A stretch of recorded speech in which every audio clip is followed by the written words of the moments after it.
Chapter 1. No Beast Mastery Talent? Then I shall embark on the path of ultra-galactic monster combat. In the era of universal beast mastery, aboard the school bus of Nanjing No. 3 Middle School, the atmosphere was a dichotomy of euphoria and despair. In the far corner sat Chen Yuan, who swiped open his phone screen, revealing a few lines of text. Name: Chen Yuan. Age: 18. School: Nanjing No. 3 Middle School. Talent: Awakening, F grade. As a transmigrator, he had defied the odds of awakening, only to find himself burdened with the most dismal talent, one that barely warranted a consolation prize. Whispers circulated among his classmates. Chen Yuan's F grade. Is that for real? Haha. Shoo, don't laugh. What if he decides to jump off the bus in despair? You'd be accountable. His theoretical scores have always topped the grade, yet he faltered at the most critical juncture. A multitude of gazes were cast upon Chen Yuan. Silent, he understood the implications of his F-grade talent. It meant he was disqualified from even receiving the most basic magical beast that the school provided for free. As for purchasing one from the market, even if he managed to acquire one, his F-grade talent dictated a ceiling far too low, rendering such an investment utterly futile. With this talent, becoming a beast master was inconsequential. Ultimately, he would remain an ordinary individual with merely a contract beast. With a gentle sigh, Chen Yuan prepared to embrace this mediocrity. Suddenly, a mechanical voice resonated in his mind. Beep. Detected host contains the genetic code of the Lebrander Star people, binding the strongest Leo-Nix system. Detecting current world combat system, beginning integration. 10.50.99.100. Binding successful. Chen Yuan's pupils constricted in shock. Leo-Nix? These words, buried deep within his previous life's memories, struck him with a magnitude greater than any name. Wasn't this a setting from Ultraman? Before he could fully process this overwhelming influx of information, a faint blue virtual panel materialized before him, visible only to his eyes. Host: Chen Yuan. Beast Mastery Talent Rating: F. This is the native system evaluation of the world, unrelated to this system. Race: Earth Leo-Nix.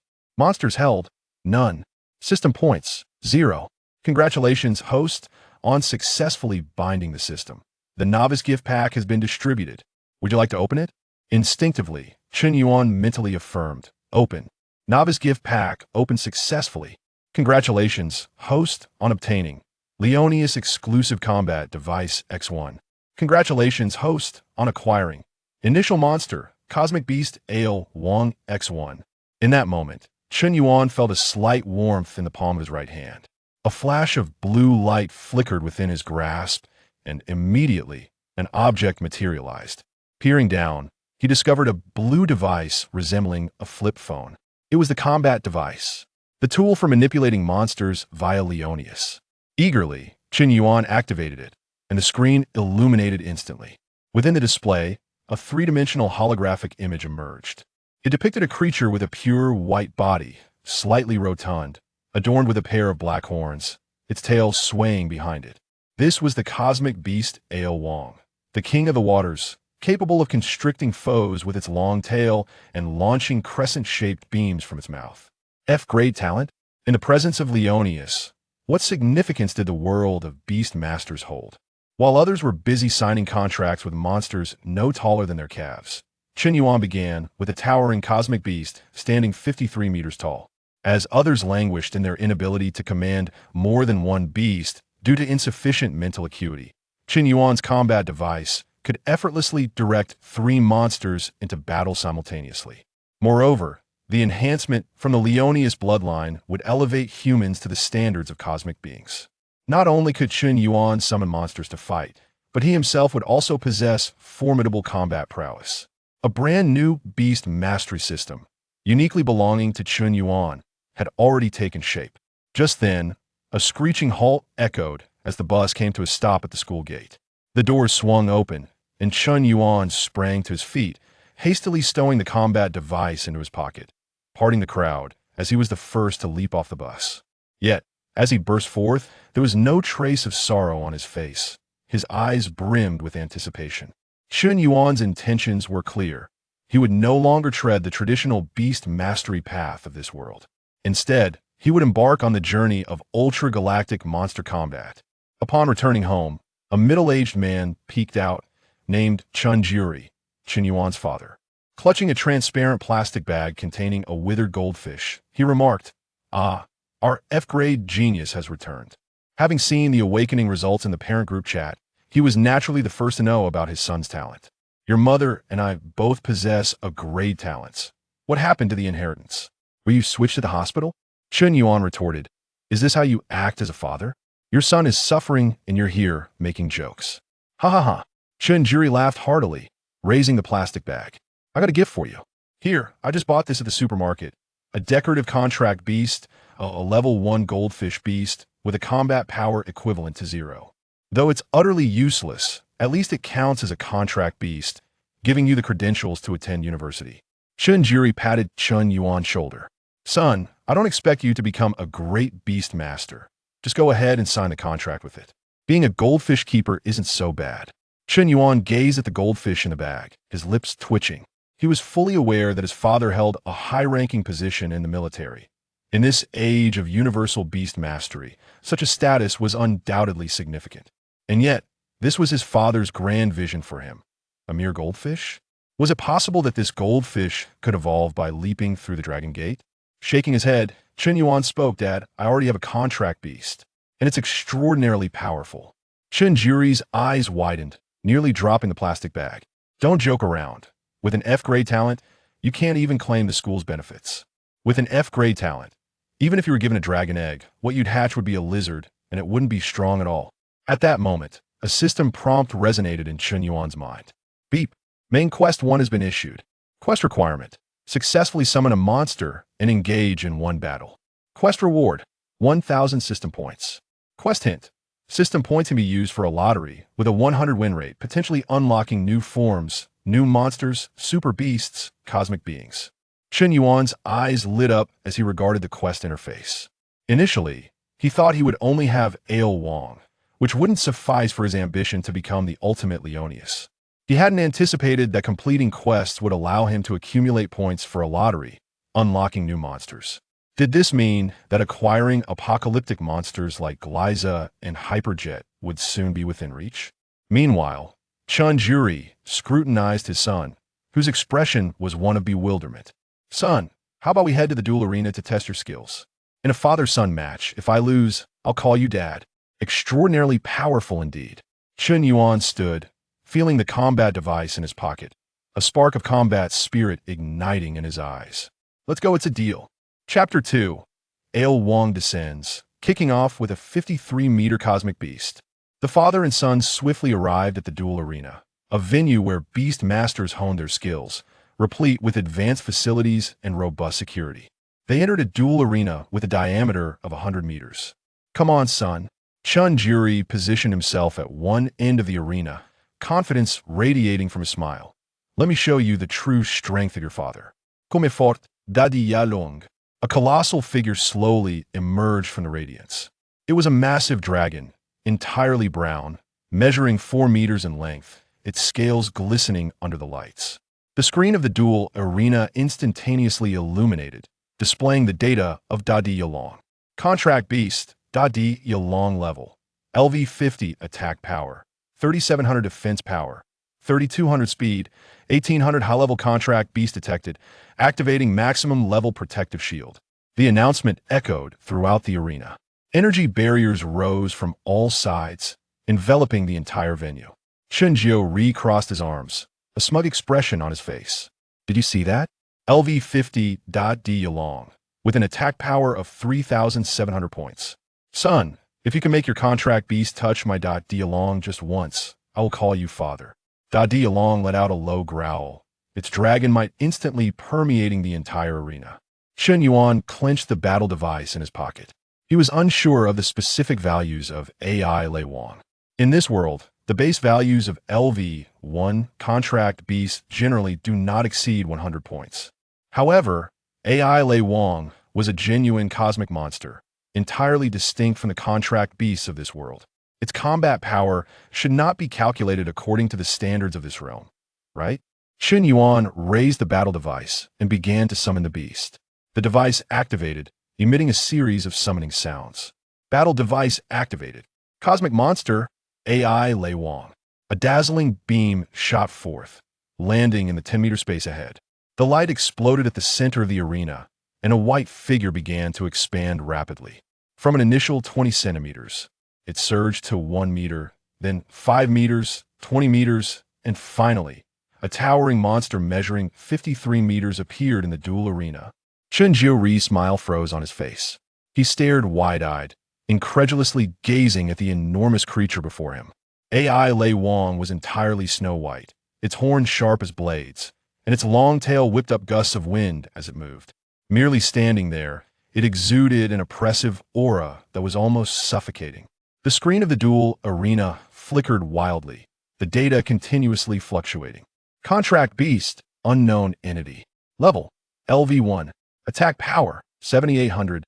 Defense Power, 6,500. Speed, 6,300. Chen Jiuri gazed at the data panel behind Chen Yuan, utterly dumbfounded.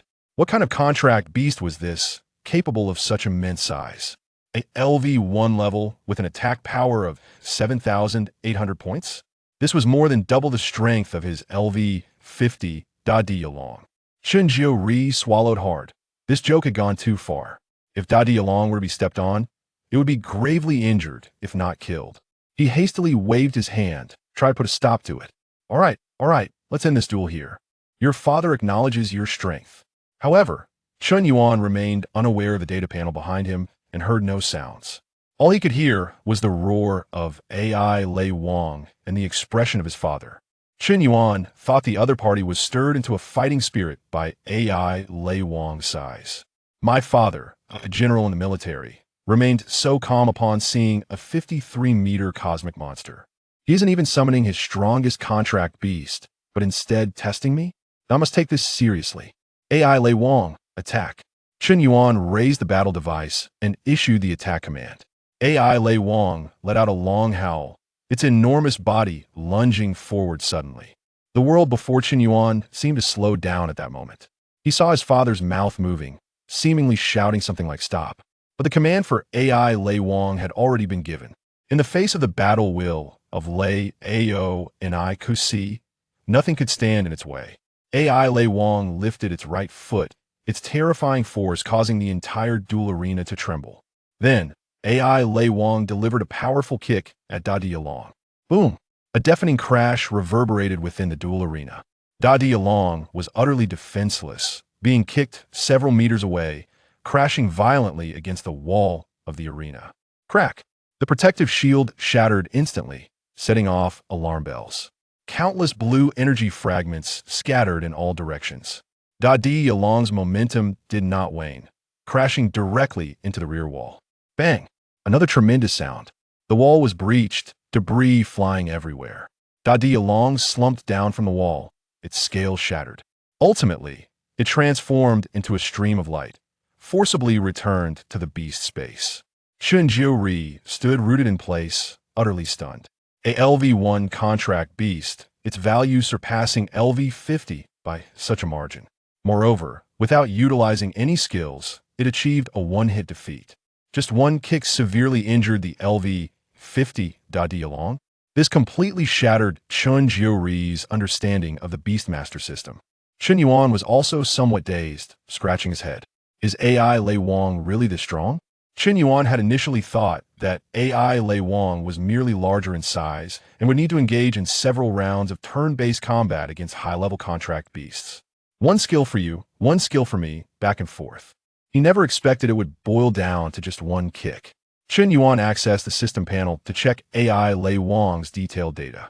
Monster panel. Name, AI Lei Wang. Level, LV1. Experience, 0/100. Type, Cosmic Monster. Weight, 500 grams, 25,000 tons. Height, 20 centimeters, 53 meters.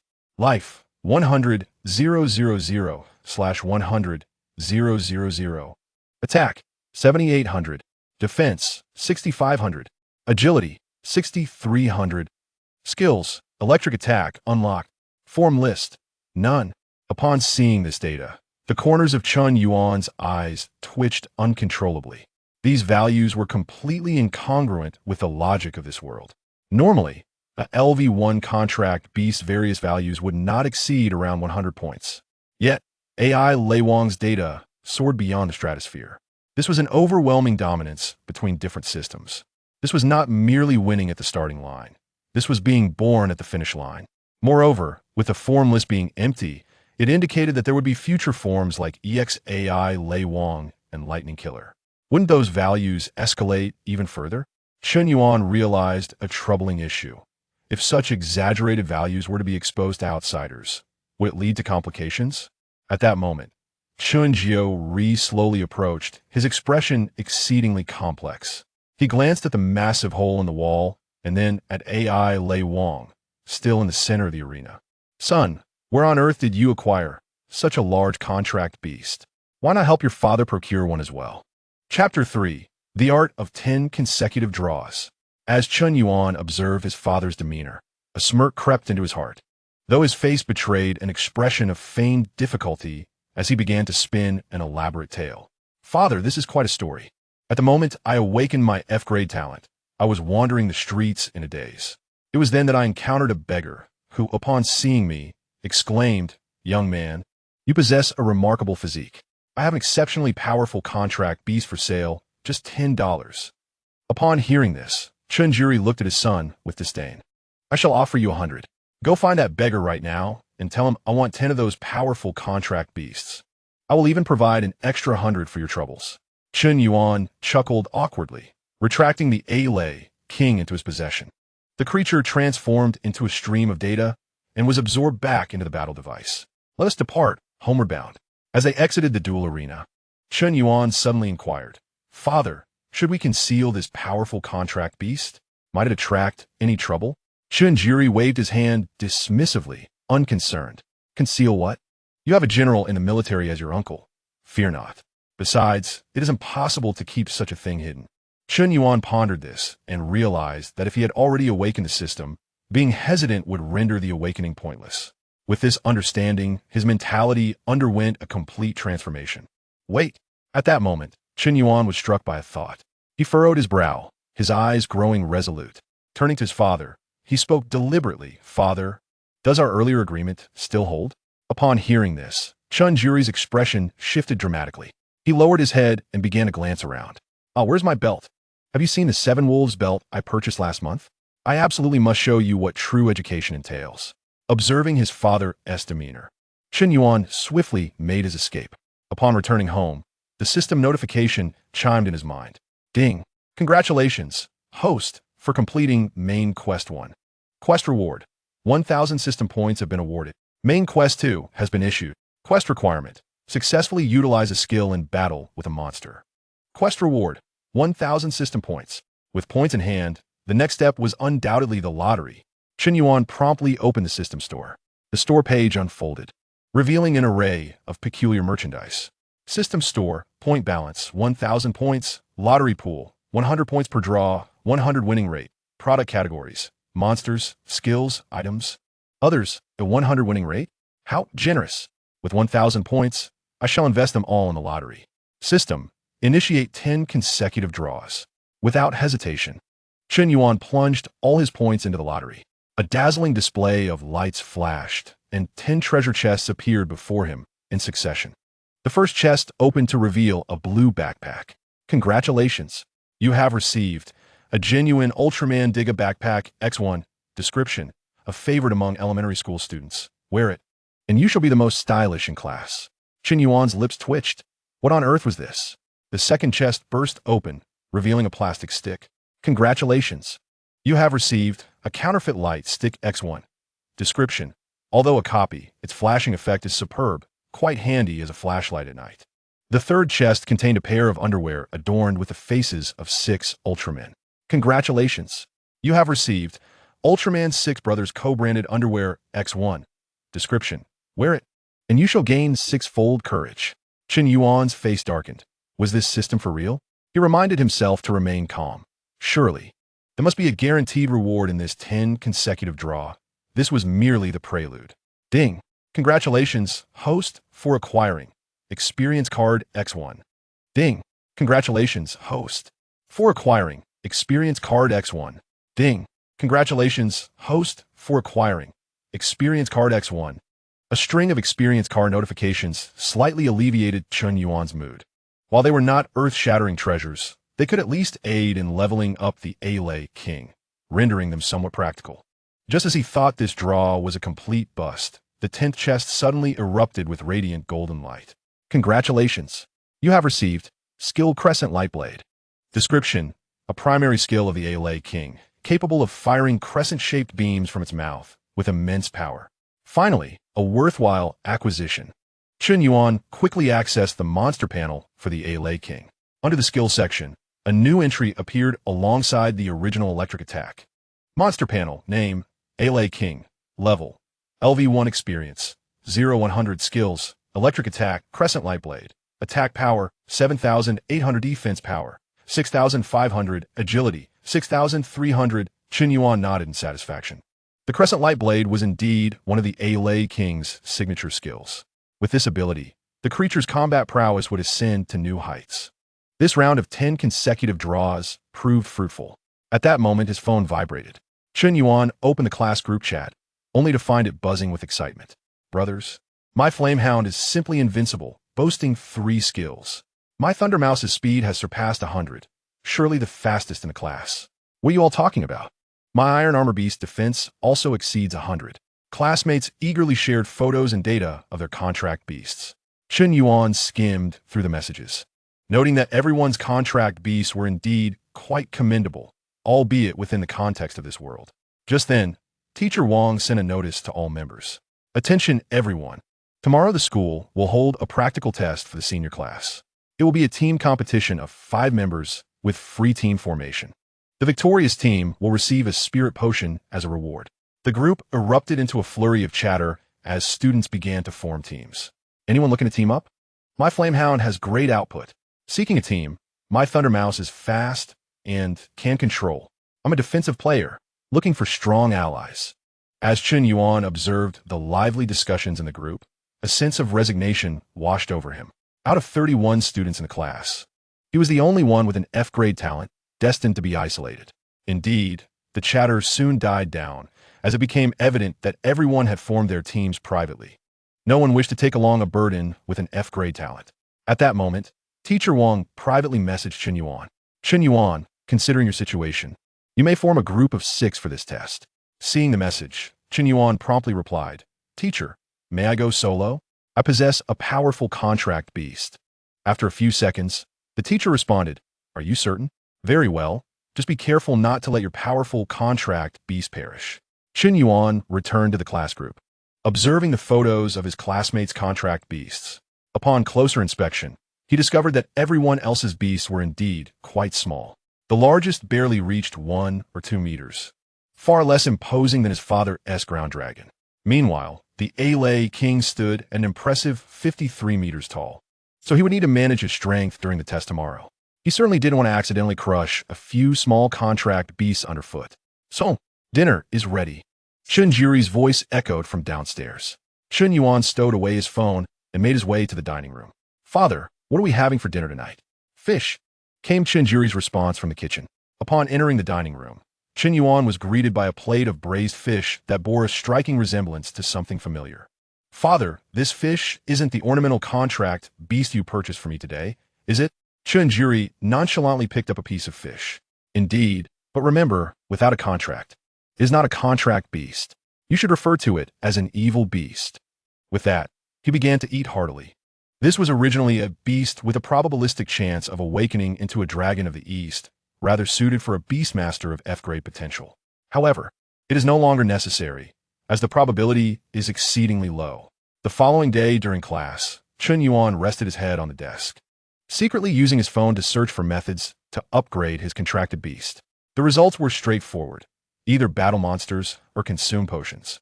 Battling required finding suitable opponents and involved risks, while consuming potions, though safer, was costly and yielded limited results.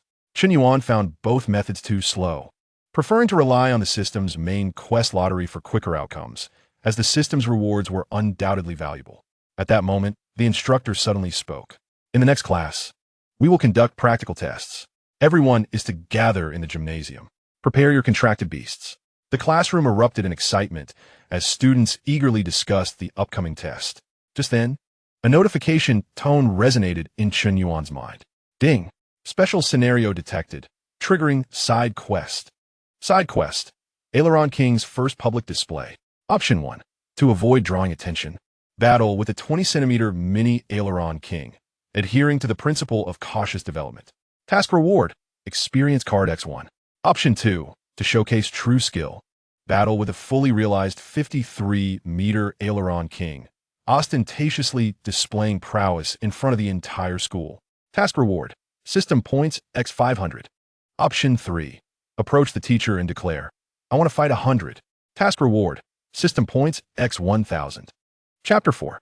Are you going to fight 10-2? I will make Aileron King your first opponent. The class bell rang, and students hurriedly left the classroom to prepare for the practical test. Chen Yuan scrutinized the 3 options on the system interface and decisively chose the third. The reward of 1,000 points was sufficient for another 10 consecutive draws. Furthermore, as a Leo-Nix, how could he develop cautiously? Not utilizing his full potential would be an affront to the Brando genes within him. Standing up from his seat, he glanced around, noticing that his classmates had exited, leaving only the homeroom teacher at the podium. Chen Yuan strode confidently towards the front. Teacher, I have something to say. Homeroom teacher Wang looked up, puzzled. What is it, Chen Yuan? Taking a deep breath, Chen Yuan's voice resonated throughout the classroom. Regarding the practical test, I have a request. I want to fight 100, he proclaimed softly. Upon hearing this, Wang nearly called for an ambulance. Let's not get ahead of ourselves. Just make sure you don't get defeated. As long as you can avoid being knocked out, I could arrange 1,000 fights for you. At that moment, Chen Yuan's mind was filled with the system notification sound. Ding! Congratulations, host, for completing the side quest. Task reward. 1,000 system points have been issued. Detected that the host's arrogance has reached its peak. Additional reward. Experience card X10. Chen Yuan's eyes widened in delight. There was an unexpected reward. It seemed that merely stating his intention was sufficient to complete the task, without needing to actually engage in such behavior. While he could indeed defeat 100, such an act would be excessively arrogant. Were it not for the generous rewards, he would not have even glanced at option 3. With 6 experience cards remaining in his backpack, he could directly upgrade Aileron King. Now, having completed the task and earned an additional 1,000 points, he could perform another 10 consecutive draws. Chen Yuan secretly rejoiced, maintaining a facade of disappointment. All right, teacher. After leaving the classroom, Chen Yuan did not immediately head to the gymnasium. Instead, he found a secluded corner and immersed himself in the system. With 1,000 points, he felt emboldened. Drawing from his previous experience, he was filled with anticipation for the lottery. System, 10 consecutive draws. 1,000 points, conducting 10 consecutive draws for the host. This time, there were no random merchandise items. 10 treasure chests aligned neatly, then burst open simultaneously, transforming into 10 cards that hovered before Chen Yuan. Ding! Congratulations, host, for obtaining experience card, 100 points experience, X10. The system notification was clear and straightforward. Indeed, it was 10 experience cards. Chen Yuan was slightly surprised, but upon reflection, realized that this was precisely what he needed. He did not engage in monster battles or consume potions. Therefore, upgrading could only be achieved through system rewards. Now, he possessed a total of 16 experience cards. System, use all of them for Aileron King S upgrade. Chen Yuan opened the beast panel, focusing on the level and experience bar. Name, Aileron King. Level, LV1. Experience, 0-100 1 by 1. The experience cards transformed into pure data streams, flowing into Aileron King's icon. Aileron King S level has risen to LV2. Aileron King S level has risen to LV3. Aileron King S level has risen to LV4. Aileron King S level has risen to LV5. A series of upgrade notifications sounded, and Aileron King's level icon finally settled at LV5. A total of 16 experience cards had been consumed. Chen Yuan quickly checked Aileron King's post-upgrade panel data. Beast panel, name, Aileron King, level, LV5, experience, 01000, type, Cosmic Beast, weight, 500 grams, 25,000 tons, height, 20 centimeters, 53 meters, Life, 105,000. 105,000. Attack, 8,600. Defense, 7,300. Agility, 7,100. Skills, electric attack, crescent light blade. With every level gained, attack, defense, and agility surged by 200 points. Life increased by 1,000 points with each upgrade. This terrifying growth curve left Chun Yuan speechless. This was merely LV5. If it reached LV50, would its data not soar to unimaginable heights? Satisfied, Chun Yuan stowed away the system panel and strode confidently towards the gymnasium. The gymnasium of Nanjiangno. 3 Middle School was exceedingly spacious, internally divided into dozens of small battle zones by energy barriers. Students gathered in groups, each summoning their contracted beasts. At that moment, a commotion erupted in the largest central battle zone, drawing the crowd towards it. Chun Yuan followed their gaze, observing a haughty student standing in the center of the arena. He was Lin Tian, a well-known rich second generation from Nanjiang City, who had awakened an A-grade talent and was a figure of prominence in the school. Clear the way. Do not obstruct my warm-up. Lin Tian waved his hand impatiently, then began chanting loudly, a magical array unfolding before him.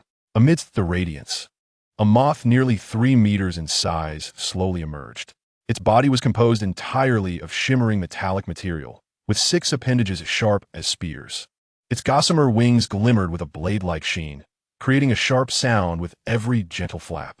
Contracted beast, steel moth, level, LV3, attack power, 150, defense power, 109 speed, 130.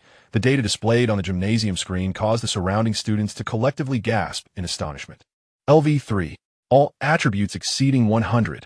This was the rare metallic type contracted beast that Lin Tian's father had purchased for 80 million. It is said that its metallic properties can mitigate most physical damage, making it nearly invulnerable. Amidst the awe and envy from the crowd, Lin Tian's arrogance deepened. He surveyed the surroundings, and wherever his gaze fell, no one dared to meet his eyes. The feeling of being the center of attention was immensely gratifying for him. Lin Tian patted the body of the steel moth and, in a tone of extreme disdain, declared, "Taking you all on one by one is a waste of time. You worthless ones, if you have the guts, come to me 10 at once. My steel moth will take on 10. As his words echoed, the crowd erupted in uproar. Is it possible? He actually claims he can take on 10. This is utterly arrogant. Is there no one to intervene? The students wore expressions of helplessness, fully aware that even if 10 individuals were to join forces, they might still be incapable of breaching the defenses of that steel moth. It was a complete domination of both wealth and talent. The teacher overseeing the test furrowed his brow and stepped forward to advise Lin Tian. The regulations stipulate a maximum of 5 individuals per group. Please adhere to the rules. Rules?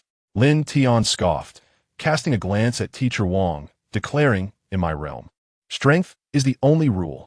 If they can touch me even once, I shall consider myself defeated." The presiding teacher found himself at a loss for words. Since the challenger insisted on such terms, there was little he could do. Chun Yuan stood at the periphery of the crowd, observing Lin Tian's haughty demeanor with a sense of amusement. He resembled a child boasting with a toy, proclaiming himself the best in the world. Chun Yuan pushed through the throng and stepped forward. In the hushed venue, his footsteps echoed distinctly. All eyes swiftly converged on this solitary figure. Is that Chun Yuan? What is he doing, being an F-grade talent?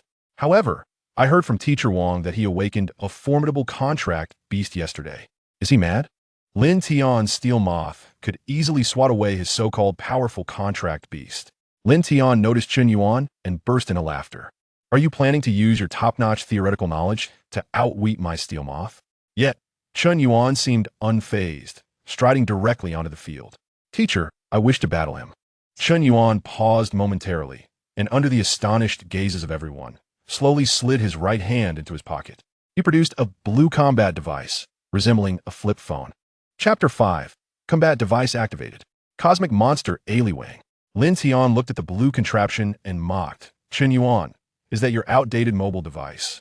Or is your so-called powerful contract beast concealed within? He boasted, let me tell you, my father is the richest man in Nanjiang.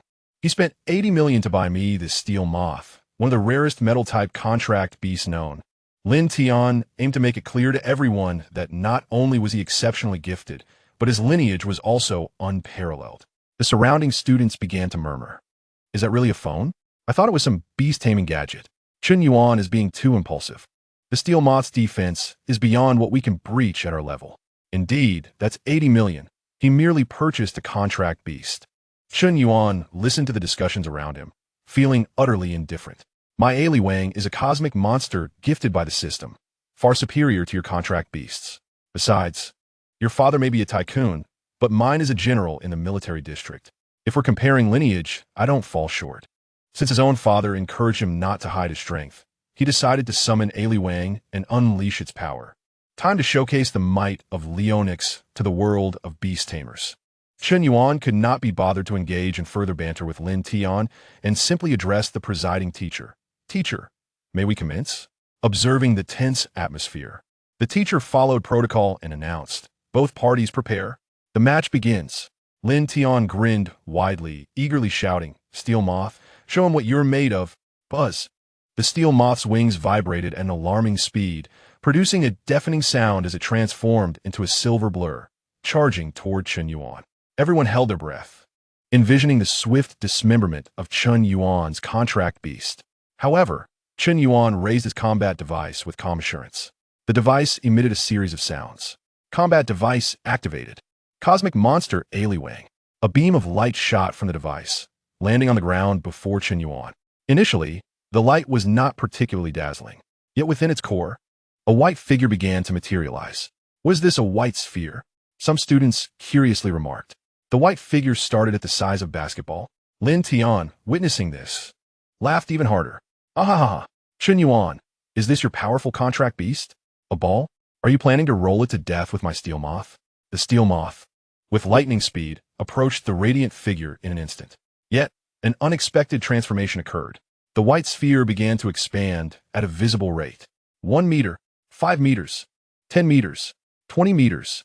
The gymnasium trembled violently, as if an earthquake had struck. Students struggled to remain upright, swaying and gasping in shock. What is happening? An earthquake? No. Look at that white object. All eyes fixated on the center of the arena. The white figure continued to grow, its outline sharpening, with black horns rotating and a long tail swaying behind it. 40 meters, 50 meters. Finally, when its height stabilized at 53 meters, the entire gym fell into a profound silence. Everyone gazed upward, stunned, at the colossal creature before them. Its head nearly brushed the gymnasium ceiling, casting a massive shadow over the battlefield. The mere presence of this being was enough to induce a suffocating pressure, leaving all spectators breathless. In comparison, Lin Tian's Steel Moth appeared as insignificant as a fly. Its proud 3-meter stature now seemed utterly laughable. Lin Tian struggled to swallow, his smile frozen in place. What is this? A contract beast? Are you kidding me? There is no way a contract beast could be this large. My heavens, what is that? It's enormous. Is this truly Chen Yuan's contract beast?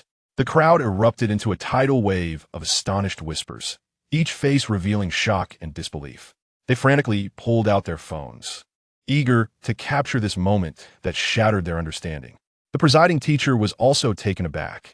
After 20 years in the field, he had never witnessed such a massive contract beast. Instinctively, he glanced at the venue screen to check the data on this unknown creature. However, the screen displayed nothing but garbled text. Contract beast.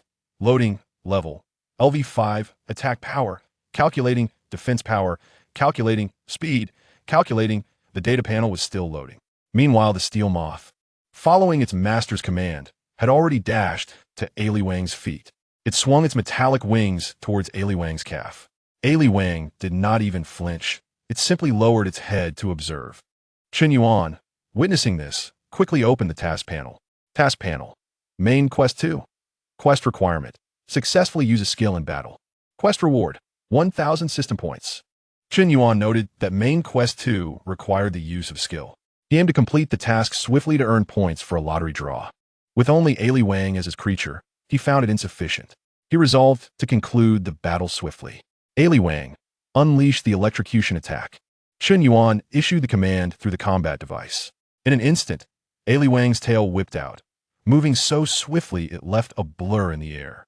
The Steel Moth, taken by surprise, was ensnared tightly by that tail. Squeak, squeak, squeak.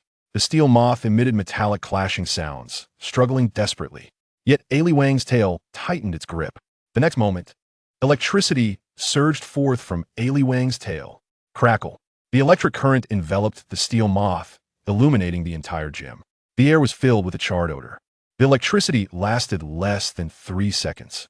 As the brilliance faded and the Aili Wang released its tail, only a wisp of black ash remained suspended in the air, scattering with the wind. The rare metal contract beast, Gangtai Fei, which Lin Tian had proudly boasted about, valued at 80 million, was reduced to mere dust, completely annihilated by a single electric strike. The atmosphere was thick with a deathly silence, as everyone stood dumbfounded by the sheer brutality of the spectacle. This was unequivocally a dimensional assault.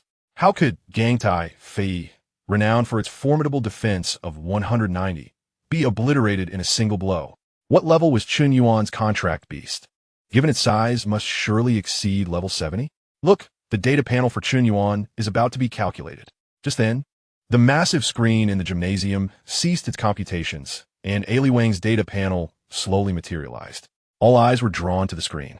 Contract beast, unknown creature, level, LV5, attack power, 8,600, defense power, 7,300, agility, 7,100. After a prolonged silence, a student finally voiced their astonishment. Attack power of 8,600? Lin Tian's Gangtai Fei was only level 3 with an attack power of merely 150. The screen displayed such bizarre statistics. What kind of monster was this? How could a level 5 contract beast possess such outrageous data? I couldn't even match its lowest figure. The entire gymnasium erupted into a cacophony. One student, glancing at Chun Yuan's face, couldn't help but mutter, F-grade talent? This contract beast should be called my military district general father. This remark spread like wildfire through the crowd. Indeed, how else could one explain such an abnormal contract beast? No wonder Chun Yuan appeared so composed yesterday. It was clear his family had already paved the way, placing him at the head start while others remained at the finish line.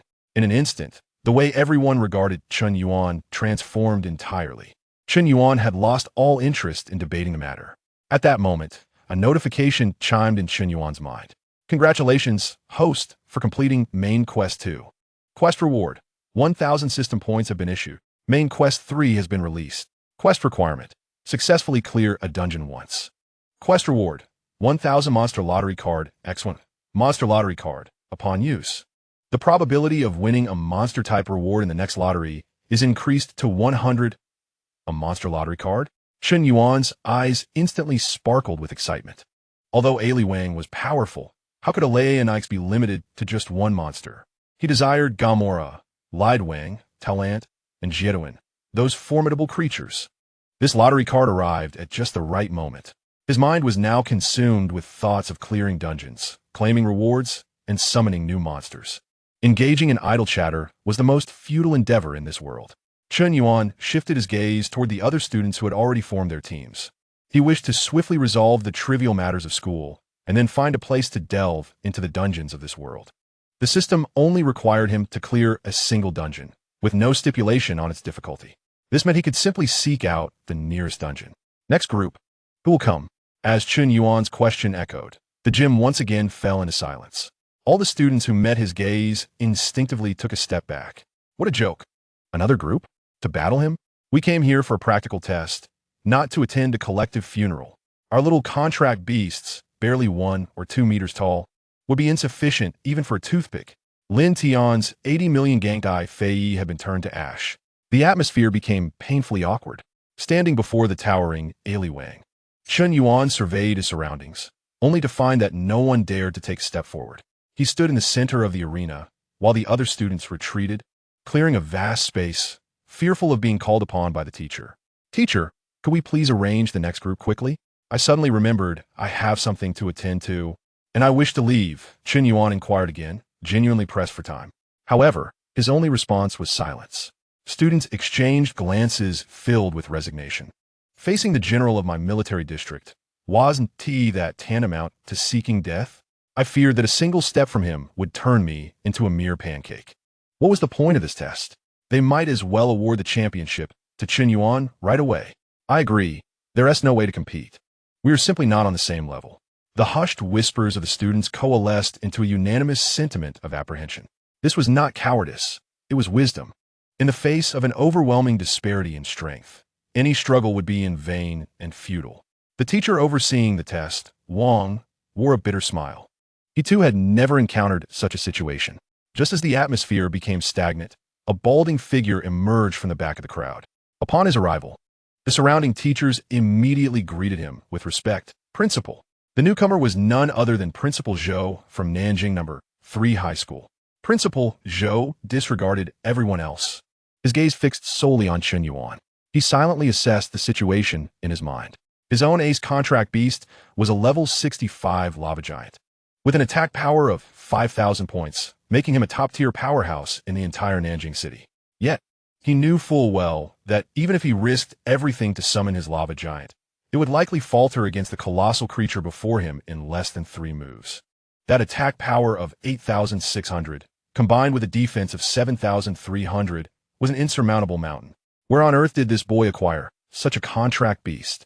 Principal Zhou grasped the microphone, his voice resonating throughout the gymnasium. Students, quiet down. The purpose of this practical test for the senior year is to evaluate your talents. Student Chen Yuan and his contract beast have demonstrated to us what true power embodies. In the face of such strength, choosing to evade is not cowardice, but rather wisdom. The students, upon hearing this, collectively exhaled in relief and nodded in agreement. The principal was right. Indeed, knowing one cannot win and still stepping forward is the act of a fool. Observing the students' reactions, Principal Zhou nodded in satisfaction before shifting his tone. Therefore, I announce that the results of this practical test are abundantly clear. The champion team is led by student Chen Yuan. Now, let's invite our champion, student Chen Yuan, to the stage to receive his reward. The rest may continue the competition. Disperse. Under the watchful eyes of the entire school faculty and student body, Chen Yuan retracted Aliwang. The 50-meter-tall beast was returned to the battle device. Chen Yuan approached the podium, where Principal Zhou personally handed him a wooden box and patted his shoulder. After receiving the reward, Chen Yuan opened the box. Inside lay 2 test tubes filled with a blue liquid. Mental potion. This item enhances the spirit of beast tamers, serving as the reward for this test. For ordinary beast tamers, spirit is of paramount importance, determining how long they can command their monsters in battle. These 2 vials of mental potion could save an ordinary student months of arduous training and were quite valuable. However, as Chen Yuan gazed at the 2 vials, his heart remained unmoved. Mental strength? What is that? My Leo-Nix relies on bonds for commanding monsters, which has little to do with mental strength. This is of no use to me. However, it should fetch a good price, right? And this box looks quite exquisite. It should also sell for something. Chen Yuan contemplated as he casually closed the wooden box, tucking it under his arm, and turned to leave. Upon exiting the gymnasium, Chen Yuan made his way home. Since today's test was not considered class time, leaving early was of no consequence. Upon returning home, Chen Yuan promptly accessed the system's marketplace. System marketplace, points balance, 1,000 points, lottery pool, 100 points per draw, 100 winning rate, product categories, monsters, skills, items, others. Chen Yuan observed that his points balance still stood at 1,000, although the third main quest offered a reward of a monster lottery card. That was a matter for another time. The points he possessed should be utilized immediately. Chen Yuan hoped that these 1,000 points would yield something exceptional. System. Initiate a 10 draw. Chapter 7. 10 draws yielding a divine card. My monster can merge. Points. 1,000. Executing 10 draws for the host. A familiar electronic sound echoed, stirring a small anticipation within Chen Yuan. The last 10 draws, though the initial 9 yielded an assortment of inconsequential items, had at least concluded with the acquisition of the signature skill, Crescent Blade, from AI Lei Wang. This time, he wished for something more substantial, preferably another monster. Relying solely on AI Lei Wang felt rather monotonous. A dazzling array of light flashed, and 10 treasure chests appeared neatly aligned on the system interface, subsequently bursting open in succession. Ding! Congratulations, the host has obtained experience card, 100 points of experience, X1. Ding! Congratulations. The host has obtained experience card, 100 points of experience, X1. A series of notifications sounds rang out, with the first 9 treasure chests yielding nothing but experience cards. Chen Yuan pouted. While experience cards were indeed useful, they were not what he desired. Nevertheless, he reassured himself that at least it wasn't an Ultraman backpack. Upon opening the 10th treasure chest, a card floated out. Congratulations. You have obtained Monster Fusion Card X1. Description: this card allows the fusion of specific monsters into a more powerful creature. Post-fusion, it can be disbanded at any time. Example of use: Gorzenmeyer Batu, Sphere Volcano Lava, Grand Rain. Belial AI, Lei Wang, Ace Killer Lightning Killer. A fusion card? Chen Yuan paused for a moment, realizing this was a precious item. Although he currently possessed only AI Lei Wang, the potential of this card was immense. It was undoubtedly a treasure of great value. Once he completed the 3rd main quest, he would be guaranteed a new monster. Given his current progress, it would not be long before he acquired a fusion monster. Chen Yuan's spirits soared, dispelling the earlier tinge of disappointment. System, utilize all the experience cards. Chen Yuan commanded. Experience cards X9 have been used. AI Lei Wang gains 900 points of experience. Chen Yuan swiftly opened AI Lei Wang's panel. Monster panel, name, AI Lei Wang. Level, LV5, experience, 9001000. Type, Cosmic Monster. Weight, 500 g 25,000 t. Height, 20 centimeters 53 meters. Life, 105,000. Attack, 8,600. Defense, 7,300. Agility, 7,100. Skills, Electric Attack, Crescent Blade. Chen Yuan noted that AI Lei Wang was merely 100 experience points shy of reaching level 6. However, with all system points expended and no experience cards remaining, the only way to gain experience for leveling up would be to venture into a dungeon. In this world, the swiftest method for leveling up was, naturally, to grind dungeons. The requirement of the 3rd main quest was also to clear a dungeon, thus serving a dual purpose. Yet, Chen Yuan needed to acquire a dungeon pass first. The dungeons in this world were managed by the Beastmaster Association, and ordinary individuals required a specialized permit. This was a matter best addressed with his father. Chen Yuan took out his phone and directly dialed his father, Chen Jiuri. The phone rang a few times before being answered, and his father's voice came through. Hello. What is it now? I must inform you that my vacation is nearly over, so speak quickly. Dad, I wish to grind a dungeon, Chen Yuan stated bluntly. You want to enter a dungeon, do you? I can provide you with a simple pass, but I must caution you that it is indeed dangerous in there. Chen Jiuri was not concerned for his son's safety, having experienced the father-son dynamic firsthand. He was confident in his son's abilities. His son could easily hold his own in Nanjiang City. Before long, Chen Jiuri had prepared a pass, a permit valid only within the jurisdiction of the Nanjiang Bay City, applicable to all dungeons. This document was not rare, as capable beastmasters in Nanjiang City could register for free. However, Chen Yuan's pass bore the registration details indicating the Southern Beastmaster Combat Zone. Shortly thereafter, Chen Yuan received a text message on his phone. Nanjiang Base City Beastmaster Access Rights activated. Remaining validity, 364 days. Thanks, Dad. Less chatter, just don't die in there. I don't have time to help you restart a new account. After ending the call, Chen Yuan immediately sought out the nearest dungeon. A marker soon appeared on the screen. K's Mountain recommended entry level. LV10, LV30, status. Open for 24 days, this would do. Chen Yuan tucked away his phone and dashed out of the house. Before long, he arrived at a park, which had once been a wetland park, now completely enclosed by an electric fence. At the center of the park stood a deep purple portal. Outside the walls, beastmasters were scattered about. This location was the site of the K's Mountain Dungeon. As Chen Yuan approached, he felt an aura envelop him. Hello, please present your pass. 2 staff members stationed at the checkpoint immediately approached, scrutinizing Chen Yuan. Without hesitation, he presented his phone, displaying the access code. The staff took his phone and scanned it with a specialized device. Ding, access confirmed. Identity, Chen Yuan. Once his identity was verified, Chen Yuan promptly entered the portal, arriving within the dungeon. Inside was a temporary camp bustling with beastmasters. Just then, an announcement blared from the central speakers. The K's Mountain Dungeon has been open for 24 days and contains 2 leader-level aberrations. It is anticipated that the dungeon will close in 6 days. At that time, all aberrations within will surge through the portal, launching a devastating assault on Nanjiang Bay City.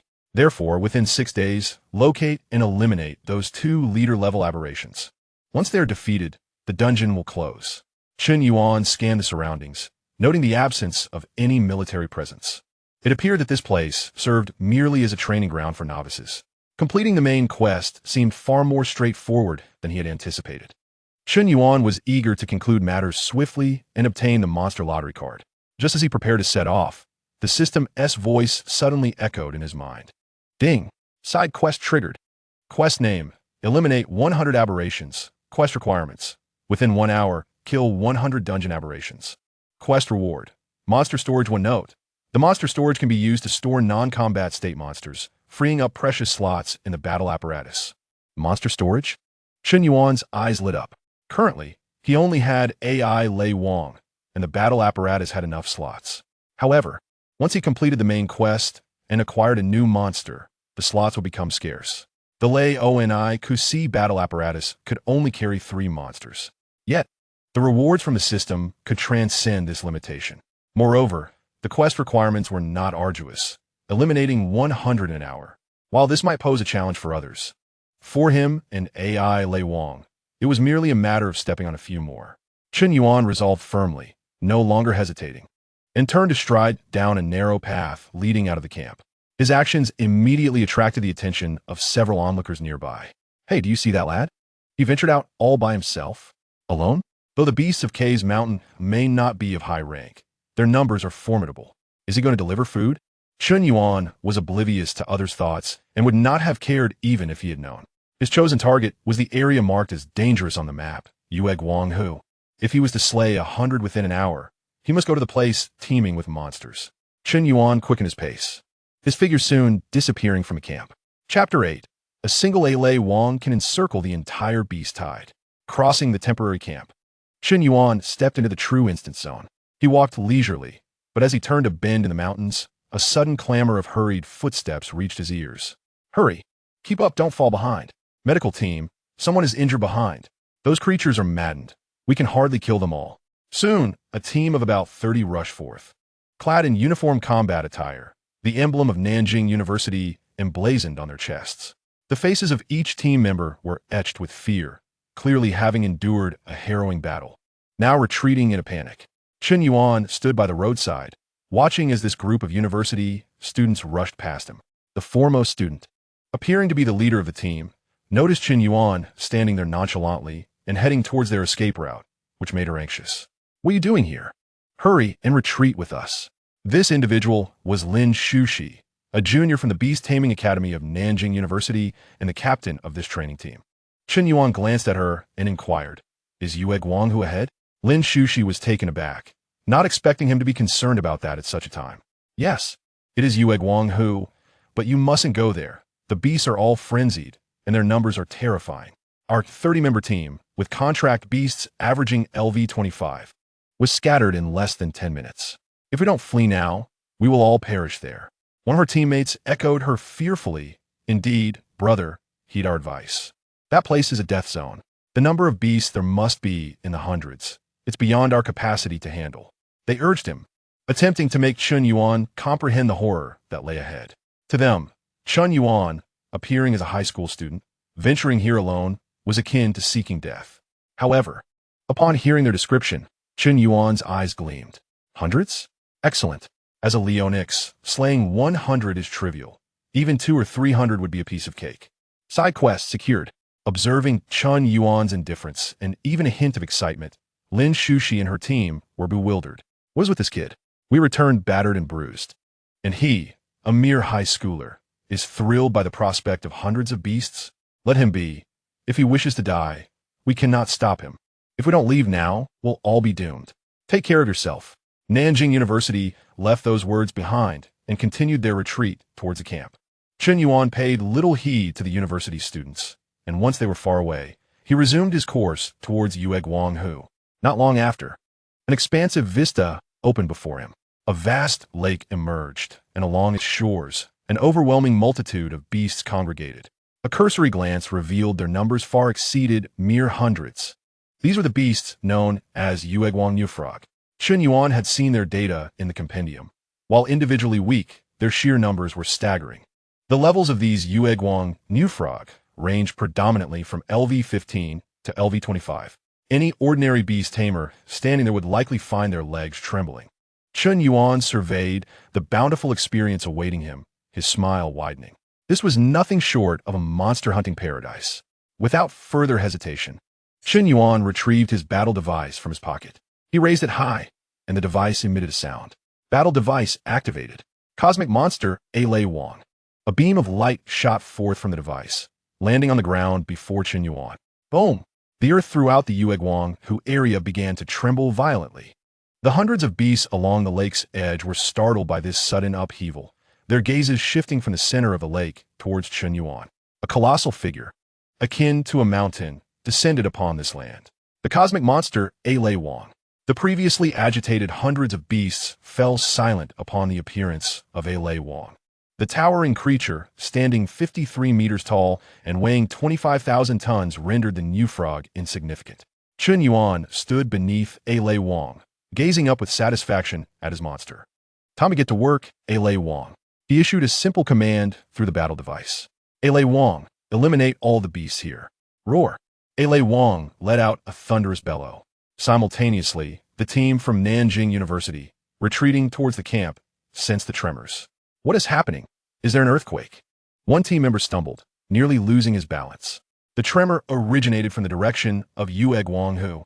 Lin Shushi's expression changed dramatically. She abruptly halted and looked back. The others in the team followed suit, glancing behind them. At that moment, they beheld a colossal white head, too immense to articulate, slowly rising above the horizon at the edge of the distant forest. The two distinctive black spiraled horns appeared particularly menacing against the overcast sky. What is that? A girl gasped, pointing with trembling fingers, her voice trembling with uncontainable fear. Everyone followed her gaze, their pupils dilating in an instant, their minds blank, entirely devoid of thought. What is that? Just the head alone dwarf skyscrapers. Is it a leader-level beast? No, the data on the K's Mountain instance did not mention such a creature. What on earth is this? It's a new boss. The instance has spawned a hidden super boss. A team member shouted in despair. It's over, we're doomed. A creature of such size, if it breaks free from the instance, the entire city of Nanjing will be leveled. Panic spread through the team like a plague. It was a feeling of helplessness that resonated from the depths of their souls. Everyone felt that this was what the end of the world must feel like. Yet amidst the despair, only Lin Shushi remained composed. She fixed her gaze on the distant behemoth, her mind racing. Something's off. It's been fixated on Yueguang, an ISNT approaching us. Could it not be a boss? Her heart raced with a ludicrous thought that emerged in her mind. That boy who went alone to Yueguang. He appeared calm and even somewhat excited at our warnings. Could it be a high schooler controlling such a terrifying contract beast? This notion completely overturned her understanding of the beast-taming world, just as she desperately tried to dismiss her wild conjecture. The distant giant finally stirred. Under the horrified gazes of all, the white behemoth lowered its head, radiating light from its mouth. It's going to attack. A classmate screamed. Everyone instinctively shut their eyes, bracing for the impending doom. However, the anticipated devastating attack did not descend upon them. At Yueguang, Chun Yuan stood beneath A-Lei Wang, a smile dancing upon his lips. A-Lei Wang unleashed the crescent-shaped light blades, decimating the entirety of the Moonlight Lake. Chapter 9. The command center has exploded. Who resides in the Moonlight Lake? Whoosh, whoosh, whoosh, whoosh. The crescent light blades cleave through the throngs of aberrant beasts along the shore. Each strike resonated with a cacophony of explosions. The blades sliced precisely into the heart of the beast horde. Boom, boom, boom. The indigenous beasts of Moonlight Lake appeared as fragile as mere paper before A-Lei Wang. Blood and entrails erupted forth, only to be instantaneously vaporized by the subsequent crescent light blade. The once ferocious beasts, feared by ordinary beast tamers, were now utterly defenseless. Roar, howl. Finally, some beasts, gripped by the terror emanating from A-Lei Wang, instinctively sought to flee in all directions. Yet, it was far too late. The horns atop A-Lei Wang's head shimmered anew, launching two more crescent light blades that enveloped all the aberrant beasts. Escape? Where could they possibly flee? The entire shoreline of Moonlight Lake had become A-Lei Wang's battleground. Towering at a height of 53 meters, Ale Wong lacked any need for a vantage point.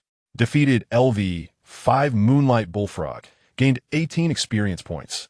Defeated LV-5 Moonlight Bullfrog, gained 21 experience points. Defeated LV-5 Moonlight Bullfrog, gained 17 experience points. Chun Yuan observed the experience bar of his Ale Wong continuously rising, realizing that his monster, akin to the contract beasts of this world, was capable of leveling up through combat. This was indeed fortuitous, as it signified that Chun Yuan possessed two distinct systems. He could not only accomplish tasks to earn experience cards for leveling up, but also grind levels through defeating monsters. In the distance, the 30 students of Nanjing University were utterly dumbfounded. They had initially believed their demise was imminent, closing their eyes in resignation. However, after a prolonged wait, they only heard the anguished cries of the aberrant beasts, with the anticipated attack failing to materialize. Then, Lin Shushi witnessed an unforgettable scene. She beheld the colossal white beast standing still at the Moonlight Lake, continuously unleashing crescent-shaped light blades. The beast tide that had previously instilled despair in them, driving them to cower in fear, was now rendered trivial beneath the onslaught of that giant creature. "Is it killing those aberrant beasts?" one team member exclaimed, his voice laden with disbelief. "My heavens, could be a contract beast? It's simply massive." Their elite squad of 30, having exerted every ounce of strength and revealed all their trump cards, had not even managed to withstand the beast tide for 10 minutes. Yet this colossal white creature, seemingly emerging from nowhere, stood immobile, effortlessly casting its skills. The disparity was staggering. It was not even a contest of combat power. As Lin Shushi's mind raced, the silhouette of that individual re-emerged in her thoughts. A notion that seemed absurd was becoming increasingly lucid. Could it be that boy who had summoned this contract beast? He appeared merely as a high school student. How could he summon such a towering entity? Lin Shushi struggled to comprehend how a beast tamer could control such a massive contract beast, which would require an immense amount of mental strength. Why was he not only able to control it, but also release skills at will? Did he possess extraordinarily high mental strength? Or did this giant contract beast require no mental energy at all? Lin Shushi racked her brain, but could not conjure a plausible explanation. At the temporary camp within the Kaiser Mountain instance, the command center was established by the Beast Tamer Association to monitor the dynamics of the entire instance and provide support when necessary. Inside the command hall, several staff members were seated at their computers, scrutinizing various data displayed on their screens. At the center of the hall, an electronic map showcased the terrain and distribution of aberrant beasts in real time. The densely packed red dots on the map represented the life signals of each aberrant beast. At this moment, a young staff member responsible for monitoring the Moonlight Lake area was yawning, idly sipping coffee. The Moonlight Lake was universally acknowledged as a forbidden zone, and no beast tamer would dare to approach it. Furthermore, the instance's completion criteria required the defeat of a boss rather than the extermination of monsters. Thus, no one ventured toward the beast tide at Moonlight Lake, rendering his work exceedingly mundane. As he prepared to indulge in a brief respite on his phone, a flicker of movement caught his eye on the screen. He paused, doubting his vision. A significant cluster of red dots, representing the Moonlight Lake area, seemed to have diminished. Rubbing his eyes, he leaned closer to the screen for a clearer view. Indeed, just moments ago, dozens of red dots in the upper right corner of the map had vanished simultaneously. "What's going on? Signal interference?" he muttered. However, within mere seconds of tapping the screen, another wave of red dots inexplicably evaporated, as if erased by an eraser from the map. "Holy cow!" The staff member abruptly stood up from his chair, exclaiming in shock. This outcry immediately captured the attention of everyone in the command hall. "Shioli, what on earth are you shouting about?" The supervisor approached. "You must see this." Xiaoli pointed at the screen. "Moonlight Lake. The life signals in the Moonlight Lake area are vanishing rapidly." Upon hearing this, the supervisor's expression shifted dramatically as he directed his gaze toward the electronic map. A single glance caused his pupils to constrict sharply. On the map, the previously dense red dots were extinguishing en masse. The speed of their disappearance was alarming. What on earth is happening? Just then, the command center received a video feed from the Nanjing University team. Xiaoli pulled up the video, rendered speechless.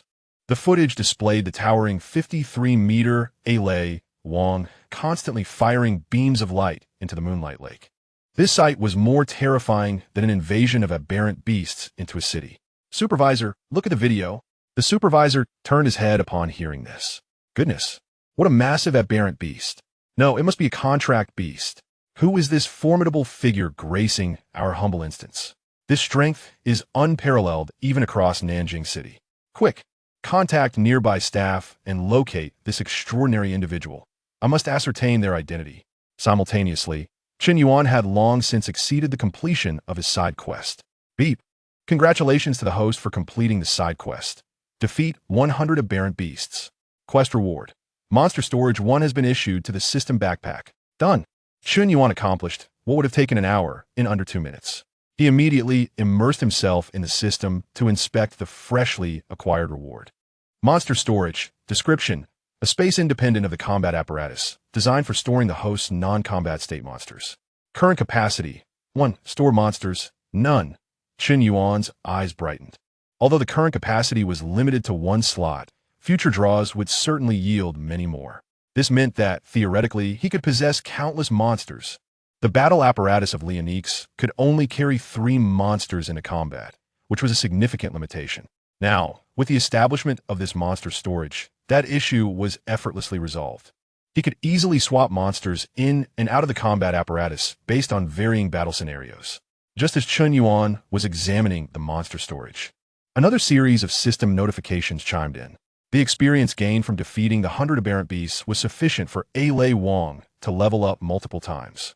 Chen Yuan promptly opened A. Lei Wang's panel to check its current level. Chapter 10. Over 200 beast tamers gather to ambush the boss. The recent waves of crescent light blades had undoubtedly cleared at least 300 to 400 moonlight bullfrogs, resulting in an astronomical amount of experience points. The influx of experience points caused the experience bar of A. Li Wang to soar at a visibly rapid pace, elevating it from LV5 to LV8.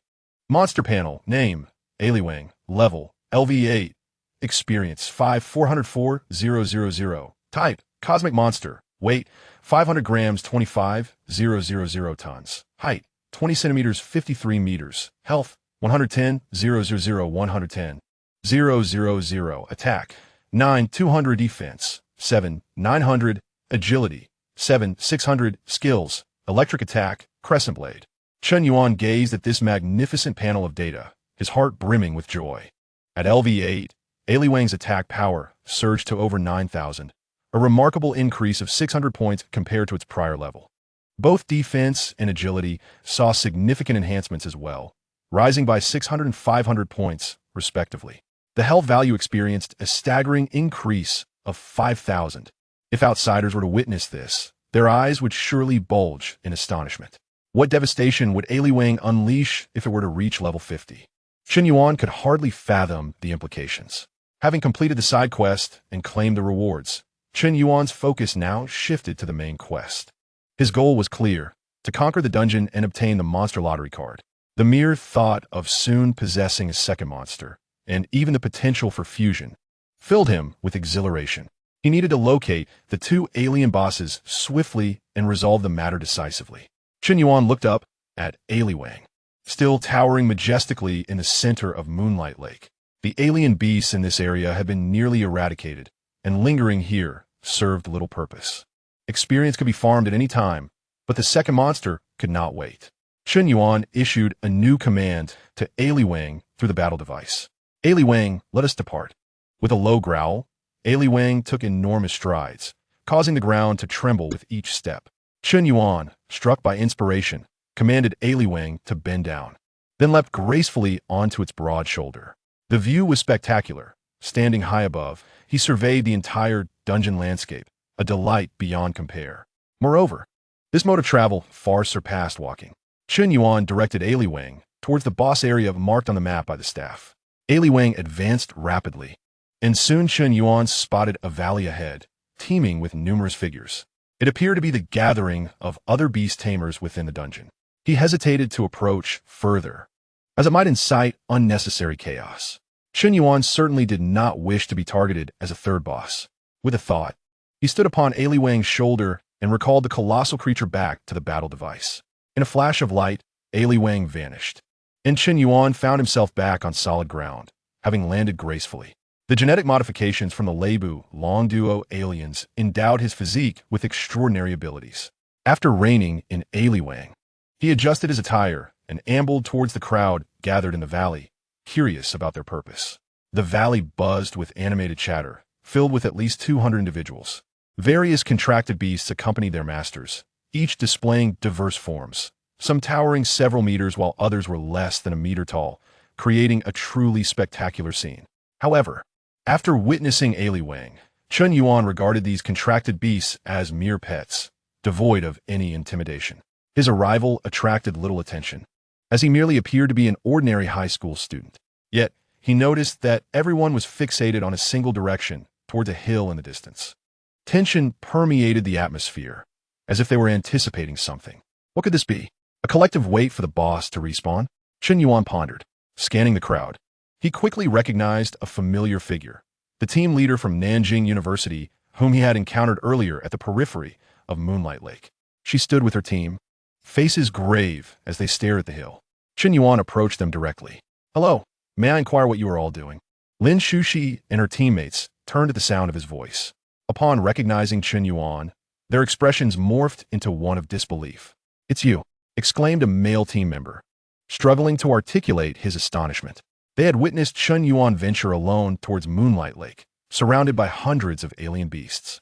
Yet here he stood, alive before them. There was no doubt that the massive contracted beast was summoned by him. The students from Nanjing University exchanged bewildered glances. Lin Shuxi scrutinized Chen Yuan for a moment, ultimately refraining from voicing her suspicions regarding the white giant beast. She steadied herself and answered Chen Yuan's earlier question. "We are awaiting the appearance of the dungeon boss. According to the reconnaissance by the command center, one of the two leader-class alien beasts is about to emerge from that hill." She pointed to the hill. "The other is making its way here from a different area and is expected to arrive shortly. Thus, we are all gathered here, preparing to unleash our full firepower when the two bosses converge, aiming to defeat them both in one fell swoop." A hint of confidence appeared on Lin Shuxi's face as she spoke. Chen Yuan nodded in understanding. He surveyed the area and estimated that there were at least 200 beast tamers present. With over 200 contracted beasts focusing their firepower, their might was indeed formidable. An average of more than 100 individuals against a single boss seemed quite secure. "Now I see. Then I shall wait with you," Chen Yuan casually remarked. Upon hearing this, Lin Shuxi's expression twitched. She was acutely aware that this individual possessed a contracted beast capable of effortlessly defeating the dungeon boss. Yet, why would such a powerful beast tamer choose to experience life in a low-tier dungeon?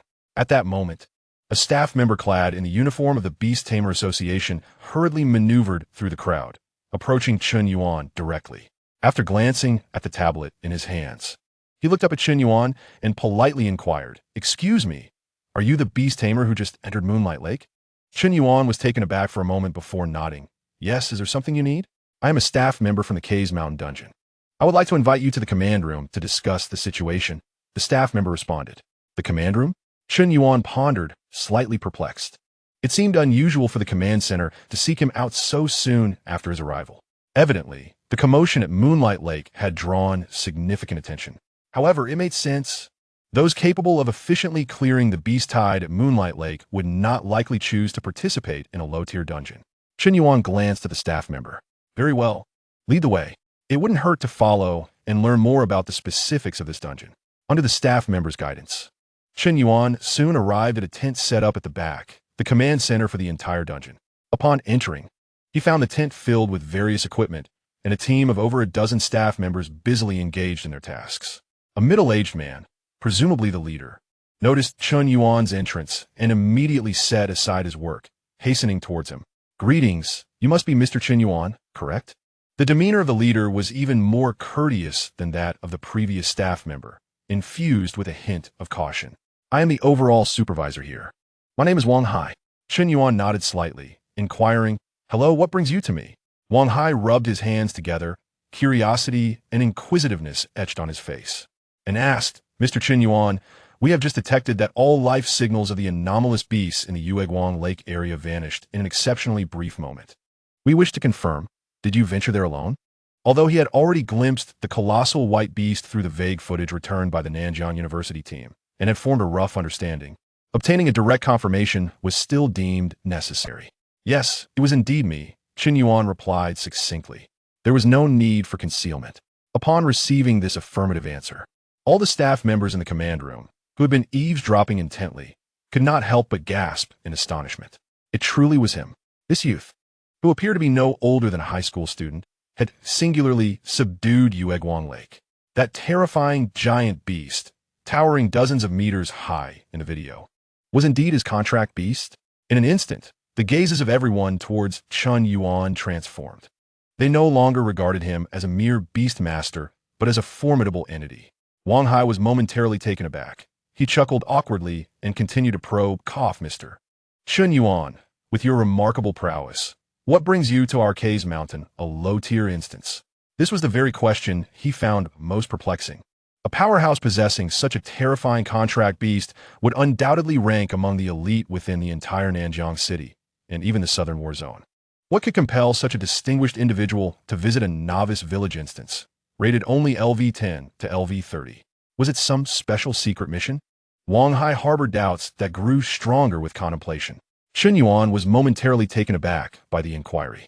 Surely, he could not candidly state that he was here to complete a system task, acquire a lottery card, and simultaneously level up his beast, could he? Such a revelation would be fraught with complications. After deliberating, Qin Yuan resolved to maintain silence, opting for an air of mystery instead. Observing Qin Yuan's reticence, Wang Hai's conviction in his speculation deepened.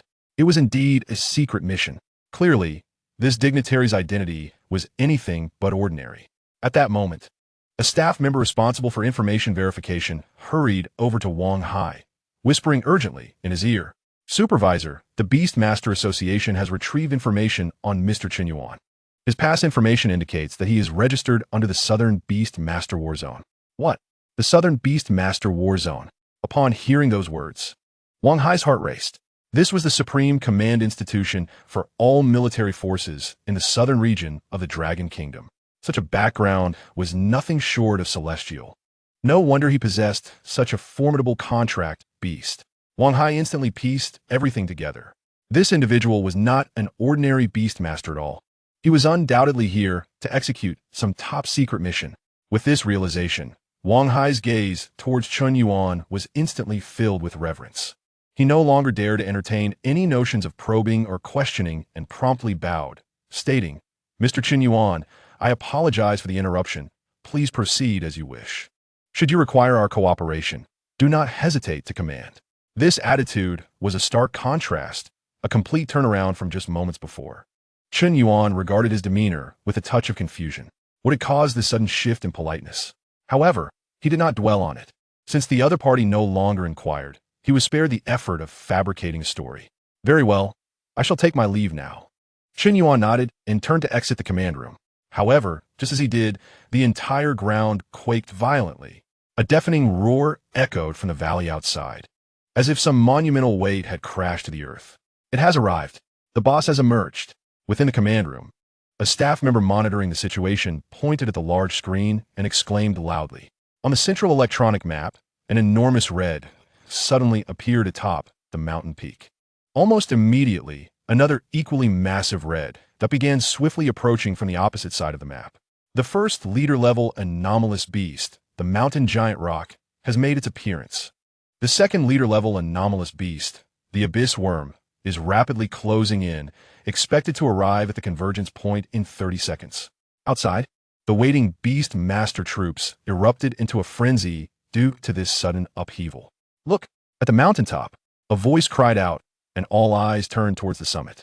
They saw massive fissures splitting open the rocky ground.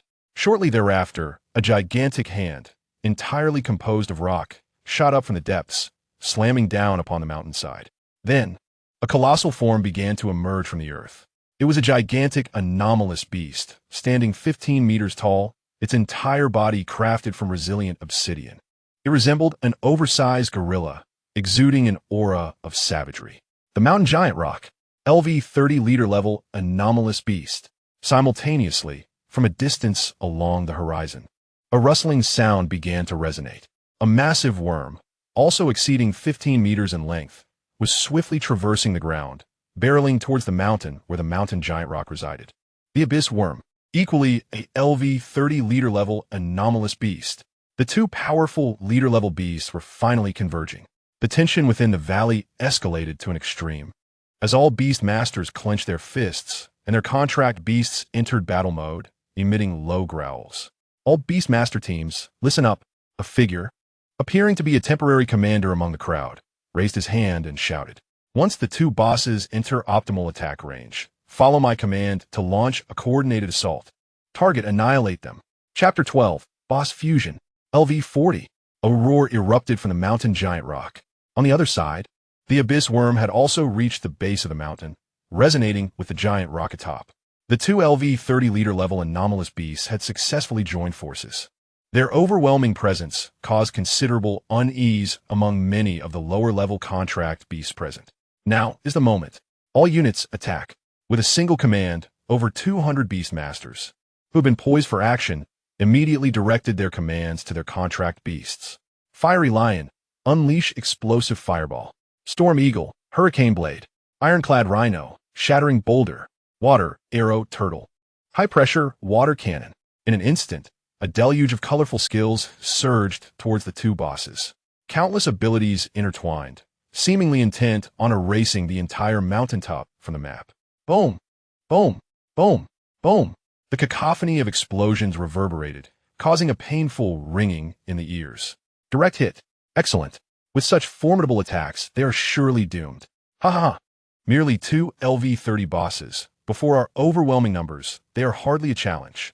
Witnessing their attacks land, the Beastmasters below erupted into cheers.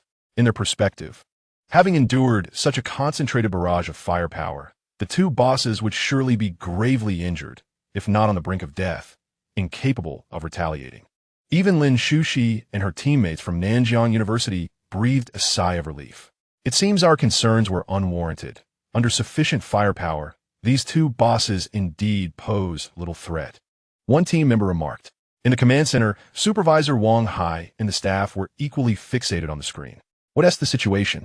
Wang Hai in Gui. The report came from the team leader, indicating that the life signals of the two boss entities were rapidly diminishing and that the attacks were effective. Upon hearing this, Wang Hai felt a weight lift from his heart. It seemed that the strategy of overwhelming numbers had proven effective. However, just as everyone believed the situation was under control, an unexpected turn of events occurred. From the summit, amidst the billowing smoke, an eerie purple-black light suddenly illuminated the scene. Following that, one of the red lights, representing the abyssal worm, vanished without a trace. What was happening? Outside, the beast tamers in the valley sensed something amiss. The smoke from the explosion was slowly dissipating. But the anticipated sight of the boss collapsing did not materialize. Instead, a far larger and more menacing silhouette emerged, shrouded in the purple-black glow.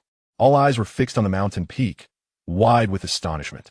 Finally, as the smoke cleared completely, the scene atop the summit was revealed to all. In that moment, every beast tamer present was rendered speechless.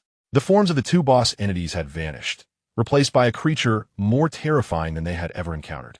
This monstrous entity retained the rocky physique of the mountain giant, but had ballooned to a height exceeding 20 meters. Its arms morphed into the grotesque, tooth-filled appendages of the abyssal worm, with worm-like tendrils sprouting from its back, writhing wildly in the air. Its body was adorned with bizarre purple-black patterns. What in the world is that? A trembling beast tamer questioned. Where have the mountain giant and the abyssal worm gone? No, look. That creature's body is a fusion of the mountain giant and the abyssal worm. Someone in the crowd finally discerned the truth. At the same moment, Lin Shuxi, upon catching her first glimpse of the creature, felt her mind blank. A term, only found in legendary textbooks, flashed through her thoughts: boss fusion. This revelation struck the crowd like a bombshell, causing a wave of shock. What? Fusion? I have only seen such rare cases documented in the Beast Tamer Association. The probability of such instances occurring in dungeons is merely 1 in 10,000. How could we encounter this? This is it. We are utterly finished. Panic spread through the throng in an instant. While they might have felt confident facing two LV-30 boss entities, the emergence of a fused boss, with its power skyrocketing to an unknown level, shattered their confidence entirely. Within the command center, Chen Yuan also beheld the scene on the screen. Fusion? He mused, finding it somewhat intriguing. This was akin to the principle behind his monster fusion card, albeit his was a voluntary fusion, while this one was a desperate, involuntary amalgamation.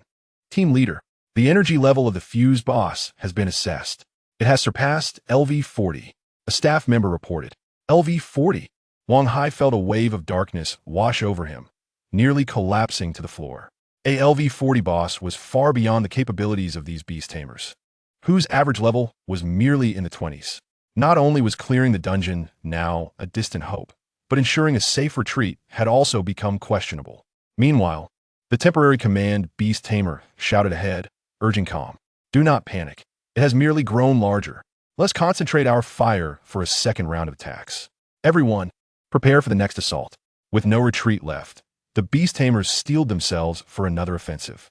However, the fused boss had no intention of granting them another chance. It suddenly spread its worm-like arms wide, purple-black lightning crackling within. This is bad. It is about to attack. Someone shouted in terror. In the next moment, two colossal bolts of purple-black lightning erupted from its maw, hurtling towards the densest part of the crowd with blinding speed. Quick, defend yourselves. The dozens of beast tamers at the front reacted swiftly, commanding their contracted beasts to unleash various defensive skills. Instantly, a multitude of colossal shields composed of rock, metal, and light rose up before the crowd, attempting to intercept the boss's attack. However, all their efforts were in vain. In the face of the horrifying power of the LV-40 fused boss, these defensive skills, barely above LV-20, crumbled like mere tissue paper. With a deafening crack, the purple-black lightning tore through the first shield without hesitation. Then came the second, third, and fourth. Those seemingly indestructible barriers shattered effortlessly before the onslaught of lightning. The explosion sent shockwaves that hurled hundreds of beast tamers into the air. A chorus of wails echoed throughout the valley. In a single strike, the fused boss obliterated the defensive line formed by over 200 beast tamers. Run. We cannot win. We stand no chance. Flee. If we do not escape now, we will all perish here. Lin Shushi and her teammates were equally stunned by the sudden turn of events. Hurry. Let's retreat. The fused boss clearly had no intention of sparing any of them. After unleashing its attack, the writhing tendrils behind it lunged forward, sweeping towards the fleeing crowd. In the command center, the atmosphere had plummeted to a freezing point. All staff wore ashen faces, watching the hellish scene unfold on the screen. Wang Hai slumped in his chair. The defensive line had collapsed, and the beast tamers suffered heavy casualties, with the boss showing no signs of mercy. This trial in Kaiser Mountain had devolved into a full-blown disaster. Quick, contact the military. Report the situation. There has been a severe miscalculation in the level assessment. Request immediate assistance. The communicator sprang into action, sending out a distress signal to the outside world. Yet everyone understood that distant aid would be of little use. By the time the military arrived, those present would likely be long gone. Just as despair engulfed the command center, the tent flap was thrown open. Chen Yuan burst forth from within. Under the gaze of Wang Hai and the staff, he produced a battle device. What are you doing? Wang Hai in Gui. Chen Yuan did not respond, but raised the battle device high. The familiar sound effects resonated clearly amidst the chaos of screams and explosions. The battle device activated. Comic Beast Aidevang. Chapter 13. Hidden Boss? No, it is my monster. A thunderous rumble, far more intense than the previous boss's entrance, engulfed the entire valley. The ground trembled violently, as if an earthquake had struck. The fleeing beast tamers were thrown off balance, stumbling and falling to the ground. What is happening? Is it an earthquake? No. Look ahead. A fallen beast tamer pointed skyward. Everyone instinctively followed his gaze. Then, they beheld a scene they would never forget as long as they lived. Behind them, in the direction of the command center, an enormous white head, so vast it defied description, was slowly rising. It was even larger than the fused boss that had just towered at over 20 meters. What is that? A third boss? A hidden boss. There is a hidden super boss in this dungeon. The heavens are condemning us. It is over. None of us will survive this day. A flicker of hope for survival, just recently ignited, was utterly crushed in this moment. If the LV-40 combined boss had instilled a sense of despair, then the colossal creature before them, obscuring the sky, evoked a true sense of apocalyptic dread, merely by comparing their sizes. It was evident that they were not even on the same dimensional scale. The very sight of it extinguished any thoughts of resistance. Even the combined boss atop the mountain, previously flaunting its dominance, halted its assault. Under the transfixed gazes of all, the immense being was finally revealed in its entirety. Standing 53 meters tall and weighing 25,000 tons, the cosmic monster Leo-Nix had descended. A collective gasp echoed. All were rendered speechless, their minds blank, completely devoid of rational thought. Within the command center, Wang Hai and his subordinates were equally dumbfounded, staring at the beast beyond the tent. They were closest to it, feeling the most intense pressure. "Is this Chen Yuan's contracted beast?" A staff member quavered. Wang Hai opened his mouth, but could utter not a single word. Although he had seen Leo-Nix on video, the impact through a screen was entirely different from witnessing it firsthand. Just as everyone braced for the hidden boss to commence another round of slaughter, Leo-Nix moved. With colossal strides, it stepped forward. Boom! The ground cracked beneath its weight. It disregarded the beast tamers trembling beneath it like ants and effortlessly leaped over the crowd, directly targeting the combined boss on the mountaintop. Isn't attacking us? Its objective is that combined boss. Are they not allies? Are they about to fight?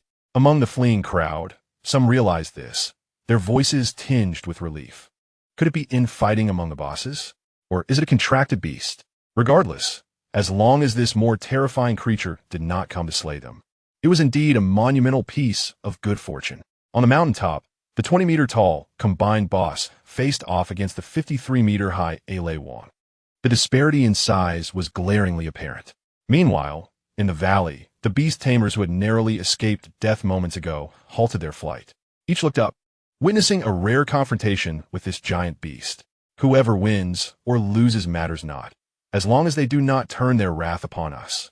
It would be ideal if this massive white creature could take down the combined boss, ensuring our complete safety. After all, size does not always equate to strength, right? That combined boss is an LV-40 monster. Lin Shushi and her companions, however, felt far more complex emotions than the others. "Shushi, is that white giant truly that person's contracted beast?" A teammate inquired. There is no doubt. Lin Shushi's gaze was fixed on the distant Chen Yuan. She could clearly see him commanding the giant. How old is he? Even if he had been training since birth, couldn't he possibly possess such might? Its size, its overwhelming presence. I feel it eclipses even our principal's ace contracted beast by 100-fold. The elite students of Nanjing University experienced a profound challenge to their worldview for the first time. Their proud talents seemed laughable in the face of this spectacle.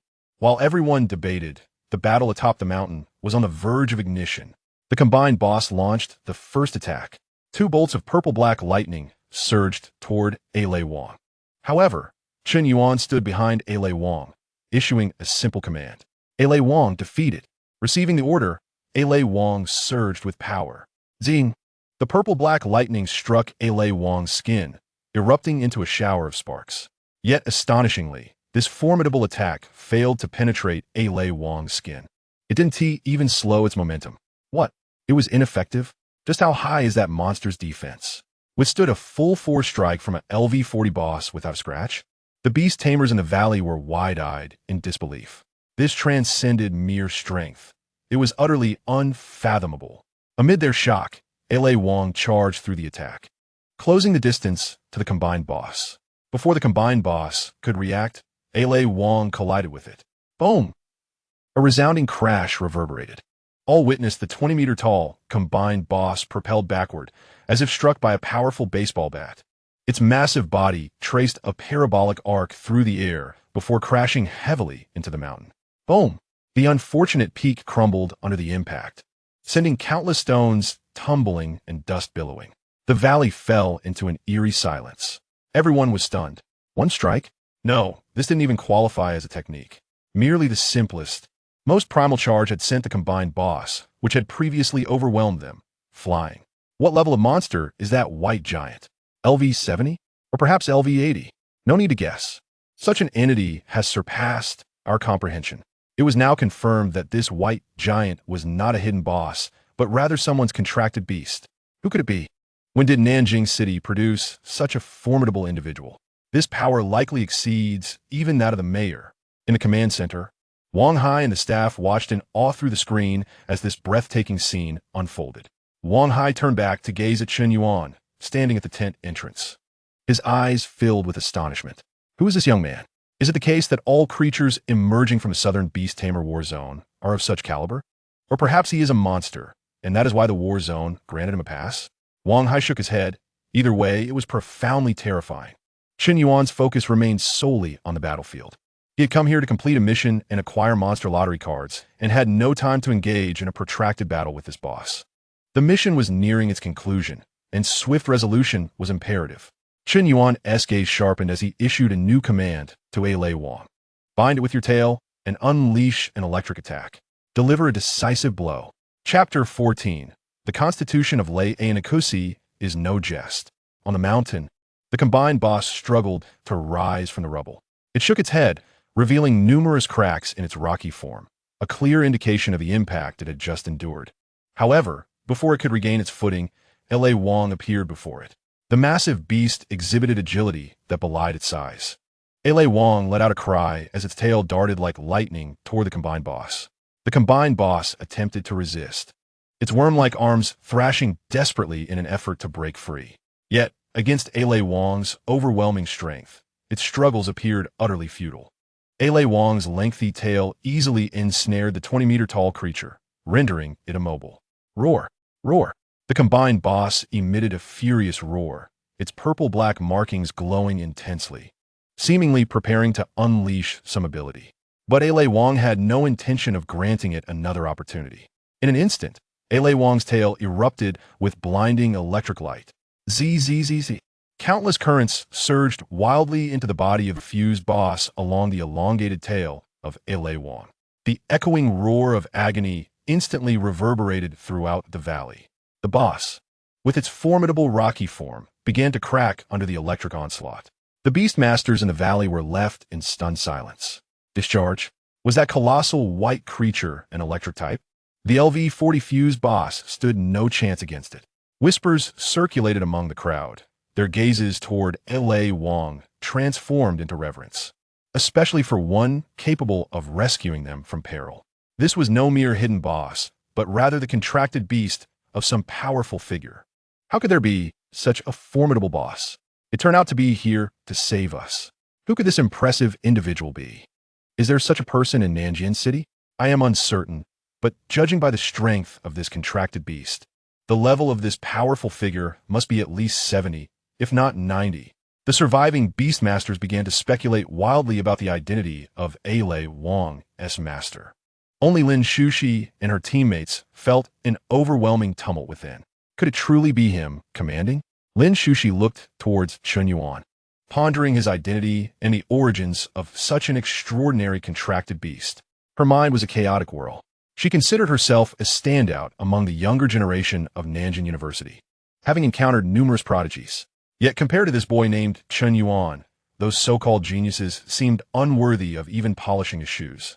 In the command center, Wang Hai and his subordinates were riveted to the battle unfolding on the large screen. The life signal of the boss was plummeting rapidly. At this rate, it would be electrocuted to death in less than 5 seconds. Wang Hai remained silent, his fists clenched tightly. His reverence for the southern Beastmaster battle zone surged exponentially. He even began to suspect that this Mr. Chen Yuan might be the secret weapon sent by the battle zone to address the anomalies in this instance. After all, predicting such a rare boss fusion event in advance was not entirely beyond possibility. Yes, it must be so. Wang Hai found a perfect explanation for his thoughts, his heart feeling considerably more at ease. With such a significant figure present, this crisis seemed manageable. However, just as everyone believed the situation was under control, awaiting the moment the fused boss would be reduced to cinders, an unexpected turn of events occurred. Suddenly, numerous stone statues erupted from the mountainside. The statues bypassed Lei Wang and hurtled towards the crowd in the valley and the command center. These stone figures moved with incredible speed, boasting a level of LV-20. One particular statue targeted none other than Chen Yuan, standing at the tent's entrance. This was dire. Lin Shushi's complexion turned pale instantly. She was closest and saw everything clearly. While the statue's attack was nowhere near the boss's ferocity, it was still far too potent for a mere mortal to withstand. Even the finest defensive beastmasters would perish instantly from a mere brush of this creature, without summoning their contracted beasts. The assault of these extraordinary beasts was beyond the capabilities of the flesh-and-blood beastmasters, and Chen Yuan, as a beastmaster, could hardly react under such circumstances. "Be careful," Lin Shushi shouted instinctively, simultaneously wishing to command her contracted beast to intervene. Yet a distance separated her from Chen Yuan, and her beast could not arrive in time. It was over. Lin Shushi's heart sank to the abyss. Would this mysterious powerhouse meet an untimely demise at the hands of a mere minor monster? The command center's Wang Hai and his team also witnessed this perilous moment, each one nearly losing their composure. If anything were to happen to this significant figure, there would be no one left to defeat the fuse boss. At least half of them would not make it out of the instance alive. Yet, just as everyone braced for tragedy, Chen Yuan moved. Faced with the stone statue's assault, he casually raised his right hand. Every onlooker's heart surged into their throats. What was he doing? Was he going to catch it with his hand? Had he lost his mind? Get away! Lin Shushi was nearly frantic, unable to comprehend Chen Yuan's actions. To her, this was akin to suicide. The beast was nearly upon him, and he still wouldn't flee. The onslaught of extraordinary beasts was not something the frail human body could withstand. This was common knowledge among all beastmasters. However, in the next moment, all their understandings, along with their worldviews, were shattered by a single punch. As the statue was about to strike Chen Yuan, he retracted his combat device and swung his right fist toward the statue. A thunderous sound echoed. When Lin Shushi opened her eyes again, the stone statue lay defeated on the ground. Chen Yuan, having successfully landed a blow, did not lower his guard and surged toward the fallen statue. Chen Yuan was not merely a beastmaster, nor an ordinary human. Having awakened the bloodline of Leo-Nix, his physique was comparable to that of an extraterrestrial being of similar size. Faced with such a stone creature, a few strikes were all it took. There was no need for Lei Wang to intervene. The physique of Leo-Nix was no trivial matter. In mere moments, the entire statue was obliterated by Chen Yuan, bursting into countless fragments that shot off in all directions. The process was sheer brutality. The team from Nanjing University and the entire command center fell into stunned silence once more. Was this still a human? A beastmaster possessing such extraordinary physical prowess? Was this reasonable? It was utterly unreasonable. Everyone's minds froze. Lin Shushi stood rooted in place, her mind a blank slate. There exists a phenomenon known as reciprocity between beastmasters and their contracted beasts. When a contracted beast reaches a certain level of strength, its immense life energy nourishes the beastmaster's body, enhancing their physical capabilities beyond that of ordinary humans. Yet, that merely meant surpassing the average. To withstand the attack of an extraordinary beast barehanded, as Chen Yuan did, transcended the realm of reciprocity. The individual before her had become unfathomably powerful, entirely beyond theoretical comprehension. Lin Shushi dared not think further, fearing her speculations might overwhelm her. In the command center, Wang Hai and the staff witnessed the entire event unfold. What was that? Was it a defensive tool? Impossible. Wang Hai immediately dismissed that notion, as there was no energy fluctuation from any device. A gasp of astonishment echoed throughout the command center. The gazes directed at Chen Yuan had completely transformed. This man was a humanoid monster. Wang Hai wiped the cold sweat from his forehead, directing his attention back to the screen. There, the fuse boss was ensnared by the white tail, suspended midair, with no chance of escape. The white tail continued to unleash intense electric shocks, which the boss could not withstand. With that, Chen Yuan's focus returned to the battlefield. The fuse boss emitted a final faint wail. Its obsidian body could no longer endure the terrifying electric energy. With a resounding crash, it shattered into a cloud of dust. Ding! Your monster Lei Wang has slain the fused extraordinary beast, LV40, earning 10,000 experience points. Ding! Your monster Lei Wang has leveled up. Current level, LV9. Ding! Your monster Lei Wang has leveled up. Current level, LV10. A series of system notification sounds echoed in Chen Yuan's mind. It was done. Chen Yuan sighed in relief and opened the attribute panel of AI Lei Wang. Monster panel, name, AI Lei Wang. Level, LV10 Experience, 06000. Type, Cosmic Monster. Weight, 500 grams. 25,000 tons. Height, 20 centimeters, 53 meters. Life, 110500110500. Attack, 9,400 defense, 8,100 agility, 7,800 skills. Electric attack, Crescent Blade. The attack power was about to exceed 10,000. Chen Yuan gazed at AI Lei Wang's new data. Even his biological father, Chun Jiu Ri's LV-50 Earth Dragon, had an attack power of only 3,700 points. The gap was beyond rational calculation. If another father-son match were to occur now, it was likely that a mere sneeze from AI Lei Wang could send the Earth Dragon flying. Although his father's trump card wasn't the Earth Dragon, AI Lei Wang's stats were undeniably formidable. Truly, a cosmic monster, just as Chun Yuan reveled in AI Lei Wang's growth. The others in the valley gradually emerged from their earlier shock. The battle had concluded. The LV-40 combined boss that had plunged them into despair was vanquished by the white giant beast, electrocuted to death. The joy of surviving surged in everyone's hearts. We won. We are saved. I thought I was doomed. Many cried tears of joy, and some even collapsed to the ground, weeping openly. In the valley, all beast masters gazed at AI Lei Wang in the distance. With 2 leader-level beasts defeated by him, the dungeon should theoretically be cleared. He was eager to use the monster lottery card as a reward for completing the task, which was his ultimate goal for this journey.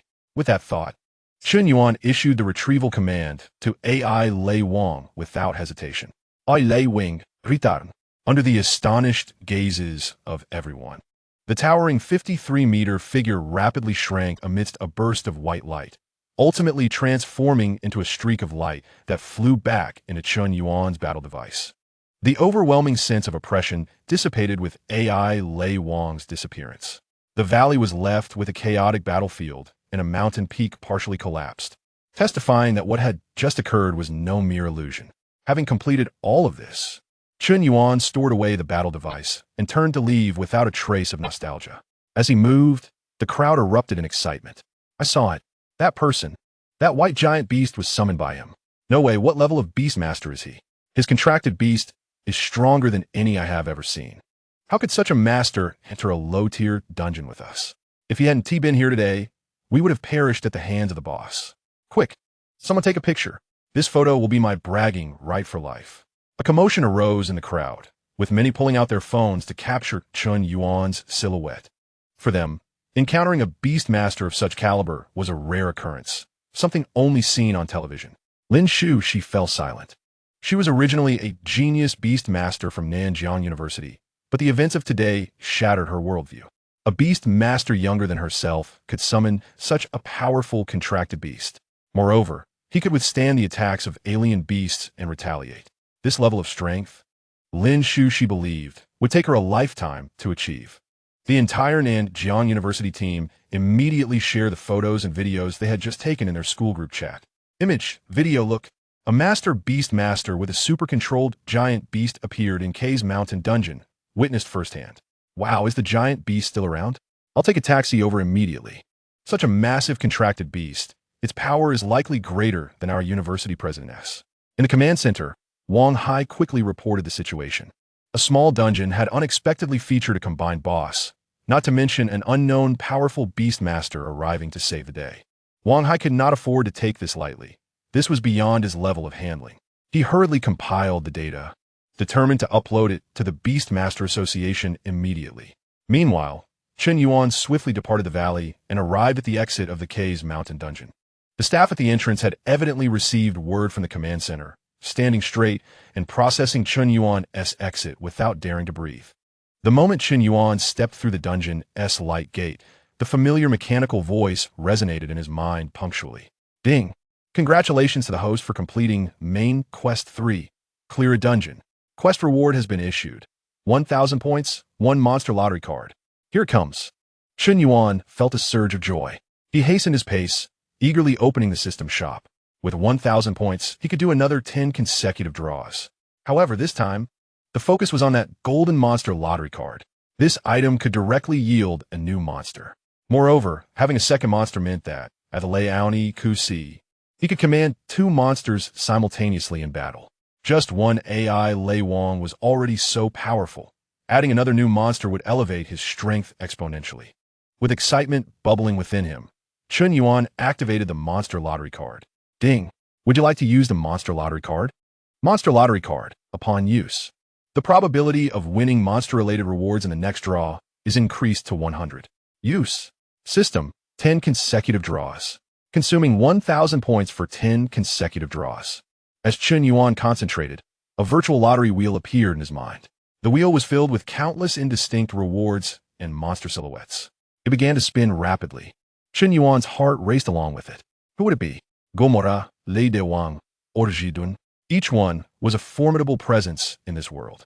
Finally, the wheel slowed down and gradually came to a halt on one of the silhouettes. Ding! Congratulations to the host for obtaining a new monster. Ultra Ancient Monster Go Erzon. Chapter 16. With Go Erzon drawn, how far can the 5 emperors be? Ultra Ancient Monster Go Erzon. Chun Yuan's eyes lit up upon seeing this name. With AI Lei Wang as his aquatic combat monster, he now added Go Erzon as his terrestrial combat beast. Although Go Erzon may not rank high among Ultraman monsters, it depends on the comparison. In this beast master world, it was undoubtedly a dominating force. Most importantly, Go Erzon could be continuously strengthened. From the ordinary Go Erzon to Flame Go Erzon, then to Go Erzon 2, its power escalated with each iteration. Additionally, Go Erzon was a component for synthesizing the 5 emperors. The monster fusion card acquired through side quests was perfectly applicable to Go Erzon. Though merely a fragment of the 5 emperors, its strength should not be underestimated.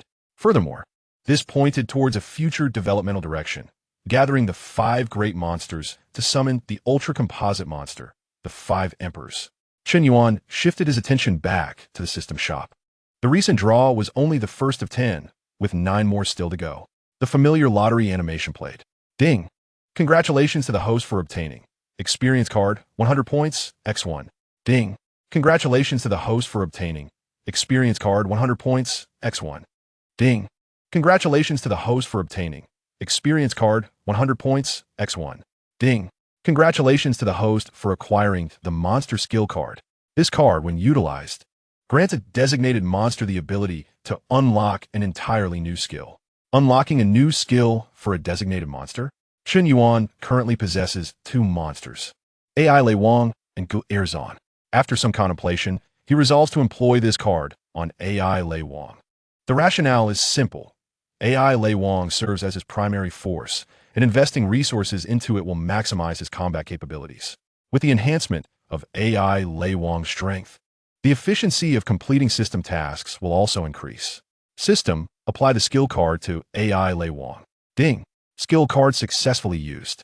Randomly drawing a new skill for the cosmic monster AI Lei Wang. Ding! Congratulations, host. Your monster AI Lei Wang has successfully unlocked the new skill AI Lei Wang Sweep. AI Lei Wang Sweep concentrates powerful electrical energy at the tail for a whip-like attack, inflicting tremendous damage on enemies within range. Chun Yuan's eyes brightened. This skill resonates with him, as it was a technique employed by AI Lei Wang in the Galaxy Ultraman S series. This move perfectly compensates for AI Lei Wang's medium attack range deficiency. Although the previous electric discharge attack was a classic skill, it required ensnaring the enemy with its tail to initiate. The Crescent Light Blade is a ranged attack, yet it may struggle to hit formidable foes. Now, with AI Lei Wang Sweep, AI Lei Wang possesses an instantaneous medium-range skill, making it exceptionally practical for clearing minions or controlling the battlefield. Indeed, this acquisition is quite fruitful. Chun Yuan nodded in satisfaction. A new powerful monster, Go Erzon, a new skill for AI Lei Wang, and 8 experience cards. This venture into the K's Mountain Dungeon has proven immensely rewarding. As Chun Yuan tallied his gains, the system's prompt sounded once more. Ding! Detected that the host possesses 2 monsters. Main Quest 4 has been triggered. Main Quest 4. Own 2 monsters above LV10. Quest reward. 1,000 points, 1 Monster Lottery Selection card. Monster Lottery Selection card. Upon use, during the next Monster Lottery, the system will provide 3 monster options for which the host may choose one. A Monster Lottery Selection card? Seeing this reward, Chun Yuan realized that a three-choice lottery card is truly a divine item. The monster lottery is entirely random, relying solely on luck. Should he draw a weaker monster or one lacking in cultivation value? It would be rather embarrassing. However, this selection card grants him a directed choice opportunity. If one of the three options presented by the system aligns with his desires, such as Mei Erba or Late Xiaoba Si, which are materials for synthesizing the 5 Emperor Kings, it would be a tremendous gain. If none are satisfactory, selecting a robust monster would still be advantageous. He must complete Main Quest 4. Chun Yuan examined the requirements for Main Quest 4. The task necessitates leveling both monsters to LV10. AI Lei Wang is already at LV10, meaning he merely needs to elevate the newly acquired Gu Erzon to LV10. System, apply all 8 experience cards to Gu Erzon. Ding. Using experience cards, 100 points, x8. Your monster Gu Erzon has gained 800 experience points. Ding. Your monster Gu Erzon's level has increased. Current level, LV2. Ding. Your monster Gu Erzon's level has increased. Current level, LV3. In an instant, the 800 experience points propelled Gu Erzon's level from LV1 to LV3. Chun Yuan promptly opened Gu Erzon's attribute panel. Monster panel, name, Gu Erzon, level, LV3, experience, 300,500 type, ultra ancient monster, weight, 68,000 tons, height, 62 meters, health, 102,000, attack, 7,400, defense, 7,400, agility, 6,500, skill, ultrasonic beam, unlocked, forms list, none. Chun Yuan examined Gu Erzon's LV3 stats. Although its base attack value does not surpass that of AI Lei Wang, its defense is superior. The agility attributes of both monsters are identical, aligning well with Gu Erzon's design. Most crucially, Gu Erzon possesses a primary skill, the ultrasonic beam, right upon acquisition. Now, the objective is to expedite Gu Erzon's leveling to LV10 to complete Main Quest 4 and obtain the third monster. Chun Yuan closed the system panel. Naturally, he needs to find a high-level monster area for grinding. He must return to thoroughly investigate what dungeons or wilderness areas surround Nanjiang Bay City. Chapter 17. The Mayor's Visit. That LV70 behemoth is actually my classmate. Meanwhile, in the mayor's office, Jiang Yunning, the mayor of Nanjiang Bay City. Beyond her exceptional capabilities, she is also a formidable beastmaster. A secretary entered. Mayor, we have received a report from the K's Mountain Dungeon. The report's title reads, regarding the 1 in 10,000 probability of a boss fusion event in the K's Mountain Dungeon, and the strongman's actions to resolve the crisis, a complete record. The secretary promptly played the video sent by Wang Hai. Each frame of the video struck Jiang Yunning's nerves. With her experience, she found herself at a loss for words to describe what unfolded. The colossal white contract beast displayed combat power that transcended her comprehension. Even her own ace contract beast, LV65 Ice Crystal Phoenix, would likely find no advantage against this white giant. Jiang Yunning recalled a report filed a few days prior at the duel arena, detailing an incident where a certain Chun Yuan summoned a LV1 contract beast. That LV1 contract beast had severely injured her father's LV50 Earth Dragon with a single kick, shattering the energy shield of the advanced duel arena and crashing through the wall. When Jiang Yunning first read that report, her immediate reaction was disbelief. A LV1 contract beast defeating a LV50 contract beast? She initially thought the duel arena staff were exaggerating. However, now that she linked the two reports, everything fell into place. Both incidents pointed to the same name, Chun Yuan. How had this Chun Yuan managed to tame such a powerful contract beast? She was aware that his father, Chun Jiuri, held a high position in the Southern Beastmaster battle zone. Yet, even the most elite strategic contract beasts in the military could not possess such prowess at LV1. But the evidence was irrefutable. Without hesitation, Jiang Yunning instructed her secretary, the crisis at our IC base might be resolved by this Chun Yuan. Connect me to the principal of the 3rd middle school. The following day, Chun Yuan returned to school. Most students gathered, engaged in animated discussions. Did you hear? Yesterday, a boss fusion occurred in the K's Mountain Dungeon, and the defense of over 200 Beastmasters was shattered in a single strike. Is that so? What happened next? Then, a mysterious big shot summoned a white giant beast larger than the mountains, and with a single tail swipe, defeated that fused boss. The classroom buzzed with excitement, every face reflecting admiration. In this era of universal beastmasters, powerful beastmasters shine as the brightest stars. Chen Yuan sat in the corner of the classroom, propping his chin with one hand. His primary concern was upgrading his companion, Gu Erzin. As he pondered this, he retrieved his phone and once again opened the information portal for the Nanjiang City instances. After scrolling for a while, he encountered an awkward situation, an abundance of low-level instances. Hafeng Mountain Stronghold recommended level LV-15, LV-25. Misty Forest recommended level LV-20, LV-30. Surrounding the Nanjiang Bay City were numerous low-level instances that had already been thoroughly developed. The creatures there barely reached LV-40, and the bosses had already been defeated. These instances were on the verge of closure. Engaging in battles with minor creatures using Gu Erzin was proving to be a slow process for gaining experience. Furthermore, with school obligations, he was unable to accumulate significant experience. This was troublesome. Chen Yuan furrowed his brow. To level up swiftly, the only solution was to venture into genuinely perilous territories. For instance, outside the city. Beyond the high walls of the Bay City lay a wasteland occupied by ferocious creatures, a domain warped by the laws of nature. There, the creatures often began at LV-50 or LV-60. If he ventured there, Gu Erzin's level would undoubtedly soar like a rocket. However, the issue was that leaving the city required stringent approval procedures, and ordinary individuals lacked the qualifications. Even professional beast taming teams had to report to the Beast Tamer Association and present clear mission objectives. Was he to seek his father's assistance again? Chen Yuan felt a headache coming on. Obtaining a pass for an instance was one matter, but requesting permission to exit the city would likely lead to an inquisition from his father. Just then, the homeroom teacher, Mr. Wang, entered the classroom. Silence. This is an early study period, and the noise is unacceptable. Mr. Wang banged on the podium, his voice stern. I know what you are discussing, and it is about the Kaiser Mountain instance, isn't it? I have also seen the internal report released by the Beast Tamer Association. The contract beast of that mysterious expert is preliminarily estimated to be around LV-70. The classroom erupted in an uproar. LV-70? My goodness. Do we have such a formidable figure in Nanjiang City? The mayor is only LV-65, right? This is even more impressive than the mayor. How incredible. If I could reach that level, it would be worth any sacrifice. The students gasped in astonishment, their eyes filled with shock and fervor. LV-70 was a height beyond their wildest imaginations. Observing the students' adoring gazes, Mr. Wang nodded in satisfaction and continued to drive home his point. Thus, you should take this as your goal, study diligently, and train hard. Do not think that awakening your talent means all is well. Understood. The students responded energetically. Chen Yuan, listening from below, couldn't help but smirk. LV-70?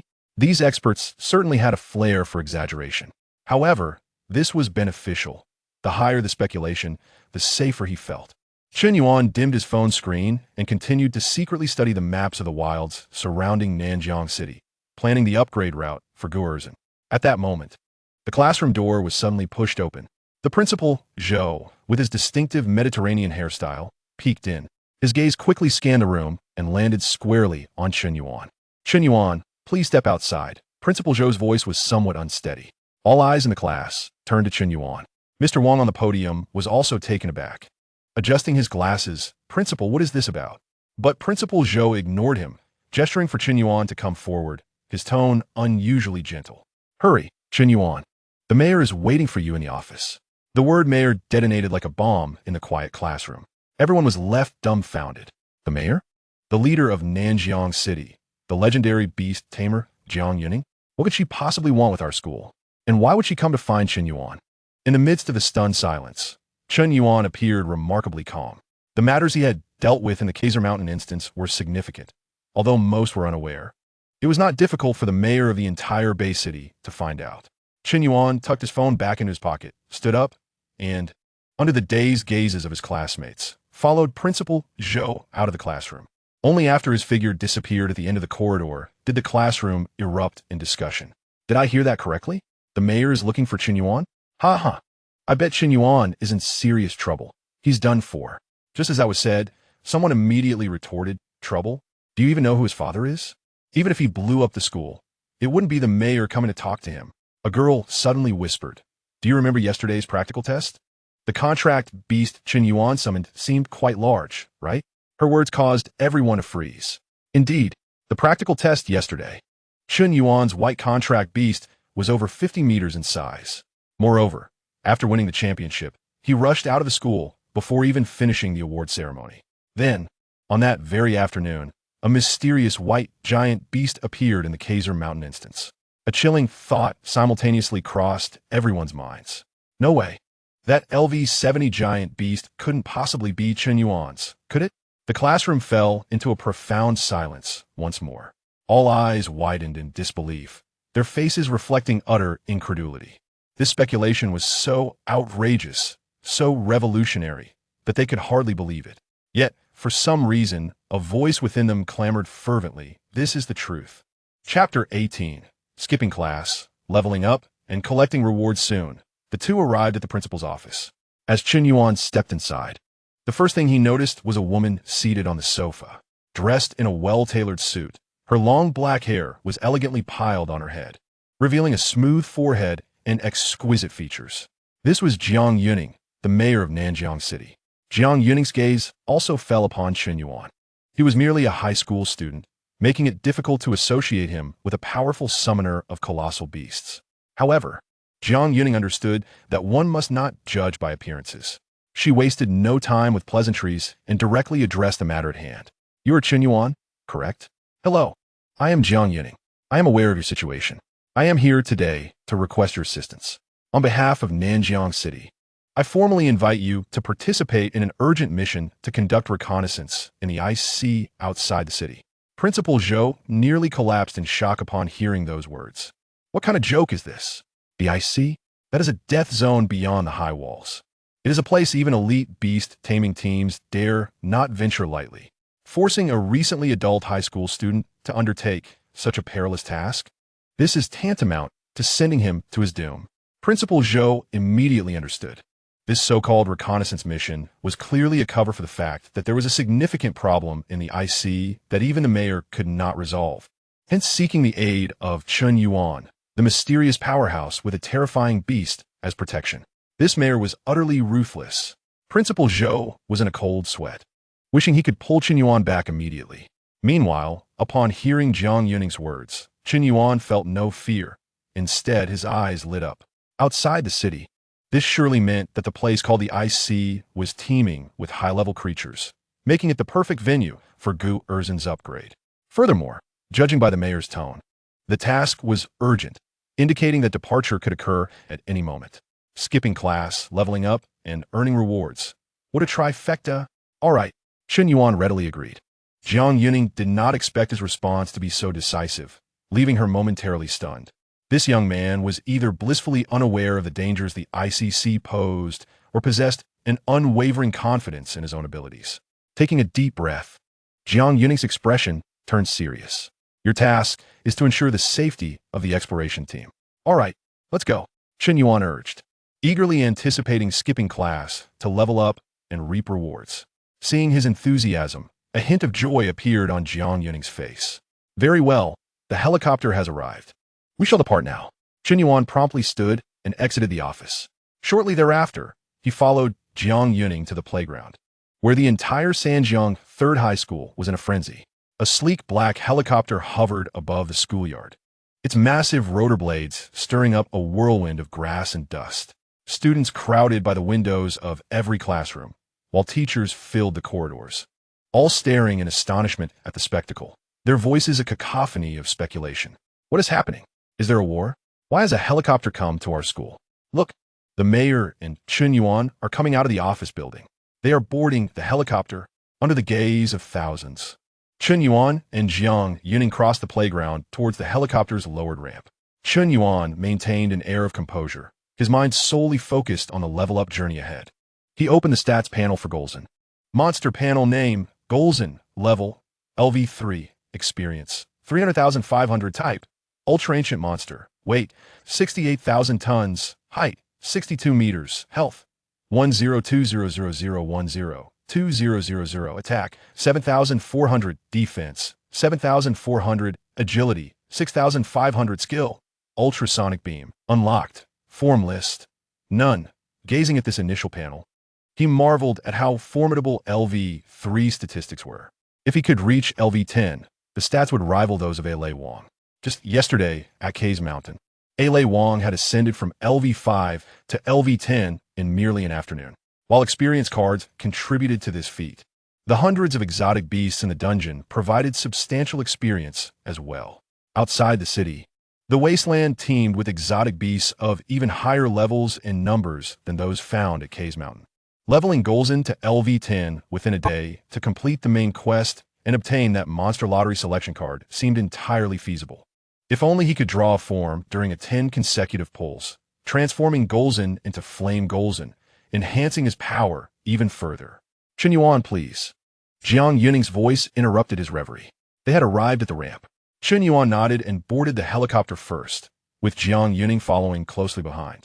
As the cabin door closed, the helicopter ascended slowly, pivoting direction and soaring towards the city's edge under the watchful eyes of the faculty and students. Inside the helicopter, they sat across from one another, yet Jiang Yuning's demeanor remained grave. Chen Yuan, the ICC we are heading to is not merely a dungeon. It is an ocean located outside the South Jiang Bay City, transformed into an icy expanse due to the failure of a dungeon challenge 80 years ago, which allowed exotic beasts to invade reality. Chen Yuan listened quietly. The failure of the dungeon challenge leading to the erosion of the real world was knowledge covered in high school textbooks. In essence, it meant he was to serve as a combatant. However, he welcomed the challenge. Danger signified opportunity and experience points. The helicopter veered eastward, swiftly crossing the bustling urban landscape. A towering steel wall emerged before them, firmly enclosing the entire South Jiang Bay City. The helicopter gradually descended onto the helipad. Upon disembarking, Chen Yuan noticed a squad awaiting their arrival. A dozen individuals clad in standardized combat uniforms stood in neat formation. Each Beastmaster bore the emblem of the Beastmaster Association on their chests, evidently the mayor's guards. Upon sighting Jiang Yuning, the guards saluted in unison. However, as their gazes fell upon Chen Yuan, a hint of confusion flickered across their expressions. A boy in a high school uniform? Why would the mayor bring such a youth for an outside mission? Was he perhaps a young master requiring the escort of these experts? Though they harbored doubts, their faces betrayed none. The captain of the guard stepped forward to report to Jiang Yuning. Mayor, the convoy is prepared and ready to depart at your command. Jiang Yuning nodded and then instructed Chen Yuan, let us get in the vehicle. Following her lead, Chen Yuan entered the command vehicle, with the rest of the convoy members swiftly boarding as well. The armored vehicles crunched over gravel, emitting a series of creaks. The convoy passed through the gate, officially entering the wasteland inhabited by exotic beasts. Chapter 19. The mayor is shocked again. He actually has a second one. The atmosphere within the vehicle shifted dramatically. Despite it being midday with blinding sunlight, a sense of heaviness prevailed. Back in the Bay City, the guards occasionally whispered to one another. But now the vehicle was enveloped in silence, save for the hum of the armored vehicle's engine. Chen Yuan cast his gaze out the window, confronted with the remnants of a desolate city. This was the price of a dungeon strategy failure. 500 meters ahead, a large group of exotic beasts was visible, estimated to number in the hundreds. A voice crackled through the communication device within the vehicle. Attention everyone, we need to resolve this battle within 20 minutes. Understood, came the brief responses over the comms. Captain Li Yin set down the communicator and glanced back at Chen Yuan. Doubts crept into his mind once more. This kid looked soft and inexperienced, as if he had never weathered storm. Newly awakened beastmasters typically had small, contracted beasts, likely insufficient to even be a meal for the exotic beasts. Mayor, please wait in the vehicle. They are merely a bunch of small fry. Our team will handle them swiftly. Li Yin brimmed with confidence in his squad. As a LV-50 elite beastmaster, with team members all above LV-40, confronting such a level of exotic beast horde would entail little more than minor injuries, merely routine. A roar erupted from ahead, signaling the arrival of the exotic beasts. Hundreds of creatures resembling hyenas, but as large as elephants, burst forth from the ruins of a shopping mall, charging toward the speeding armored convoy. Bone spike hyenas. Estimated level LV-30. Prepare for engagement. Li Yan's voice rang out again. The side doors of the two leading armored vehicles slid open, and 15 guards surged forth, their movements swift and precise. Accompanied by flashes of light, 15 uniquely sized contracted beasts appeared before the team. There were towering bears exceeding 5 meters in height and serpents stretching over 10 meters long. As soon as the contracted beasts emerged, they charged toward the bone-spiked hyenas. Combat érupted instantanéously. The guards coordinated seamlessly. Despite the fierce battle, the entire scene remained under their control. Li Yin observed the unfolding conflict outside, a smug expression gracing his face. This was the prowess of the mayor's guard team, one of the top Beastmaster teams in South Jiangbei City. Once more, he turned back, eager to see whether the boy named Chun Yuan had been cowed by the bloody spectacle. To his surprise, he found Chun Yuan frowning, seemingly bearing a hint of impatience. Li Yin was taken aback. Impatience? What is this young man thinking? Does he believe that we are not performing well? What a joke. This is a textbook example of a coordinated team operation. To resolve the battle within 20 minutes while minimizing casualties is already of the highest caliber. Just as Li Yin was mulling over this in his mind, Chun Yuan spoke up. Well, I think I should go out and help. From Chun Yuan's perspective, the attacks of these guards felt as trivial as a mere scraping. How could it possibly take 20 minutes to defeat a horde of minor creatures? What if a stronger beast were to be attracted in the process? As someone embodying the spirit of the Ultra, he could not allow such a situation to arise. Moreover, Chun Yuan was also eager to earn experience points for his contract beast, Gu Erzin. The multitude of minor creatures before him represented a vast reservoir of experience. Noticing that the mayor did not object, he stepped down without hesitation. Hey, what are you doing? It's dangerous, Li Yin exclaimed in shock as he saw Chun Yuan disembark, urgently calling out to stop him. The team members outside also noticed the commotion and froze momentarily. Captain, is that kid throwing his life away? Don't mind him. I'm coming to assist you in dealing with the beast, Li Yin shouted. Anxious, he feared that this influential individual might encounter an accident, a responsibility he could not bear. So he had to intervene personally. Ignoring the gazes of everyone around him, Chun Yuan stood behind all the guards, raised his hand, and activated his battle device. The device whirred to life, emitting a summoning sound. Battle device activated. Super ancient beast Gu Erzin. In the next moment, the sky darkened. An incomprehensibly massive shadow loomed over the entire battlefield. Boom! Accompanied by a tremendous roar. The guards entangled with the beast felt as if a dark cloud had suddenly appeared overhead, blocking the blinding sunlight. They all looked up and then froze in place. What is that? Li Yan's face turned pale, his lips trembling, unable to form a coherent sentence. It was not just him. Every team member witnessing this scene was left dumbfounded, their minds blank. What creature is this? A new boss beast? What a joke. When has a monster of such size ever appeared in the wastelands outside the city?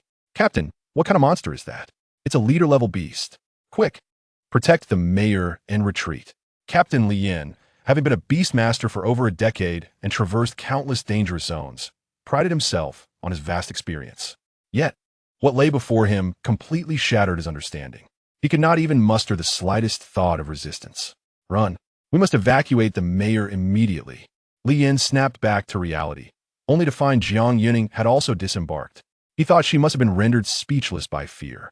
Mayor, don't get out of the vehicle. We will cover your retreat. However, Jiang Yuning simply stood there, quietly observing Gu Erzin. The skin of this contract beast was not white. Could it be that such a colossal creature existed in two forms? Jiang Yuning could not fathom it. The original white giant was already capable of overwhelming the entire Nanjiang Bay City, and now another had appeared. As this thought crossed her mind, cold sweat drenched her back. Fortunately, a beastmaster could only summon one contract beast to battle at a time on the battlefield. Otherwise, the mere thought of two such giants appearing simultaneously was unimaginable. Captain Li, there is no need to be anxious. Jiang Yuning's voice was calm. Li Yin doubted his own hearing, following the mayor's gaze to see Chun Yuan standing at the foot of the giant beast. Chun Yuan issued a command to the colossal creature. Gu Erzin, attack. Attack? What kind of attack? Could this giant be the contract beast of this high school student? Before Li Yin could process this information, Gu Erzin's assault was already upon them. Roar! A purple beam of light erupted from Gu Erzin's horn. Supersonic light beam. Chapter 20. The monster emerges. Commences destruction of the city. A purple ray instantly swept across the entire battlefield. Boom! Wherever the beam struck, the earth was plowed open. Soil and rubble evaporated by the intense heat. The LV-30 bone spiked hyenas, entangled with the guard's contract beasts, were instantly reduced to ashes under the beam's onslaught. In a singular sweep of the light, over 100 troublesome bone-spiked hyenas were decimated. The remaining hyenas, now terrified, turned tail and fled towards the abandoned shopping mall, seeking refuge within the building's cover. On the battlefield, the guards stood frozen, bewildered. Was that it? This giant beast was not only the contract beast of the high school student before them, but its casual display of power was astonishing. The battle they had anticipated to endure for 20 minutes had concluded in an instant. Chen Yuan had also gained a modest amount of experience, although not substantial. Encountering a horde of beasts immediately upon exiting the city indicated that the further one ventured out, the stronger the beast became, and consequently, the experience would be greater. Chen Yuan did not wish to waste too much time on these low-level beasts. He had more pressing matters to attend to in the IC. He raised his hand, preparing to activate his battle device and recall Gu Erzin. Gu Erzin return. However, he had only spoken half the phrase when a mechanical voice echoed in his mind. Ding! Detected that the host is undertaking a cleansing mission, triggering a side quest. Quest name, Wasteland Scavenger. Quest content. During this operation, eliminate over 100 beasts. Quest reward, 1,000 points, 1 monster form card. Monster form card, upon use. The next monster draw will guarantee the acquisition of a monster form card. Quest progress, 0-100. Chen Yuan's hand, which had been raised, suddenly halted in midair. A monster form card? This was a valuable item. The true strength of Gu Erzin lay in its enhanced forms, Fire Gu Erzin and Ancient Fire Gu Erzin. Each form signifies a new combat style. He had not anticipated such a reward to present itself so readily. Even if he did not draw Gu Erzin's form, the other monsters' forms would still be quite beneficial. There was no time to waste. Securing the reward was of utmost importance. The horde of bone-spiked hyenas that had taken refuge within the building, though not high in level, were numerous and perfectly suited as targets to complete the quest. With this thought, Chen Yuan lowered his hand once again. This scene caused both Li Yin and Jiang Yuning to feel a jolt of apprehension. What did he mean by this? Was he not planning to relent? The next moment, Chen Yuan's command confirmed their suspicions. Gu Erzin, pursue them. Roar. Responding to the command, Gu Erzin let out a fierce roar, lifting its paw and then bringing it down with tremendous force. Boom! The ground shook violently as Gu Erzin charged toward the abandoned shopping mall, disregarding the building's walls, crashing through in the most brutal manner. The reinforced concrete structure crumbled before it, as fragile as a snapped cookie. Walls shattered, glass turned to dust, and the entire building trembled violently under its frenzied assault. Large sections of the walls collapsed, revealing the panicked beasts inside. Several bone-spiked hyenas caught too close, were crushed into a pulp by the falling debris before they could evade. Subsequently, Gu Erzin's paws continued to rise and fall. With each step, the ground trembled violently, as if an earthquake had struck. The beast horde realized that the mall could not withstand this onslaught and began to flee. They scattered in different directions, seeking shelter in various buildings. Task name, Wasteland Scavenger. Task progress, 11,100. Chen Yuan observed that the recent attacks had barely eliminated any of the aberrant beasts, and instead had caused the remaining ones to flee. He could not allow these creatures to continue hiding. It was imperative to amplify the destructive force for the beast transformation card. Gu Erzin unleashed the ultrasonic beam.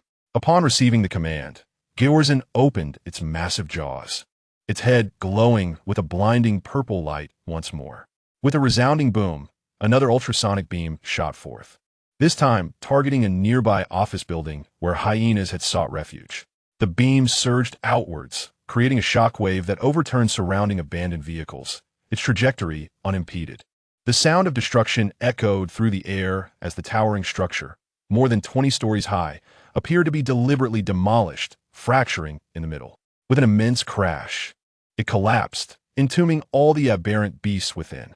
The entire convoy, along with every member of the escort team, including Jiang Yuning, gazed in awe at the scene.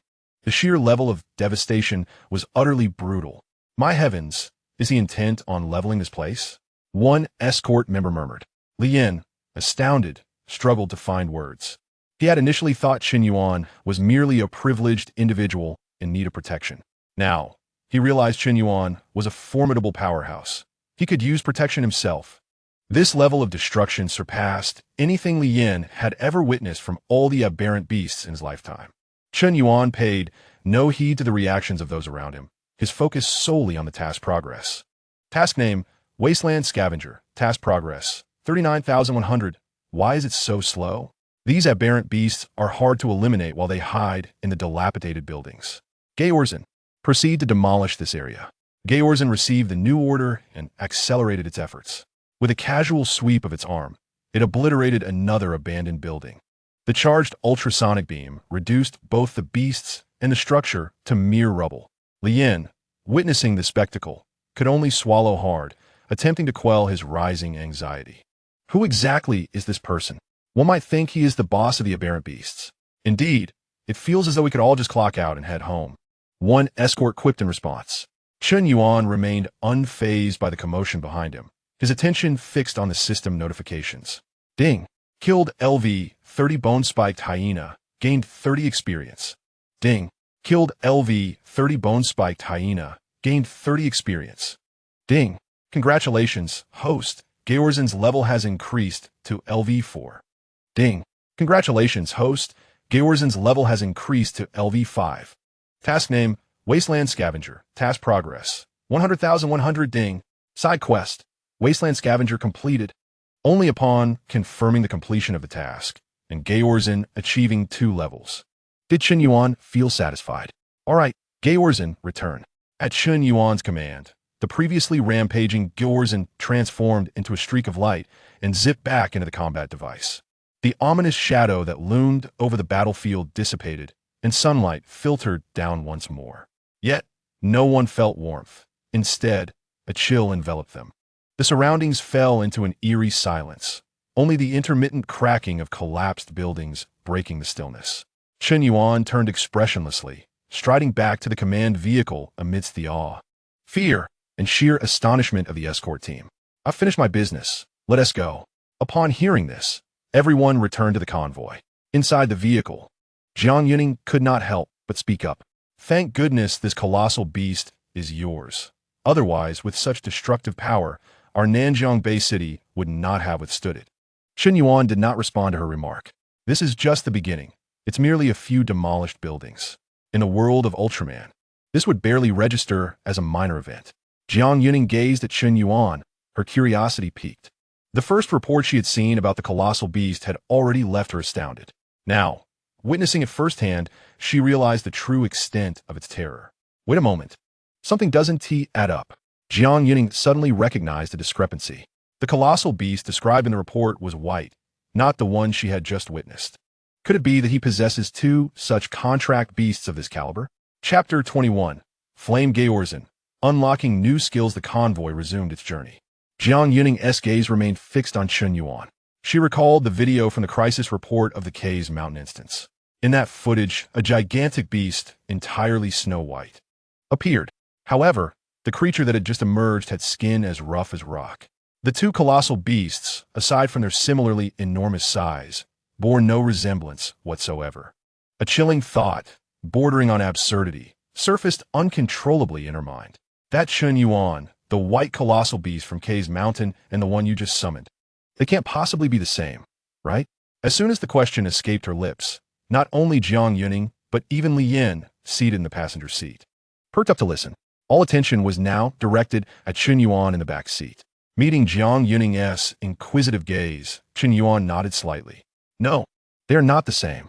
The white one is called Aliwang, while the one just now is Georzen. At present, I truly possess only these 2. Chen Yuan's clarification detonated in the minds of Li Yin and the other escort members like a thunderclap. 2. Li Yin nearly lost control of his volume, exclaiming in disbelief. 2. There are actually 2. He had just witnessed Georzen's overwhelming destructive force firsthand.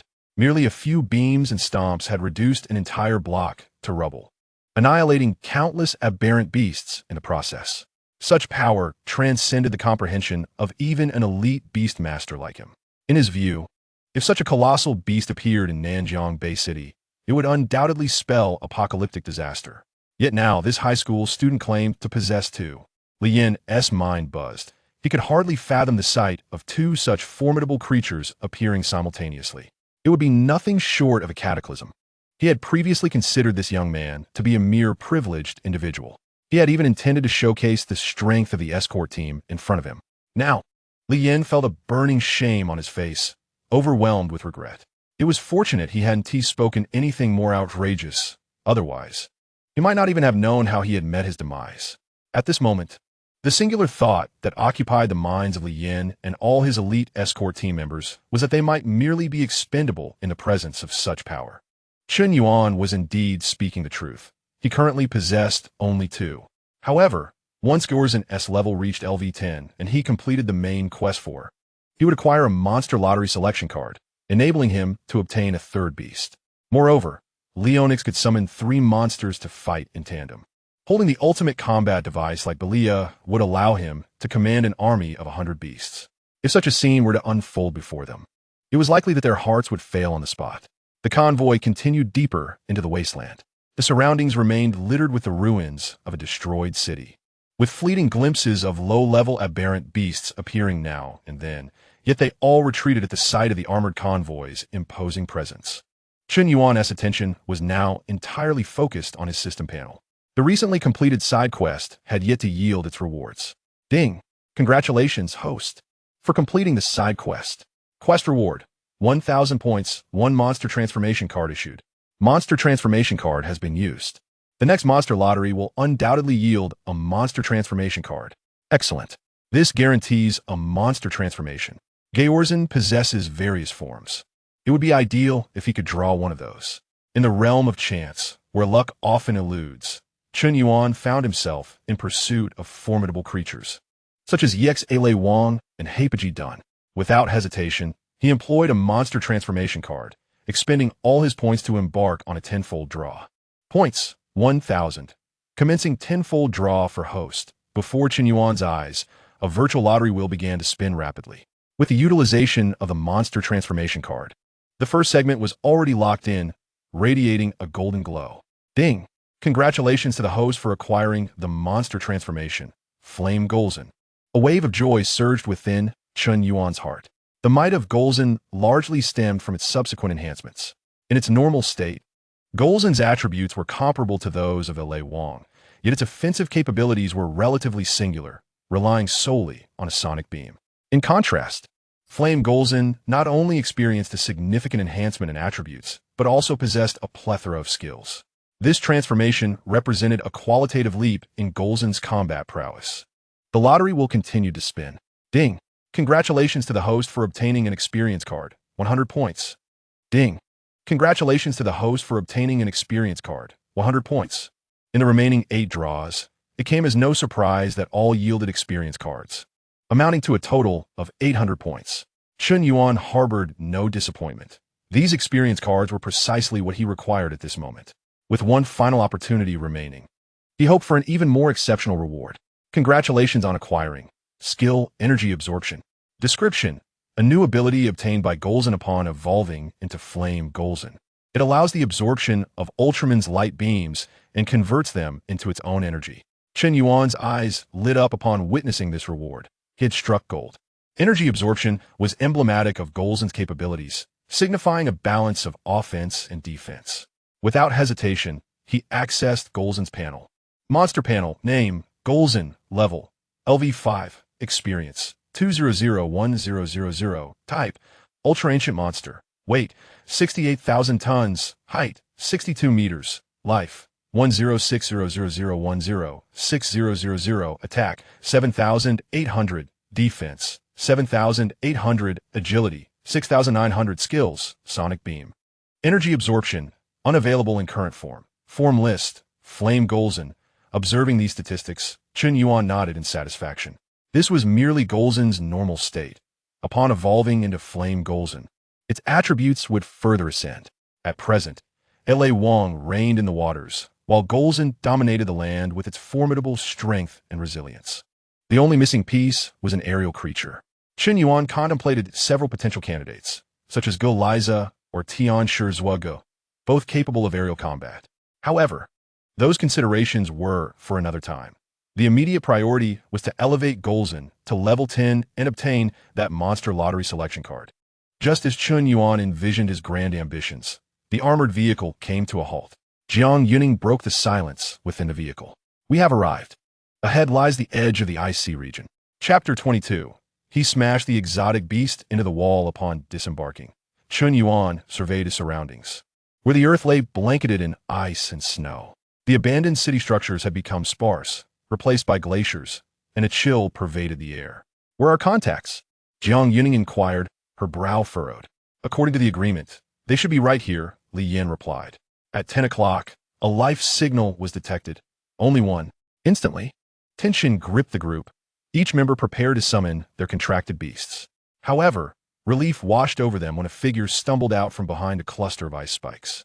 It was a personnel member clad in the Ice Sea Fortress uniform, his face etched with terror. Li Yin promptly recognized the uniform and rushed to greet him. You are our contact. What has transpired? Panting heavily, the worker gasped. The fortress has been invaded. It is teeming with exotic beasts. Jiang Yuning and Chun Yuan approached. And upon hearing this, Jiang Yuning's expression darkened. What happened? How did those monsters gain entry? She demanded sharply. I don't know. They seem to have appeared out of thin air. The worker replied hastily, his eyes brimming with urgency. We must return immediately to provide support. Otherwise, the entire Ice Sea Fortress will fall to the exotic beasts. Li Yan's countenance turned grim. The Ice Sea Fortress was one of the most crucial strongholds of the Nanjing Bay City, renowned for its formidable defenses. To hear that it had been breached from within was alarming. What kind of monsters are we dealing with? Li Yan prasa. They are humanoid creatures, not particularly strong individually. But their numbers are overwhelming, the worker responded. Chun Yuan listened intently from the sidelines. The Ice Sea Fortress clearly lay beneath the ice-covered ocean. This environment seemed tailor-made for Lei Wang. In the water, Lei Wang, the king of the seas, could unleash its full potential. Most importantly, the skill Lei Wang's tail sweep, which he had acquired earlier, remained unused. This skill transformed its tail into an electric whip to strike enemies with tremendous force. If he could locate the boss using Lei Wang and then finish it off with Golzon, he would amass the maximum boss experience, swiftly completing mainline task 4. After all, Chun Yuan had the ability to summon 2 monsters simultaneously, enabling a 2-on-1 scenario. Upon completing the task, unlocking the 3rd monster would be well within reach. Meanwhile, Jiang Yuning was acutely aware that with every second wasted, the situation within the fortress grew more precarious. Enough chatter. Lead us to the submersible entrance at once. The group sprang into action, traversing the icy expanse with haste. After approximately 10 minutes, a soldier guided them to a submersible, and they boarded swiftly. As the submersible powered up, it gradually descended into the depths. Minutes later, a vast metallic structure loomed in the dark abyss ahead. The Ice Sea Fortress had arrived. With a creak, the docking bay doors swung open, revealing a scene that made everyone gasp in horror. The once pristine and bright docking platform lay in disarray, strewn with remnants of battle. Jiang Yuning turned to face the assembled group, her gaze sweeping over each individual. Now, I will formally outline the core of this mission. At the center of the Ice Sea Fortress lies an epic artifact that was meant to conceal the fortress, but it became inoperative 3 days ago. Thus, we must venture to the fortress's heart. Chun Yuan listened intently. In essence, their task was to eliminate all exotic beasts here and restore the Ice Sea Fortress. The guard team regrouped under the guidance of the workers and began advancing deeper into the fortress. Just then, an eerie scraping sound accompanied by dripping water echoed from around the corner. They're coming. Everyone held their breath, gripping their weapons tightly. In the next instant, a dark figure shot around the corner. Mermaid exotic beast. A member of the guard team cried out in alarm. This was the very monster that the worker had described as a nightmare. However, the mermaid exotic beast moved with astonishing speed, using all 4 limbs. Its body skimmed along the ground and walls, poised to attack the group. Li Yin reacted instantly, raising his hand to summon his contracted beast for defense. Come fort. Iron-armored bull rhino. With a roar, a massive rhino-like contracted beast materialized before them. Towering at 5 meters high and 10 meters long, it resembled a moving mountain. As it appeared, its massive form nearly blocked the entire passageway. Captain, you are magnificent. Eliminate them, the team members shouted. Upon sighting the LV-50 contract beast Tiejia Baoshi, the morale of the guards surged instantly, as if they could glimpse the glimmer of victory. Even Jiang Yuning nodded slightly. Lian's Tiejiabaoshi was renowned for its strength, standing as an imposing wall on the battlefield. However, in the next moment, the expressions of all present froze. The approaching merman beast swiftly ascended to the top of Tiejiabaoshi's head. The beast attempted to raise its head to strike, yet the narrow passage severely restricted its movements. As its head barely lifted, its horns collided with the ceiling, producing a thunderous sound and showering sparks. Seizing the opportunity, the merman beast clawed at the weakly defended eyes of Tiejiabaoshi. With a roar, Tiejiabaoshi howled in pain, and in less than 30 seconds, it was on the brink of severe injury. Its sheer size rendered it incapable of maneuvering freely within the cramped passage. This was dire. Lian's face turned ashen. His contract beast was already the smallest in the team, yet it still could not exert its power. "I can barely hold on," Lian finally exclaimed. Ultimately, Tiejiabaoshi transformed into a streak of light, forcibly being recalled into the contract space. However, the crisis had not yet passed. With the colossal beast no longer obstructing them, the merman beast was now fully exposed before the guards. "This is bad." As they beheld the monstrous creature lunging once more, a wave of despair washed over the guards. For a beast master cornered by such a creature, there was only one path: death. Yet, all the contract beasts were of considerable size, making summoning them in this passage utterly impossible. In that instant, a figure darted faster than the merman beast. It was Chun Yuan. He had been standing at the back of the group, but the moment the merman beast poked its head out, he was already in motion. To everyone's astonishment, Chun Yuan did not summon any contract beast, but charged forward with his bare hands. Jiang Yuning watched in horror, drenched in cold sweat. How could a beast master dare to engage in hand-to-hand combat with a beast? This was the son of a prominent general. How could she explain it if something went awry? Chun Yuan, return. It is dangerous. Yet, Chun Yuan merely raised his right hand, his arm moving so swiftly that it left a residual shadow. Bang! A muted, thunderous sound echoed as the hard wall was concussed by his strike. The merman beast, embedded in the wall, emitted a pained wail. But Chun Yuan did not relent. Bang! A second blow. Spiderweb-like cracks appeared on the wall. Bang! Bang! Bang! Grasping the beast's head, Chun Yuan repeatedly slammed it against the wall. Each impact caused the hearts of all present to seize violently. Only when the merman beast ceased its struggles did he release his grip. Thud! The beast's lifeless body crumpled to the ground like a heap of mud, falling silent. The entire passage fell into a deathly stillness. The entire guard team stood frozen, their backs soaked with cold sweat. To crush a beast with bare hands until it was lifeless? Was this truly within the realm of human capability? Chapter 23. Eradication of all invasive merman beasts at the icy fortress in the passage. Li Yin and his guards stared wide-eyed, their disbelief palpable. Li Yin was an LV-50 elite beast master, a renowned powerhouse from Nanjing Bay City. Yet, he had never heard of any beast master daring to confront a beast in such a direct manner. It was a universally acknowledged truth that beast masters were notoriously fragile, a fact enshrined on the very first page of textbooks. Combat was the domain of contract beasts. The beast master should remain safely in the rear, concealing their presence while directing their beasts in battle. This was a principle reiterated at every Beast Master Academy from the first day of training. For a beast master to be cornered by a beast was tantamount to a death sentence. Yet, this high school student not only charged forward, but emerged victorious? What terrifying power was required for such a feat? Lian's mind went blank, incapable of processing the situation. Was this Chun Yuan truly a beast master? Could he possibly be a boss-level beast masquerading in human form? A wave of dread washed over Li Yin as he recalled his earlier thoughts. Considering Chun Yuan merely a privileged individual, even wanting to showcase his team's prowess in front of him. In hindsight, his previous actions seemed no different from those of a playful monkey. Chun Yuan, are you all right? Jiang Yuning's voice trembled as she hurried to Chun Yuan's side, her eyes brimming with concern. She had genuinely been terrified.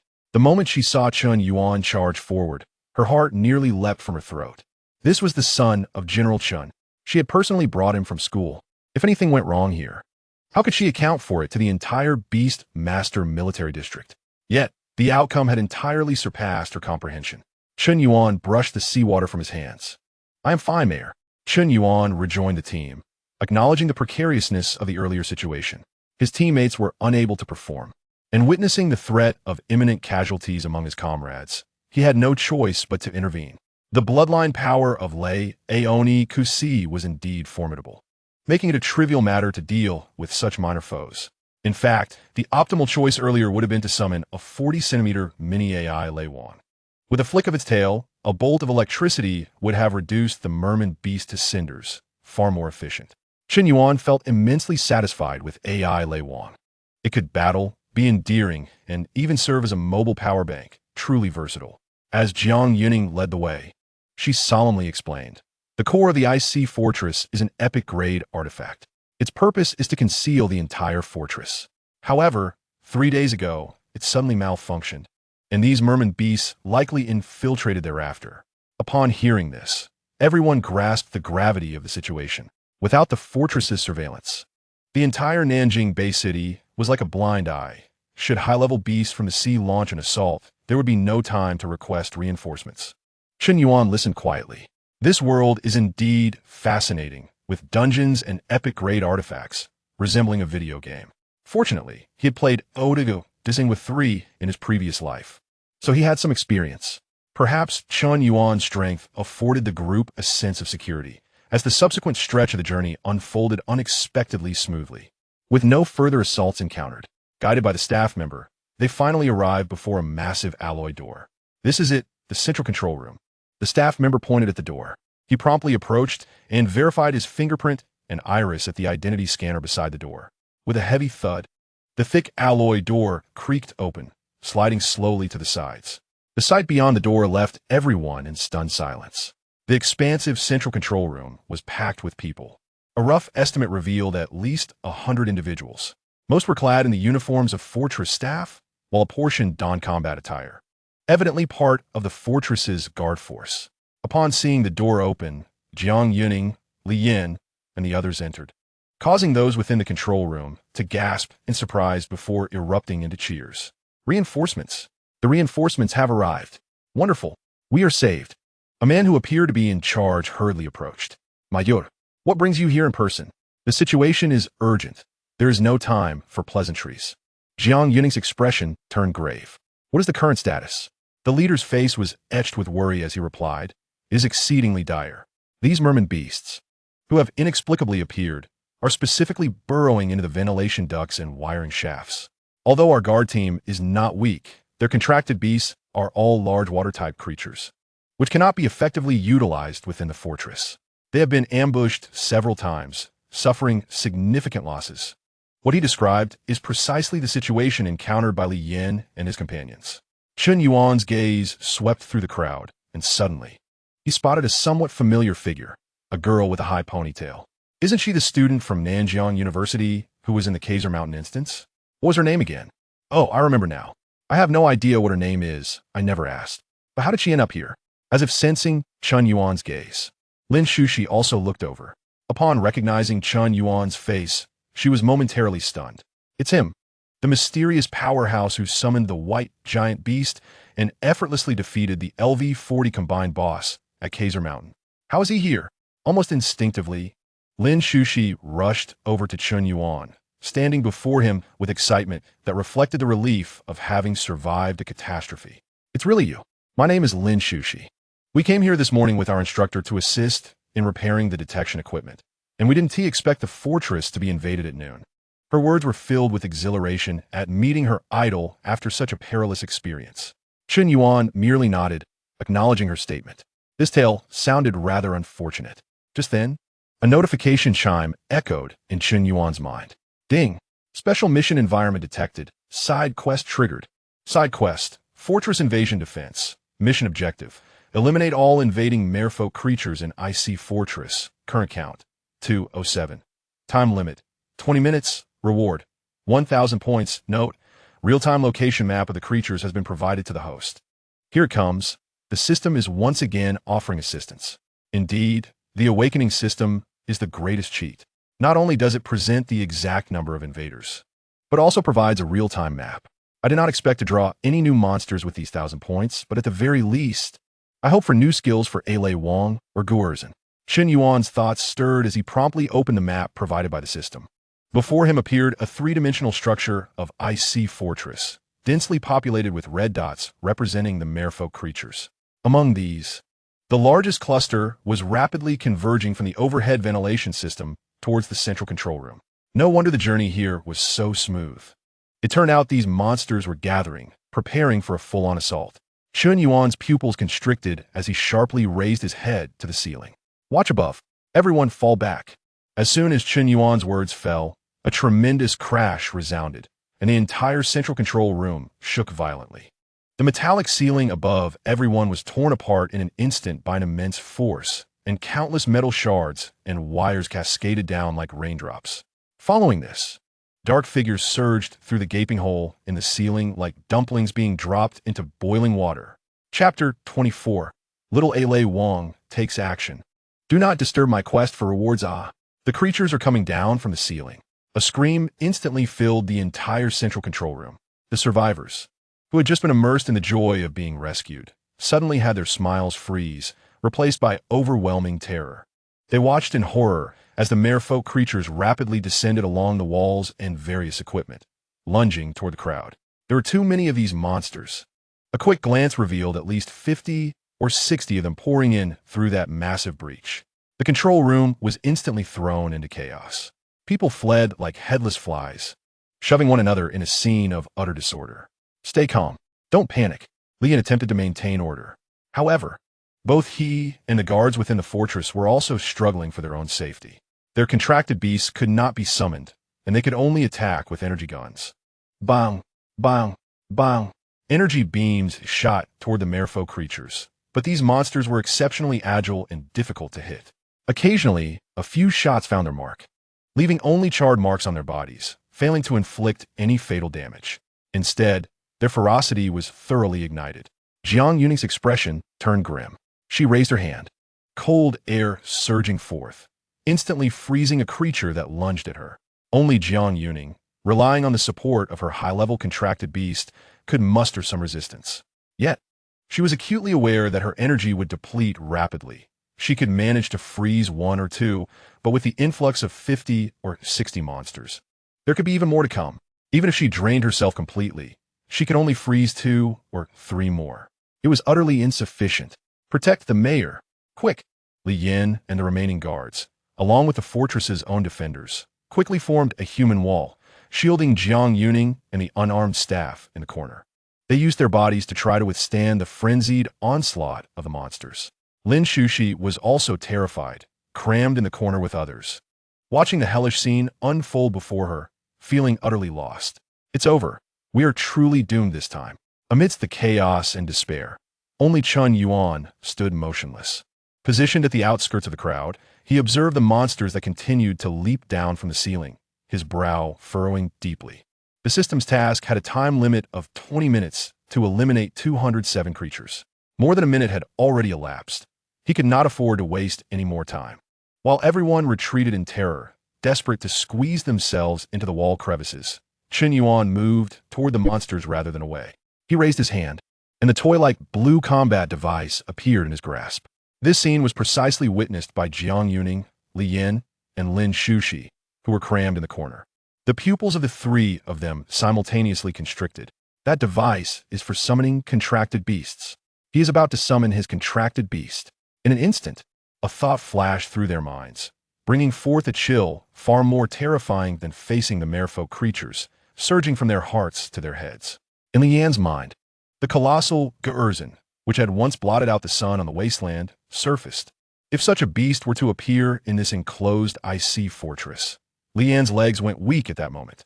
He could almost envision a towering behemoth over 60 meters tall suddenly materializing, instantly bursting the entire fortress, turning everyone into meat paste.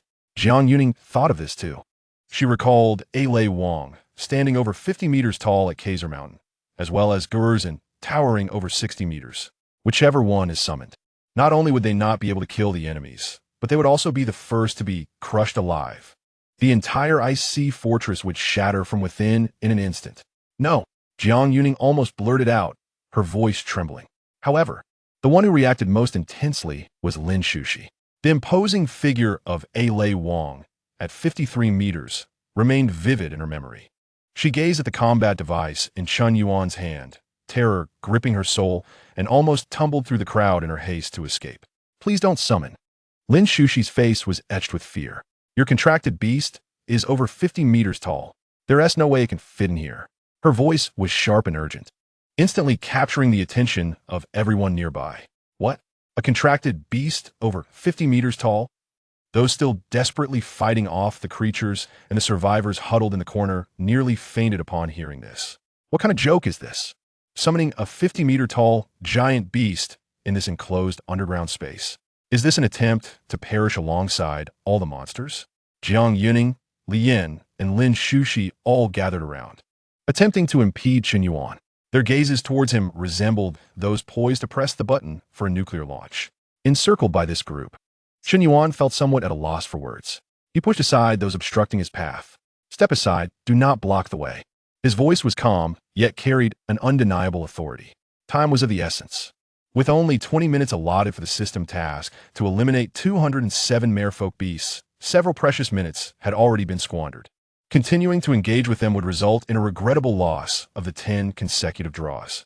Chen Yuan, Jiang Yuning urged, growing increasingly anxious, hoping to persuade him further. However, Chen Yuan disregarded their pleas entirely. Raising his combat device, he aimed it at the vacant space ahead. Comme fort, ole wing. At his command, the pinnacle of the ultimate combat device erupted with a dazzling white light. It's over. We're doomed. We're going to be crushed. Upon witnessing that radiant beam, everyone instinctively shut their eyes. Lin Shushi felt her vision darken, nearly fainting from fear. Li Yin and his team, on the other hand, reflexively shielded their heads, bracing themselves for the impending, irresistible pressure that would obliterate them. Yet, 5 seconds elapsed without the anticipated calamity. Lin Shushi was the first to sense something amiss. Cautiously, she turned her gaze towards Chen Yuan, and her entire being froze. Before Chen Yuan, the summoning light had dissipated. Indeed, a contracted beast had materialized in the open space. It was a creature entirely white, elongated, adorned with 2 distinctive spiraled horns. It was the very white giant she had witnessed with her own eyes. However, wasn't its size a bit off? Originally towering over 50 meters, resembling a mountain, this fearsome beast now stood at less than half a meter tall. Chen Yuan looked down at Lei Wang at his feet, nodding in satisfaction. The 40-centimeter stature was just right. In this environment, it would ensure agility while posing no threat to itself. Lei Wang go. Use Lei Wang's tail sweep. Chen Yuan issued the most succinct command. The diminutive Lei Wang let out a cry and swung its tail with great force. Chapter 25. Lei Wang's new skill, Electric Whip. The tail of the small Lei Wang became enveloped in golden currents, transforming into a long whip crackling with lightning. Lei Wang, tail sweep. Crack. A resounding and crisp noise akin to thunder reverberated. The electric whip struck the back of the merfolk beast, sending it hurtling through the air. Its body was charred black by the powerful current, emitting wisps of smoke as it collided with a distant wall. One strike, instant kill. The entire control room fell into a profound silence. Everyone stared, dumbfounded, as if their minds had been swept away by that single lash. What just transpired? That seemingly innocuous little creature, with just a flick of its tail, had annihilated a merfolk beast that could hardly be harmed even by energy guns? The power was utterly astonishing. However, this was merely the beginning. Following that successful strike, the small Lei Wang showed no signs of pause. Its body began to spin rapidly in place, the whip shimmering with lightning, ruthlessly eliminating all adversaries present. Crack, crack, crack, crack, crack. The sharp and rapid sounds echoed frantically in the control room. Golden electric flashes darted about the chaotic battlefield. Anyone struck by the electric whip met their demise with a shriek, their bodies instantly charred and lifeless. 1, 2, 3, countless beasts fell in a mere span of seconds. The 5 or 6 dozen merfolk beasts that had flooded into the control room were decimated by the small Lei Wang. The ground and walls were littered with the charred and contorted corpses of the beasts. The small Lei Wang, having wrought this devastation, flicked its tail as the currents gradually dissipated. The entire process was seamless. Chen Yuan merely glanced at the system map. noting that the red dots representing the beasts had entirely vanished from this level. Yet, in the upper tier of the control room, a multitude of red dots continued to move. The total still exceeded 150. With 14 minutes remaining on the task timer, time was becoming critical. Chen Yuan pointed towards the large, gaping hole above. "Lei Wang, clear out all those above." Upon receiving the command, Lei Wang propelled itself forward, transforming into a white shadow that gracefully soared through the breach in the ceiling, vanishing from sight. Simultaneously, the technicians in the control room continued to repair the damaged equipment. "I've got it. I've connected to the internal surveillance system of the fortress." One technician tapped the keyboard, and soon, all the main screens in the central hall displayed footage from the fortress's surveillance. On the screens, a white streak could be seen darting rapidly through various corridors and rooms. Wherever it went, the merfolk beasts fell in droves, turning to ash. Time passed, second by second. The carnage displayed on the screens gradually approached its conclusion. The sounds of battle arose swiftly and faded just as quickly. In less than 10 minutes, the entire Ice Sea fortress fell silent. Only the faint hum of the ventilation system remained. The technicians repeatedly verified the surveillance footage, assessing the situation within the fortress. It appeared that all the merfolk beasts had been eradicated. All the survivors in the hall were left speechless, unable to utter a word. A level 50 elite beast tamer captain, a level 65 mayor, and 2 elite guard teams. So many individuals rendered utterly powerless, waiting for their demise. Yet, the prominent figure had summoned a pet, resolving the battle in mere minutes. Including Lin Shuxi and Li Yin, they stood rooted to the spot, dumbfounded by the unfolding spectacle. The monstrous assault that had plunged them into despair, seemingly certain of their doom, was effortlessly resolved in less than half a minute. At that moment, Jiang Yuning's shock was beyond measure. When it was large, a single step could collapse an entire building. When it was small, a single tail could annihilate a horde of beasts. What kind of extraordinary existence was this? Just then, Lei Wang completed its mission. Elimination count: 207, ding. Side quest: Fortress Invasion Defense completed. Calculating task rewards. Congratulations, host has received 1,000 points. The system's prompt resonated in Chen Yuan's mind. Excellent, 1,000 points secured. He glanced at his system panel, noting his total points now stood at 1,000. Just enough for a 10 consecutive draw. Whoosh! A beam of white light descended from the ceiling's breach, landing steadily at Chen Yuan's feet. It was Lei Wang, having completed the extermination task. Had they not witnessed how it had just obliterated hundreds of monsters with its tail, everyone present might have been deceived by its seemingly harmless appearance. Chen Yuan raised his combat device, issuing a command. Lei Wang, that's enough, return. Lei Wang transformed into a flash of white light, re-entering the combat device. Chen Yuan wasted no time. He had come here to complete the task and earn points. Now that he had earned points, it was imperative to use them immediately, to draw and enhance the strength of his monsters, for that was of utmost importance. System: expend all points for a 10 consecutive draw. Points: 1,000. Initiating 10 consecutive draws for the host. The familiar virtual roulette spun swiftly before him. Chen Yuan had developed a certain equanimity regarding the results of the draws. The optimal outcome, of course, will be the acquisition of new monsters or powerful skill cards. The least favorable outcome would be a mere collection of experience cards. However, at this moment, these experience cards hold significant value for him, especially since Gerzon is awaiting an upgrade. Upon Gerzon reaching level 10 and completing the main storyline task 4, he would still acquire a new monster, ensuring a guaranteed return. At this juncture, the first section of the wheel gradually came to a halt. Ding! Congratulations, host, you have obtained an experience card, 100 points of experience. The second section stopped. Ding! Congratulations, host, you have obtained an experience card, 100 points of experience. Points of light flickered continuously, and without surprise, all 8 instances yielded experience cards worth 100 points each, totaling 800 points of experience. Chen Yuan was not disheartened. At least it was not an outrageous pair of Ultraman shorts. Now he awaited the final 2 draws, hoping for a miracle. The 9th section came to a gentle stop, the light shimmering. Ding! Congratulations, host, you have obtained an experience card, 100 points of experience. Still, just another experience card remained. Chen Yuan fixated on the swiftly spinning wheel, silently praying for a skill card. Anything would suffice. The wheel's speed began to decelerate, the pointer oscillating between several sections. Ultimately, under Chun Yuan's watchful gaze, it came to a steady stop at a section radiating brilliant golden light. Ding! Congratulations, host, you have obtained the monster skill card, Electro Beam. Skill description: a signature skill of Lei Wang, capable of releasing powerful electric shocks from its head horn, inflicting substantial electric damage on distant foes. Chapter 26 LV-70 King of the Ice Sea. My Flame Gerzon is already eager for action. Chun Yuan gazed at the newly acquired skill, his heart swelling with joy. This was indeed a remarkable asset. Is this not the latest skill of Lei Wang from the series Ultraman Jade?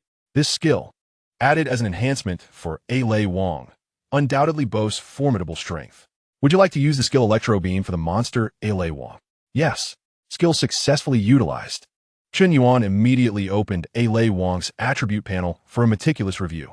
Monster panel, name, Lei Wang, level, LV10 experience, 39 476, 000, type, cosmic monster, weight, 500 grams, 25,000 tons, height, 20 centimeters, 53 meters, life, 110, 500 to 110, 500 attack, 9, 400 defense, 8, 100, agility, 7, 800, skills, electric attack, crescent light blade, Lei Wang's tail sweep, electro beam, new, form list, empty. Observing this splendid array of skills, Chun Yuan felt a profound sense of satisfaction. Lei Wang had truly evolved into a versatile warrior. In close combat, it possessed a tail that could ensnare enemies, delivering continuous electric damage as both control and output.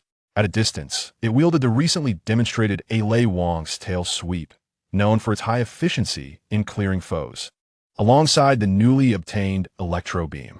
For even greater distances, the classic crescent light blade served as a reliable method of attack.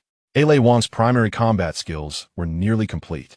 To further enhance its combat prowess, aside from the fundamental task of leveling up, he sought to obtain a new form. Perhaps an EX Lei Wang or the more impressive Belial Fusion Beast, Lightning Slayer form. As Chun Yuan analyzed Lei Wang, he opened the system backpack. Experience card, 100 points of experience, X17. The experience cards obtained from the 2 side quests remained unused. He decided to employ them all for Gerzon, hastening its elevation to level 10 to complete the main task and acquire a monster lottery selection card. System, utilize all experience cards. Ding. Congratulations, host. Gerzon's level has risen to LV6. Ding. Congratulations, host. Gerzon's level has risen to LV7. Excellent. He was now a step closer to LV10. Switch form, Flame Gerzon. Chun Yuan commanded in his mind. He wished to witness the extent of improvement this new form provided.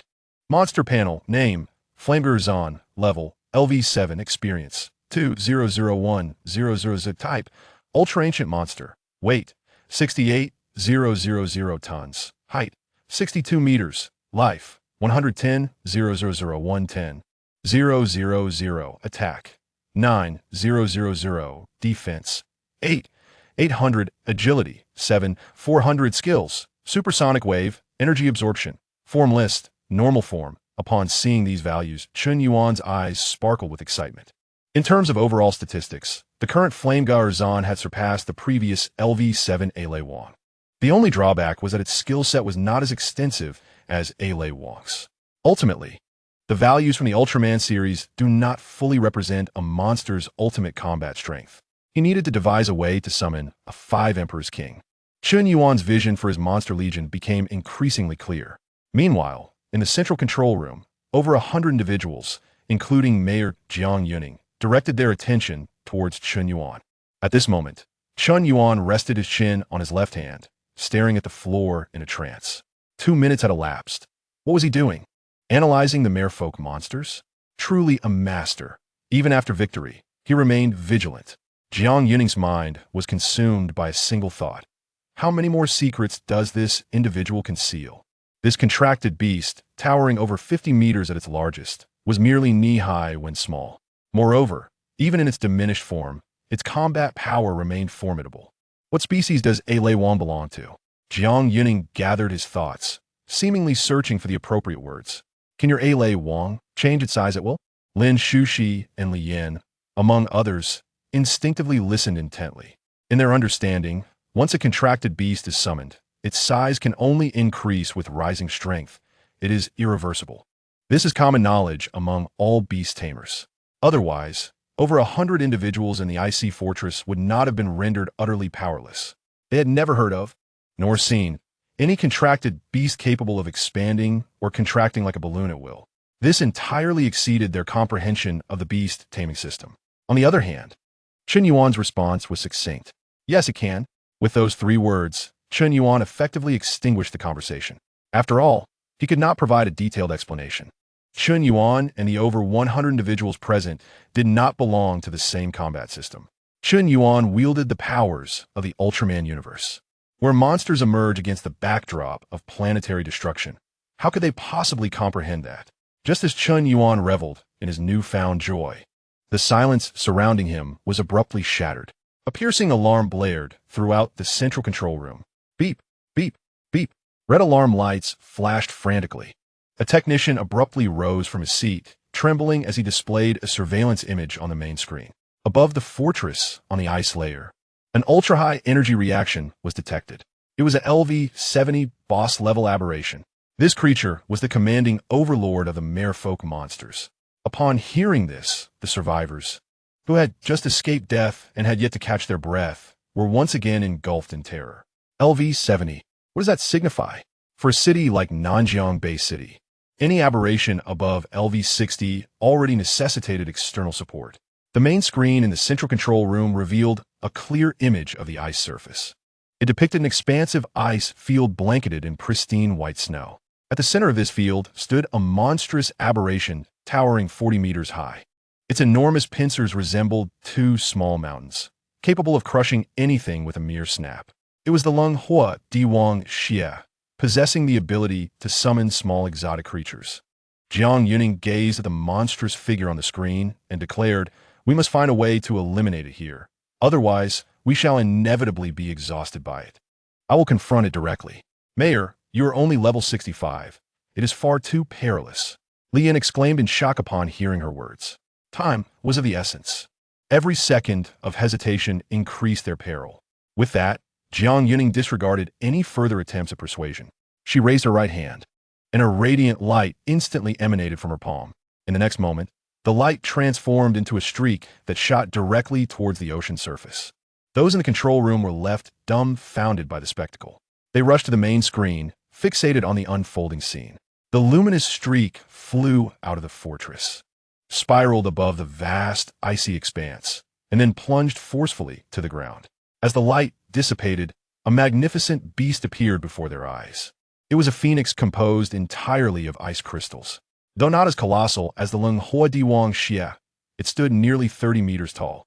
An intense chill radiated from it, creating a stark contrast against the fiery aura of the Lung Hua Diwang Xie.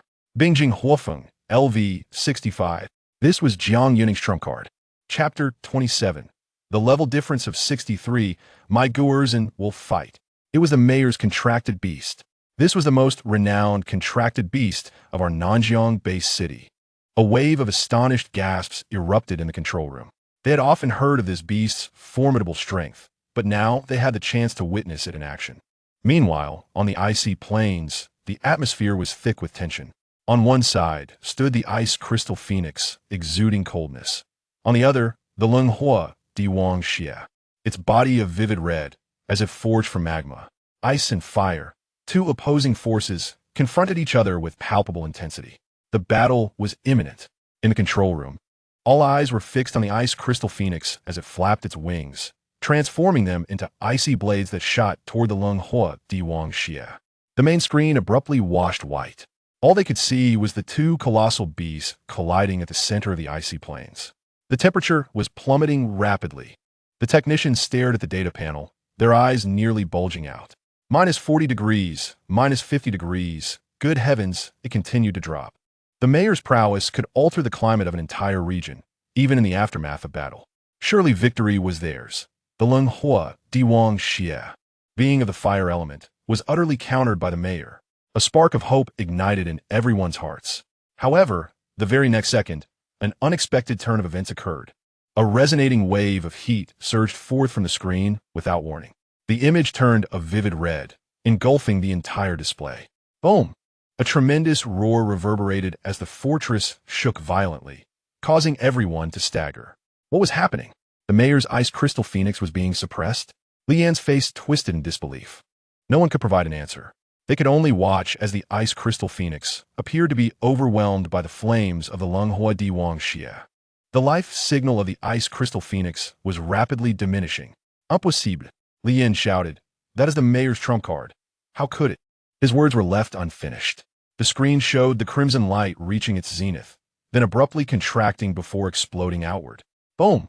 Jiang Yuning coughed up a mouthful of blood, her body swaying as she fell to one knee. In her effort to enhance her contracted beast combat prowess, she had forged a mental link. Now, the ice crystal phoenix had sustained severe injuries and was forcibly recalled to the beast space. As its tamer, she experienced a powerful backlash, her complexion paling. My dear, are you all right? Lian rushed over to support her. I am fine. Jiang Yuning waved her hand, her eyes filled with regret. I was too impulsive, which led me to lose my combat effectiveness. If only she had waited for a better moment or devised a more comprehensive plan, perhaps. But now, it was too late. The ice crystal phoenix had sustained critical injuries and could not be summoned again in the short term. Her strongest combat force in Nanjiang City had faltered against the boss in less than a minute. Silence engulfed the central control room. If even the level 65 mayor could be so thoroughly crushed in a mere minute, what hope remained for them? How could this be? This exotic beast was overwhelmingly powerful. The mayor has lost. We are doomed. Suppressed emotions began to resonate among the crowd. It was over. Gazing at Jiang Yuning's pale visage, the last flicker of hope among the survivors was extinguished. Mayor, please take a moment to rest. It was Chen Yuan, who had approached Jiang Yuning unannounced. All eyes turned to him. Leave the next steps to me. Chen Yuan looked at the main screen, raising his combat device. What was he about to do? Was he truly going to summon his contracted beast to challenge that boss? Madness. How could a small contracted beast possibly traverse the ocean to reach the ice shelf? Everyone held their breaths, watching Chen Yuan's actions. He could not help but internally scoff at the situation. He had not anticipated that despite the mere 5-level difference, the battle would end so quickly. It seemed he had no choice but to unleash Huiyan Guorzhen. Chen Yuan had yet to engage in a single real battle since acquiring Huiyan Guorzhen. This was an excellent opportunity for a practical test. He was eager to discover the capabilities of his level 70 beast, Huiyan Guorzhen, against the strongest enemy he had ever encountered. As all eyes were upon him, Chen Yuan activated the combat device once more. Combat device activated. Super ancient monster Huiyan Guorzhen. A beam of light shot from the device, piercing through the icy fortress and soaring into the sky. Above the ice plains, the light exploded, revealing a colossal figure that crashed down onto the ice, sending shards flying. A roar resonating with primal strength echoed throughout the icy expanse. In the control room, everyone was left speechless by the sudden appearance of the gargantuan creature on the screen. That is Guorzhen, but why does it look so different? Liang Gaspat. He remembered that the Guorzhen he had seen outside the city had no adornments on its chest. Yet now a web-like red pattern adorned its torso. Suddenly, a technician let out a horrified scream. Wait, this contracted beast's level. He stared at the data on the screen, repeatedly confirming it before stammering. Its level is only LV7? What? This revelation detonated chaos in the control room. Everyone was stunned. They looked at Chen Yuan as if he were mad.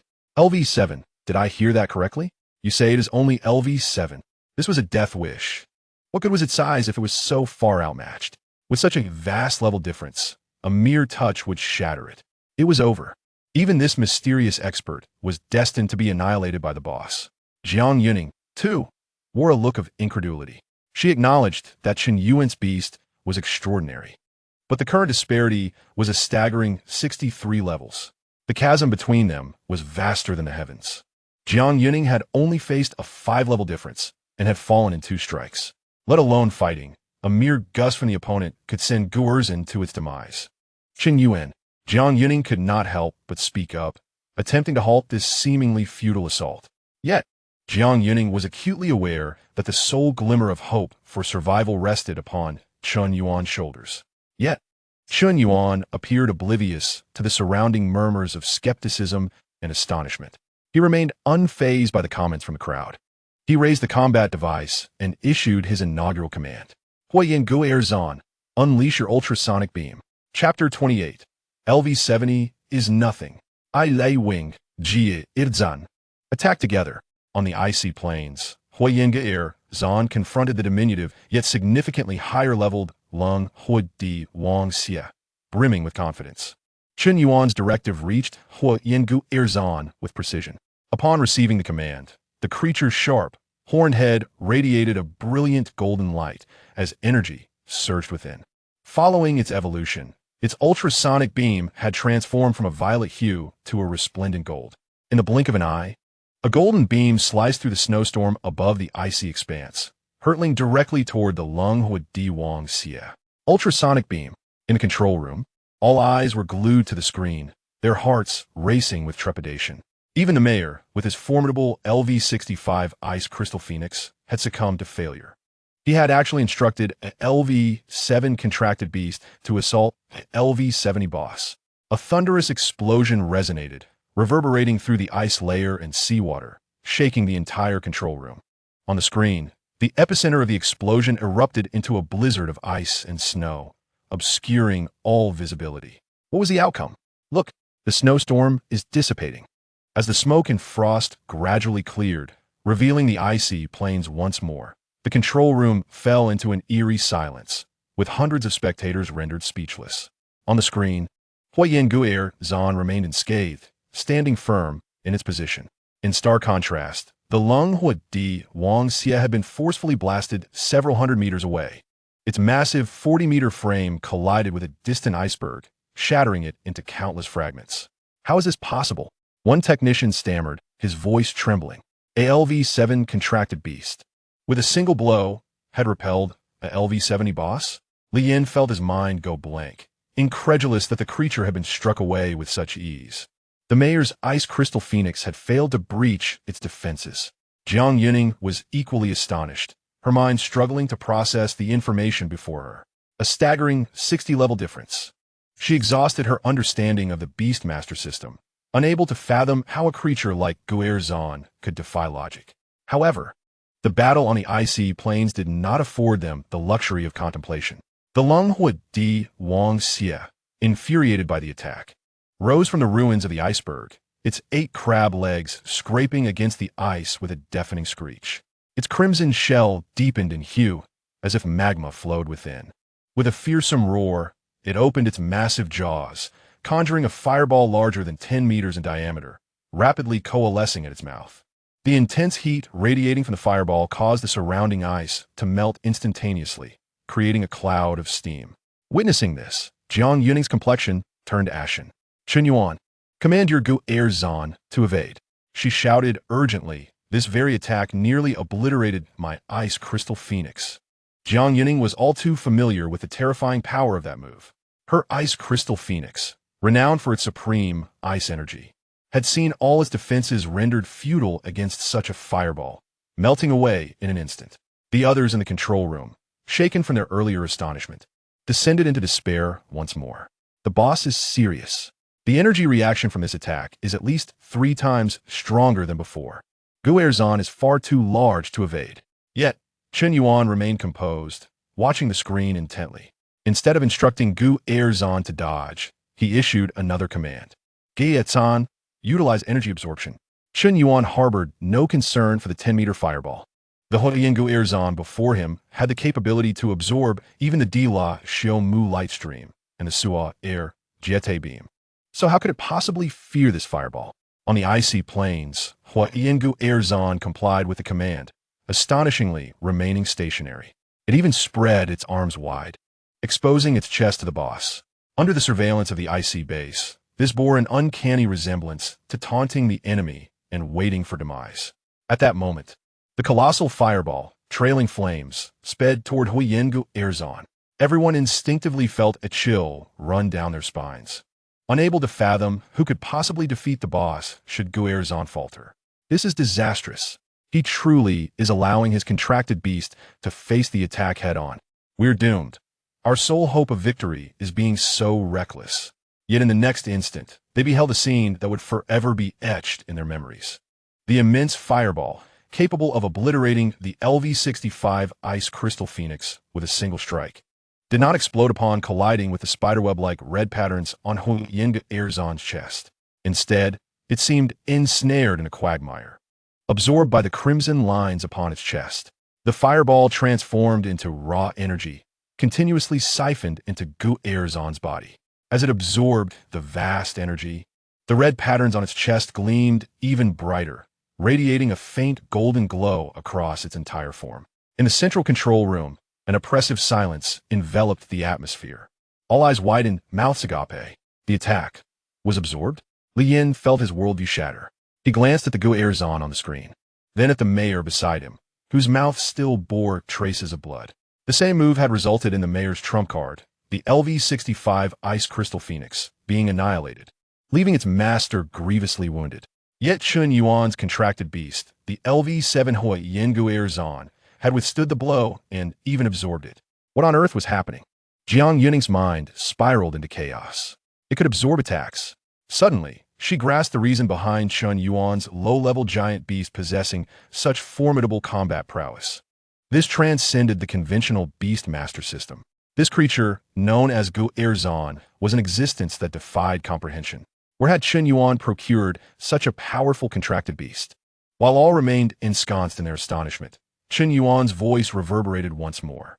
Gia Sin, dispets et. As Hui Yin Gu Erzon prepared to strike, the Longhua Di Wang Xia emitted a piercing shriek. Its previously vivid red hue rapidly faded, replaced by a profound icy blue. The scorching aura it had once exuded transformed in an instant into an extreme chill. A wave of frigid air radiated from its core, causing the ice surface that had just melted to refreeze at an accelerated pace, becoming smoother and harder. It has switched attributes, a technician in the central control room shouted, pointing at the data fluctuations on the screen. No sooner had he spoken than the battlefield displayed a startling transformation. Upon shifting to an ice attribute, the Longhua Di Wang Xia seemed to return to its element. It glided swiftly across the ice, leaving behind a blue afterimage, instantly maneuvering in front of Hui Yin Gu Erzon. What incredible speed! The control room erupted in gasps. Although Hui Yin Gu Erzon was immensely powerful, agility was its weakness. Even after evolving into Hui Yin Gu Erzon, while its strength had seen a substantial enhancement, speed remained its only unaltered attribute. In the face of the Longhua Di Wang Xia's newfound swiftness, Hui Yin Gu Erzon's body failed to respond in time. Clang! A piercing metallic screech reverberated through the air. The Longhua Di Wang Xia, brandishing its colossal ice-blue pincers, brutally clamped down on the chest of the Hui Yin Gu Erzon, sending forth a shower of dazzling sparks. With a mighty roar, the Hui Yin Gu Erzon staggered back, its immense form retreating a few steps as its vigor diminished significantly. Witnessing this scene, the hearts of everyone in the control room plunged into despair. The intricate pattern on its chest had been compromised. This was the Gu Erzon's absorption device, and it had been attacked. Jiang Yuning cast a worried glance at Chun Yuan, unable to contain her anxiety. Chun Yuan, can your Gu Erzon still absorb attacks? Can it? Before she could finish her sentence, Chun Yuan interrupted her. No, the absorption device on its chest has been destroyed. It is utterly inoperable. Chun Yuan spoke nonchalantly, yet internally he was seething with frustration. The absorption device of the Hui Yin Gu Erzon was astonishingly fragile, having been shattered by a single blow from Dana, and now it had succumbed to the pincers of crab. However, Chun Yuan had gained a clearer understanding of the situation. Although the panel data of the Hui Yin Gu Erzon was resplendent, it was, after all, only at LV7, faced with the LV70 boss, which boasted a level over 60 higher. It was simply too inadequate. The earlier advantage had been entirely dependent on its absorption trait. Now that the opponent had dismantled this device with its speed, the Hui Yin Gu Erzon's edge had vanished. It appeared that the combat capacity of the LV7 Hui Yin Gu Erzon was merely sufficient to contend with the LV70 boss for a brief moment. Chun Yuan assessed silently, recognizing that a decisive victory would be challenging. Nevertheless, I am not limited to a single monster. If a one-on-one duel is unattainable, then let us engage in a collective assault. This boss may bully my Hui Yin Gu Erzon due to its level, but with my two monsters combined, they only total LV17. It cannot be said that they are bullying it. As a Leo-Nix, To refrain from utilizing numbers against a single foe would be a waste of these 3 summoning slots. Chapter 29. 2 against 1. Both of you attack together and don't let it escape as the Huoyin Gurzen staggered back. The hearts of the onlookers rose to their throats. Lian bellowed at Chen Yuan, "Hurry, recall it. If this continues, it will surely perish. Your contracted beast possesses boundless potential. It should not fall here. Quickly, return it to the beast master space." In Lian's perspective, Chen Yuan and his Gurzen had already achieved a miracle. There was no need for further needless sacrifice. The demise of a contracted beast like Gurzen before its full maturation would be a significant loss to humanity. Rather than allowing Chen Yuan to sacrifice his Gurzen to protect everyone, it would be wiser for himself and the escort team members to shield Chen Yuan as he fled back to Nanjiang City in a submersible. Jiang Yuning also regarded Chen Yuan with concern, no longer perceiving him as an ordinary high school student. He was not only a more formidable beast master than herself, but also a genius among humans with immense potential. Jiang Yuning hoped Chen Yuan would make the most rational decision. However, Chen Yuan's subsequent actions left everyone in utter astonishment. Ignoring Lian's shouts and Jiang Yuning's anxious gaze, he slowly raised the combat device once more, much to the disbelief of onlookers. What is he planning to do? The Gurzen is on the brink of defeat, yet he still intends to act? He must be preparing to return the contracted beast to the beast master space. It seems today we are doomed.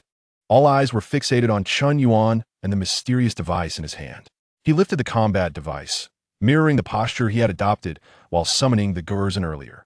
A member of the escort team, struck by a sudden realization, stammered in shock. He can't possibly be thinking of summoning another one, can he? This statement left everyone momentarily speechless. Summon another one? What a joke. Lian was the first to object. Absolutely impossible. A beast master can only summon one contracted beast to battle at a time. This is common knowledge. Jiang Yuning fell silent, as this was fundamental knowledge known to all beast masters. Summoning a contracted beast requires vast mental energy from the beast master. Maintaining 2 contracted beasts in the external world demands exponentially greater mental energy, far beyond what Chen Yuan, with his F-level potential, could bear. Not only in Nanjiang City, but across the entire nation, there had never been a report of any beast master capable of summoning a second contracted beast for combat without the aid of items. Meanwhile, on the ice field, the Huoyin Gurzen, having sustained injuries, was moving sluggishly. The Lung Hua Di Wang Xie, clearly unwilling to grant it respite, transformed into a streak of blue light, charging forward with its enormous pincers raised. Just as the Gurzen was about to suffer another devastating blow, Chen Yuan immediately activated the combat device. Comme fort, I Lei Wing. Combat device activated. Cosmic Beast, I Lei Wang. A brilliant white orb erupted from Chen Yuan's combat device. The beam of light penetrated the thick ice and seawater, ascending to the icy plains. With a thunderous explosion, the light shattered in midair, revealing an agile figure illuminated by dazzling electricity, descending from above. With a resounding thud, it landed steadily beside the Huoyin Gurzen, sending a flurry of snowflakes into the air. In the control room, all present were taken aback, their eyes widening at the sudden spectacle on the screen. They fixated on the newly emerged figure. It was a creature entirely snow-white, adorned with black patterns, and possessing an elongated form. It had a long tail, and atop its head were a pair of continuously rotating black horns. The second one, he can truly summon 2 contracted beasts simultaneously. Who is this person? This must be a deception, something that even national-level experts cannot achieve. How could a high school student in a school uniform possibly accomplish such a feat? The entire central control room was suddenly drowned in exclamations of disbelief. Lian's mouth fell agape, utterly stunned. He felt as though the worldview he had built over decades as a beast master was ruthlessly shattered by Chen Yuan today. Summoning a single 50-meter beast, he could accept. A giant beast that could alter its size, he could accept. A LV-7 beast that could contend with an LV-70 boss, he could accept. But now, he could summon 2 to engage in a 2-on-1 battle? This was beyond comprehension. This was not the beast master he knew. Jiang Yuning, equally dazed, gazed at the 2 creatures on the screen, her mind a blank. This is I Lei Wang. Previously, she had been relieved that a beast master could only summon 1 at a time. Now, it appeared that this common knowledge did not apply to Chen Yuan. How many hidden cards does this guy possess? At that moment, the technician responsible for monitoring the data let out another shriek. The newly appeared contracted beast was at LV-10. What? LV-10? Upon hearing this, everyone was again taken aback. They suddenly recalled that this was the contracted beast that had cleared all the merman aberrations in the fortress. At that time, it stood only 40 centimeters tall, yet now it towered at over 50 meters, just slightly shorter than the Guerzen. The crowd had become numb. The surprises Chun Yuan delivered came in waves, overwhelming their minds to the extent that they could no longer process the information. Meanwhile, on the icy battlefield, the dynamics shifted dramatically with the arrival of Lei Wang.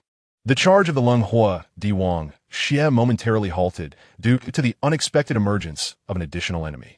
Its not-so-great intelligence clearly could not comprehend why an adversary had suddenly multiplied. This brief pause granted Chun Yuan the opportunity to issue commands. With just the Huiyin Guerzen, he could contend with this boss in a back-and-forth struggle. The emergence of Lei Wang has undoubtedly altered the tide of battle. In Chun Yuan's hands, Lei Wang exhibits remarkable agility in its abilities, making it exceedingly difficult for the boss to evade its strikes, even while moving rapidly across the icy surface. Moreover, the surrounding environment consists solely of glaciers and oceans. As the king of water, Lei Wang can perform at its fullest potential in such an environment. If the fortress boss attempts to leap into the sea to escape, it would merely be plunging into Lei Wang's domain of slaughter. Lei Wang, do not let your talents go to waste. Chun Yuan's voice resonated in Lei Wang's mind. Utilize your newly acquired techniques and deliver a powerful blow. Lightning Beam, Fire Galazin, Ultrasonic Beam, both of you, charge forth and do not allow it to flee. Chapter 30. Jumping into the sea to escape before Lei Wang. Upon receiving the command, Lei Wang hesitated not for a moment. The pair of black horns atop its head instantly emitted a blinding electric light. ZZZ. Simultaneously, Fire Galazin, having received the directive, promptly began to gather energy anew. Although its absorption device had sustained damage, its core attack capabilities remained intact. Another golden beam followed closely behind. Boom! The attacks from the two distinct creatures struck the cold fire emperor crab with precision. The massive body of the cold fire emperor crab was flung through the air once more, crashing heavily onto the distant ice, sending a flurry of snow into the air. In the control room, the crowd, which had been holding back their excitement for so long, erupted in cheers. We have won. Victory is ours. 2 against 1. This is utterly shameless. Yet I adore it. My goodness, with 2 colossal beasts teaming up, who could withstand such might? Battling this anomalous boss alone is a challenge. And now there are 2. I wonder how it shall cope. The battle continued upon the icy plains, having been struck by 2 powerful attacks in succession. The cold fire emperor crab was already gravely injured, its breath labored. It struggled to rise from the ice, its eyes filled with dread. It could not comprehend how the situation had turned so dire. Why had 2 formidable giants appeared in such a place? However, Lei Wang and Fire Galazin afforded it no time for contemplation. Under Chun Yuan's command, the 2 behemoths advanced towards the cold fire emperor crab. One on the left and one on the right, their heavy footsteps resonating. Lian focused intently on the screen, expecting an array of spectacular skills from the 2 giants to obliterate the boss instantly. Yet, what transpired next left him utterly dumbfounded. He witnessed Lei Wang and Fire Galazin, upon nearing the cold fire emperor crab, refrain from employing any skills. Instead, they simply trapped the crab between them. Then bang! Fire Galazin delivered a powerful right hook, striking the cold fire emperor crab squarely on the face, causing it to stagger. Clap! Lei Wang followed up with a swift tail swipe, hitting the crab on the opposite side of its face, spinning it around in place. Bang! Clap! Bang, bang, bang! Clap, clap, clap! In the control room, over 100 onlookers stood transfixed before the screen. The 2 giants, one measuring 53 meters and the other 62 meters, had forsaken all flashy skills, opting instead for the most primal form of combat, punches and kicks, against the level 70 anomalous boss, delivering an onslaught of sheer force. There was no finesse, no strategy. It was simply a brutal display of power. You throw a punch, I deliver a kick. You swing a tail, I land a slap. The cold fire emperor crab, which had previously dominated the level 65 ice crystal phoenix, now found itself trapped in an alley, surrounded by two hulking figures, utterly defenseless, only able to emit mournful cries. Lien's Mo Tuisha. Is this truly effective? He felt his aesthetic of combat once again upended. This method of fighting was utterly absurd and excessively cruel. Yet, why did it bring such satisfaction to watch? Meanwhile, the cold fire emperor crab, ensnared in the middle, endured a relentless barrage of physical attacks. Galazin's fists rattled its insides, while Ale Wong's tail, agile and cunning, delivered shocks that left it dazed and seeing stars. Its prideful, massive pincers could not find purchase against these two colossal beings. The moment it attempted to raise them, Galazin would strike it back down. As for its speed advantage due to its ice attributes, with the two behemoths surrounding it and raining down blows, it had no space to maneuver, let alone move at high speeds. In the control room, the crowd had transitioned from initial astonishment to rapt attention. The crab was being thoroughly pummeled. Look at its shell. It has already developed cracks. Just as the onlookers believed that this cold fire emperor crab was destined to be beaten to death, an unexpected turn occurred. The cold fire emperor crab, seemingly aware that it would surely perish if the assault continued, unleashed a final surge of strength driven by its survival instinct. It suddenly sank its body low, attacking the ice beneath with its 8 legs. Crack, crack, boom! The ice surface collapsed in a large area. The enormous body of the cold fire emperor crab plunged into the dark, frigid waters below. Splash! A massive splash erupted into the air. Oh no, it's trying to escape. Upon witnessing this, Lien shouted urgently. The crowd felt a wave of anxiety. This icy sea expanse was vast and boundless, with the underwater environment being exceedingly complex. If this wounded boss were to escape, it would be challenging to locate it again in the future. Furthermore, no one could predict if it would return, which would present yet another significant dilemma. Galazin was not adept in aquatic combat. Could Ale Wong manage in the water? One of the guards expressed concern. It seems unlikely. Look at it. It does not appear to be a swimmer at all. Jiang Yuning furrowed her brow tightly. She understood that land-based contracted beasts would experience a drastic reduction in combat effectiveness in water, potentially becoming completely inept. Was all their effort truly to be in vain today? However, at this moment, Chen Yuan was elated. Escape? Will you flee? You, a mere crab, dare to enter the water before Ale Wong? This is akin to brandishing a sword before Guangong. Ale Wong is a legitimate cosmic beast, renowned as the King of Water. This title is universally acknowledged in the Ultraverse. In the water, its combat prowess would not only remain intact, but would be greatly enhanced. You are not escaping. You are hastening towards your demise. Ale Wong. Chen Yuan issued a clear and straightforward command through the combat device. Enter the water and eliminate it. On the icy plain, Ale Wong received the command, glanced at the surging black sea below, and without a moment's hesitation, leapt into the depths. Splash! Another thunderous sound echoed as it hit the water. Standing at the edge of the massive ice hole, Fire Galazin scratched its head in confusion, watching its companion disappear beneath the surface. Fire Galazin excelled in burrowing, but was indeed not skilled in aquatic combat. In the control room, the hearts of all present were in their throats. It has gone down. Ale Wong has entered the water. Technical team, quickly, switch to the underwater monitoring perspective. Jiang Yuning commanded immediately. Yes. Soon, the main screen shifted to reveal the dark, profound underwater scene. Utilizing the fortress's equipment, they could clearly observe the underwater situation. Once submerged, the cold fire emperor crab indeed appeared to thrive, its 8 legs propelling it with greater speed than on the ice, desperately fleeing towards the depths of the sea. Yet not far behind, a white figure approached with even greater velocity. It was Ale Wong. Ale Wong moved through the water with remarkable agility, its speed astonishing. How incredibly swift. Ale Wong's speed underwater surpassed that of the crab. My goodness, is this creature amphibious? It is far too versatile. The crowd was once again astounded by the capabilities of Ale Wong. On the ice field, it was the king of thunder, yet upon entering the water, it transformed into an adept swimmer. What a remarkable breed of contract beast this is, amidst the astonished gazes of onlookers. Ale Wong swiftly caught up with the fleeing Lenghua de Wang Xia. The Lenghua de Wang Xia, upon realizing its pursuer, was gripped by terror and frantically waved its massive pincers, attempting to strike at Ale Wong. However, its clumsy attempts were futile against the nimble Ale Wong, which effortlessly evaded all assaults with graceful maneuvers in the water. Seizing an opportunity, its long tail silently encircled the Lenghua de Wang Xie's rear. In the next moment, it struck fiercely, ensnaring the creature tightly with its tail, binding it securely and rendering it immobile.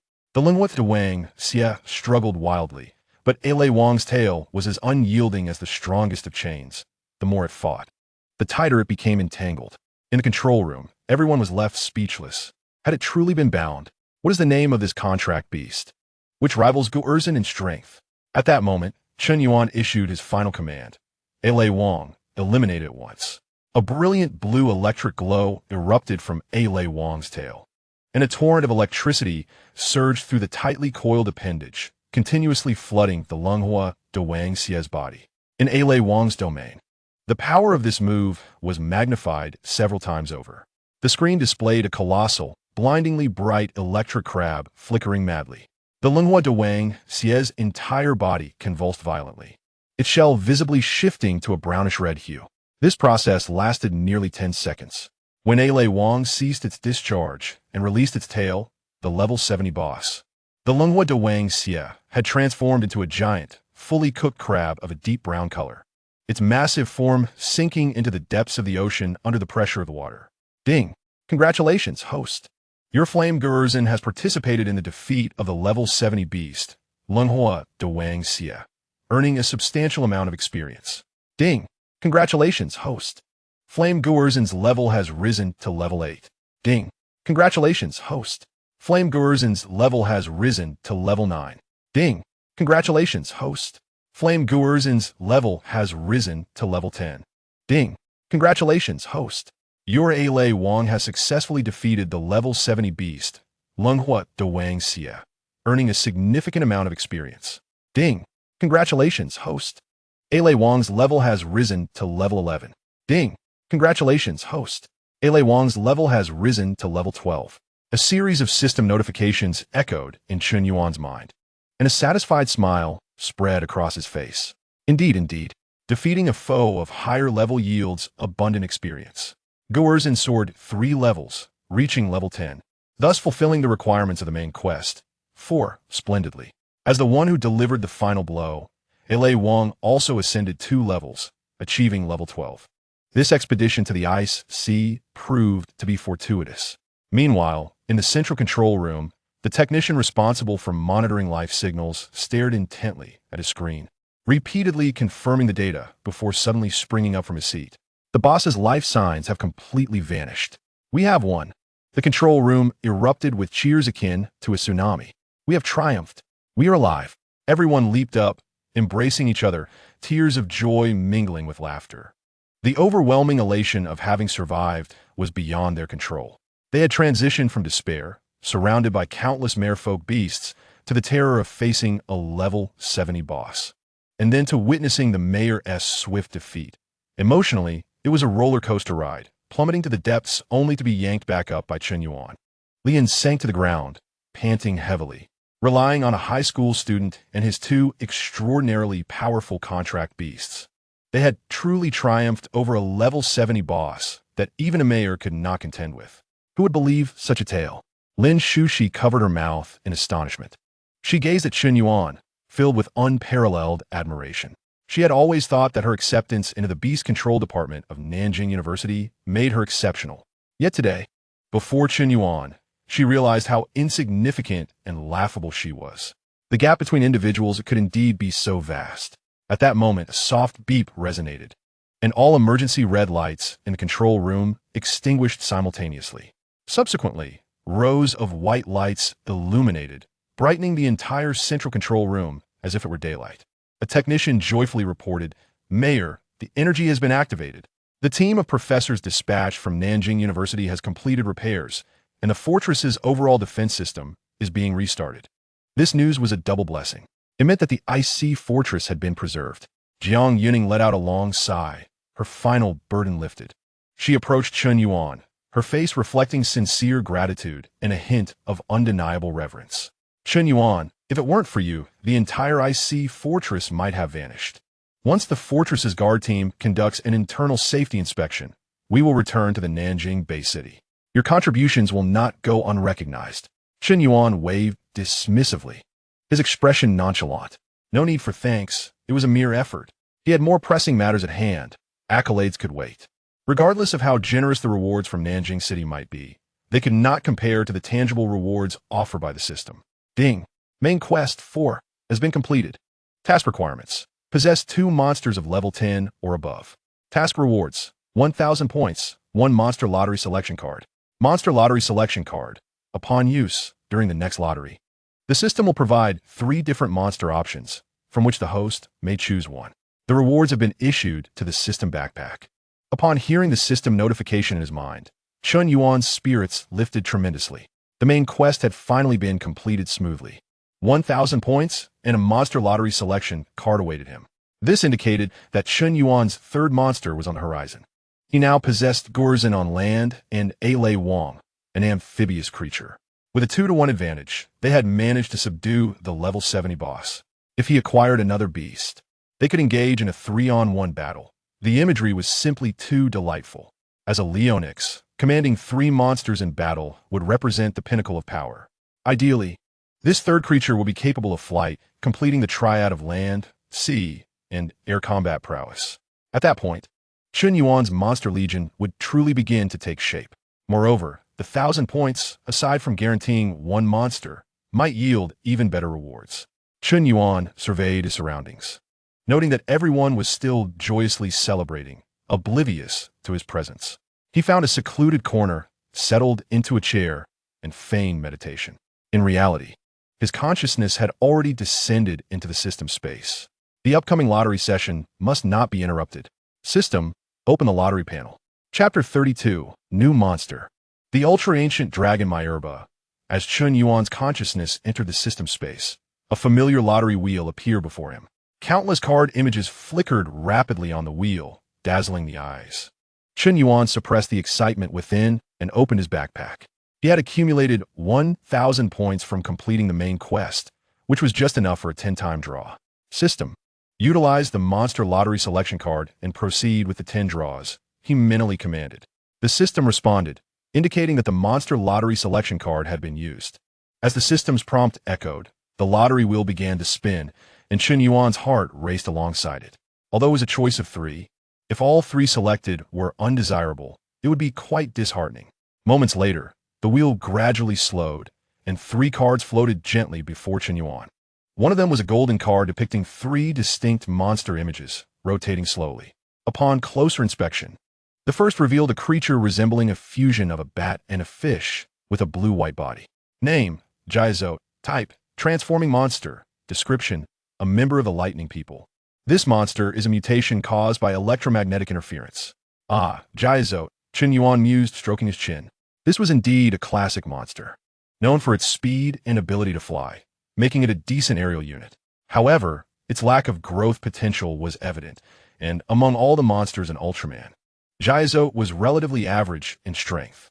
His gaze shifted to the second monster, which resembled a large bird. Monster, Litora. Type, primitive giant bird. Description, an intermediary creature between ancient birds and reptiles, known for its gentle nature. Oh, Litora. Chen Yuan's eyes sparkled. This was a valuable find. Capable of combat and flight, it also had the potential to serve as a mount. Summoning it would certainly elevate his presence. Far more stylish than any helicopter. Chen Yuan felt inclined towards Litora, but he remained patient, turning his attention to the third option. This creature was also capable of flight, yet its appearance was rather peculiar. Monster, Myerba. Type, ultra-ancient dragon. Description, first appeared in Giga Ultraman as an earth monster. What sort of description is this? Is the system unable to find proper data on monsters and just writing something to confuse me? Chen Yuan dismissed the description, frowning as he pondered. Myerba presented a unique conundrum. Each of the 3 options had its merits and drawbacks. Jiaizhou was a flying unit, yet its abilities were rather mediocre. And with superior options available, it could be eliminated. This left him to choose between Litora and Myerba.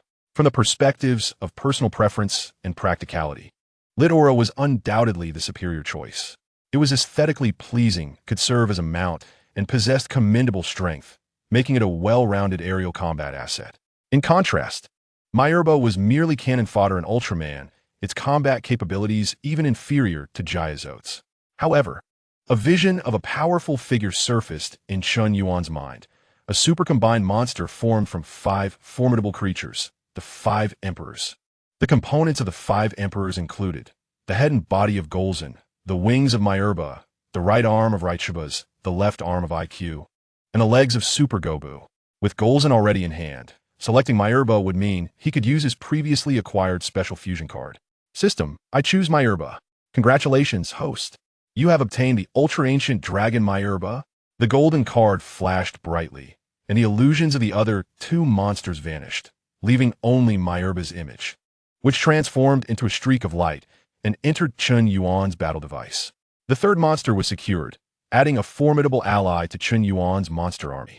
Monster panel, name, Myurba, level, LV1, experience, 0-100 type, ultra-ancient dragon, weight, 46,000 tons, height, 57 meters, life, 9,500, 950, 000, attack, 7,000, defense, 6,000, agility, 7,800, skill, Myurbanic Ray, unlocked, form list, none, excellent, Myurba comes with all skills unlocked, bypassing the later skill acquisition process. With the 3rd monster secured, Chun Yuan's spirits soared as he prepared for the thrilling 10 draws ahead. System, continue the draw. The lottery will spin rapidly once more. This time, there was no guarantee, merely a test of fortune. Having already obtained Myurba, he had secured the 2nd piece of the puzzle for the fusion of the 5 Emperors. Even if the next 9 draws yielded only experience cards, he would not be at a loss. Come on, let me see how luck favors me. The wheel gradually slowed, and cards flew out in succession. Congratulations, host. You have obtained an experience card, 100 experience.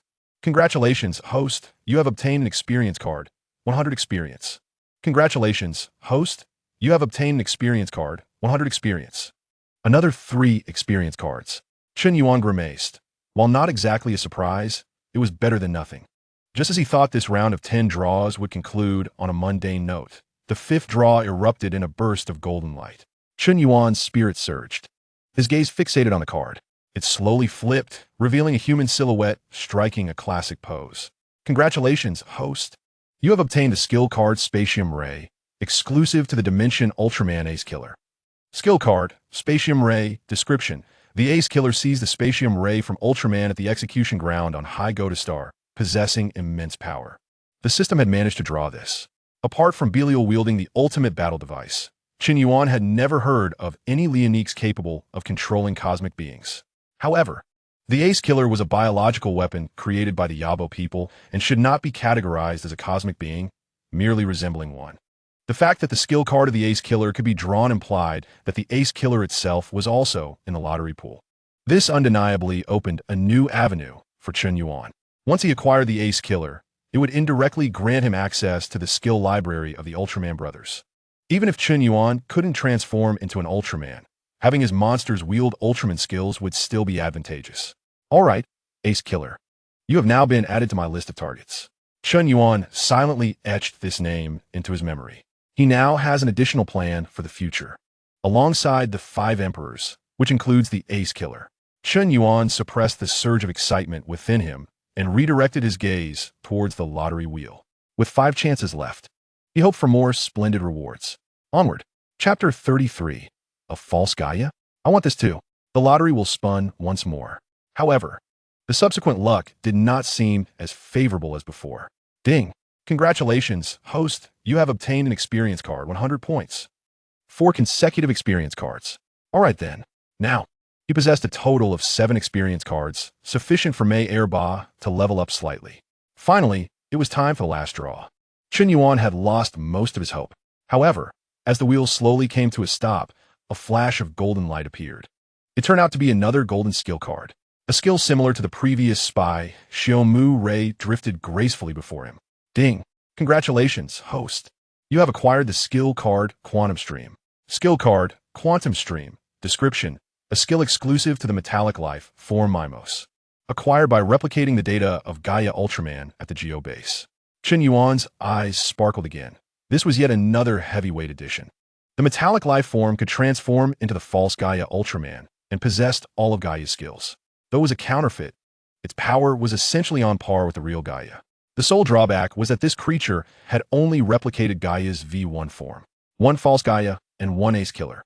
Both of these beings could utilize Ultraman skills. This tenfold draw yielded rewards far beyond Chun Yuan's expectations. Content. He closed the lottery page. At this moment, in the central control room, all eyes were fixated on Chun Yuan. He had been sitting in his chair, lost in thought, motionless for several minutes. Initially, everyone assumed he was simply resting. After all, controlling two colossal beasts in such intense combat was an astronomical drain on both mental and physical resources. For any beastmaster, let alone engaging in battle, merely maintaining the simultaneous existence of two giant creatures could lead to mental collapse. Hey, what's wrong with him? He hasn't moved since a while ago. I don't know. Could he be exhausted? Is it possible that he isn't resting, but rather probing the entire ice sea fortress with his mental energy? An old technician suggested. At this statement, silence enveloped the room. What are you joking about? How vast is this fortress? Not even a mayor could cover an entire control room. Indeed, that is even more outrageous than controlling two giant beasts simultaneously. But the old technician shook his head, his expression grave. For others, it might seem absurd, but for him, it was indeed feasible. The crowd fell silent again. It turned out that while they were celebrating victory, this extraordinary individual was quietly safeguarding the last line of defense for them. The scope and caliber of this individual were simply on another level. Just as everyone's imagination spiraled increasingly outlandish, Chun Yuan stood up, stretched lazily, and turned to face everyone. He overheard their whispers and finally realized they thought he was inspecting the fortress's safety while sitting still. A smile flickered in his heart. If they only knew that he wasn't resting or scanning the fortress, but rather indulging in a delightful tenfold draw, even acquiring a third beast, their eyes would surely pop out in disbelief. At that moment, Jiang Yuning approached. Gratitude shone on her face as she looked at Chun Yuan. Thank you for your hard work. The fortress's defense system has fully returned to normal, and no abnormalities have been detected within. We can return to Nanjiang City now. All right, let us head back. Chun Yuan nodded. Having completed the main quest, there was no longer any need for him to remain here. Returning promptly to await the new mission was of utmost importance. Chun Yuan followed Jiang Yuning as they walked out of the control room. The journey back was significantly smoother than their arrival, with the submersible gliding steadily through the water. Chun Yuan sat in his seat and opened the system backpack. Monster Fusion Card 1. Previously, Chun Yuan only had AI Lei Wang and Gu Erzon, two creatures that had no compatibility for fusion. But now, things were different. With Gu Erzon and Mei Erba in his possession, he commanded the system to use the Monster Fusion Card as mind. Ding! Monster Fusion Card has been used. As Chun Yuan's thoughts flowed, Gu Erzon and Mei Erba transformed into radiant light. Boom! After the blinding brilliance, a brand new creature emerged. The card depicted a fearsome beast. It possessed the body and head of Gu Erzon, but sprouted a pair of wings belonging to Mei Erba, the super ancient dark monster Gu Erba. Ding! Congratulations, host, for successfully fusing the super ancient dark monster Gu Erba. Notice, the host can disassemble it at any time within the system space, reverting it to the independent monsters Gu Erzon and Mei Erba. Refusion does not consume the fusion card. This notification allowed Chun Yuan to breathe a sigh of relief. The ability to disassemble it at will meant that he had not lost Gu Erzon and Mei Erba. The flexibility was remarkably high. Eagerly, Chun Yuan opened Gu Erba's attribute panel. Monster panel, name, Gu Erba, level, LV10, experience, 9006000, type, super ancient dark monster, weight, 70,000 tons, height, 65 meters, health, 11200011, attack, 9,400 defense, 9,200, agility, 8,200 skills, ultrasonic beam, Mei Erba and I Kure, form list, none. Upon seeing this panel, Chun Yuan couldn't help but gasp. This creature possessed the abilities of both Gu Erzon and Mei Erba. This fusion effectively compensated for their respective weaknesses. Moreover, after the fusion, Gu Erba inherited the highest level of Gu Erzon, starting at LV10, although it lost the energy absorption skill of Fire Gu Erzon. The current Gu Erba was a versatile combat unit capable of operating both on land and in the air. Chen Yuan felt confident that if he encountered the LV-70 Cold Fire Emperor crab again, he could easily subdue it with just Guer Ba. At that moment, the submersible shuddered slightly, slowing down. "Ladies and gentlemen, we have arrived at the shore," announced the driver. The expedition to the ice sea had finally come to an end. The submersible docked at the coast of the abandoned city. The hatch opened, and sunlight and fresh air poured in. One by one, the crew stepped out of the hatch, returning to solid ground. Jiang Yuning took a deep breath, finally regaining some color in her face. She adjusted her earpiece, seemingly receiving some information, her brow furrowing slightly. Moments later, her expression grew serious and hurried. "I have an urgent matter and need to return to Nanjiang City immediately," she informed everyone. Li Yin stepped forward at once. "Mayor, the armored vehicle is ready." However, Jiang Yuning shook her head. "There are leaders coming to inspect from Nanjiang City, and time is tight." As she spoke, she raised her hand. "Come forth, Ice Crystal Phoenix." With a melodious and clear phoenix cry, the Ice Crystal Phoenix appeared suddenly. Although it had suffered severe injuries in battle, the healing items from the IC base had significantly restored its condition, and as long as it did not engage in intense combat, it would be fine. The Ice Crystal Phoenix lowered its altitude, presenting its back to Jiang Yuning. Jiang Yuning leaped gracefully onto the back of the Phoenix. "Chen Yuan, you should follow Captain Li Yin and the others back to the city in the armored vehicle. Once I finish my tasks, I will contact you." Li Yin and the others felt a bit awkward. Although they were ostensibly escorting Chen Yuan, it was hard to say who was truly escorting whom, given Chen Yuan's formidable strength. To them, this felt more like an honor to accompany a distinguished figure back to the city. However, Chen Yuan merely looked up at Jiang Yuning atop the icy phoenix and suddenly asked, "Are you flying back?" The question seemed somewhat out of context. Jiang Yuning paused for a moment, then nodded and replied nonchalantly, "Of course, why not? Time is of the essence." She assumed Chen Yuan was envious of her flying mount. Thus, she added, "The surface temperature of the icy phoenix is extremely low. Apart from me, no other beastmasters can approach it. Therefore, you must still take the armored vehicle." The meaning was clear. Only she could ride her mount, while others could not. Li Yin and the others nodded in agreement, feeling the chilling aura radiating from the icy phoenix, which was hard for them to endure, let alone ride on its back. The prestige of the mayor's contracted beast was indeed remarkable. Yet, upon hearing this, Chen Yuan stroked his chin, revealing a somewhat peculiar expression. He looked at Jiang Yuning and said leisurely, "Taking the armored vehicle is too slow. I am in a hurry." Jiang Yuning raised an eyebrow, not quite understanding his intention.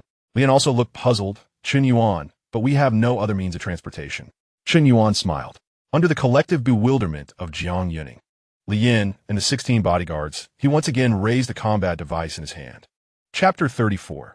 The reward for a task given freely. The familiar pose for summoning a colossal beast, seen not long ago, caused everyone's hearts to skip a beat. Was he about to summon that Golzin, or perhaps the King of Ale? In the next moment, the combat device emitted a sound. Combat device activated. Ultra-ancient, dark beast Galba. A light orb shot from the device into the air, transforming into a colossal beast that landed heavily on the ground before them. The earth shook violently, as if an earthquake had occurred. Li Yin and the others struggled to maintain their balance, swaying unsteadily, their faces filled with shock. As the dust settled, a terrifying figure appeared before their eyes, one they had never encountered before. It bore a striking resemblance to Golzin, yet had an additional pair of Melba wings. With a towering height of 65 meters, its shadow enveloped Li Yin and the other 17 individuals entirely. Li Yin looked up, swallowing hard. His teammates were equally dazed, as if struck dumb. What had just happened? Had Chen Yuan summoned another contracted beast? A completely new colossal creature they had never seen before. The third, a single individual possessed 3 giant contracted beasts. The bodyguards were utterly flabbergasted. Jiang Yuning stared at the familiar, yet unfamiliar giant beast before her mind blank. It was Golzin, but no, it was entirely different. Had it evolved? As the mayor of Nanjing Bay City, she could only analyze the situation through the lens of evolution. Moreover, this new giant beast was evidently similar to the previous two. Despite being of a low level, it could still engage in battles across multiple tiers. Yet, how could Chen Yuan so casually summon 3 colossal creatures? Jiang Yuning racked her brain for explanations, unable to fathom where this giant beast had come from. Why does this new contracted beast resemble Golzin so closely? Chen Yuan responded. This is goals infused with other powers, transforming into a new form. Just as Jiang Yuning's mind reeled, Chen Yuan made his next move. He waved at Galba, who extended its right arm slowly toward Chen Yuan. That enormous palm opened wide, and Chen Yuan leaped into Galba's palm. After completing this, he raised his head and said to Jiang Yuning, all set. Mayor, let us go. Jiang Yuning opened her mouth, but found herself at a loss for words. Once she regained her composure, she issued a command to the icy phoenix. The icy phoenix flapped its wings and soared towards Nanjing City. Galba, keep up with it. Chen Yuan instructed while standing on Galba's palm. Galba flapped its wings vigorously, unleashing a torrent of air. Li Yin and the others, standing on the ground, were caught off guard by the gust and staggered backward, shielding their faces with their arms. Li Yin and his 16 bodyguards stood there, gazing upward with their mouths agape. The events of the day had overwhelmed them beyond comprehension. This high school student named Chen Yuan could no longer be described merely as a genius. He was a veritable monster. Meanwhile, high above, Jiang Yuning sat sideways on the icy phoenix's back, occasionally glancing at her side. Galba, the name of Chen Yuan's new beast, was keeping pace with the icy phoenix in a remarkably stable manner, despite its massive size. Chen Yuan stood casually on Galba's palm. The scene was both comical and absurd. A beastmaster allowing his contracted beast to carry him aloft in its hand? Jiang Yuning's mouth twitched involuntarily as she suppressed her urge to scoff. Yet, she had to admit that despite the bizarre appearance, it was indeed flying. And it was both swift and stable. Jiang Yuning could even sense that Galba was deliberately reducing its speed to accommodate her. Otherwise, with the power it had just unleashed, her icy phoenix would have been left far behind. As Jiang Yuning's mind wandered, the outlines of the city below became increasingly distinct. Nanjing Bay City had arrived. The two colossal beasts, one after the other, gradually descended. Chen Yuan leaped down from Galba's palm, landing steadily on the ground. He waved his hand, and Galba transformed into a beam of light, returning to the combat device. Chen Yuan, I owe you a great deal for the IC fortress, Jiang Yuning said earnestly as she dismounted from the phoenix. It was a mere trifle. I shall take my leave now. Mayor, you have your duties. Chen Yuan waved his hand dismissively. After speaking, he turned to depart. At that moment, while walking down the road, a system notification abruptly echoed in Chen Yuan's mind. Ding! Main Quest 5 has been issued. Quest name, Emerging Talent. Quest description, as a formidable beastmaster on the verge of rising. You need to begin accumulating your resources. Please obtain an item with no quality restrictions. Quest reward, 1,000 points. Monster Lottery Selection Card X1. Monster Lottery Selection Card. Upon use, during the next lottery, the system will provide 3 different monster options, for which the host may choose one. Upon seeing this task, Chen Yuan's heart soared with joy. Obtaining an item was that simple. The system only required one item, with no quality constraints. This opened up vast possibilities. The system did not specify the means of acquisition. So what could be the simplest method? Obviously, purchasing one. Buying the most mediocre, cheapest, and utterly useless whiteboard item could still count as obtaining one, right? This reward was practically a gift. Chen Yuan immediately recalled the 2 bottles of mental potions he had stashed away. That was the reward for securing first place in the previous year's practical assessment. As Chen Yuan of Leo-Nix could see, such an item was of no use to him. Initially, he contemplated when to sell it for some pocket money. But now it was serendipitously useful. By selling off the useless item and purchasing the cheapest prop, he could complete his task. Originally, acquiring this world's items depended on defeating the dungeon bosses, which had a minuscule chance of yielding results. The odds were exceedingly slim, and the quality reaching epic level was akin to a treasure of the town. For instance, the core of the IC base was an epic level item. However, the system did not establish a means of acquisition. Why not simply purchase the most ordinary one? After all, Chen Yuan had no need for beast taming props. To him, the only useful items were the ultimate combat device and weapons like Bei Liya Huang Dusk. Chen Yuan quickened his pace, heading home. Tomorrow, he would venture into the infamous black market of Nanjiang City, reputed to be a den of vice. The following day, at Nanjiang 3rd Middle School, Chen Yuan occupied a seat by the window, yet his gaze was entirely absent from the blackboard. His fingers danced rapidly over the screen of his phone beneath the desk.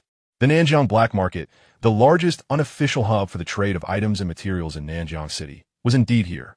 According to the seasoned veterans on the forums, although the black market sounded intimidating, it essentially served as a trading platform for beast tamers without business licenses. The authorities turned a blind eye, provided that no major disturbances occurred. Such places were a mishmash of all sorts, naturally filled with various useless trinkets. It was the perfect location tailored for his task. Eventually, Chun Yuan endured until the school bell rang, and he was the first to rush out of the classroom. 30 minutes later, Chun Yuan arrived at the black market. A bustling street unfolded before him. Along both sides of the street were an array of stalls selling a myriad of wares. As he navigated through the crowd, his eyes swept over each stall. "Boss, what is the price for this?" "Dolly fragment, flat price, 20,000. Chun Yuan's eyes twitched. For such a worthless item, 20,000? Was he being robbed? It wasn't that he lacked money. With the allowance from his parents and his savings, he could scrape together 20,000 without much trouble. Yet the issue was he did not wish to squander his money. Spending 20,000 on a useless prop just to complete a task? What loss? As a transmigrator, he was well aware of the unspoken rules of this trade and knew how to negotiate fiercely. "Boss, you're selling this for 20,000? 2,000. Take it or leave it." "Deal." Chun Yuan fell into silence. This black market indeed lived up to its name. It was truly shady. Even 2,000 was overpriced. Standing there, he pondered whether this could be a counterfeit. Suddenly, a furious beast roar erupted from the other end of the street, instantly drowning out the surrounding clamor. Following that, a shockwave swept through. Chun Yuan looked up to see a massive shadow descending from the sky, crashing onto a nearby stall. The crowd erupted in screams, scattering in all directions. Amidst the chaos, Chun Yuan discerned the form of that shadow. It was an enormous pterosaur-type contracted beast, towering at a staggering 20 meters. The pterosaur smashed the stall with its claw and opened its massive jaws to swallow a metal box from the ground hole. A robbery. Moreover, such an audacious robbery. Beep. An unexpected event detected. Side quest activated. Indeed, it had arrived. A rush of excitement coursed through Chun Yuan as the familiar system notification chimed in. Side quest. Subdue the item hunter. Quest description. The item hunter Chi Wudi is utilizing his contracted beast to seize secondary items in the underpopulated Nanjiang-based city. His actions have severely disrupted market order. Please proceed immediately to the public restroom, number 3, to subdue him. Target appearance. Image. Quest reward. 500 points.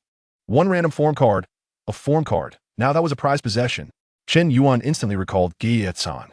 Originally, Ge-Arson evolved into Fide Ge-Arson, enhancing its attributes and granting access to specific skills. A single form card could lead to a transformative change in a monster. Chun Yuan then scrutinized the quest details. While the task appeared quite legitimate, the execution location being the 3rd public restroom, did the system possess some peculiar preference, unable to select a more respectable location? But soon, a realization dawned upon him, and he grasped the trick behind it. I understand now. This Chi Wudi fellow is certainly not present on site. He must be in a safe place, remotely commanding his pterosaur. And the single stall in the public restroom is undoubtedly a perfect hiding spot, private, isolated, and lockable. Even if the contracted beast were defeated, he could make a quick escape. However, encountering me would be his misfortune. He can blame only his bad luck for being marked by the system task. Ignoring the pterosaur, Chun Yuan set off with determination towards the 3rd public restroom. The 3rd public restroom was situated in a quiet corner at the edge of the black market. At that moment, due to the commotion, the entire restroom was unusually silent, where even the sound of dripping water could be heard. Chun Yuan pushed open the door to the men's restroom and stepped inside. Unfazed, his gaze swept past the urinals, quickly scanning the row of stalls. The first one was open and empty. The second was ajar and vacant. The last stall's door was firmly locked from the inside. This was it. Inside the stall, a slight man was sitting cross-legged atop the toilet lid. He was the notorious item hunter, Chi Wudi. At this moment, his eyes were tightly shut, beads of sweat forming on his forehead, wholly absorbed in a compass-like prop in his hands.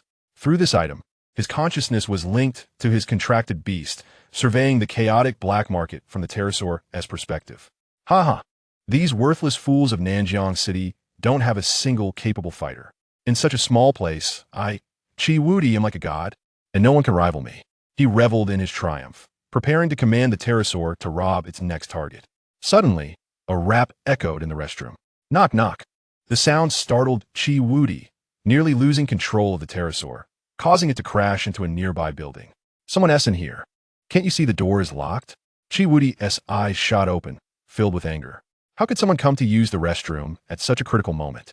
Knock, knock, knock. The person outside increased their force, knocking more urgently.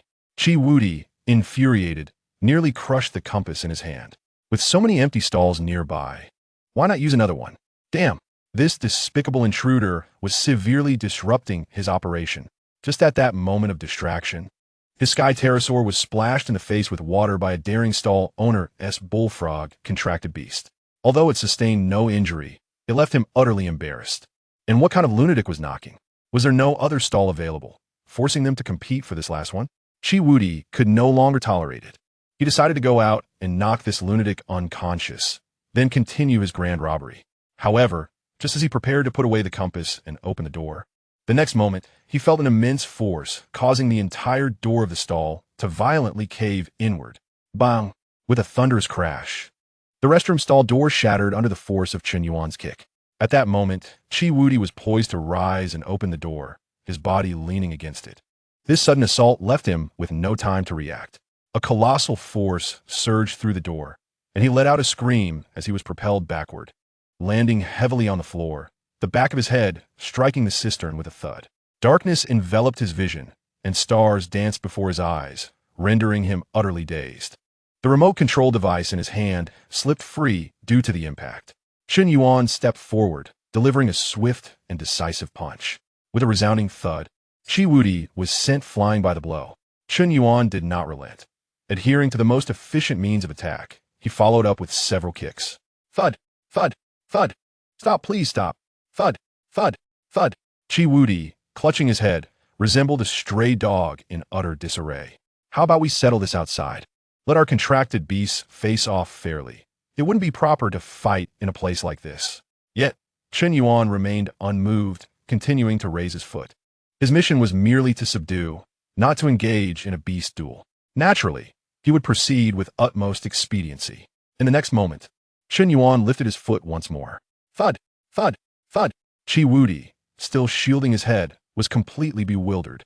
This fellow was not adhering to any conventional rules of combat. He was devoid of martial ethics. Fear unprecedented flickered in Chi Wudi's eyes.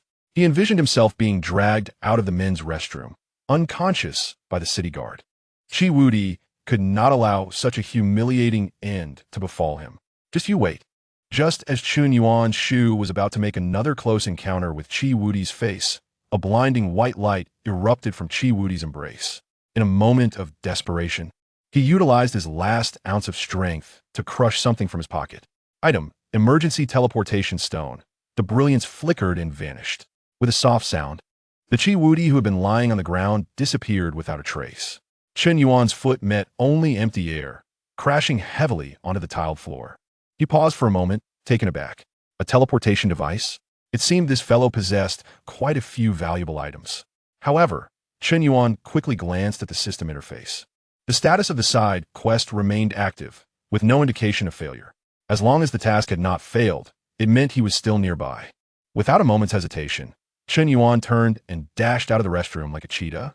As he burst through the restroom door, he spotted a flash of white light approximately 50 meters away in the center of the street, where Chi Wudi's figure materialized.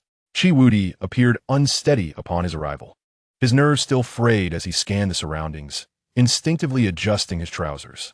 Just as he secured his pants, he looked up to see the figure charging out from the public restroom. Their gazes locked, and the atmosphere seemed to freeze for a second. Chi Wudi's complexion drained, turning paler than paper. How could he have pursued him so swiftly? In the street, chaos erupted as people fled in response to the commotion caused by the pterodactyl. Chi Wudi's sudden appearance, coupled with Chen Yuan's relentless pursuit, swiftly became the focal point of attention. A vendor hiding behind a toppled stall, propping up the wreckage, stared at Chi Wudi in bewilderment. I've seen that person somewhere before. He's a bounty hunter, Chi Wudi. This exclamation ignited a frenzy throughout the black market. What? The A-level fugitive from the entire nation? Indeed, it's him. I've seen his wanted poster. The resemblance is undeniable. I heard his contracted beast is at level 61, with devastating power. The weight of the number 61 struck heavily in everyone's hearts. In Nanjing City, few beast tamers surpassed level 40, and those reaching level 50 were exceedingly rare. Only Mayor Jiang Yun of the city possessed the strength to contend with him. As Qi Wudi listened to the surrounding chatter, the panic on his face gradually morphed into a deranged frenzy upon realizing his identity had been exposed. He knew escape was no longer an option. Since his identity was revealed, there was no need to hide any longer. Today, he would employ the most brutal means to intimidate the crowd and carve out a bloody path. "You force my hand." Qi Wudi raised his hand, pointing at Chen Yuan, and bellowed with all his might, "Sky Pterodactyl, eliminate him." Roar! The airborne Sky Pterodactyl received the command and plunged down toward Chen Yuan. Yet, Chen Yuan did not flinch or retreat. He merely reached into his pocket and retrieved his combat device. Chapter 36. The two emperors engage in battle. The Sky Pterodactyl zeroed in on Chen Yuan below. The howling winds sent debris from nearby stalls swirling in all directions. The crowd, still reeling from the revelation of Qi Wudi's identity, now erupted in screams. Why isn't that kid running? Could he possibly intend to fight Qi Wudi? He's a national fugitive with a level of 61. Indeed, no one in Nanjing City can match him except the mayor. Among the fleeing throngs, many turned back to witness the scene, their hearts racing in their throats. To them, a seemingly ordinary high school student appeared to have no path to survival except to flee. Just as onlookers believed Chen Yuan had relinquished his resistance and was prepared to meet his demise, he had already raised his combat device. Combat device activated. Ancient dark beast Galba. The familiar sound effect resonated, and a beam of light shot forth from the combat device, directly colliding with the descending Sky Pterodactyl. Boom! The luminous mass collided with the pterodactyl midair. The beast emitted a cry of anguish, its body sent spiraling backward, tumbling several times before regaining its composure. The orb of white light, instead of dissipating, rapidly took form in the air. Galba landed heavily on the ground, causing the entire black market to tremble violently. In that moment, the marketplace fell into a profound silence. Everyone stood in astonishment, gazing at the gigantic creature that had materialized before them. What manner of monster was this? It dwarfed Qi Wudi's pterodactyl. How could this be possible? It was summoned by that young man. Qi Wudi looked upward, gazing at Galba in disbelief. What a joke! How could a beast tamer of such caliber exist in this remote place like Nanjing City? The oppressive aura emanating from the giant beast exceeded that of the top-tier powerhouses he had encountered in major cities. Who exactly was this young man? Amidst the chaos, a beast tamer recorded the scene on his phone.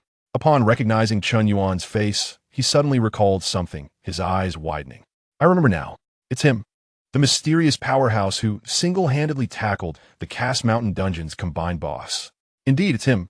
I never expected to see him in person here. In an instant, the crowd's perception of Chen Yuan transformed completely. He was not some reckless youth, but rather a formidable expert. Hearing the murmurs around him, Qi Wudi's expression soured further. Cass Mountain? Golzon? While he had never heard of them, the fact that someone could single-handedly defeat a dungeon boss indicated that the opponent's strength was formidable. However, there was no turning back for Qi Wudi now. You think you're impressive? Qi Wudi roared. So what if your contracted beast is large? My Sky Pterodactyl is level 61. The gap in levels cannot be bridged. In this small place like Nanjing City, few can match my prowess. Qi Wudi forcefully rallied himself, once again issuing a command to the Sky Wyvern. Sky Wyvern, use your whirlwind slash to shred it to pieces. With a resounding roar, the Sky Wyvern unleashed two massive azure wind blades, one to the left and one to the right, aimed directly at Galba. These two whirlwind slashes possessed enough power to effortlessly slice through armor. However, in the face of the impending attack, Galba merely raised his right arm and casually swiped forward. Bang! Bang! With two muffled thuds, the two wind blades were effortlessly dispersed by Galba's palm, transforming into gentle breezes. Qi Wudi's eyes nearly bulged out in disbelief. He had just witnessed Whirlwind Slash being nullified with bare hands. The signature move of the Sky Wyvern had been so easily countered. What kind of strength did the opponent's contract beast possess? In a place like Nanjing City, such formidable beings were not supposed to exist. Qi Wudi instantly realized that engaging directly would yield no advantage. The opponent's defense and power exceeded his wildest imagination. His only chance lay in leveraging the speed of the sky wyvern. The sky wyvern understood and, with a powerful flap of its wings, soared into the clouds. It began to circle Galba at high speed, leaving behind a blur of afterimages as it sought a flaw in Galba's defenses. See, kid? That massive creature is nothing more than a live target. It cannot keep up with my sky wyvern. As Chi-Wudi observed his strategy bearing fruit, his confidence surged once more. The onlookers in the black market raised their heads, captivated by the dazzling aerial maneuvers, their hearts racing with anticipation. This is trouble. That wyvern is flying too fast. Indeed, while the colossal beast was formidable, it was clearly oriented toward strength. If it couldn't land a hit, its might was meaningless. Chun Yuan, listening to Chi-Wudi's taunts and the murmurs of the crowd, remained utterly unfazed. Galba merely had its wings folded. Its flying speed was far from negligible. It had combined the strength of Girzin with the speed of Myurba. Setting aside numerical values, Galba could be regarded as a well-rounded creature with no apparent weaknesses. Chun Yuan glanced up at the sky wyvern and promptly issued a command to Galba. Galba, eliminate it directly. Galba lifted its head slightly, locking onto the shadow in the sky. In the next moment, the eye atop its head, a gift from Myurba, erupted with a brilliant red light. The exclusive skill of Myurba, the Myurbanic beam, was unleashed. With a hum, dozens of red energy orbs tore through the air, hurtling towards the sky wyvern. Not good. Chi-Wudi's expression shifted dramatically. He had not anticipated that this seemingly terrestrial giant would possess such formidable ranged attack capabilities.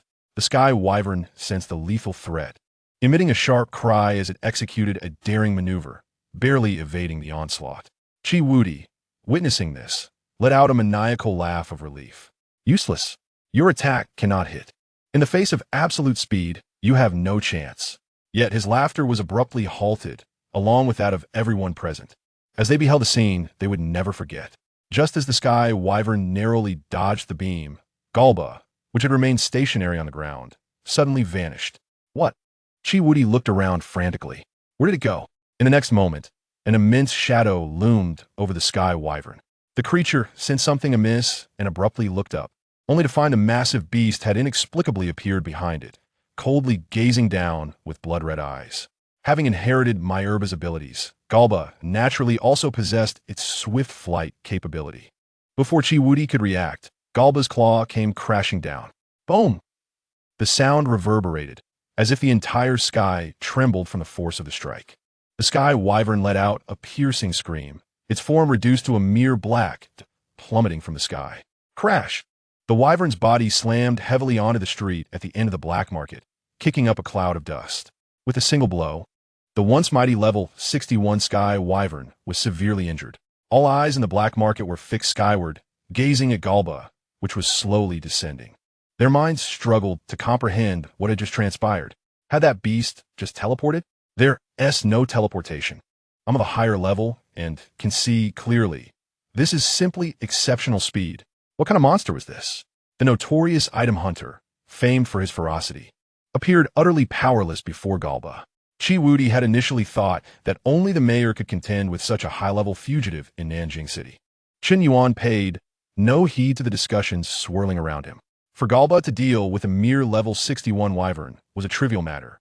Chun Yuan, who could easily defeat level 70 bosses, certainly had no trouble handling this insignificant beastmaster. He turned his gaze toward Chi-Wudi, understanding that as a nationally wanted item hunter, the latter possessed numerous valuable items.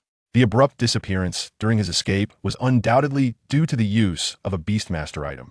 Defeating him would not only complete a lucrative side quest, but also fulfill the main quest requirement of acquiring an item. It was a perfect 2-for-1 deal.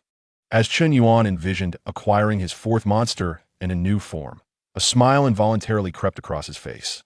Chi-Wudi, noticing the sinister grin on Chun Yuan's face, felt a shiver run down his spine, retreating in haste. Don't get cocky. The battle isn't over yet. I still have other tricks.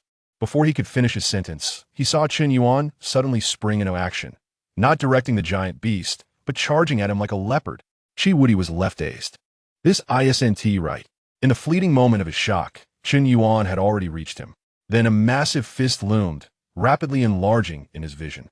Chapter 37. Girzin descends from the sky, crushing Chi Wudi beneath it. Chi Wudi felt a sharp pain as the fist struck his cheek, a wave of agony radiating throughout his body. Bang! A dull thud echoed as he toppled backward, stars dancing in his vision. You? Chi Wudi attempted to utter a word, but Chen Yuan's next assault arrived without pause. Chen Yuan offered no respite, launching a relentless series of kicks. Each blow landed with precision on Chi Wudi, who curled up on the ground, clutching his head and emitting cries akin to a slaughtered pig. Bang! Bang! Bang! Stop hitting. Stop it, please. The onlookers in the black market were utterly astonished. They had envisioned countless battle scenarios, giant beasts clashing, beams of light firing, the earth trembling, but they never imagined the conflict would devolve into a brawl. As Chi Wudi listened to the commentary around him and felt the relentless fists and feet raining down, the notorious A-level fugitive and fearsome item hunter was being treated like a punching bag by a mere young man in broad daylight. If word of this got out, how could he ever navigate the underworld again? Chi Wudi could not allow his story to end in such a humiliating manner. You forced my hand. Just as Chen Yuan's foot was about to make intimate contact with his face once more, Chi Wudi seized the opportunity, retrieving a scale-like item from his pocket. Buzz! A blinding golden light enveloped Chi Wudi's entire being in an instant. A mysterious and powerful wave of energy surged outward from him, spreading in all directions. Chen Yuan felt a repulsive force emanating from the front, causing his subsequent attack to falter momentarily. He immediately halted his advance and retreated to maintain a safe distance. What kind of artifact is this? Amidst the golden light, Chi Wudi slowly rose from the ground, wiping a footprint from his face, revealing a sinister grin. Kid, you're quite strong, I admit. I was merely greedy for wealth and had no intention of striking you. However, you have pushed me to this extent. He raised the golden scales high above his head and laughed maniacally. Behold, this is my treasured item, the epic-grade artifact, the golden scales. Its sole ability is to allow me to ignore the rules for 3 minutes and summon my second contract beast to fight alongside me.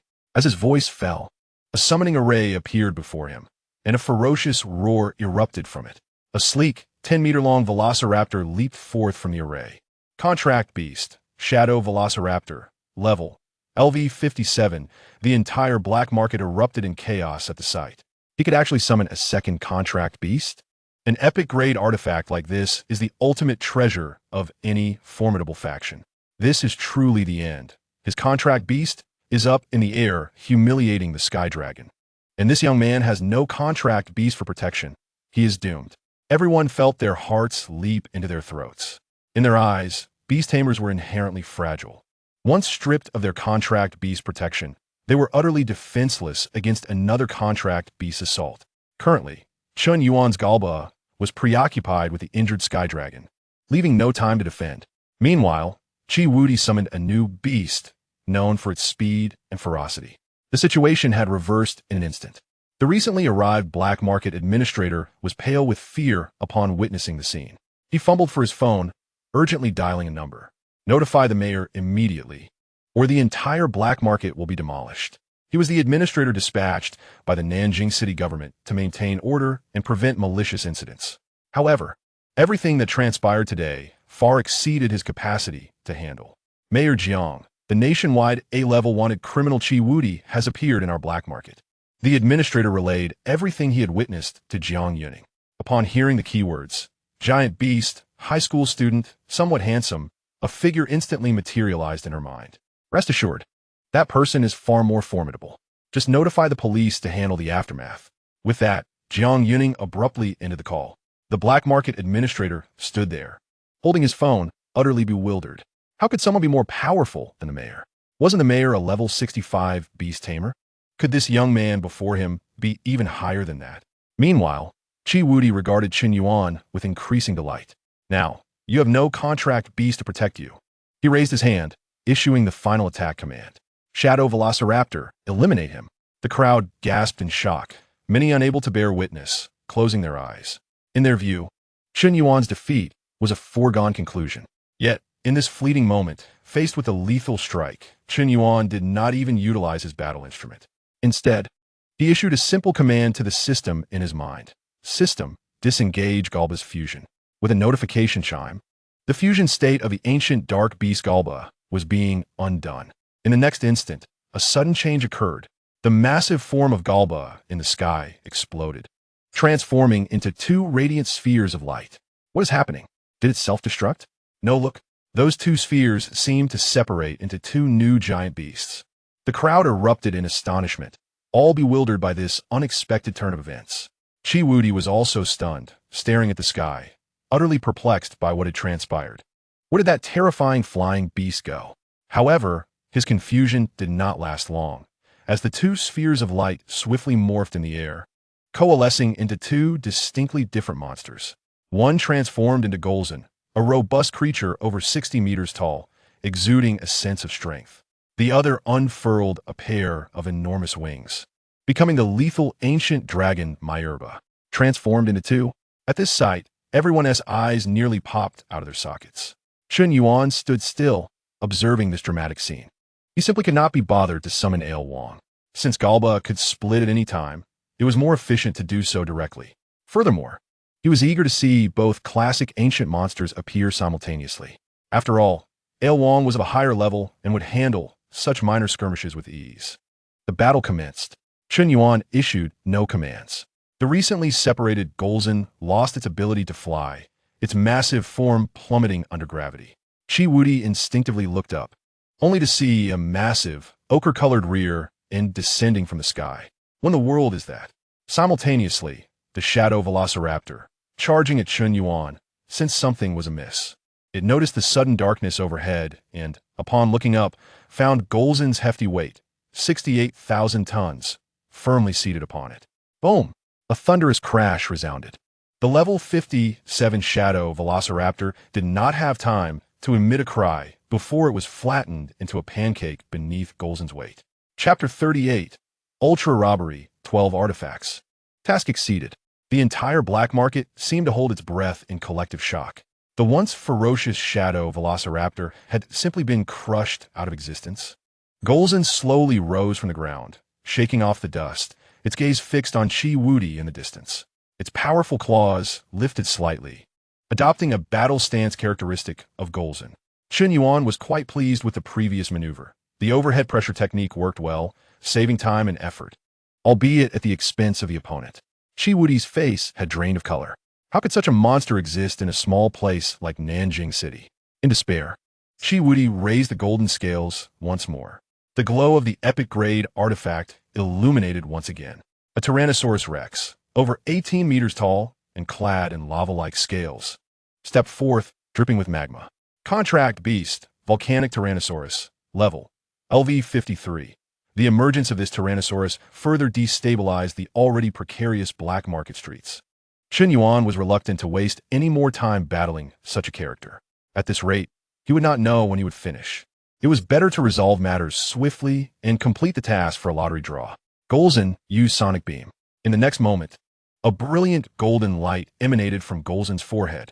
A golden beam shot forth with incredible speed, piercing through the volcanic Tyrannosaurus's skull before it could even initiate its attack. Boom! The colossal head of the volcanic Tyrannosaurus exploded into a myriad of fragments. One strike, a fatal blow. Meanwhile, in the skies, the Sky Dragon was also pierced through and killed by Myerba's beak. In the final moments, Chi Wudi's last two trump cards met their demise. One was shot in the head by a beam of light, while the other was brutally stabbed to death. Sans danger. He immediately turned to flee. However, just as he took a few steps, he was confronted by 7 or 8 aggrieved vendors blocking his path. Realizing that Chi Wudi had no contract beasts left, the vendors surged forward to obstruct him. Dare to rob my stall? Fierce Flame Gorilla, attack. Chi Wudi, startled, came to an abrupt halt, nearly losing his footing. He surveyed his surroundings, discovering that all avenues of escape were sealed. Several vendors stood ahead, while a monstrous creature controlled by someone loomed behind. Chi Wudi felt he was cornered with no way out. His mind raced, desperately searching for a glimmer of hope. Then it struck him. He suddenly recalled the hiding place he had just occupied. A glint of cunning flashed in Chi Wudi's eyes as he pivoted and dashed in another direction, the very direction of the public restroom number 3 in the black market. Seeing this, Chun Yuan promptly pursued him, snatching a mop from the restroom entrance. He had no intention of letting Chi Wudi slip away, as 2 tasks depended on him. The rewards for these tasks amounted to a staggering 1,500 points, along with a guaranteed new monster and new form. Meanwhile, as Chi Wudi burst into the restroom, he scrambled onto the tank, clambering towards the ventilation window. This was his last hope for escape. If he could squeeze through that window, he would evade the prying eyes and escape to safety. With all his strength, he managed to push his head and one arm out. The fresh air from outside invigorated him, filling him with elation. Just as he prepared to exert more effort to pull the rest of his body out, a hand suddenly reached up from below, gripping his ankle like a vice. Chi Wudi's joy was abruptly extinguished. "Come down." He let out a despairing scream as he was yanked back down. Before he could regain his footing, a familiar shoe sole loomed larger in his vision. You damn outside the restroom. Everyone strained their ears, listening intently to the commotion within. Initially, they could hear Chi Wudi's terrified screams and the sounds of scuffling. Following that, a series of crisp, rhythmic slaps echoed out. What was that sound? No one knew. It sounded akin to someone being slapped. The crowd anxiously fixated on the restroom door, holding their breath. After about 3 or 4 minutes, the noises finally subsided. At last, the restroom door swung open, and Chun Yuan emerged. Beads of sweat glistening on his forehead, signifying the exertion he had just expended. Casually, he tossed the nearly broken mop back into the corner. Having completed this, Chun Yuan nonchalantly dusted off his hands. However, he now bore an additional item, a blue children's backpack that seemed to have appeared from nowhere, adorned with a large red giant striking a cross pose. The nearly 100 spectators outside cleared a path as he exited. Chun Yuan scanned the area, noticing the vendors and bystanders, his brow slightly furrowing. "I am rather parched. Can anyone tell me where I can find a place selling water?" "Over there. There's a convenience store." "Ah, thank you." Chun Yuan responded gratefully, then shouldered the backpack featuring Taming, heading towards the convenience store. At that moment, a flurry of urgent sirens approached rapidly. Car doors swung open as a dozen beast-controlling officers swiftly cordoned off the scene, dragging the unconscious Chi Wudi out. The crowd of nearly 100 erupted in astonishment. What did I just witness? The nationally wanted criminal Chi Wudi was subdued, just like that? Did you not hear the sound from within? The mop handle nearly broke. Who is this formidable beast controller? How did such a person exist in Nanjiang City? Among the crowd, all the beast masters holding their phones to record were trembling, not from fear, but from excitement. The black market administrator who had just contacted the mayor was drenched in sweat, finally understanding the mayor's words of indifference. Simultaneously, within the convenience store, Chun Yuan shook the droplets off his hands and approached the nearby rest area. He removed the somewhat childish blue backpack and casually placed it on the table.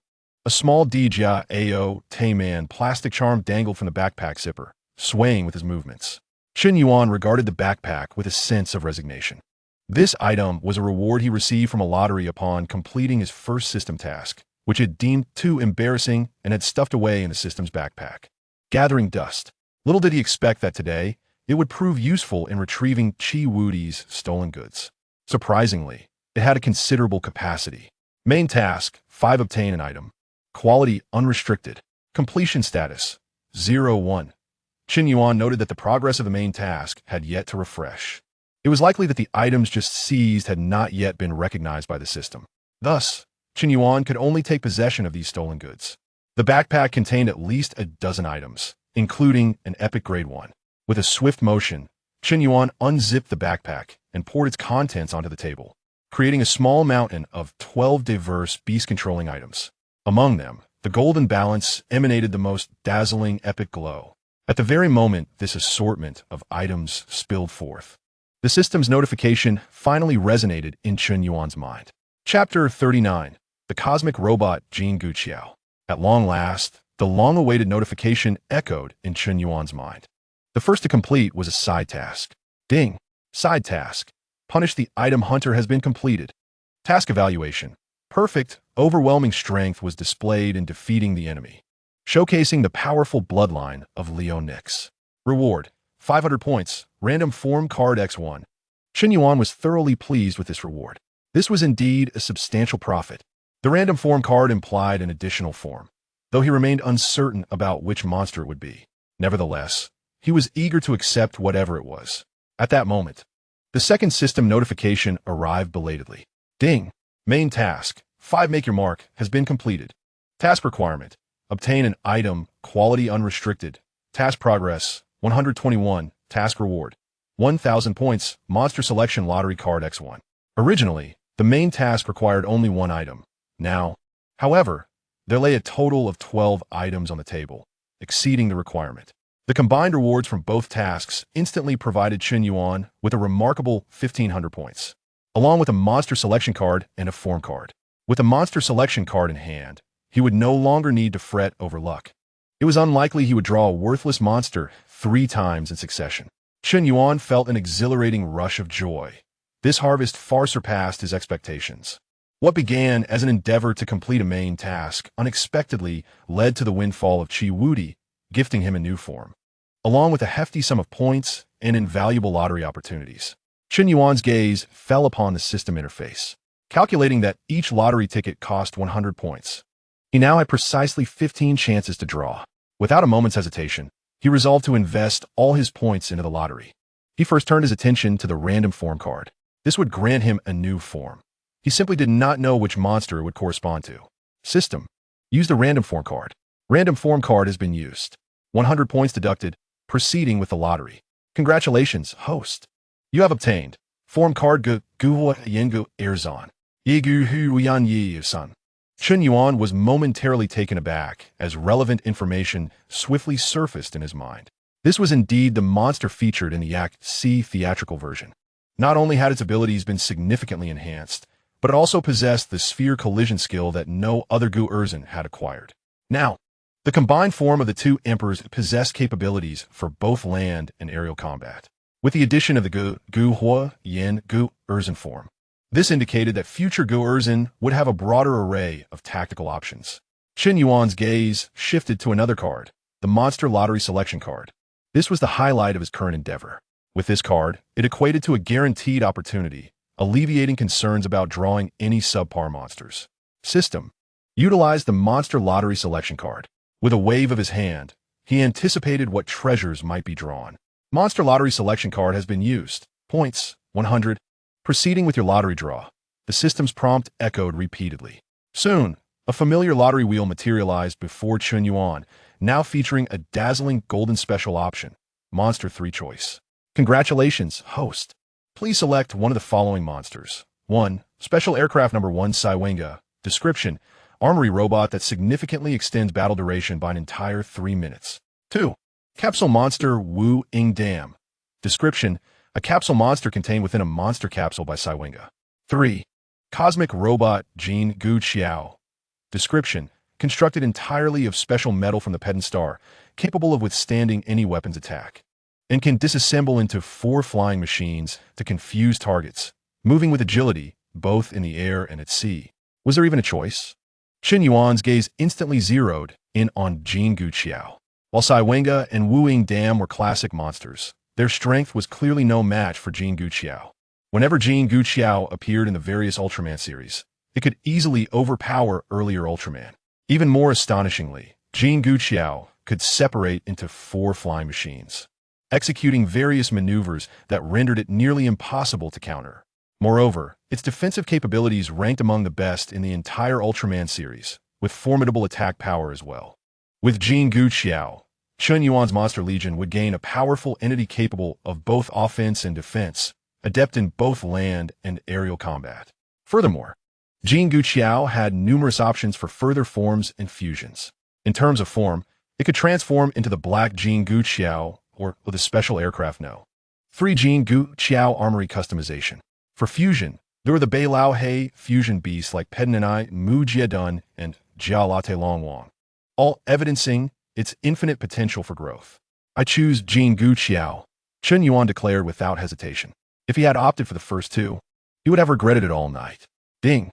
Congratulations, host! You have obtained a new monster, Cosmic Robot Jin Gu Qiao LV1, with the system's notification. Jin Gu Qiao materialized in the combat apparatus. A new monster had been acquired. With 1,300 points remaining, he could draw 13 more times. The system continued, prompting him to exhaust the remaining points. Chen Yuan was thoroughly exhilarated, eager to convert all resources into strength. Points, 1,300, proceeding with your lottery draw. The wheel spun rapidly, the pointer bouncing between various prizes. This spectacle was quite delightful. Let us see some good items. Chen Yuan's eyes remained fixed on the screen. Moments later, the wheel came to a halt, and his heart raced. Although it was merely a standard draw, what if luck smiled upon him? If he could obtain a customized armory form, it would be simply perfect. Ding! Congratulations, host. You have acquired the Flame Gu Erzin skill. Fireball attack. Ding!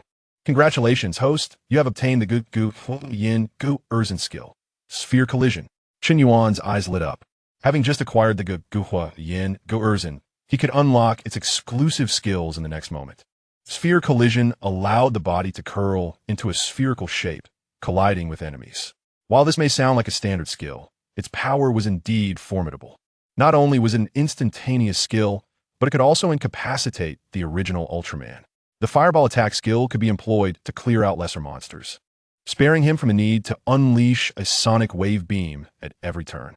Subsequently, the remaining 11 draw rewards swiftly materialized. Ding! Congratulations, host. You have obtained an experience card, 100 points of experience. Ding! Congratulations, host.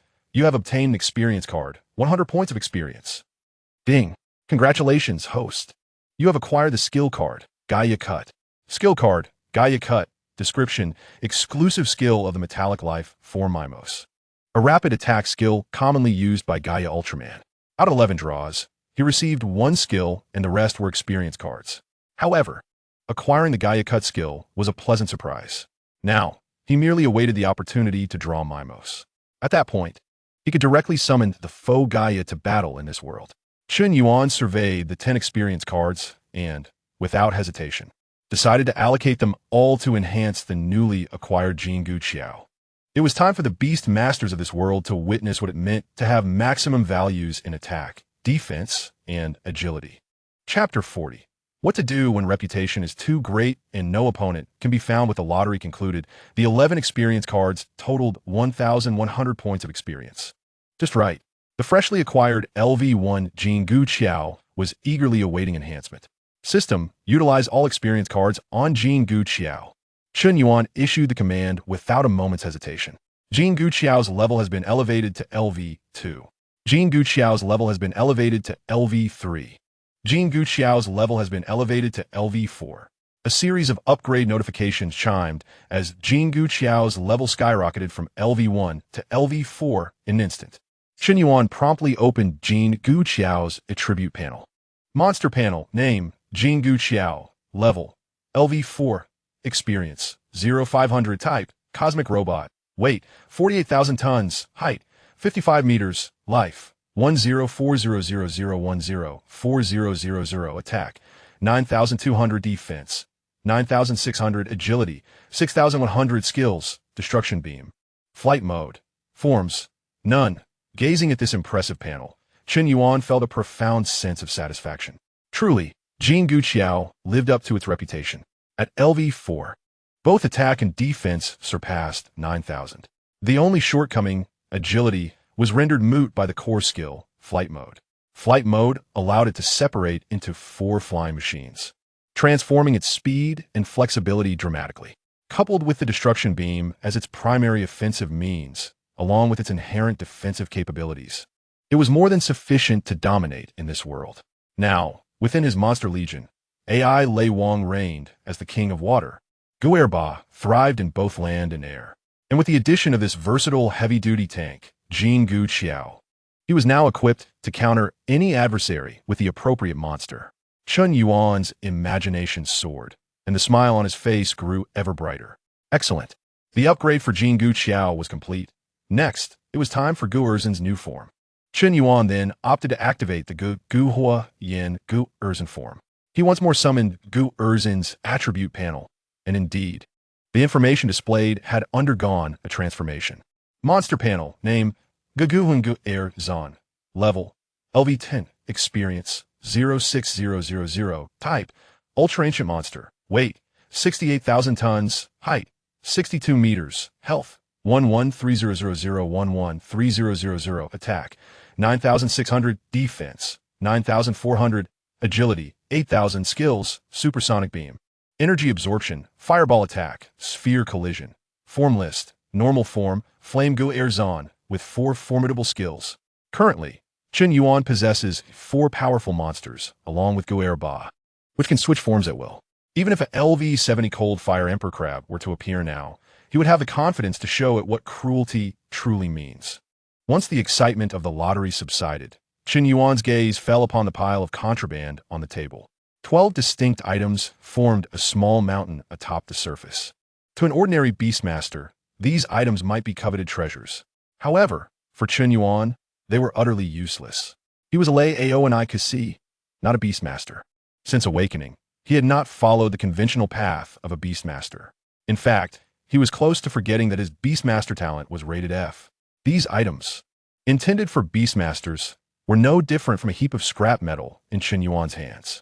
He was only interested in ultimate combat devices. His eyes scanned the pile of items, finally resting on an epic-grade item that radiated dazzling golden light. Golden Scale. This was a treasured possession of Qi Wu Di, capable of summoning a second contracted beast without regard for rules. Chen Yuan weighed it in his hand, finding it slightly heavy. Among these 12 items, it was highly probable that only this golden scale belonged to him. According to what circulated online, it was the origin item of his endeavors as an item hunter. This was worth keeping. Although it was useless to Chen Yuan, being an epic-grade item, it was invaluable. Finding a suitable opportunity to sell, it could yield a significant profit. Thus, Chen Yuan casually slipped the golden scale into his pocket. As for the remaining 11 items, they were clearly low-quality, inexpensive items, hardly worth anything. Consequently, Chen Yuan took out his phone, locating a familiar number and dialing it. The call was quickly answered. "Hello, Chen Yuan. How is everything on your end?" The voice of Jiang Yunning came through the line. Clearly, she had heard about the incident from the black market administrator. Chen Yuan briefly explained the situation before proceeding to transfer the contraband. "I confiscated 11 items from him, and I'm currently at the convenience store at the black market exit. Please send someone to pick them up." "Understood. I will arrange for someone to come immediately." Jiang Yunning responded eagerly, her tone filled with delight. They had not only captured an A-grade wanted criminal, but also recovered stolen goods. Indeed, Qi Wu Di was no match for Chen Yuan. After concluding the call, Chen Yuan placed the 11 items back into his backpack and handed it to the clerk, who received it politely. Chen Yuan nodded, turning with a flourish, his hands in his pockets, leaving the convenience store with the epic-grade item, Golden Scale. Just as he took a few steps, he suddenly seemed to recall something and turned sharply. "Boss!" Chen Yuan's voice rang out unexpectedly. The clerk jumped in surprise. You can take the items from the bag, but please return this backpack to me." Chen Yuan reclaimed the backpack, satisfied as he brushed off the dust. This backpack was a reward from the system. It could not be given away so casually. He waved goodbye to the clerk and truly departed, leaving the clerk alone to face a heap of radiant Beastmaster items. The next day, at Nanjiang Sanzhong, after the tumult of the black market, Chen Yuan returned to school, feeling an overwhelming sense of tranquility. He rested his head on the desk, scrolling through his phone underneath. Public Toilet Behemoth King? What is that? Just as Chen Yuan pondered this peculiar nickname, the system notification chimed in his mind. Ding! Main Quest 6 has been released. Quest name, Initial Display of Power. Quest requirement, defeat 3 Beastmasters. Quest reward, 1,000 points, Monster Warehouse Expansion 2. Quest description, as a powerful Lei Ao and I could see. You must showcase your strength to the world. A new task invigorated Chen Yuan instantly. Combat device, 33. Monster Warehouse, 11. Now that Chen Yuan possessed 4 monsters, he indeed needed to expand his warehouse. Otherwise, he would have no place to store any newly drawn monsters. He stroked his chin. This new task sounded straightforward. Wasn't it just about defeating 3 individuals? However, upon closer reflection, it seemed to carry some difficulty. First and foremost, where could he find 3 willing Beastmasters to fight him? During the previous test match, Chen Yuan had summoned the 53-meter Ale Wang right from the outset, making his reputation widely known. The mysterious powerhouse from the K's Mountain instance had even been acknowledged by the mayor as a formidable man. With such bizarre titles, very few dared to challenge him willingly. He couldn't just randomly pick 3 people off the street and beat them up, right? That would be instigating trouble. His biological father had just returned to the military district, leaving no opportunity for a father-son showdown. Chen Yuan felt somewhat distressed. Being overly famous made it difficult to find opponents. He couldn't let the chance for 1,000 points slip away. Just then, the homeroom teacher, Wang Laosher, entered the classroom. The results and rankings for the Beastmaster cultural and practical exams had been released. In this exam, our class's Chun Yuan has achieved third in culture and first in practical skills. As soon as the words left his mouth, the classroom erupted in excitement. Although everyone had anticipated this outcome, hearing it firsthand still ignited a wave of commotion. He truly is first. You have no idea. He defeated Lin Tian's Steel Moth with a single move. His contracted beast data is astonishing. Even the detection device nearly exploded. Chapter 41 Lin Tian. Chun Yuan is injured.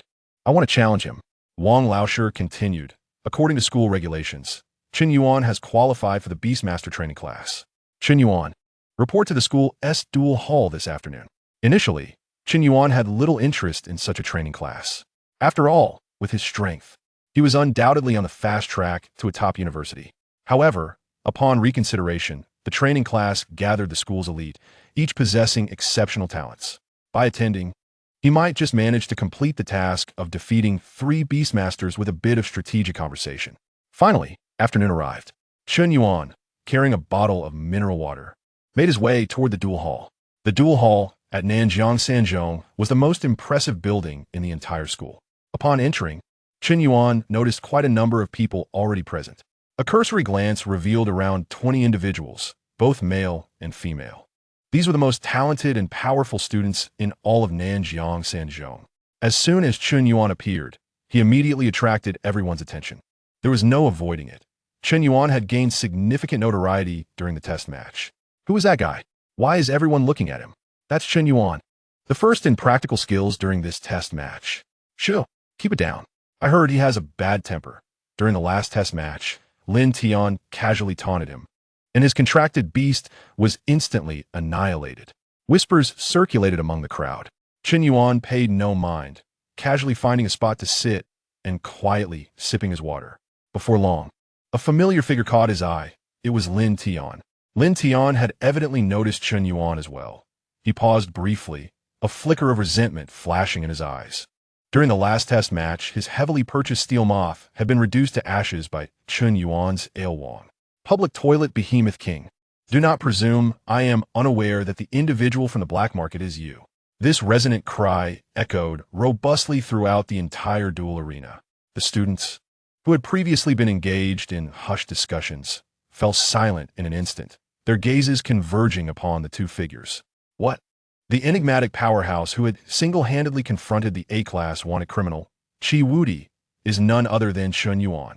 Could it be that the rumored individual who had ruthlessly assaulted an A-class wanted criminal in a public restroom is actually a classmate? In that moment, the expressions of the onlookers towards Chun Yuan transformed dramatically. He had taken down an A-class wanted criminal. This individual commanded over 60 levels of contracted beasts, and yet they had been subdued by him? What manner of creature is he? At that juncture, a man in his 30s ascended the stage. He was Zhao Qua, the new instructor of the Beast Taming Special Training class. This class comprised 25 students, and the school had prepared a vial of mental potion for each of them. A murmur of excitement rippled through the crowd. Such a valuable item. A single bottle of mental potion sells for tens of thousands on the market. The fact that the school would distribute one to each student was a remarkable gesture. The students erupted in cheers, eagerly anticipating the opportunity to partake. Once Zhao Qua ensured the crowd had settled, he continued, our special training class also requires the election of a class leader, who will receive an additional 2 bottles of mental potion. Teacher, how shall we decide? A student inquired. Zhao Qua's lips curled into a knowing smile. As we are the Beast Taming Special Training class, let the strongest among us assume the role of class leader. An electoral battle? In an instant, the atmosphere in the duel arena grew exceedingly peculiar. A singular thought surged through the hearts of all present. ISNT, the position of class leader, essentially being handed to Chun Yuan on a silver platter? Who would dare to challenge him? He had dispatched an A-class wanted criminal with a mere mop. What chance did they stand? Zhao Qua observed the students' reactions, his brow furrowing. His intention had been to ignite the competitive spirit and ambition of these gifted individuals through combat. However, it appeared that Chun Yuan overwhelming strength had instilled a sense of defeatism in the others, leaving them devoid of the will to challenge. This was not the outcome he had envisioned. As Zhao Kuo prepared to address the awkward situation, an unexpected turn occurred. In the corner, Chen Yuan suddenly furrowed his brow tightly. He clutched his forehead with one hand, beads of sweat streaming down, and his breaths grew rapid and labored. He appeared to be enduring immense suffering. "Teacher, I fear I am unwell today." Chen Yuan's voice was weak, as if he might collapse at any moment. This scene left everyone in stunned silence. What was happening? Just moments ago, he seemed fine. How had he suddenly transformed into a figure reminiscent of Lin Daiyu? Zhou Guo, equally taken aback, swiftly descended from a stage.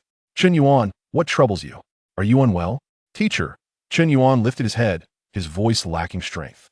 "Yesterday, I overexerted my mental energy to subdue that prop hunter. I sustained some internal injuries and have yet to recover." Task name: Initial display of talent. Task requirement: defeat 3 beast tamers. Task progress: 0, 3. Chen Yuan glanced at his task progress, still at 0, and discreetly dabbed some mineral water on his forehead before casually tucking the bottle back into his pocket. "What? You're injured?" The rumors were indeed true. He had truly engaged in battle with an A-class wanted criminal. Judging by his current state, his injuries were significant, and excessive mental energy expenditure could lead to serious complications. The surrounding students began to murmur, their gazes toward Chen Yuan gradually shifting to one of sympathy. A female classmate hurried over, concern etched on her face. "Chen Yuan, are you all right? Do you want me to take you to the infirmary?" Chen Yuan weakly waved his hand. "No, today is our first lesson. I cannot fall behind." As he spoke, he attempted to rise, but his legs buckled beneath him, and he nearly stumbled forward. This spectacle did not escape the keen eyes of Lin Tian, who observed from a distance. Excessive mental energy expenditure and injuries? This was the perfect opportunity for revenge. With his mental energy depleted, Chen Yuan's contracted beasts would undoubtedly be unable to perform at their full capacity. Meanwhile, Lin Tian had just acquired a brand new contracted beast at considerable expense. Seizing the moment, he declared, "Teacher, I wish to challenge Chen Yuan. Furthermore, should I lose, I shall willingly surrender my mental potions." Lin Tian was confident that, under these circumstances, Chen Yuan would not decline. The arena fell into a stunned silence, as all gazes turned towards Lin Tian, incredulous. Had this individual lost his mind? Even if Chen Yuan were injured, he was still a formidable opponent. Did Lin Tian not remember how he had been swiftly defeated last time? Observing Lin Tian's unwavering confidence, Chen Yuan could hardly contain his amusement. He had been pondering how to complete his task, and here was an opportunity that had presented itself willingly. How generous of him to raise the stakes. "Very well, I accept your challenge." Chapter 42. The Reveal. I am an actor. In the next to perish, please prepare. Upon hearing Chen Yuan's acceptance, the special training class erupted into a frenzy. Was he insane? One dared to challenge, while the other was audacious enough to accept. Was Chen Yuan truly foolish enough to engage in combat in his weakened state? The ability to summon a contracted beast was even in question. You do not understand. This is the spirit of a true warrior. Even when gravely injured, blood spilled upon the ground, one must never retreat. On the stage, Lin Tian watched as Chen Yuan approached with faltering steps, his heart racing with excitement. This arrogant fellow had indeed accepted the challenge for the sake of his so-called honor. Lin Tian's expression hardened, a suppressed smile gracing his lips. "Chen Yuan, I will not show you any mercy simply because you are injured." Chen Yuan, supporting himself against the railing of the stage, bent slightly and gasped for air. "Let us begin." Chen Yuan's appearance, as if he might collapse at any moment, only served to reinforce Lin Tian's confidence. He felt secure. "Prepare to witness my new contracted beast." With a resounding shout, Lin Tian extended his right hand, and a teleportation array materialized on the stage. "Comme fort, style fédéral." In a flash of brilliance, a contracted beast resembling a hawk, its body adorned with silver metallic feathers, materialized upon the stage. Contracted beast, steel feather hawk. As the steel feather hawk emerged, gasps of astonishment echoed from the audience below. It was said that this contracted beast was exceedingly rare. Not only within this special training class, but across all high schools in Nanjing City. Such creatures were indeed a rarity. Lin Tian had spared no expense to reclaim his lost pride. Do you see? My steel feather hawk is not only faster than the previous moth, but also boasts superior defense. Hurry, summon your contracted beast. Delay any longer, and I shall claim victory. Chen Yuan lowered his head, a subtle smile playing at the corner of his mouth. Faster and with greater defense? In the face of absolute level superiority. What significance do such flashy attributes hold? Unless your level reaches at least LV70, you shall find it impossible to pose a challenge to my monstrous beast. The initial stats of the monsters from the Ultraverse are several times that of your contracted beasts. With trembling hands, Chen Yuan retrieved his battle device. Arise, Lei Wang. Battle device activated. Universe monster, Lei Wang. A blinding white light flashed, and in an instant, it descended upon the stage. Screech, accompanied by a piercing roar. A colossal figure, standing 53 meters tall, manifested on the stage. The immense shadow cast by Lei Wang caused everyone present to feel a momentary halt in their breath. The iron-winged swallow, stretching 5 meters in length, appeared before Wang Lei like a trembling little sparrow. The overwhelming sense of pressure even caused the hovering iron-winged swallow to wobble slightly in the air. Are you telling me you're seriously injured? Lin Tian's voice became sharp and piercing as he pointed at Chen Yuan. The students below finally reacted, their faces a mixture of shock and disbelief. What the hell? Wasn't it said that he was exhausted of spiritual energy? I knew it. How could the giant beast from the public restroom be so feeble? Chen Yuan ignored the murmurs around him, even too lazy to pretend anymore. He straightened his back, the feebleness on his face vanishing in an instant. He raised his hand, pointing at the iron-winged swallow soaring above. Wang Lei, kick it away. Chen Yuan immediately issued the attack command, showing no trace of weakness. The iron-winged swallow's metallic wings suddenly flapped, bursting forth with incredible speed, transforming into a silver streak, attempting to escape the range of the giant leg's attack. However, in the face of such an undeniable disparity in strength, any struggle was futile. The proud speed of the iron-winged swallow appeared to move in slow motion against Wang Lei's assault. It had barely registered what had transpired when a gigantic foot, blocking out the sun, loomed above. Bang! A sound so thunderous that it made everyone flinch. Wang Lei's foot landed solidly on the iron-winged swallow. Ding! Main quest, 6 initial display of brilliance, progress 13. Did you not say you were injured? Lin Tian's voice became piercing once more. Before the crowd could recover from their earlier shock, they witnessed a sudden shift in events on the stage. Chen Yuan bent over, clutching his abdomen. A look of agony etched on his face. Oh no, I can't take it anymore. Chen Yuan's complexion paled once again. The previous kick had aggravated his internal injuries, and my contracted beast is also in dire straits. The crowd was bewildered. On the stage, Wang Lei seemed affected as well, his massive frame suddenly convulsing violently, emitting erratic electrical sounds. Ziz! Before the astonished gazes of everyone, Wang Lei's towering 53-meter frame began to shrink at a visible rate. 53 meters, 20 meters, 10 meters. Finally, with a soft pop, the once majestic beast had transformed into a creature only about 40 centimeters tall. At this moment, Wang Lei resembled a corgi. The little Wang Lei was fully immersed in the act, mimicking Chen Yuan by clutching its tiny belly with both stubby paws. This scene left all present utterly astonished. What is happening? Is it shrinking?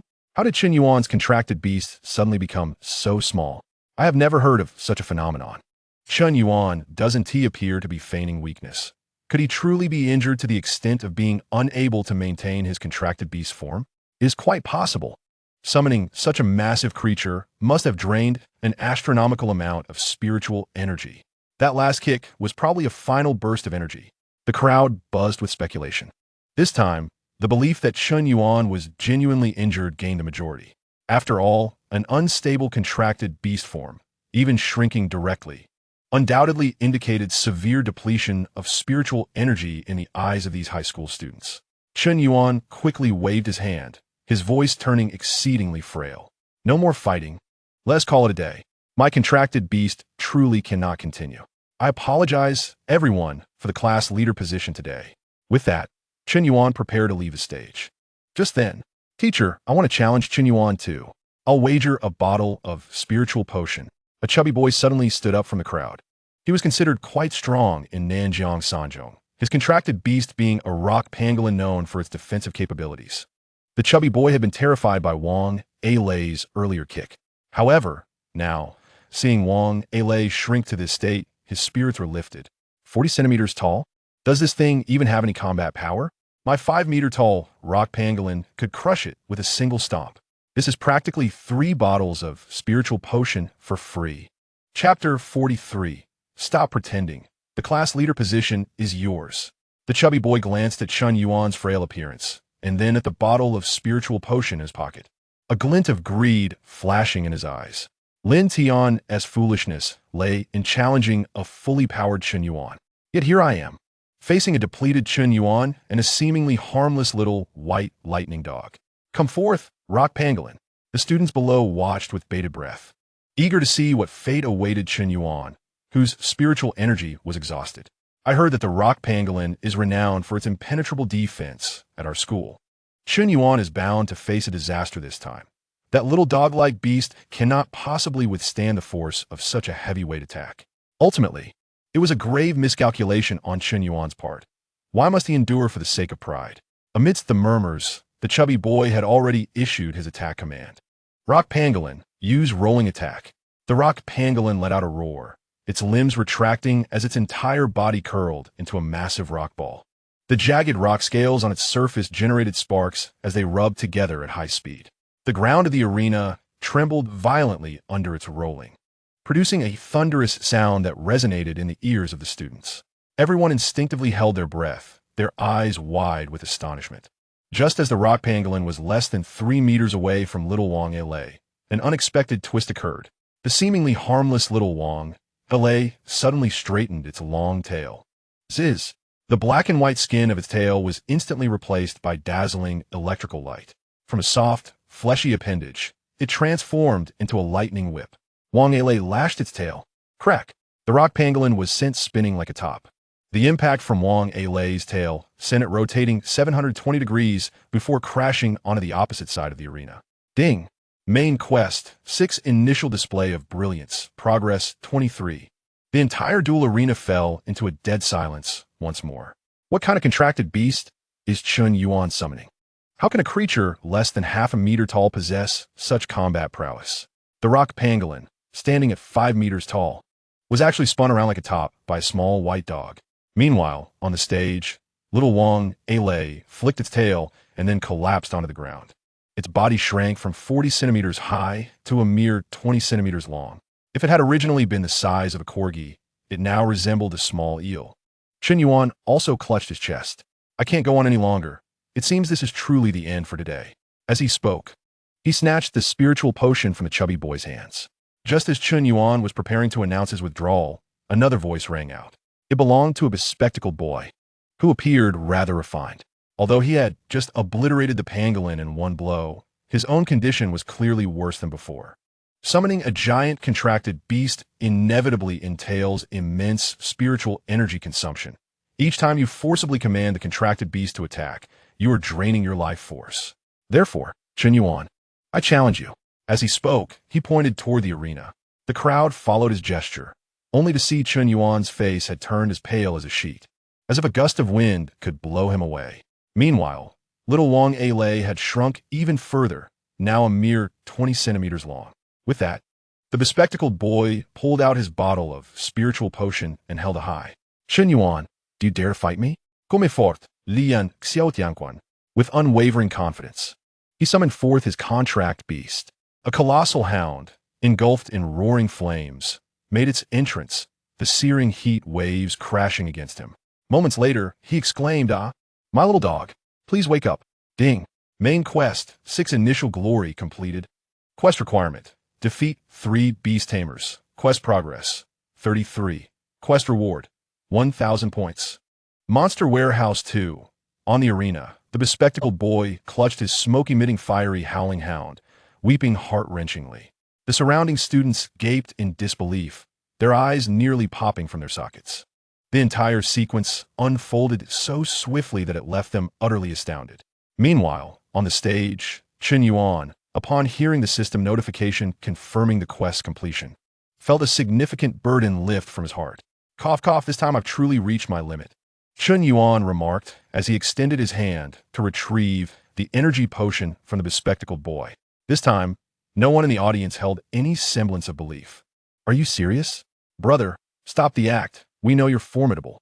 I implore you to cease your divine powers at this rate. Our training class will face annihilation at your hands alone. Zhao Kuo cleared his throat, scanning the crowd.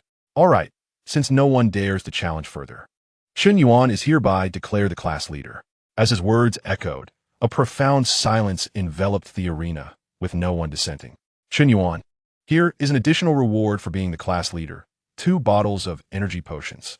Take them. Zhao Kuo handed over the 2 vials. Chun Yuan accepted them without hesitation, swiftly calculating in his mind. With the 3 bottles sponsored by Lin Tian and his companions, alongside the one provided by the school for each student, and the 2 obtained from securing first place in the testing competition, Chun Yuan now possessed a total of 8 energy potions. Each potion had a market value of 10,000, totaling 80,000. If sold on the black market at a discount, it could yield approximately 64,000 in cash. Beyond these, he also had in his possession an epic-grade item, the Golden Balance, which he had seized from Chi Wudi. Its worth was incalculable, with epic-grade items starting at a minimum of 100 million. Indeed, this round of side quests not only garnered points but also substantial wealth. Zhao Kuo clapped his hands, drawing everyone's attention. Now that the class leader has been chosen, I have an announcement to make. We will convene at the school gate tomorrow morning at 8 o'clock for special training on Exotic Beast Island. The students erupted in excitement, their faces illuminated with anticipation. Exotic Beast Island was renowned as the premier official training base near Nanjing City. The experience would be vastly different from battling classmates in the arena. Observing the fervor among his peers, Chun Yuan remained relatively unmoved. Having single-handedly vanquished the boss in the Ice Sea, Exotic Beast Island held little allure for him. However, it might offer an opportunity to trigger new quests. Chun Yuan glanced at the quest rewards. Current points, 1,000. The system still held the Spy Xiaomu Ray and Quantum Stream, 2 Ultraman skills. Regrettably, there are currently no monster carriers capable of utilizing these formidable abilities. The collection quest for the 5 Emperors had only reached 1/5 completion. Nonetheless, with 1,000 points, he could indulge in an exhilarating 10 consecutive draws. Chapter 44, Golden Ancient Bridge Special Model, Peidanimu Rocket Cannon upon returning home from school. Chun Yuan reclined on his bed and promptly accessed the system interface. Gazing at the glaring 1,000 points on the panel, he felt an overwhelming sense of relief. Points, after all, do not accrue interest. Converting them into tangible strength was far more practical. System, initiate a 10 consecutive draw. Points, 1,000. Commencing 10 consecutive draw for the host. The familiar system prompt resonated, and a virtual roulette appeared before Chun Yuan, spinning rapidly. Moments later, it halted, and 10 beams of light burst forth, hovering in the air. Congratulations, host. You have obtained. Skill card, Golden Ancient Bridge Separation Ray. Description. The Golden Ancient Bridge can separate into 4 independent flying devices, each capable of firing rays. The 4 components can also combine to unleash a more potent beam. Chun Yuan's eyes sparkled with excitement. This was impressive. One of the Golden Ancient Bridge's most remarkable features was its ability to separate into 4 flying devices, achieving high-speed maneuverability. With this skill, it meant that the Golden Ancient Bridge could simultaneously launch attacks from 4 distinct directions, transforming into 4 fighter jets in an instant. Its practicality was unmatched, whether in duels or group battles. Shortly thereafter, the second beam of light dissipated. Congratulations, host. You have obtained Equipment Card, Golden Ancient Bridge, Peidanimu Rocket Cannon. Description. This cannon replaces the right arm, allowing for continuous firing of artillery and the release of a concentrated energy strike. This cannon not only facilitates long-range attacks, but also serves as a formidable close combat weapon, striking opponents with hammer-like force. The Peidanimu Rocket Cannon was indeed the special model of the Golden Ancient Bridge from Galaxy S. With this equipment, the Golden Ancient Bridge now possessed not only astounding defenses, but also exceptional offensive capabilities. Chun Yuan had previously contemplated acquiring a black version of the Golden Ancient Bridge, but this special model was quite satisfactory. Now he hoped to draw a customized version from the arsenal. which would directly unlock the final tank mode for the Golden Ancient Bridge. The first 2 draws yielded impressive results, while the subsequent 8 were predictably experience cards. Ding! Congratulations! Host, you have obtained experience card, 100 points. Ding! Congratulations, host, you have obtained experience card, 100 points. Ding! Congratulations, host, you have obtained experience card, 100 points. Altogether, these experience cards amounted to 800 points. Considering that the abilities of the Golden Ancient Bridge were now quite refined, it was time to nurture it. System. Allocate all 8 experience cards to the Golden Ancient Bridge. Golden Ancient Bridge level up to LV5. As the experience points surged in, the Golden Ancient Bridge's level successfully ascended from 4 to 5. Chen Yuan promptly opened the attributes panel of the Golden Ancient Bridge to observe the changes post-upgrade. Monster panel name, Golden Ancient Bridge, level, LV5, experience, 3001000, type, Cosmic Robot, weight, 48,000 tons, height, 55 meters, life, 105,000, attack, 9, 400 defense, 9, 800, agility, 6, 300, skills, destruction ray, flight mode, separation ray form, none, equipment, Pei Dan Nimu rocket cannon. Upon witnessing these statistics, Chen Yuan couldn't help but gasp in astonishment. The defense had nearly reached the formidable threshold of 10,000. Truly, this was a cosmic robot renowned throughout the Ultraman universe. Boasting an unyielding physique, without a doubt, the Golden Ancient Bridge was now the most potent among all his monsters. Chen Yuan concluded that, although Golzin and Ariai Wang had higher levels, their base statistics could not compare to those of the Golden Ancient Bridge. The only drawback was its relatively low agility. However, once the flight mode was activated, its agility would likely surpass 10,000. In future encounters with opponents of level 60 to 70, the mere appearance of the Golden Ancient Bridge would render the adversary's attacks inconsequential. Having completed his tasks within the system, Chen Yuan exited the interface, feeling a sense of fulfillment. He glanced out the window. The night was deepening. Tomorrow, they would set forth for Exotic Beast Island, and he needed to rest well to rejuvenate his spirit. The following morning, at the entrance of Nanjing 3rd Middle School, a bus awaited, and the 25 students of the special training class arrived in succession. Chen Yuan boarded the bus. He cast a sweeping glance around the room, his gaze settling upon a familiar figure, Lin Tian. At this moment, Lin Tian leaned against the window with a sullen expression. Not only had he lost face in the duel arena yesterday, but he had also squandered a bottle of mental essence, which certainly did not bode well for his mood. Chen Yuan's lips curled into a smirk as he strode directly towards the vacant seat and plopped down. Lin Tian sensed someone taking a seat beside him, and upon realizing it was Chen Yuan, he nearly sprang from his chair. "What is up with you today? Why are you being so friendly?" Just then, Chen Yuan lowered his voice and said mysteriously, "Bro, do you need anything?" Lin Tian was taken aback. "What do you mean?" Chen Yuan produced a small vial from his pocket, waving it enticingly before Lin Tian. "Mental essence, genuine product, guaranteed, or your money back tenfold." Lin Tian's pupils constricted sharply upon seeing the vial. Wasn't this the very bottle he had lost to Chen Yuan yesterday? This guy was actually trying to sell him back his own belongings? Chen Yuan wore a sincere expression. "I noticed you looked a bit worn out. You must have overexerted yourself yesterday. This bottle will be just what you need. How about it? As a gesture of friendship, I'll give you a discount. It retails for 10,000, but I'll sell it to you for 8,000. Pretty generous, right?" Lin Tian, upon hearing this, felt his blood boil. "This is my stuff. I won't buy it. One bottle isn't even enough to fill a gap." Chen Yuan, undeterred, reached into another pocket and pulled out 7 identical vials of mental essence, lining them up before Lin Tian. "I figured one bottle might not suffice, especially given your exceptional talent. So how about a package of 8 for a total of 64,000? I'll even throw in a 50 yuan discount coupon." "What can I do with a 50 yuan discount?" Lin Tian retorted, staring at the neatly arranged 8 vials of mental essence. He felt utterly dumbfounded. His mind raced. Yesterday, he lost 1 bottle, while Xiao Peng and the bespectacled guy each lost 1 as well, making 3 bottles total. The school had distributed 1 bottle to every student, and Chen Yuan had 1 for himself. The class monitor had rewarded 2 bottles. There were also 2 bottles that were, right, from the last testing competition, the prize for the first place.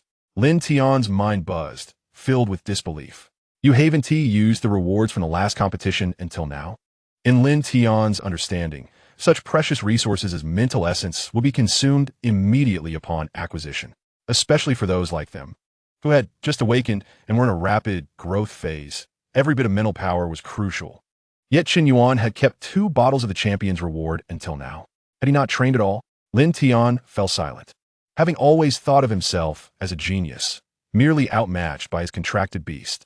Soon, Qin Yuan's phone chimed with a crisp notification.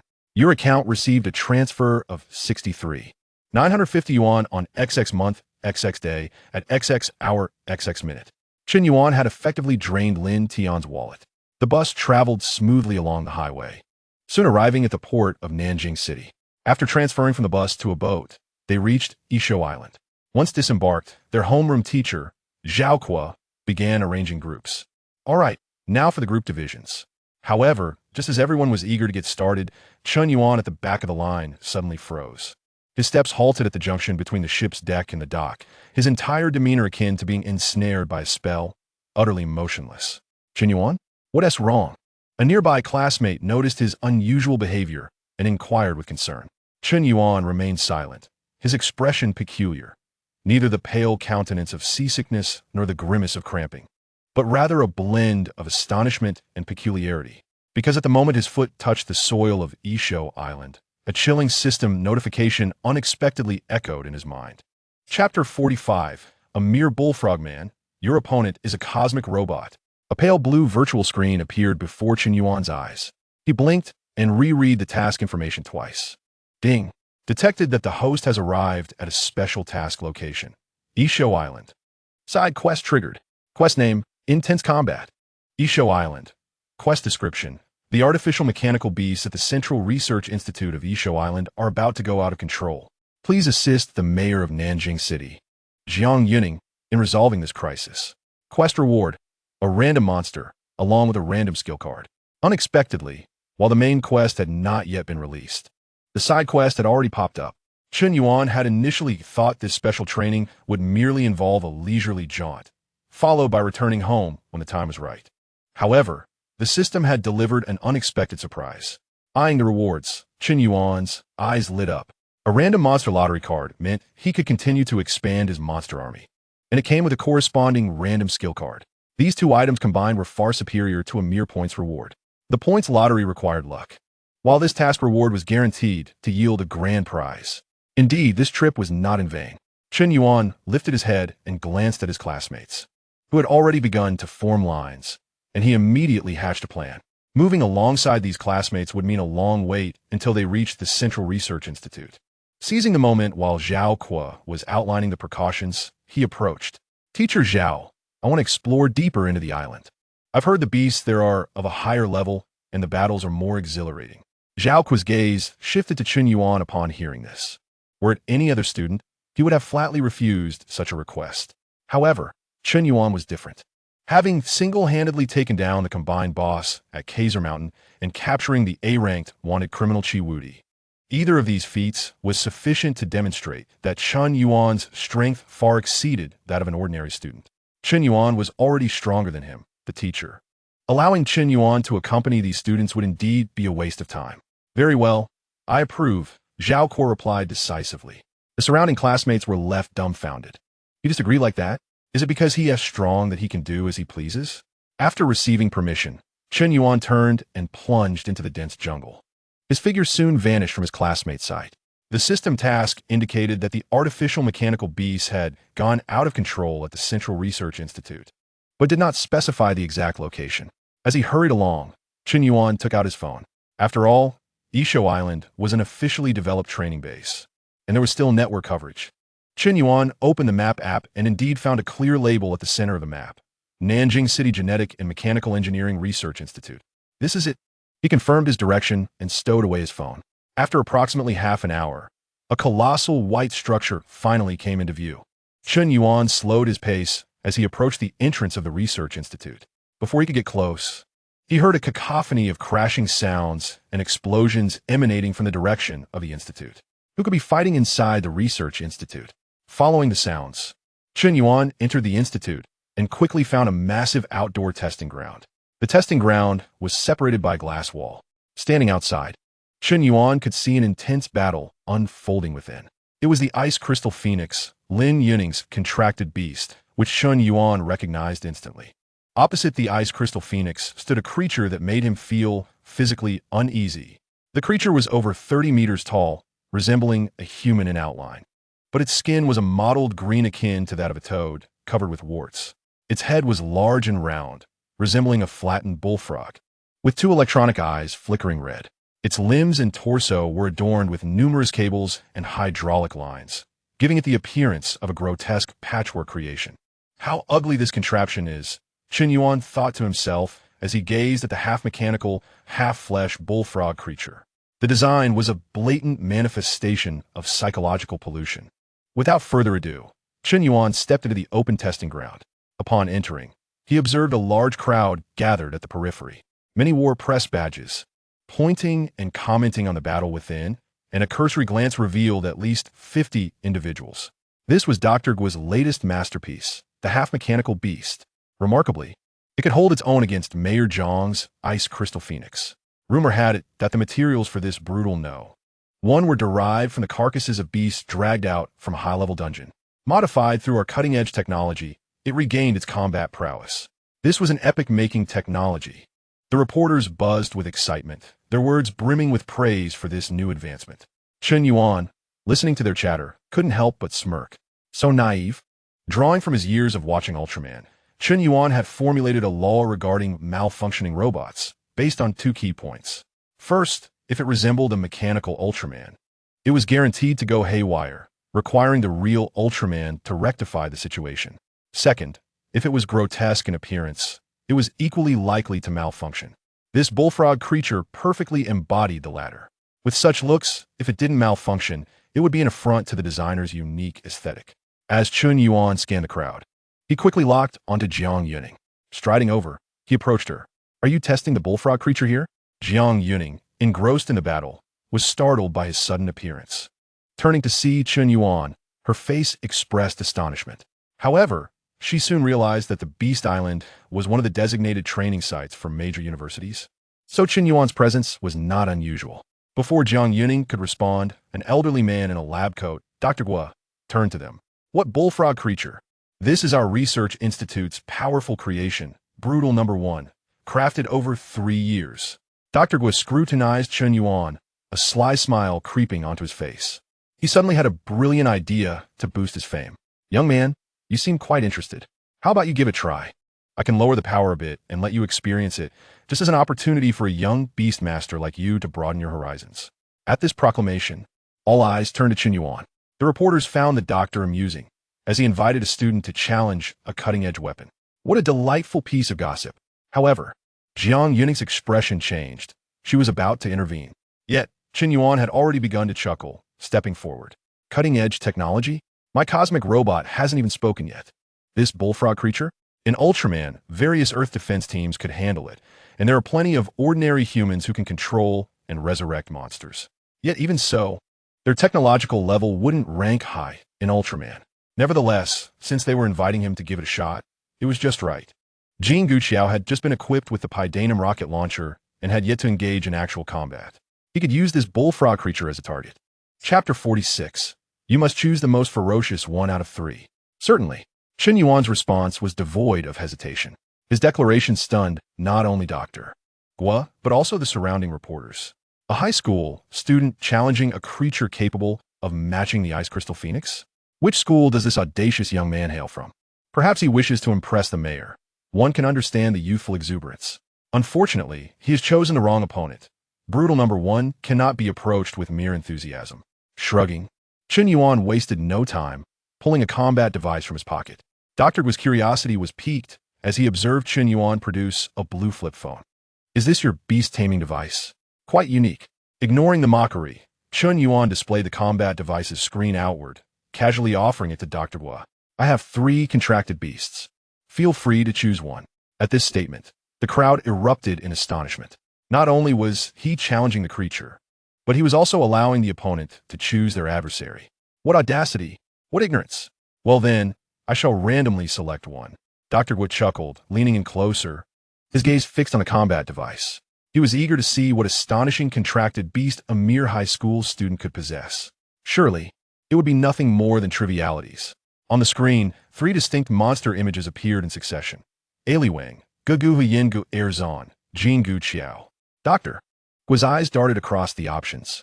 The first resembled a malnourished electric eel, with spindly limbs, clearly fragile. The second, while somewhat intimidating with its muscular build, would undoubtedly be a slow-moving target. As for the third, Dr. Gu's attention was suddenly captivated. Entirely golden, with sharp angles, it exuded a cold metallic aura. A metal-type contracted beast? Excellent. Splendid. Dr. Gore rubbed his hands together, his arrogance swelling once again. In his view, this was a golden opportunity. To crush a metallic being with his technological creation, what better way to demonstrate the greatness of Brutal Number 1? I choose it, he declared, pointing at Jin Gu Qiao.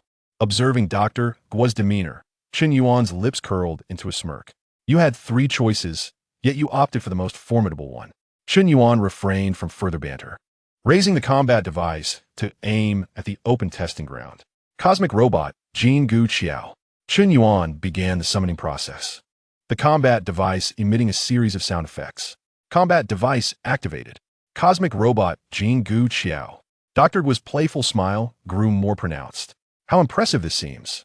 What marvel could a blue flip phone possibly conjure? However, just as this thought crossed Dr. Gu's mind, an unexpected event occurred. A white light burst forth from the combat device, shooting toward the center. In the next moment, the light exploded outward. Boom! With a resounding crash, a colossal figure, towering at 55 meters, landed heavily on the ground. The earth of the entire research institute trembled violently. The shockwave sent gusts of wind that threatened to topple all onlookers. Everyone's breath seemed suspended in that instant. They looked up in awe. The angular body, entirely composed of steel, radiated a chilling metallic essence. What is this? A metal-type contracted beast? No, this does not resemble a contracted beast. This is a pure robot. A seasoned reporter shouted, his voice filled with disbelief. They had seen mechanical-type contracted beasts before, but those were essentially biological, merely covered in a metallic-like exterior. Yet this one, from head to toe, inside and out, was pure steel. This completely exceeded their understanding. How could a beast master summon a true robot? Jiang Yuning stood rooted, gazing up at Jin Gu Qiao. From Gu Erzon to Aliwang, and now this giant robot. Where had he acquired such a monster in just a few days? Chen Yuan wasted no time, raising the combat device once more to issue commands. Jin Gu Qiao, deploy the Paidanemu rocket launcher. The moment the command was issued, Jin Gu Qiao raised its right arm. It was then that people were horrified to realize that its right arm was not a mere hand, but a colossal cannon. In the next instant, boom, boom, boom, boom, boom. Without any charge or preliminary motion, the cannon's muzzle ascended and fired, not even granting the Nyoaran a moment to react. From the cannon's mouth, light projectiles surged forth, instantly enveloping the Nyoaran entirely. Before it could even muster a response, its left arm was obliterated into a shower of metallic fragments. Following suit were its right arm, left leg, and right leg. Boom, boom, boom, boom, boom. The thunderous explosions reverberated throughout the expansive testing ground. The 50-plus interviewers present were utterly stunned. Everything transpired too swiftly. From Jin Gu Qiao's entrance to the initiation of the assault, the entire sequence lasted less than 2 seconds. The upper body of the Brutal One had become a ghastly sight. Their cameras had not even had time to focus. That was the Brutal One, capable of matching the might of the strongest contract beast, the Ice Crystal Phoenix of Nanjing City. Yet, before this enigmatic robot, it displayed not a hint of resistance. The crowd watched in disbelief as the Brutal One was gradually dismantled, its steel armor in tatters. If this relentless barrage continued, the Brutal One would be reduced to a mere puddle of flesh. This also signified complete annihilation. Stop. Please stop. My camera isn't even aimed yet. This can't be true, right? Wasn't it said that Mayor Zhang's contract beast was the strongest in Nanjing City? Yet, this robot appears far more ferocious. Goodness. This firepower is 1,000 times more terrifying than the beast hide. Did you capture that? It happened too quickly. Capture what? I was too busy dodging. Jiang Yuning stood still, gazing at the imposing yellow-white robot that stood resolutely in the arena, tumultuous waves surging within her heart. She understood the prowess of the Ice Crystal Phoenix better than anyone. It was a genuine level 65 contract beast, the guardian of Nanjing City, and the foundation of her authority as mayor. Even so, it only managed to engage in a back-and-forth struggle with the Nyoa Run. Yet this robot, which seemed to be summoned at will, could enact a one-sided massacre. On the other side, Chen Yuan observed as the armor of the Nyoa Run was shattered. He felt sufficiently warmed up and raised his combat device, issuing the final command. Jin Guqiao unleashed the destruction beam. The voice was not loud, yet it resonated clearly in everyone's ears. Destruction beam? What is that? A reporter instinctively inquired. Could it be that he was only now employing a skill? Was the earlier onslaught merely a basic attack? This question sent a shiver through everyone present. That tempestuous barrage had merely been a basic attack, just as the crowd pondered. Jin Guqiao ceased firing. Immediately, its eyes blazed with blinding white light. Two beams of light converged, forming a thicker destruction beam. A wave of energy, far surpassing the earlier cannon fire, swept across the entire testing ground. This is bad. Retreat quickly. Jiang Yuning's complexion drastically changed as she sensed the terrifying nature of the attack, and she shouted a warning. However, it was already too late. In the next moment, a dazzling white beam shot forth from Jin Guqiao's eyes. The beam instantly traversed hundreds of meters, striking the remaining flesh of the brutal one. Boom! This time, it was true devastation. A violent explosion enveloped the entire testing field, and the shockwave radiated outward. The explosion carved a deep trench into the ground. When the dust settled, only a massive crater remained. The so-called pinnacle of technological achievement, the brutal one, had been utterly obliterated, leaving no trace behind. Jin Guqiao defeats the brutal one, earning 1,000 experience points. Jin Guqiao levels up to LV6. Chen Yuan nodded in satisfaction. Not bad, leveling up by defeating in Nyoa Run. This was a worthwhile endeavor. With a wave of his hand, Jin Guqiao transformed into a sphere of light and flew back into the combat device, vanishing from sight. The world finally quieted down, leaving the group of reporters in stunned silence, as if they had turned to stone. Their minds had completely crashed. The brutal one, a marvel of epic-making technology, had been so easily defeated by a high school student's contract beast. Moreover, it was a complete annihilation, leaving not even a remnant. A reporter struggled to swallow. Turning to his colleague beside him, his voice dry. Did you capture that? Yes, the colleague numbly nodded. After a brief moment of silence, the crowd erupted. In an instant, dozens of reporters broke through security and surged towards Chen Yuan. Countless microphones were thrust into his face. The brutal one, which could stand toe-to-toe with the mayor, had been shattered into pieces. Young man, which school do you attend? What exactly is that robot? Is it the latest model of contract beast? A barrage of questions ensued. Chen Yuan was taken aback by the commotion, hurriedly waving his hands and displaying a look of trepidation. Please, please don't film me. I am Chen Yuan from Nanjing, 3rd High School S Senior Year Beast Taming Training Class. I cannot bear such notoriety. Hearing this, the reporters were even more excited, their eyes shining with fervor. Nanjing, 3rd High, a senior student, so young and accomplished, destined to become a globally renowned powerhouse. Meanwhile, Dr. Gu's face flushed with indignation. This was an utter humiliation. No, this cannot end like this. I still have the brutal too. Its power is several times greater than that of the first. It can surely defeat him. Yet, at this moment, no reporters care to listen to what he had to say. Enough already, old man. First, let us see if you can piece your first one back together. All the reporters' attention was now fixated on Chen Yuan. Not long after, noon arrived. Chen Yuan followed Jiang Yuning to the internal cafeteria of the Research Institute, where they found a quiet spot to sit. Without hesitation, Chen Yuan loaded his plate with a generous serving of braised pork and chicken legs, diving into his meal. While eating, he checked the system panel. Side quest, Fierce Battle. Beast Island, in progress. Quest description. The artificial mechanical beasts at the Central Research Institute of Beast Island are about to go out of control. Please assist Mayor Jiang Yuning of Nanjing City in resolving this crisis. The quest status remained in progress, indicating that the matter was not yet resolved. It seemed that Dr. Gu's brutal too did indeed exist, and it was the true source of the impending chaos. Chen Yuan was not surprised by this. After all, According to the law of ultra events, a major incident could not be resolved so easily upon first encounter. Following this, Chen Yuan opened Jin Guqiao's attribute panel. Monster panel, name, Jin Guqiao, level, LV6, experience, 300-2000, type, cosmic robot, weight, 48,000 tons, height, 55 meters, health, 106,000,106,000, attack, 9,600, defense, 10,000, agility, 6,500, skills, destruction beam, flight mode, separation beam, form, none, equipment, Paidanemu rocket launcher, defense has surpassed 10,000. Chen Yuan felt a surge of joy. Truly, Jin Guqiao's attributes were solidly enhanced through leveling up. With such a formidable physique, standing still against a level 70 beast, it likely wouldn't even be penetrated. Its attack power was nearing 10,000. With a few more levels, relying solely on basic attacks would allow it to trample most adversaries. Not to mention, Jin Guqiao itself was a mechanical anomaly. The device can be repeatedly disassembled into 4 components, which can then be recombined. This technique not only allows one to evade most attacks, but the 4 components can even actively emit beams of light, making it quite formidable.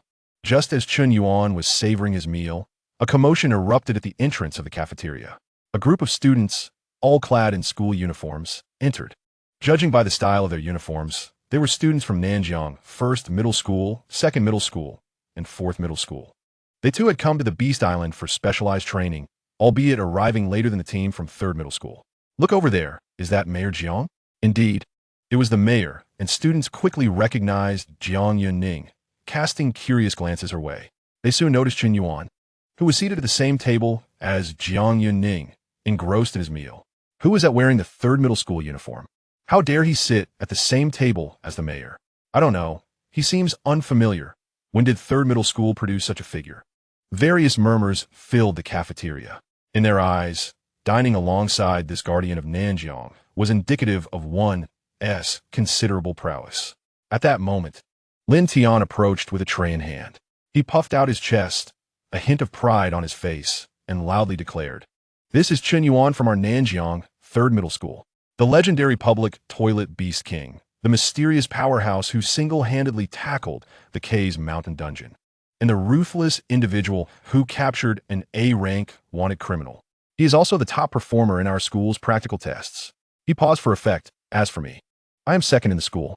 Though Lin Tian felt displeased with Chen Yuan, he couldn't help but feel an odd sense of pride in introducing Chen Yuan's illustrious achievements in front of so many students from other schools. It was as if he were saying, "See, this is my classmate. Impressive, isn't it? Though I may not measure up, we are in the same class." The cafeteria fell silent. Students from 1st, 2nd, and 4th Middle Schools were left dumbfounded. They may not have been familiar with all of these astonishing titles, but collectively, they painted a picture of an unfathomably powerful individual. No wonder he could sit with a mayor. In an instant, the way everyone looked at Chen Yuan changed. Lin Tian reveled in the envious gazes around him, feeling quite pleased as he found a seat to continue his meal. He felt that he had successfully pulled off a grand display of prestige today. Meanwhile, Chen Yuan was somewhat bewildered by this unexpected praise. Just as the atmosphere in the cafeteria shifted, he suddenly lifted his head. He noticed several researchers wearing badges, abandoning their meals in a panic as they rushed past him. Chen Yuan raised an eyebrow, wondering if things had spiraled out of control. Couldn't they wait until I finished my meal before things went awry? Chapter 48. Chen Yuan.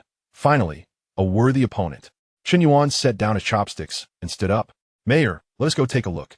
Jiang Yuning's expression turned grave as she nodded and rose as well. Chen Yuan glanced at the task notification on his system panel.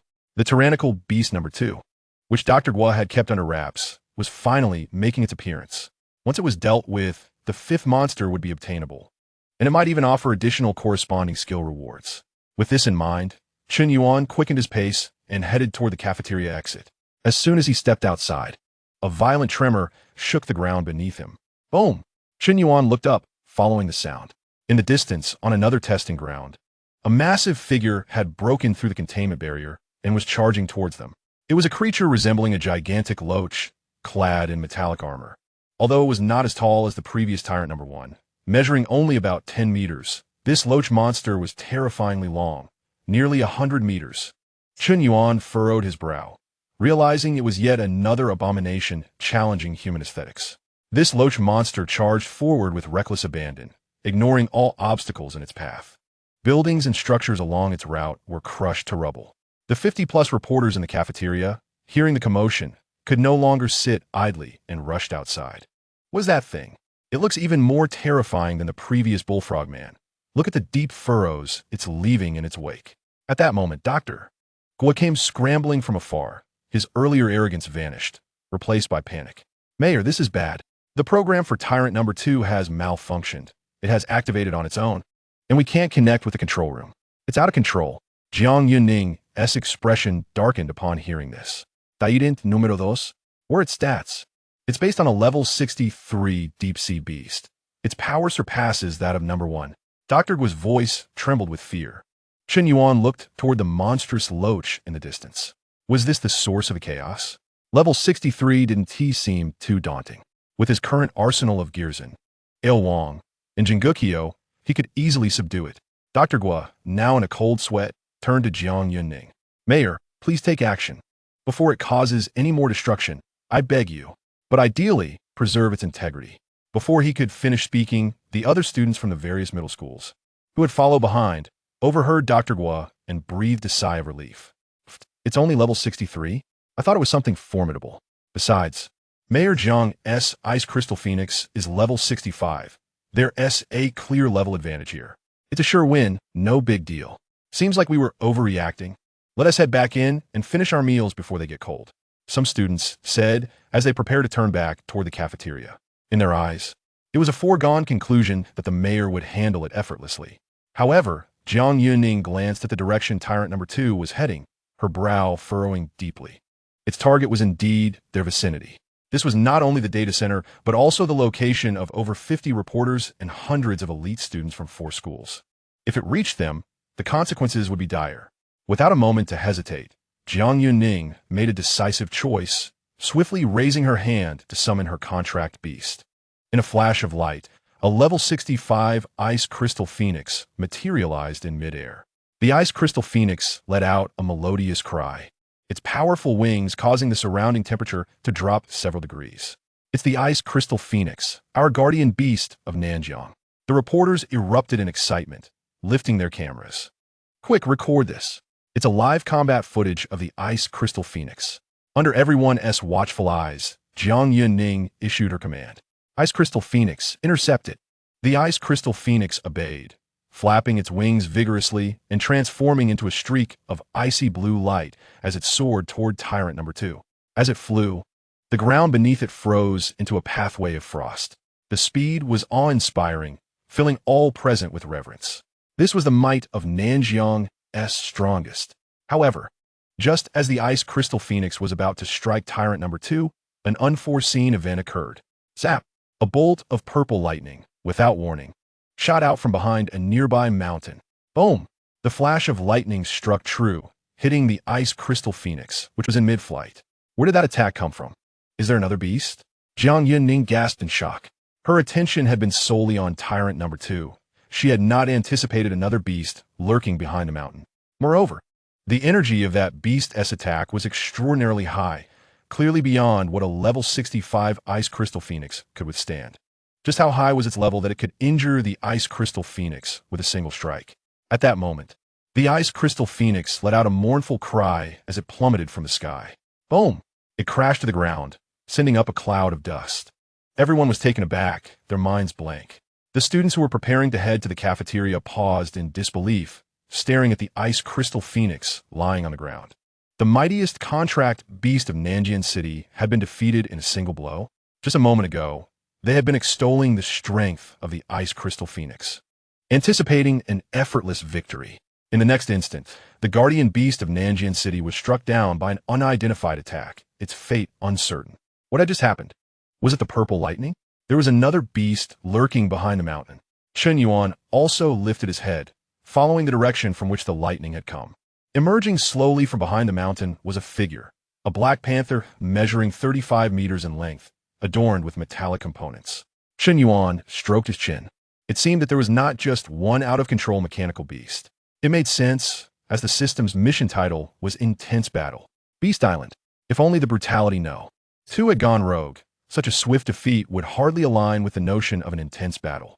Rather than feeling alarmed by the new enemy, Chen Yuan felt an increasing sense of anticipation. Since acquiring Jin Guqiao, he had experienced exhilarating battles. Jin Guqiao possessed 3 core skills. At last, there was a worthy adversary to showcase its prowess. Chen Yuan turned to inquire, "Dr. Gua, what is this Black Panther? Is it brutality number 3? Doctor. Gua's gaze fixed on the Black Panther, his complexion paling. That was a semi-finished product still in the testing phase. Its base form was the level 72 boss class beast. Zidian Heibao, level 72. The moment that number was uttered, everyone present gasped in astonishment. What a joke. The strongest beast master in Nanjian City, Mayor Jiang Yuning, was only level 65. A level 65 could handle a level 63 with ease, but a level 65 against a level 72 was an entirely different battle. The higher the level, the greater the disparity becomes. A 7-level difference was akin to an insurmountable chasm. The teachers from Nanjian know. One high school recalled something, and their expressions turned grim. The leading teacher from Nanjian number 1 high school turned pale. Zidian Heibao. Was that not the boss from 3 years ago? I remember that at that time, our Nanjian City and Xiayang City joined forces to bring it down. A level 72 boss that required the collaboration of 2 major cities to defeat had now been transformed into a more powerful mechanical beast and had gone rogue. As this thought spread, fear swiftly permeated the crowd. If brutality number 2 was merely a nuisance, then this level 72 Zidian Heibao represented catastrophe. Just then, Zidian Heibao sprang into action. Ignoring the immobilized ice crystal phoenix, it locked onto the entrance of the cafeteria, the most densely populated area. In the next moment, it propelled itself forward, transforming into a purple blur as it charged toward the cafeteria. The speed was so astonishing that it created a series of thunderous explosions in the air. Run! It's coming! Panic erupted among the crowd, students, reporters. Even security personnel from the research institute were terrified, turning to flee. Who could withstand the full-force charge of a level 72 beast? Anything in its path would be reduced to dust. As the purple lightning drew closer, the shadow of death loomed over everyone. In this critical moment, Chen Yuan's voice rang out. Jin Guqiao intercepted. Unbeknownst to anyone, Chen Yuan had already retrieved his battle device.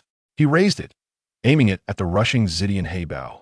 Battle device activated. Cosmic robot Jin Guqiao. The familiar sound effect resonated, and a golden light orb shot forth from the battle device.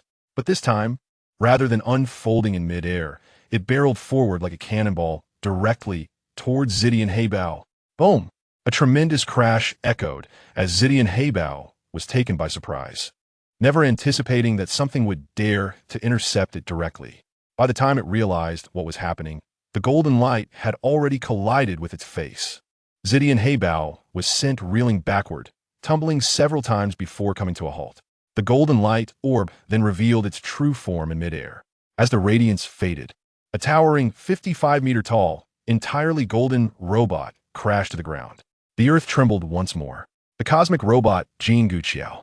All those who had prepared to scatter now halted in their tracks, gazing up in awe at Jin Guqiao. Dr. Guo also looked up, scarcely believing his eyes. The mere act of summoning a contract beast could send a level 72 beast flying? He had dedicated his life to studying beasts and was considered a top expert.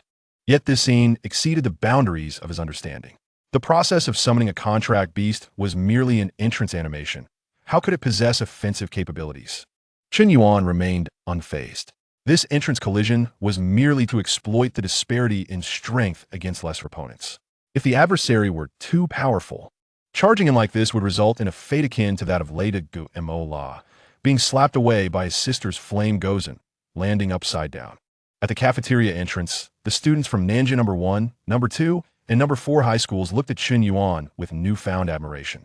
They had heard Lin Tian boast about Chen Yuan's accolades, yet had remained somewhat skeptical, thinking it was an exaggeration. How formidable could a high school student truly be?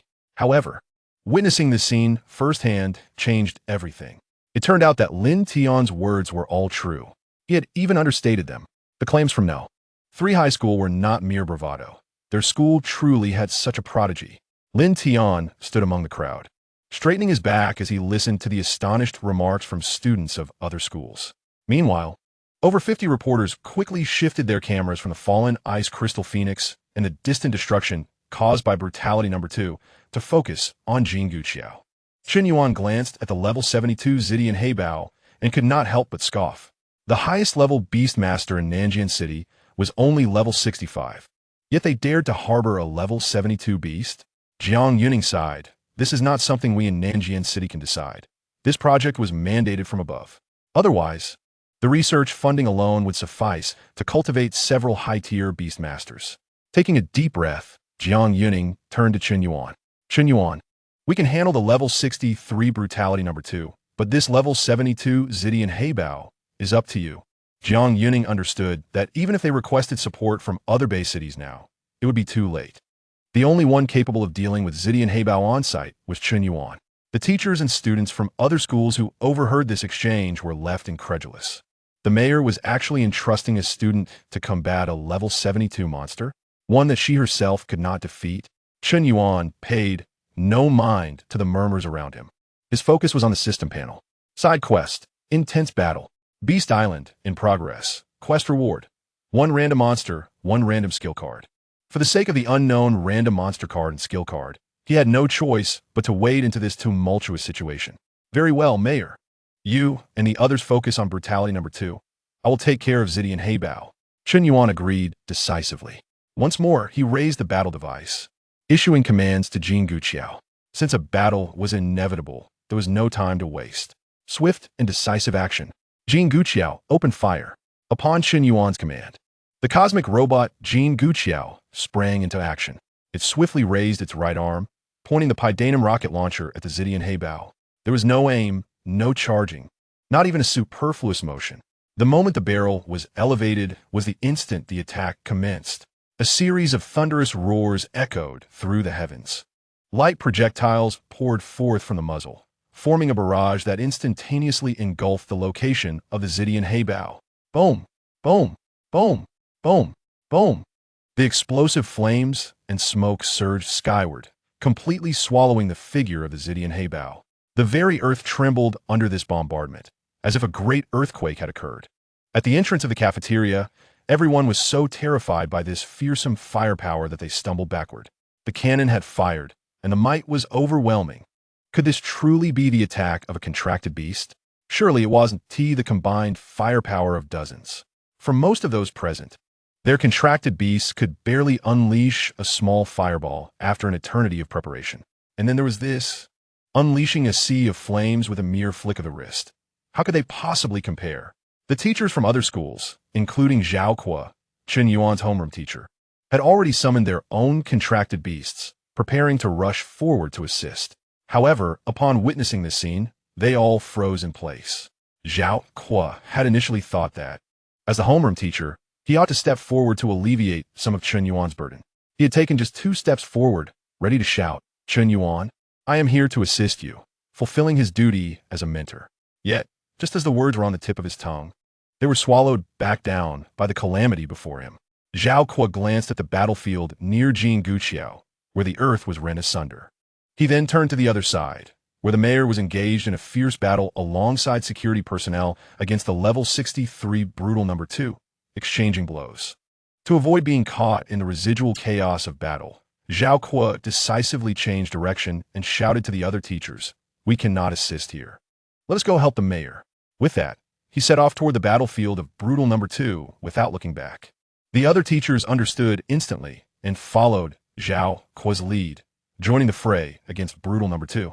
In an instant, the battlefield was distinctly divided into 2 segments. On one side was Chen Yuan's Jin Guqiao, engaging in a fierce duel with a level 72 Zidian Heibao, causing the very heavens to tremble and the sun and moon to dim. On the other, Mayor Jiang Yuning, accompanied by several teachers and a dozen security personnel, was struggling against the level 63 brutal number 2, exchanging blows in a rather arduous manner. At that moment, the Zidian Heibao let out a roar. A purple silhouette suddenly burst forth from the flames. The Zidian Heibao successfully withstood the first wave of firepower suppression from Jin Guqiao. What astonishing speed! It had broken free. The crowd gasped in awe. Chapter 50. Jin Guqiao's separation mode. Not only high in offense and defense, but speed was also maximized. At this moment, the Zidian Heibao transformed into a zigzagging bolt of lightning. With a speed nearly imperceptible to the naked eye, it circumvented the frontal firepower of Jin Guqiao and launched a surprise attack from the side. Crack! Waves of purple lightning lashed out like whips toward Jin Guqiao. Although Jin Guqiao's bombardment was formidable, it revealed its disadvantage in terms of speed. Jin Guqiao could not keep pace with its opponent's movements, and, in an instant, all the light projectiles struck empty space. Bang! Bang! Bang! The purple lightning struck Jin Guqiao repeatedly, erupting in bursts of sparks. Witnessing the reversal of fortunes, the students who had previously brimmed with confidence for Chen Yuan felt their hearts leap into their throats once more. This was disastrous. Their speed had been completely suppressed. The Black Panther was far too swift. The robotic attacks could not land a single blow. They could only passively endure the onslaught. At this rate, defeat was imminent. While they perceived Jin Guqiao's firepower and defense as nearly insurmountable, facing an opponent that maximized speed put them at a severe disadvantage. However, as the master of Jin Guqiao, Chen Yuan remained entirely unperturbed. He calmly surveyed the battlefield. Lose? How could that be possible? Jin Guqiao was a cosmic robot, a masterpiece of the Peidan people. In the world of Ultraman, Jin Guqiao was renowned for its defensive capabilities. It had even withstood the head spear of Cebu Ultraman, creating a dent. How could this purple lightning possibly penetrate Jin Guqiao's defenses? Indeed, just as everyone expected Jin Guqiao to falter, they quickly noticed something amiss. How was it that the robot appeared to be entirely unscathed? Was this real? Having been struck by so many bolts of lightning, there wasn't even a single mark on it. As they focused closely, they saw that Jin Guqiao looked as pristine as ever, without even a scratch. The seemingly formidable lightning attacks of the Zidian Heibao, striking it, produced nothing more than a dazzling display of sparks, lacking any actual damage. The defensive capability was indeed impressive, but enduring such a bombardment indefinitely was not a viable strategy. Yes, if the attacks could not breach the opponent's defenses, what use was mere resilience? If their mental energy was exhausted, wouldn't they ultimately lose anyway? Although the crowd marveled at Jin Guqiao's defenses, their concerns remained undiminished. In the realm of beast battles, relying solely on defense would inevitably lead to exhaustion and defeat. Chen Yuan also felt that the time for endurance had come to an end. There was no time to waste against this Zidian Heibao. To complete the side mission and obtain that unknown monster card, he needed to augment his firepower. Chen Yuan raised the combat device in his hand and issued new commands. Jin Guqiao, separate. Almost simultaneously, the Zidian Heibao completed charging its most powerful attack. Arcs of electricity surged wildly around its body, ultimately converging at its mouth. A highly compressed lightning spear was rapidly taking shape. This was the Zidian Guangyao. It was its most potent single-target attack. The teacher leading the team from Nanjing No. 1 High School gasped once more. The power of this attack exceeded that of ordinary purple lightning by more than tenfold. It was utterly unstoppable. Everyone, take cover. No sooner had the words left his mouth than the energy gathered in the Zidian Heibao's mouth. Whoosh! A lightning spear tore through the air, hurtling toward Jin Guqiao. Everyone held their breath. No matter how high Jin Guqiao's defenses were, it would undoubtedly be pierced and severely injured by the Zidian Guangyao. Just then, the seemingly clumsy Jin Guqiao made no evasive maneuvers, not even adopting a defensive posture. The teacher leading the team broke into a cold sweat upon witnessing this. Quick dodge. It cannot be allowed to hit. Chen Yuan, upon hearing this, did not react at all. While Jin Guqiao indeed lacked the speed of most monsters, that was in its overall form. The separated Jin Guqiao exhibited a mobility that even Ultraman would find challenging to evade. As expected, amid the astonished gazes of all, Jin Guqiao suddenly erupted with a resplendent golden light, its entire steel form quivering. In an instant, Jin Guqiao split into 4 independent components. Simultaneously, they executed extreme lateral movements in 4 different directions. Whoosh! The Zidian Guangmiao narrowly zipped through the gaps between the four components, not even grazing Jin Guqiao's edges. The lightning spear traveled several kilometers before finally crashing into a mountain in the distance. Boom! With a tremendous roar, that mountaintop was utterly leveled, leaving behind only a deep crater. Witnessing this scene, everyone gasped in shock, completely upending their perceptions. They could separate? A contracted beast could function in such a manner? Wasn't this robot supposed to be offensive in nature? Yet, why did it seem to react so swiftly? Dr. Gua was utterly dumbfounded, staring at the four floating components. Modular construction. How could this be? What level of technology did humanity possess to achieve such a feat? Who on earth manufactured this robot? In the center of the battlefield, the Zidian Heibao was evidently taken aback. Its proud finishing move had simply evaporated into nothingness. Before it could recover from its astonishment, its nightmare was just beginning. The four components that had separated from Jin Guqiao now resembled four high-speed drones. They traced four golden streaks of light around the Zidian Heibao, executing a dazzling display of high-speed maneuvers.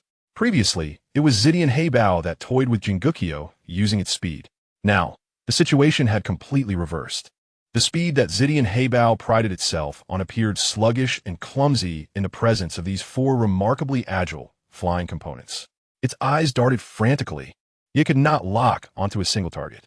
The golden afterimages flickered in and out of its vision, moving so swiftly that they seemed to teleport. The Black Panther could not keep up. Goodness, this speed is astonishing. It is pure mockery. When combined, the attack and defense were invincible, but now separated. The speed was astounding. The students found themselves at a loss for words to describe their feelings.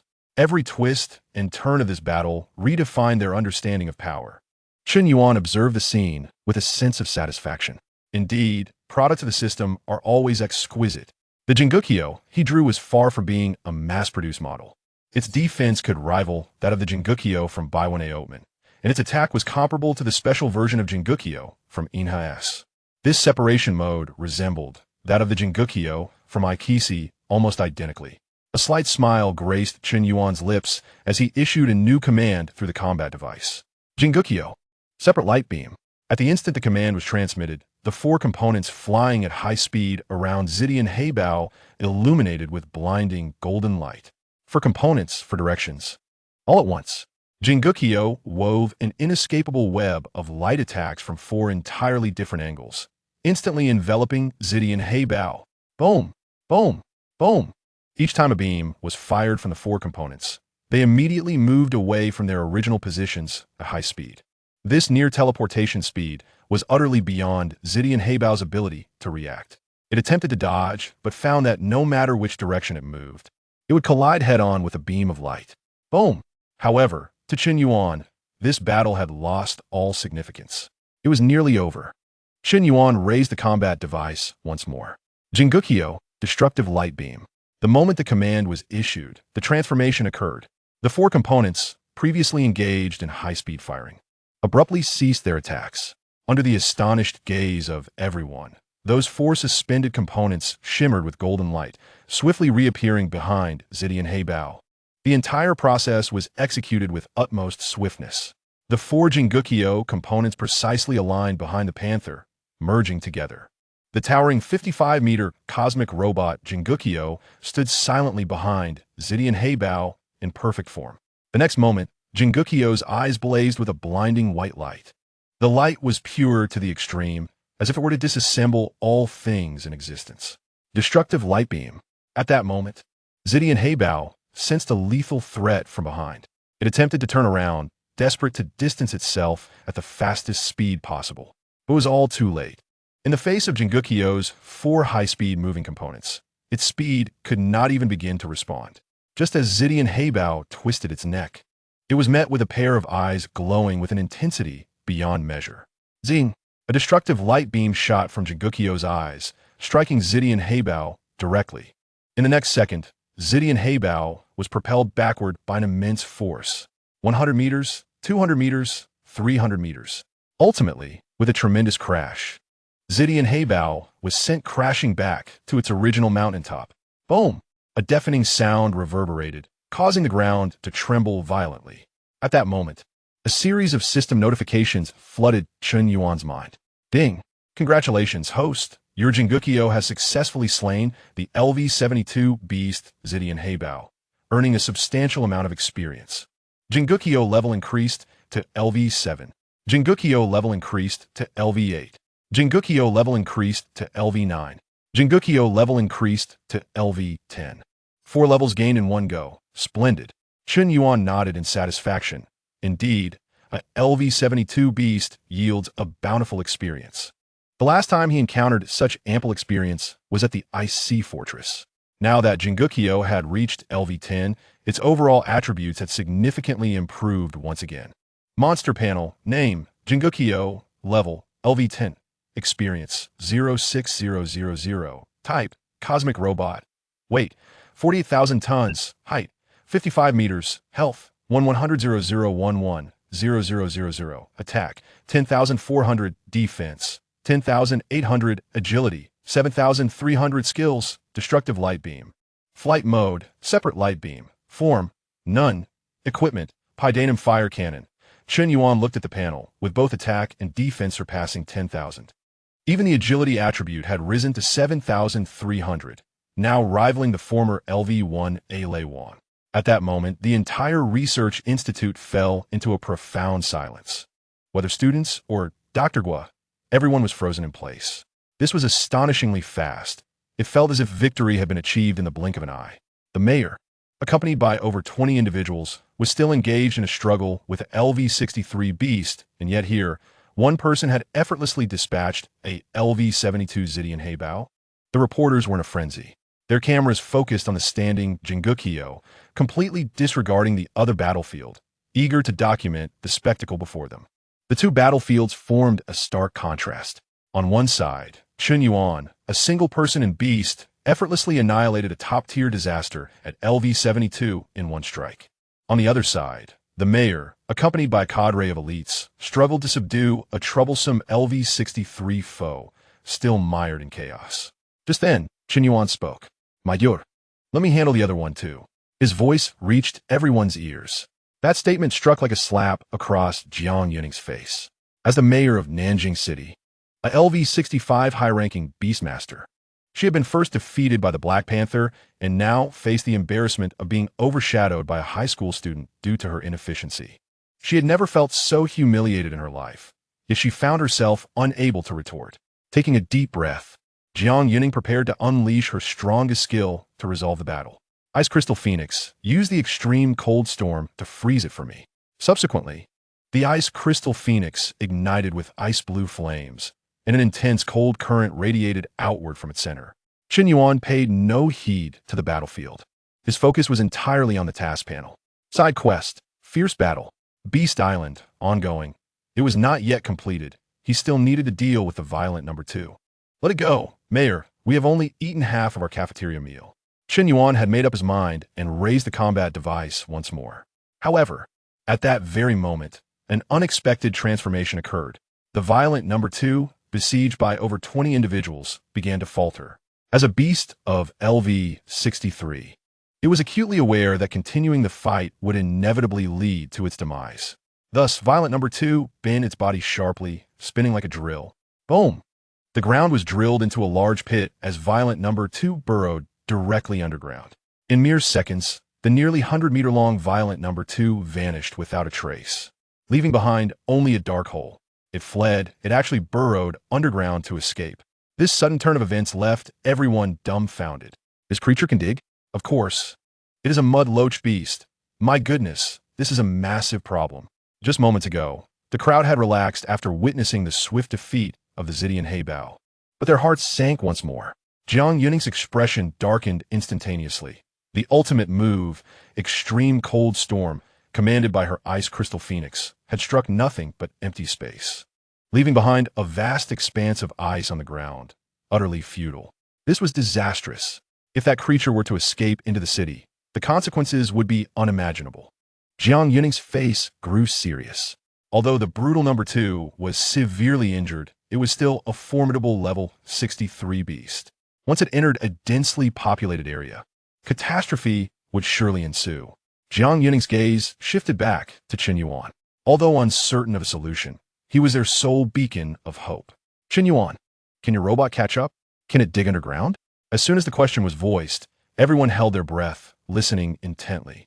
In their eyes, that robot was invincible in both offense and defense, with astonishing speed. Surely it could manage such a task.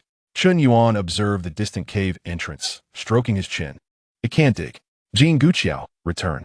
After speaking, Chen Yuan raised his battle device, and Jin Guqiao transformed into a streak of light, vanishing into the device. Chen Yuan immediately turned his attention to the second slot of the device, where the enhanced form of Gu Hua Yengu Erzon resided. Gu Erzon had yet to engage in battle since its enhancement. It was time for its debut, perfectly suited for the current predicament. Meanwhile, the crowd watched with dread as Brutal Number 2 fled. Jin Guqiao lacked the ability to dig. What were they to do? Would they simply watch it escape? If it truly made it to the city, waves of despair rippled through the crowd. Just as Jiang Yuning was about to notify the city to enter a state of highest alert, Chen Yuan raised his battle device once more. There was no way he would allow such a reward from the system to slip away. Gietsan, battle device activated. Utan bast ye gu hu yan yi irsan. The battle device emitted a beam of golden light, prompting everyone to instinctively raise their arms. As the light shot forth from the device, it landed on the ground, revealing an enormous silhouette. Roar! In the open space of the Research Institute, a colossal beast, deep blue with lava-like patterns, materialized, raising the air temperature several degrees. It was the ultra-ancient beast Gu Huoyengu Erzon. The lower-level students even experienced a moment of breathlessness. What manner of creature was this? How many such contract beasts did the students of the third middle school possess? The oppressive aura felt no less formidable than that of the level 72 Zidian Heibao. The students murmured amongst themselves, their eyes filled with awe and incredulity. One individual wielding a robot of Jin Guqiao's caliber was already a paradigm shift. Now, he had summoned an equally terrifying beast. Being high school seniors, how could they possibly compete? Among the crowd, Jiang Yuning found herself momentarily stunned upon seeing Gu Erzon. Is that Gu Erzon? Yet, she recalled that the Gu Erzon from their icy encounter had a yellowish-brown hue, exuding a sense of heft and raw power. But the creature before her bore a profound dark blue skin, akin to steel refined through countless trials. Had it evolved? Chen Yuan paid no heed to the surrounding discussions. He needed to retrieve his monster card. He swiftly raised his hand and issued a clear command to Gu Erzon. Gu Erzon, pursue that brutal number 2. Roar. Gu Erzon let out a mighty roar, then lowered its head. Clang, clang, clang. Its massive claws, comparable to those of an excavator, became the most powerful digging tools. In mere breaths, it had expanded the cave entrance several times, carving out a downward tunnel in pursuit of brutal number 2. As Gu Erzon sank deeper, its form soon vanished from sight. At that moment, everyone noticed Chen Yuan sprinting towards the cave entrance. Teacher Zhao, I took the afternoon off. Chen Yuan shouted back. Without hesitation, he leapt into the cave, landing precisely on Gu Erzon's shoulder. Gu Erzon, let's go. He steadied himself atop Gu Erzon's shoulder, patting its sturdy, rocky skin. Thus, only a massive tunnel entrance remained. All present stared blankly at the cave, their minds a chaotic whirlpool. Was he truly following it down? Would he not fall to his demise? I've never seen a beast master personally pursue a creature before, remarked the teacher leading the group from Nanjiang No. 1 Middle School as he approached Zhao Kuo. Teacher Zhao, tell me honestly, how did you teach that student? Meanwhile, deep underground, darkness enveloped them. The only illumination came from the deep blue patterns flowing across Gu Erzon's body and the sparks flying from the rocks. The sound of rocks shattering and soil tumbling filled the air. Gu Erzon operated like a colossal shield machine, relentlessly forging a path underground. Chen Yuan maintained his balance atop its shoulder, bolstered by the power of Leo-Nix. Gietsan, Fusta, my random monster card is about to vanish, Chen Yuan urged. Tapping Gietsan's neck. Roar. Upon hearing this, Gu Erzon accelerated its digging, sending rocks flying as sparks erupted from the tunnel walls. Suddenly, a series of system notifications rang in Chen Yuan's mind. Ding. Side quest. Fierce battle. Beast Island completed. Quest evaluation. Pass. The out-of-control mechanical beast has exited the boundaries of Beast Island. resolving the crisis. Ding. Quest rewards have been issued. Random monster card X1, random skill card X1. Chen Yuan paused momentarily. Was that it? Completed already? He was somewhat taken aback, glancing down at Guerre Zan, which was still fervently digging. How could it be considered complete when they had yet to catch up? Then a thought struck him, and understanding dawned. Indeed, from the system's perspective, only the final result mattered. When he initially triggered the first side quest, the system had merely required him to approach the teacher and declare, "I want to defeat 100 of them." He had stated it, but hadn't truly acted on it, yet he still received rewards. Having grasped this, Chen Yuan's spirits lifted. Since the rewards were already in hand, why wait? After all, Erzan was still digging, and he couldn't possibly lend a hand in that regard, could he? Curiosity piqued. He wondered what sort of creature the monster card would yield. System. Immediately utilize the monster card and skill card. Ding. Using random monster card. Congratulations, host. You have acquired the monster. Metal Life Form Me MOC. Monster. Me MOC type. Metal Life Form description. A new metal life form formed from the combination of two previously defeated metal life forms, summoned by the Ruin of Origins to invade the Geobase. Due to the absorption of data from Gaia Ultraman, it can transform and utilize its abilities. Upon seeing this new monster, Chen Yuan's eyes lit up. Even a fake Ultraman is still an Ultraman. Now, with my Leo-Nix, I can control Ultraman. Moreover, the monster provided by the system had its first skill as a primary core ability. Chen Yuan scrutinized the description. It stated that it could transform into fake Gaia. Undoubtedly, this meant that MOC came equipped with the ability to transform into fake Gaia. Before long, the world would witness the emergence of its very first Ultraman. Without allowing Chen Yuan time to ponder, the second alert tone promptly followed. Ding. Random skill card used successfully. Ding. Congratulations. Host has acquired the skill Photon Ice Blade. Skill. Photon Ice Blade. Description. A skill exclusive to the metallic life form Mimos. It is a whip-shaped, ultra-high temperature light blade emitted from the head after accumulating energy. Chen Yuan's eyes widened in astonishment. This was a remarkable windfall. Previously, during 10 consecutive draws, he had obtained 2 minor skills from Gaia Cut and Quantum Stream, which he had found quite satisfactory. However, he could never have anticipated such sudden fortune. Now, he had even acquired Gaia's ultimate technique, with Cut, Quantum Stream, and now Photon Ice Blade. This skill combination endowed him with abilities closely resembling those of Gaia Ultraman's V1 form. Although Gaia's skill list was extensive, far beyond these 3, the ones he had obtained were already among Gaia's most frequently utilized skills. Chen Yuan's excitement grew as he realized his strength had reached a new pinnacle. Just as he reveled in the joy of acquiring new skills, the system's voice echoed once more, pulling him back to reality. Ding! Detected that the host is pursuing a high-value target. A new side quest has been released. Side quest, Ultraman Chase. Quest objective, pursue and completely eliminate the escaping mechanical beast. Tairent número 2. Quest reward, 1,000 system points. Their SA follow-up quest, 1,000 points? That's equivalent to a 10 consecutive draw. Chen Yuan had just been pondering how to gather enough for the next draw, and here it was handed to him on a silver platter. Even without this task, he would have defeated it. But now, with 1,000 points in sight, the nature of the situation had changed entirely. That metallic mudfish was no longer just an escaping beast in his eyes. It had transformed into a living, moving embodiment of 1,000 points. Chen Yuan once again slapped Golzen's nape with vigor. Golzen, emergency! Our 10 draws are fleeing. Give it your all. Chase after it. Roar. The Gagoo flame Golzen surged forward, its speed suddenly escalating. The entire underground trembled violently under its clawed assault. Chapter 53. Shock. Golzen transforms into a massive meatball meanwhile at Insha Beach in Nanjing City. One of the most renowned tourist attractions, the afternoon sun beamed brightly and the sea breeze was gentle. The beach was filled with vacationing tourists. Children built sandcastles while couples strolled along the shore, creating a scene of peace and tranquility. However, this serenity was soon shattered. What is happening? The ground is shaking? A man sunbathing suddenly felt the beach chair beneath him vibrating slightly. Initially, he paid it no mind, but the tremors grew stronger and more violent. An earthquake. It was an earthquake. Someone shouted, and the entire beach plunged into chaos.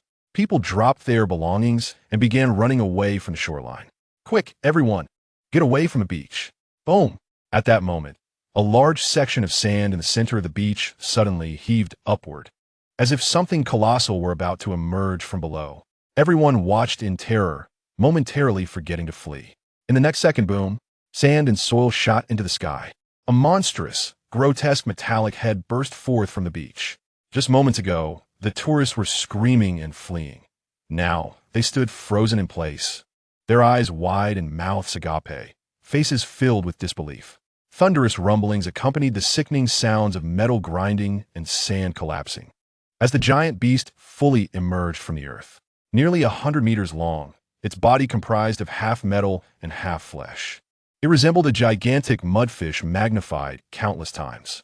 Its surface was riddled with scars and dents, clearly having endured a fierce battle. Yet, the ferocity emanating from the beast remained undiminished. "It's a monster!" A scream finally shattered the silence. The entire beach erupted into chaos. "Everyone run! A monster! A monster invasion! Help! Help! Where's the IC base? Why haven't they sounded the alarm?" Panic spread like wildfire as people frantically fled toward the city. The beast, Tyrant Number 2, emerged from the ground, its mouth wide enough to swallow a truck. Then screech! A visible sound wave erupted from its mouth. It wasn't a roar. It was an extremely piercing, high-frequency shriek. Buzz! The glass facade of the resort hotel at the beach shattered under the impact of the sound wave. Countless shards of glass rained down like a torrential downpour, igniting a new wave of panic. Those nearest to the explosion clutched their ears in agony and fell to the ground. The sound itself was a form of indiscriminate, wide-area attack. However, just at that critical moment, boom, another earth-shattering explosion resonated. This time, the sound did not originate from elsewhere. It came from directly beneath Tyrant Number 2. The ground beneath the screaming Tyrant Number 2 suddenly collapsed without warning. A deep blue, lava-patterned monstrous creature erupted from beneath the sand. Chen Yuan, following Golzin, burst forth from the ground. As soon as he reached the beach, he immediately heard the shriek. This sound made Chen Yuan furious. "What is all that noise? Shut up. Golzin, make it quiet." In the next moment, Tyrant Number 2 hadn't even processed what was happening before it felt an irresistible, immense force strike its face. Bam! With a dull thud, Tyrant Number 2's massive body was sent soaring into the air, half of it flung upwards. Roar! The Gagoo Flame Golzin's roar instantly overshadowed Tyrant No. 2. All the beachgoers turned in shock. They witnessed an unforgettable scene unfold before their eyes. Another beast had erupted from the ground. But what was going on? Were the monsters fighting among themselves? Just as the crowd was filled with uncertainty, someone with sharp eyes spotted something on the shoulder of the blue beast. "Look, there's a person on it." A gasp echoed through the crowd. Upon hearing this, everyone quickly focused their attention. Indeed, a figure stood firmly on the shoulder of the blue beast. It was a young human. This large lizard was not a monster, but a contract beast of a beastmaster. My goodness, is there such a powerful beastmaster in Nanjing City? Wait, something feels off. That beastmaster also emerged from underground? The crowd's panic gradually transformed into a sense of awe. Meanwhile, the deep blue giant beast, Gagoo Flame Golzin, slowly crouched down. In the next moment, Chun Yuan leaped directly from its shoulder, landing lightly on the sand. He brushed off the dust from his clothes and then looked at Tyrant Number 2. Just moments ago, he had heard that piercing scream from a distance underground. Chen Yuan had no intention of making too much noise in front of everyone. He simply wanted to conclude this swiftly, collect his points, and depart. Thus, Chen Yuan pointed at the still recovering Tyrant Number 2 and issued a straightforward command. "Golzin, take it down. Bring me those 1,000 points." Hearing Chen Yuan's command, the flame Golzin let out a low growl.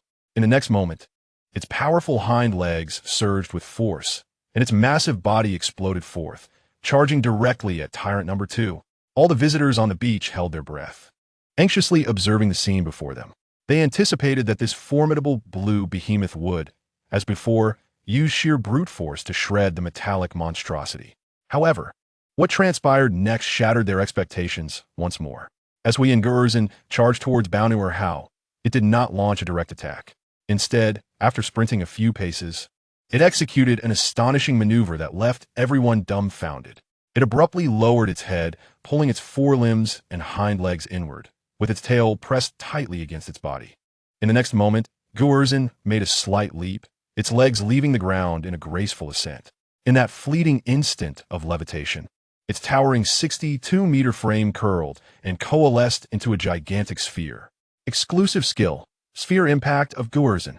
The citizens on the beach were utterly stunned, their minds incapacitated. What? It transformed into a sphere? What kind of skill is this? I have studied beast taming for years and have never encountered such a phenomenon. Is this even plausible? You mean to tell me that a contract beast of this size can compress into a ball? Everyone's worldview teetered on the brink of collapse. Amidst the shocked gazes, the colossal Guerzin sphere began to roll rapidly across the sand. Boom! It carved a deep trench into the beach as it rolled, gaining speed, creating gusts of wind strong enough to unsteady those nearby. The sphere, devoid of any flamboyant techniques, barreled directly into the just-risen Baonu Hao. Bang! Another resounding thud echoed. The alloy body of Baonu Hao appeared flimsy as paper against the might of the Guerzin sphere. Its head caved in significantly, and its entire form was once again sent flying through the air. Chapter 54. A precise strike, parting the sea by 3,000 meters. The nearly 100-meter-long body of Baonu Hao was uncontrollably flung away, tumbling through the air several times before crashing heavily onto the distant beach, sending clouds of sand billowing. All the fleeing tourists halted, captivated by the spectacle. Most of them were ordinary people, having never encountered such a level of combat before. Yet now, the battle unfolded right before their eyes. Meanwhile, the battered Baonu Hao was evidently not finished. It struggled to rise from the sand pit, seemingly intent on getting back on its feet. Without needing further encouragement from Chen Yuan, the immense sphere formed from Guerzin executed a swift drift and turned back, rolling towards Baonu Hao at high speed. The creature barely had time to emit a second shriek before it was met with another collision. Bang! A dull crash resonated. Crack! The sound of metal fracturing echoed as Baonu Hao's head grotesquely deformed, parts and viscous fluids erupting from the fissures. Once again, it was smashed into the beach, left motionless. Countless grains of sand were propelled into the air by the force of the impact, engulfing the entire shore. Cough, cough, cough. At this moment, the beachgoers ceased their flight. The outcome of this battle was utterly undeniable. This beastmaster must be at least level 65, as formidable as the mayor, one remarked. Nonsense. This level of overwhelming dominance must be at least level 70. Level 70? Such power could command a base city. However, Chen Yuan was far from satisfied with the current state of affairs. He had no intention of spending excessive time on this battle. He had scarcely eaten lunch, having pursued that level 72 Zidian Heibao all the way from the Beast Island to the city beach. Thus, he intended to eliminate it swiftly and claim the 1,000 points before departing. Raising his battle device, he called out Guerzin ultrasonic beam. As soon as he spoke, the rolling Guerzin sphere abruptly halted, rapidly unfurling. In less than a second, the towering beast appeared before everyone once more.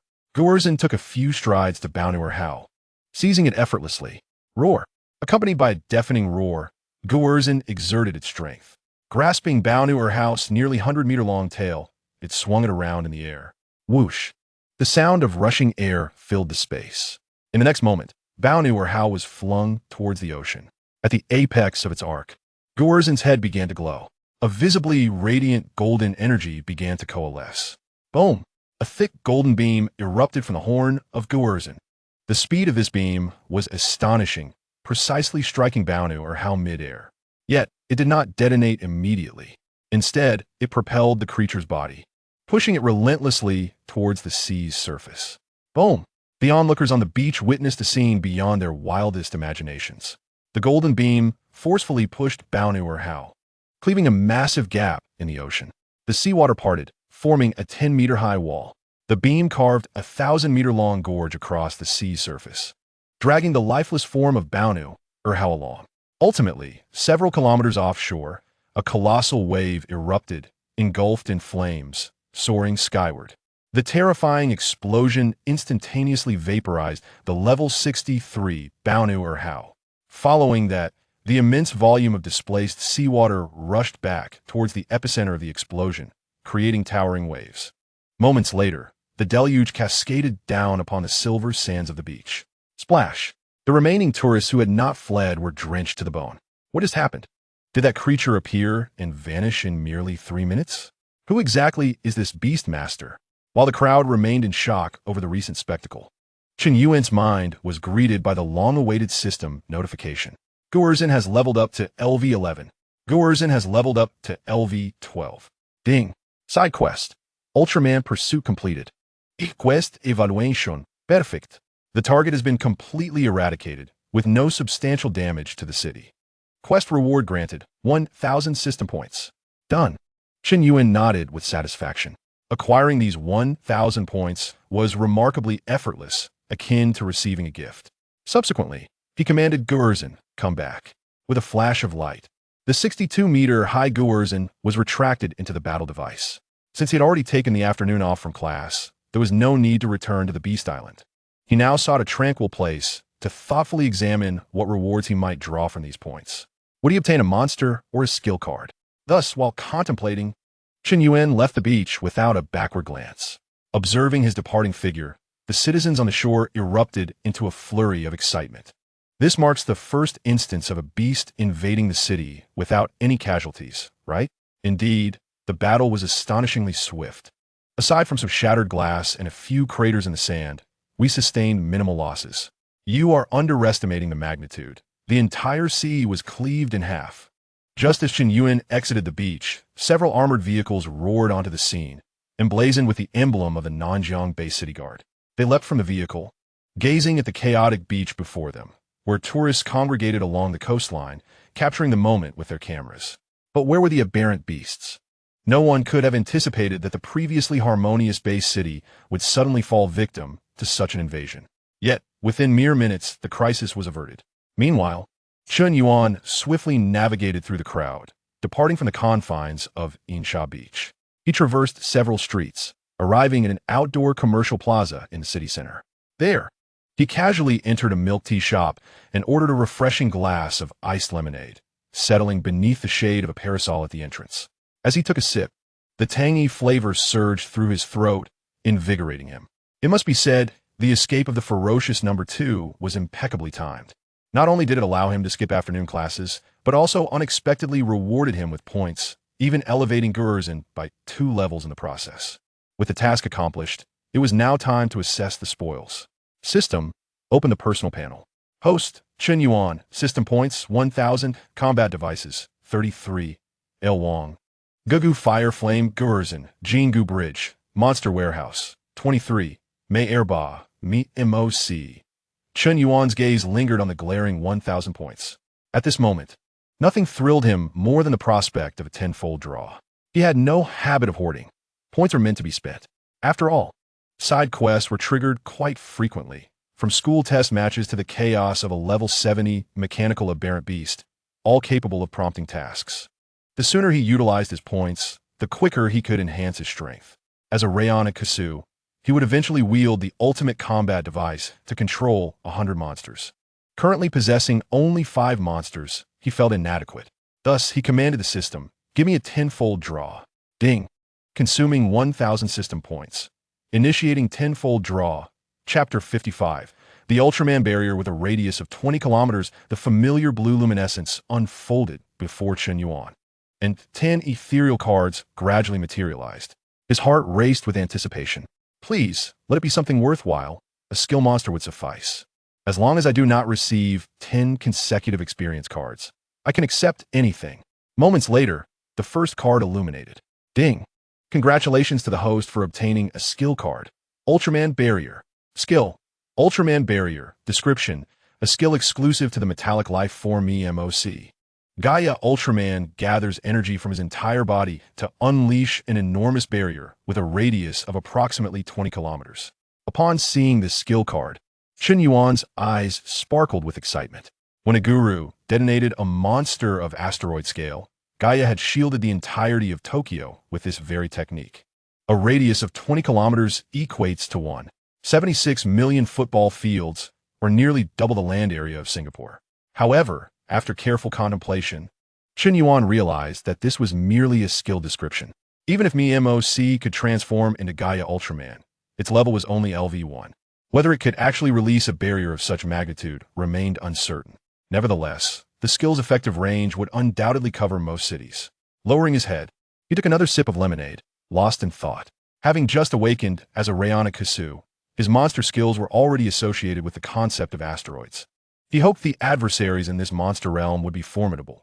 Otherwise, should he acquire a planet-destroying monster, there would be no venue to test his strength. He couldn't very well battle against himself, could he? Content with his draw, Chen Yuan felt that this single card had already made the endeavor worthwhile. With eager anticipation, he turned his attention to the second card. Ding! Congratulations to the host for obtaining. Experience card, 100 points of experience, X1. Well, that is acceptable. Chen Yuan nodded. An experience card was still an experience card. The third card appeared. Ding! Congratulations to the host for obtaining. Experience card, 100 points of experience, X1. The fourth card followed. Ding! Congratulations to the host for obtaining. Experience card, 100 points of experience, X1. In succession, 8 cards yielded nothing but 100 points of experience each, totaling 800 points. His luck seemed somewhat unfortunate. The first card yielded gold, but the subsequent ones were all blank. Now, only one card remained. Chen Yuan inhaled deeply, silently praying for something useful. A skill card or equipment card would do. He hoped it would not be another experience card. As the final card slowly revealed itself, it once again radiated the same golden glow as the Ultraman barrier. Ding! Congratulations to the host for obtaining an equipment card. Ultraman Bracelet. Equipment. Ultraman Bracelet. Description. A weapon exclusive to the dimensional superhuman Ace Killer. At the execution ground of Gao Goodis Star, Ace Killer seized the Ultraman Bracelet from Jack Ultraman, who was nailed to a cross. Additional skills. Ultraman Cross Gun. Bracelet Dart. Bracelet Light Wheel. At the sight of this card, Chen Yuan nearly leaped from the bench in excitement. Although he did not initially react strongly upon obtaining the bracelet, a glance at the additional skills revealed an overwhelming array of functionalities. Ultraman Cross Gun pierces the opponent, delivering a fatal blow.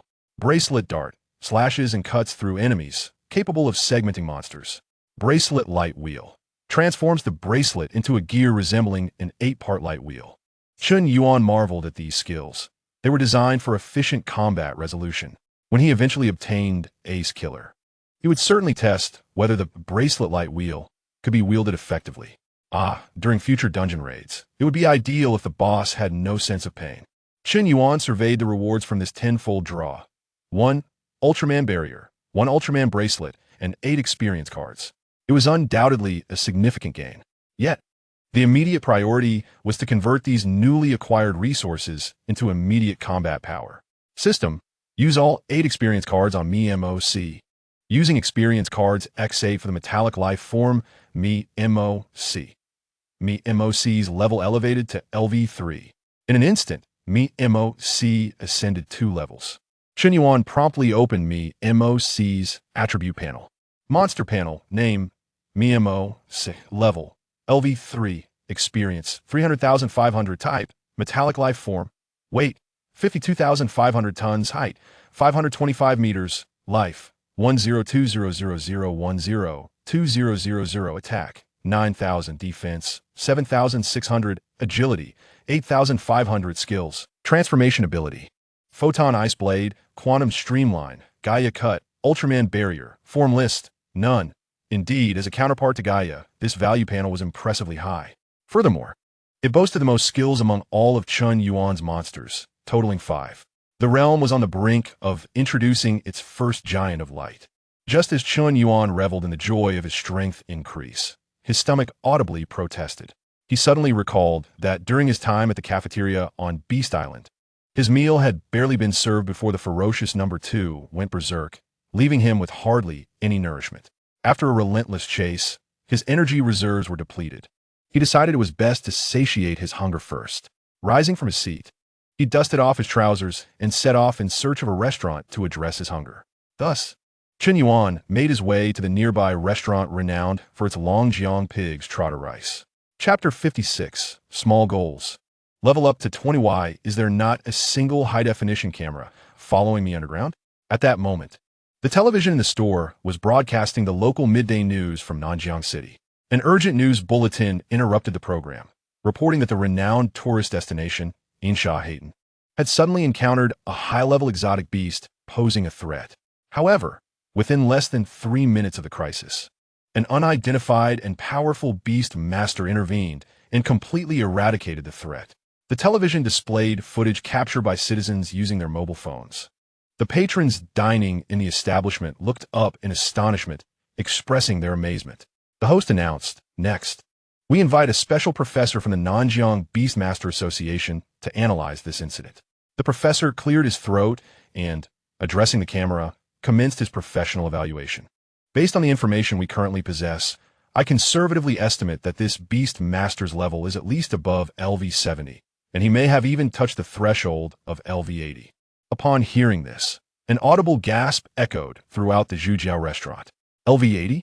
That must be a beast master dispatch from another major city. We have never heard of such a powerful beast master in our small locality. Wait, look at the footage. That beast master appears exceptionally young." Listening to the surrounding discussions, Qin Yuan simply stuffed the last bite of his meal into his mouth and then stood up, stretching lazily. LV80? Since such an esteemed professor claims that my level may have reached LV80, there is no time to waste. The goal is to elevate my first monster's level to LV20. Without hesitation, Qin Yuan wiped his mouth and made his way towards the exit of the restaurant. However, just as he reached the doorway, he halted. A very practical issue confronted him. Qin Yuan lacked a pass to exit the city and could not venture outside alone to hunt monsters. He had not paid much attention to instances and was uncertain which ones offered efficient monster farming. Surely, he could not randomly select an instance and bully a group of level 10 or 20 monsters, as that would take ages to level up. Frowning slightly, Qin Yuan stood still for a few seconds before pulling out his phone to search through his contacts. Although he had no connections, others did. His finger glided across the screen until it landed on a name, Li Yan. The last time he had supported the Binghai base, he had added him on WeChat. Li Yan was a somewhat well-known beastmaster. Consulting him would be wise. Without hesitation, Qin Yuan placed a WeChat call. After a few rings, the call was answered. "Hello, Qin Yuan. What made you think of calling me?" Qin Yuan got straight to the point, stating, "I want to ask you about something. I am looking for a place to train this afternoon. Do you know of any efficient instances?" Li Yan paused for a moment. "Isn't it easy to find an instance online for training?" However, Li Yan quickly reconsidered. Given Qin Yuan's strength, ordinary instances would not be very meaningful for him. "You asked at the right time. We discovered a new instance 2 days ago, and we're preparing to evaluate its level. If you're interested, you can join us. The remuneration is negotiable." Qin Yuan readily agreed. "All right, I will come find you." A spark of interest flickered in Qin Yuan's eyes. Although a new instance did not necessarily mean the monsters would be of a higher level, it implied that he would be among the first to engage in combat against the exotic beasts. Elite monsters, or beast tides, would contribute to Qin Yuan's reservoir of experience. After hanging up, Qin Yuan swiftly received the location sent by Li Yan. Nanjiang City Beastmaster Association headquarters. Upon glancing at it, he realized it was only 2 streets away, just around the corner. This certainly saved him a lot of trouble. Qin Yuan put away his phone, casually grabbed his half-finished lemonade, and headed toward the Beastmaster Association. The streets in the city center were significantly more bustling than in other areas, with towering skyscrapers. As he walked, Qin Yuan opened his system panel, intending to adjust the monsters he would deploy. The newly acquired Mimos, currently at LV3, was in dire need of substantial experience. Furthermore, he was eager to find a suitable location to test the combat capabilities of his foe Ultraman. System: retrieve Go-Erzin to the warehouse and deploy Mimos into the battle apparatus. Ding! Monster has been adjusted. Battle apparatus 33. Ali Wang, Mimos, Jingukyo. Monster warehouse 23. Lurba. Gagu Huiyin Go-Erzin. Having completed these adjustments, Qin Yuan found himself at the entrance of the Beast Master Association. The headquarters was a strikingly modern structure, akin to a commercial office building. As he approached the door, he spotted Li Yan emerging with 15 others. They all wore the combat uniforms of the Beastmaster Association, exuding an energetic and formidable presence. Li Yan immediately recognized Qin Yuan and approached with a hearty laugh, giving his shoulder a firm pat. "You finally made it. We were just about to depart." Qin Yuan greeted him in return. The 15 team members behind Li Yin scrutinized Chen Yuan, all having witnessed his prowess outside the city. They were eagerly anticipating what remarkable feats he would accomplish this time. All right, everyone is here. Let us get in the vehicles. Li Yin waved his hand, and the group promptly moved toward the armored vehicles parked by the roadside. Chen Yuan followed behind, preparing to board. However, just then, a cacophony of urgent text message alerts erupted simultaneously from the pockets of Li Yin and all his team members. A total of 16 phones chimed in unison, creating a jarring sound. Li Yin paused, stopping in his tracks to pull out his phone. The team members behind him were equally puzzled, each retrieving their phones to check the notifications. What's going on? What mission is this urgent? One team member muttered. Observing their serious expressions as they looked down at their phones, Chen Yuan pondered. Such a synchronized alert only occurred in emergencies.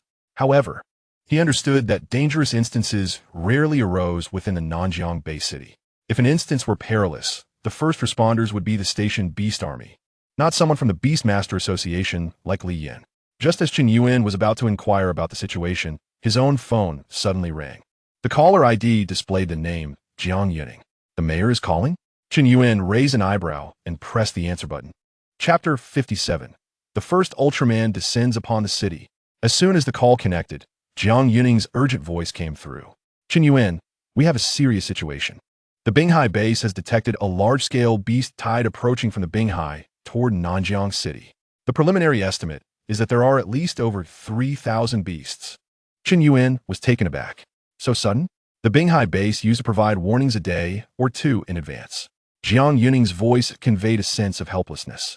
This beast tide has come without any warning. We suspect it is related to the violent number 2. Its shriek at Insha Hayton was a signal to summon its kind. Upon hearing this, Chen Yuan began to understand. So that was the case. He had been contemplating that. After all, it was a LV-63 mechanical exotic beast. Its roar on the beach had only shattered a few pieces of glass without causing any casualties. It turned out that it was not a sonic attack, but rather a call to gather its kin. As Chen Yuan was contemplating, Li Yin beside him hung up the phone, his expression turning grave. The situation has changed. All personnel, cancel the external mission. Li Yin issued a loud command to his team, having just received the highest directive from the association. Our guard squad shall immediately return to our posts and stand by in the city center, ready to respond to any unforeseen circumstances. The relaxed expressions on the faces of the team members instantly vanished. At that moment, a system prompt echoed in Chen Yuan's mind. A luminescent screen unfolded before his eyes. Ding! Special scenario detected. Beast tide attacking the city. Side quest triggered. Please make a selection. Option 1. Light of Hope. Summon the metallic life form Mimos. Transform into a giant of light and directly repel the beast tide to protect the city. Completion reward. 1,000 system points. Random monster card X1. Option 2. Strategic retreat. Summon the flying monster Melba. Quickly evacuate from the Nanjiang Bay City before the beast tide arrives, preserving the living forces. Completion reward. A pair of eternally pristine footwear. Option 3. The King's Descent. Summon monsters to collaborate in the destruction of Nanjiang City, conquer the earth, rule the universe, and make everyone aware of who the true heir of Lebrando is. Completion reward. Title of Evil God. Wearing effect. When your enemies attempt to attack you, there is a chance they will transform into a radiant form. Chen Yuan gazed at the 3 options before him, his lips twitching involuntarily. What kind of nonsense is option 2? A reward of a pair of white shoes? What use is that? It would be better to receive an Ultraman backpack at least, which can hold something. As for option 3, that tactic is too ruthless. It essentially forces the enemy to cheat. In the midst of battle, if the opposing side suddenly radiates golden light, who could withstand that? The second option is utterly useless, and the third is a colossal trap. Undoubtedly, only the first option is the choice a rational person would make. The reward is likewise the most generous.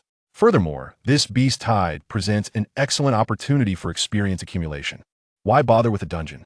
Simply intercepting the beast tide would be splendid. I choose option 1. Chen Yuan silently declared in his mind. Ding! Selection successful. After making his choice, Chen Yuan ended the call and turned to the ready Li Yin. Where's your guard squad's standby location? Li Yin was just looking at him. It's at the nearby open-air commercial plaza. The terrain is spacious, allowing for immediate support. It's quite close, just around the corner. Very well, I will accompany you. Thus, Qin Yuan followed Li Yin and his guard squad as they set off. In less than 10 minutes, they arrived at the open-air commercial plaza. Qin Yuan looked up at the familiar Longjiang pig trotter rice stall. How do we end up back here again? Observing the familiar scene, Qin Yuan sighed and casually sat down on the steps of the plaza, still holding the cup of unfinished lemonade. Well, the beast tide hasn't arrived yet. I might as well consider this a change of venue for afternoon tea. Just as Qin Yuan settled down, the central screen of the commercial plaza suddenly changed. The fashion advertisement that had been playing was abruptly switched to a news channel. The beast tide is expected to arrive within 30 minutes. The host's urgent report shattered the tranquility of the plaza. What? The beast tide? How could it be arriving so soon, with no warning whatsoever? Run. Every time a beast tide appears, many beast tamers are sacrificed. Requests for support have been sent to surrounding base cities, but help won't arrive in time. The once leisurely commercial plaza was thrown into chaos. Qin Yuan observed this scene and took a sip of his lemonade. Meanwhile, the news footage had shifted to the coastal defense line. Tens of thousands of beast tamers had constructed a defensive line on the beach. Leo-Nix's injured ice crystal phoenix was circling overhead, evidently serving as a core of defense. Li Yin quickly approached Qin Yuan, his eyes filled with a glimmer of hope. Brother Qin Yuan, are the Gorizon you summoned earlier and that Ale King adept at dealing with the beast tide? In Li Yan's view, Qin Yuan's contracted beasts were massive and immensely destructive. Moreover, he could summon two to battle simultaneously, a feat no one else could achieve. However, Qin Yuan shook his head, providing an unexpectedly candid response. They probably aren't adept at that. Qin Yuan pondered and replied earnestly. It seems they are better suited for urban destruction. After saying this, Qin Yuan rubbed his chin, feeling confident in his statement. Moreover, based on Qin Yuan's past experiences, whenever monsters step in to protect humanity, they often don't survive beyond a single episode, and they cannot be resurrected.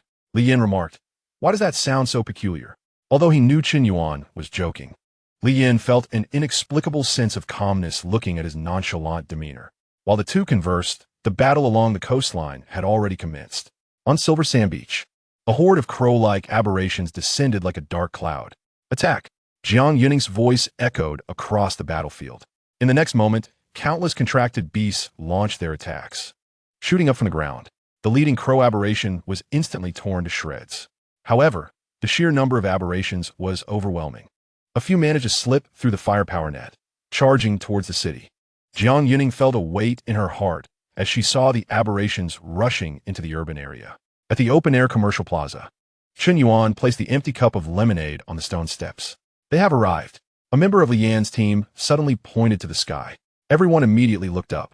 Above the plaza, 3 gigantic crow aberrations had appeared without anyone noticing. Li Yan's expression changed, and he shouted, "Attack!" At Li Yan's command, over a dozen contracted beasts simultaneously launched attacks toward the sky. However, the effect was minimal. Their contracted beasts were ground units with limited attack range and could not reach the airborne aberrations. Instead, they enraged the 3 crow monsters, who then swooped down toward the crowd and buildings in the plaza. Scatter! Li Yan's eyes widened in despair. There was no time left. As they watched the descending crow aberrations, everyone fell into despair. Just 3 aberrations could create such havoc. If this continued, they and the civilians in the city would be mercilessly targeted by these 3 monsters. However, at this critical moment, Qin Yuan, who had been seated on the steps, finally sprang into action. He stood up and raised his battle device. Battle device activated. Metallic life form Mimos. In an instant, a blinding red light shot forth. The red beam surged upward at a speed imperceptible to the naked eye, heading straight toward the sky. Chapter 58, Gaia Ultraman Perfect Landing. The appearance of the red light was sudden and unannounced, soaring into the sky. Li Yin was momentarily blinded, instinctively raising his arm to shield his eyes. His teammates followed suit, each one unable to keep their eyes open due to the brilliance of the light. What is that? Is it an attack? Whose contracted beast is it? It's Qin Yuan summon. He is calling forth a contracted beast. Amid the astonished exclamations, Li Yin endured the discomfort in his eyes and peered through his fingers towards Qin Yuan.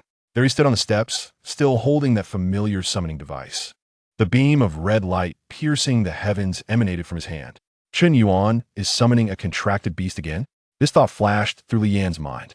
But the next moment, he was completely frozen. The straight beam shooting into the sky did not unfold in the air as a conventional summon would, forming the shape of a contracted beast. Instead, it shot straight up at an astonishing speed toward the three diving crow aberrations. A shrill scream echoed through the air. At the forefront, a crow-like aberration had no chance to react before being pierced by a crimson beam of light. With a resounding explosion, the anticipated carnage did not ensue. The enormous crow-like creature swiftly dissipated in the red glow, leaving not even a feather behind. A single strike, an instant kill. The entire open-air commercial plaza fell into a profound silence. Everyone gazed upward, bewildered by what had just transpired. How could such an imposing creature simply vanish? It was a flying aberration of at least level 40. Lian's arm hung frozen in the air as he continued to stare at the sky. Having been a beast master for many years, traversing the land and witnessing countless summoning rituals, he had seen ceremonies that were grand, simple, and majestic. Yet, he had never encountered a summoning that could effortlessly annihilate an enemy.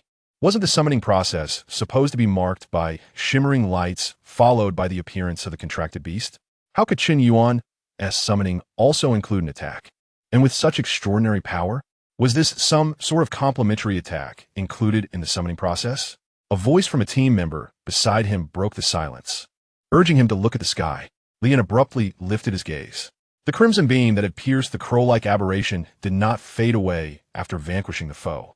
Instead, it gradually diminished in brightness, revealing a vague, humanoid silhouette that was visibly taking shape and growing larger. The legs, torso, arms, and head became increasingly distinct and colossal. An indescribable sense of oppression descended from the heavens. The team members behind Li Yin were utterly dumbfounded. What kind of contracted beast was this? It resembled a human. No, it was undeniably humanoid. Goodness, I have never seen such a type of contracted beast. Is this a new species?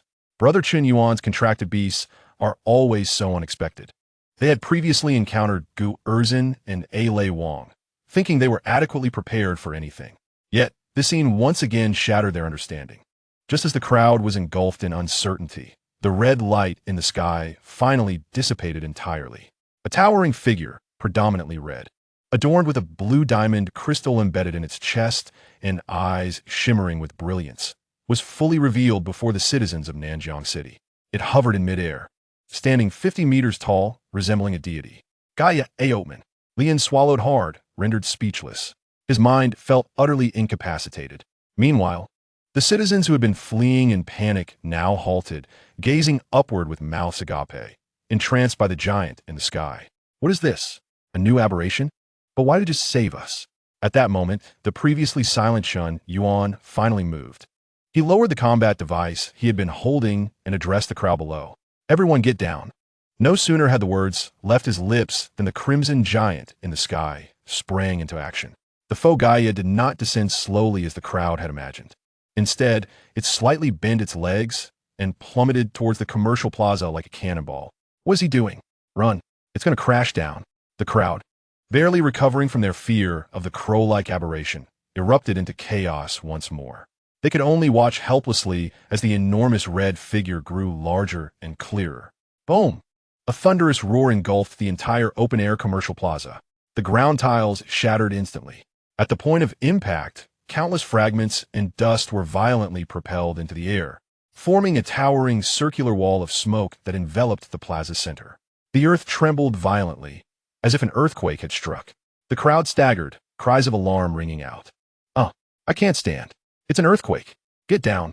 Li Yin and his elite team, having heard Qin Yuan's warning to get down, managed to maintain their footing. Li Yin's gaze remained fixated on the dust-covered area. Was this Qin Yuan's third contracted beast? Its mere appearance caused such terrifying destruction. This was no ordinary strength. It was akin to a walking natural disaster. Where on earth had he found such monsters as contracted beasts? Li Yin frowned. While the contracted beast was indeed powerful, was the summoning side effect not too severe? No wonder Qin Yuan had refrained from using it before. Meanwhile, Qin Yuan stood motionless on the stone steps. As a Leo-Nix, he was unaffected by the commotion. Moreover, this high-altitude summoning was deliberately orchestrated by him. If he was to make an entrance, it had to be sufficiently spectacular. In Gaia TV, Maimo's transformation into the faux Gaia landed gracefully, a perfect score for landing, while his was a spectacular performance, with the foe Gaia successfully summoned. It was time to complete the side quest. Successfully repelling the beast tide would yield 1,000 points and a new monster card. For the sake of the monster army, Chen Yuan needed to act swiftly. He then looked up at the sky. The remaining two crow-like aberrations, having witnessed their companion obliterated by an unknown beam of light, began to retreat toward the beach. They thought they could escape? Mimos, eliminate them. Chen Yuan's command resonated in Mimos' mind. In the sky, the two crow-like aberrations attempted to flee. They instinctively sensed that the newly birthed red giant on the ground was an opponent they could not contend with. However, the thought of escape had barely taken root when death arrived. In the center of the plaza, the towering red giant, foe Gaia, raised its right hand. There was no gathering of overwhelming energy, nor any superfluous movements. Foe Gaia merely brought its palms together and casually waved toward the sky. Whoosh! Whoosh! Two red energy blades shot forth from the edges of its palms. Gaia cut. The speed of these blades was astonishing, leaving two crimson afterimages in the air as they swiftly crossed hundreds of meters. Bang! Bang! The crow-like aberrations did not even have time to emit a cry of despair before they exploded in mid-air, disintegrating into two brilliant bursts of flame, leaving not a single feather behind. As the dust in the plaza began to settle, Li Yin and his team remained in awe, gazing upward with mouths agape. Those two red energy blades were unbelievably swift, and their power was utterly unreasonable. With a mere flick of the wrist, Chen Yuan had obliterated two aberrations of at least level 40. The entire process took less than 3 seconds. Li Yin, leading his elite team of 15, had failed to land a single attack on the 3 aberrations. Yet, Chen Yuan had effortlessly dispatched 3 flying aberrations of level 40 or higher with a casual gesture. The disparity in strength struck Li Yin with a profound realization. Meanwhile, the previously panicked citizens had also halted their flight, having nearly been frightened to death by the summoning process of the foe Gaia. Now, they hid in various corners, observing the foe Gaia with astonishment. What kind of contract beast is this? I have never encountered anything like it before. Just look at its appearance. It is entirely different from those bizarre monsters.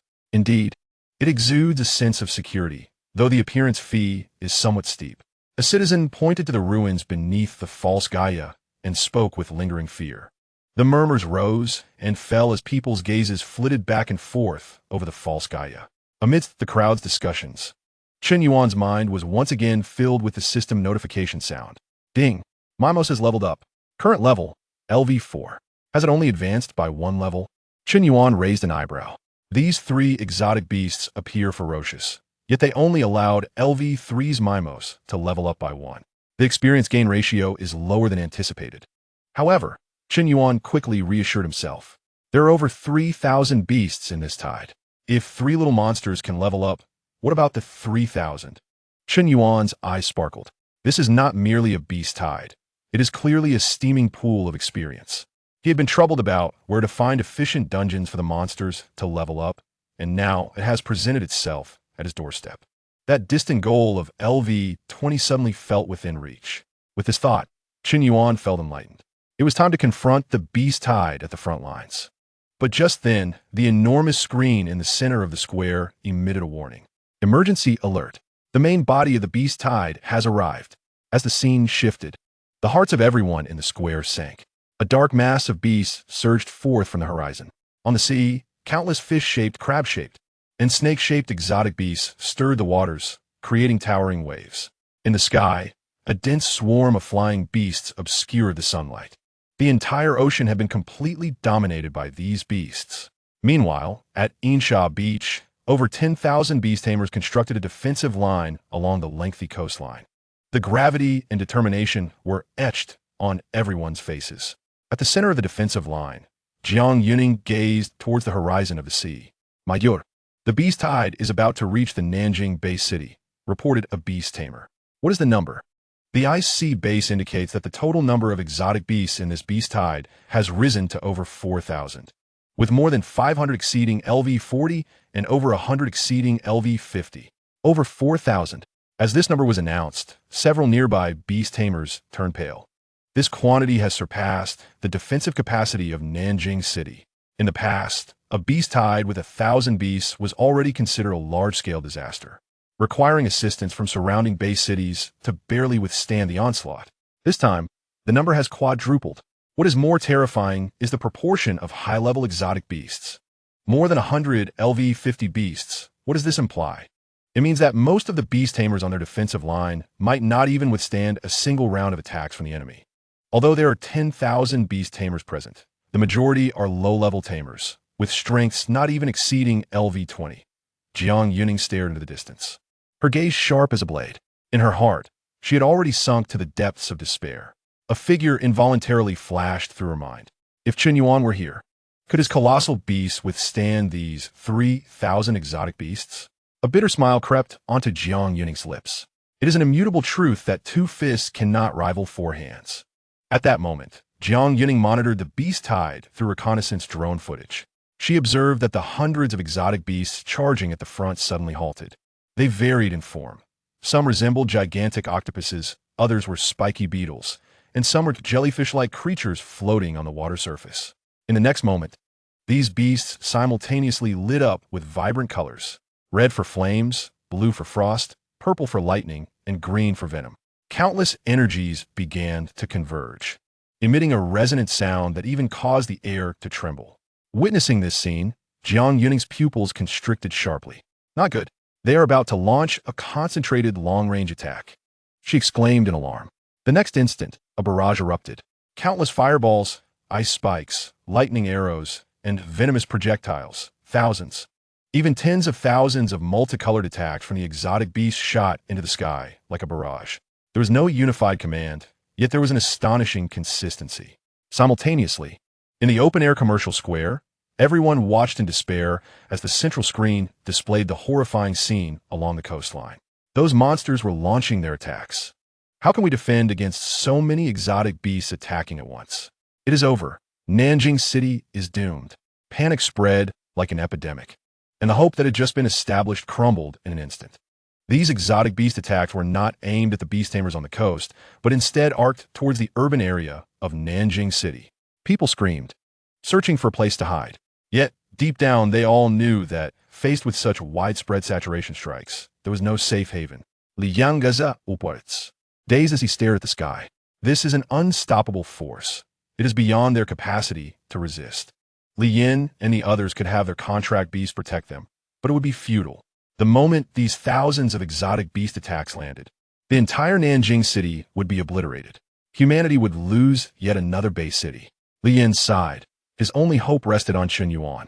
However, he too doubted whether Chen Yuan could safeguard the city, for the aerial attacks were so dispersed that a single person could not block them. Li Yin turned to speak. Chen Yuan, with your strength, can you protect this open-air commercial square? At that moment, Chen Yuan also looked up, gazing at the sky, his brows furrowed. What the heck? This is getting serious? If this really falls, will my home be destroyed? All of Chen Yuan's possessions were in Nanjing City. Although the money in his bank account could be withdrawn in other cities, what about his house? That cannot be taken away. The beast tide attacking the city and the potential destruction of the city is something he absolutely cannot tolerate. These malevolent exotic beasts shall not touch my property deed. You have already sealed your fate. Chapter 60.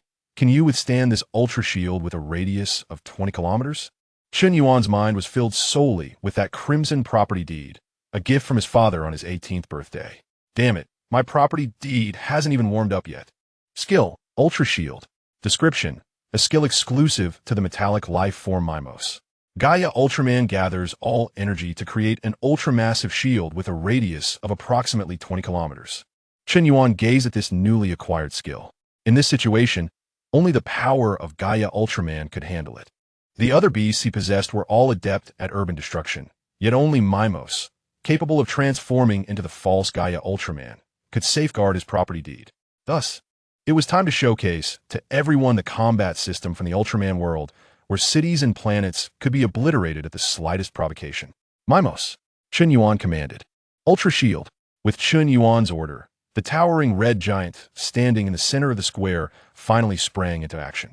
The false Gaia propelled itself off the ground, its massive form transforming into a red blur as it shot upwards. Its speed reached its zenith. under the astonished gazes of countless onlookers. Its body shot straight into the clouds above, vanishing from sight. Huh? It flew away? What the heck? That giant just escaped? Is it possible? At such a critical moment, we were abandoned. We are in the city center, after all, on the ground.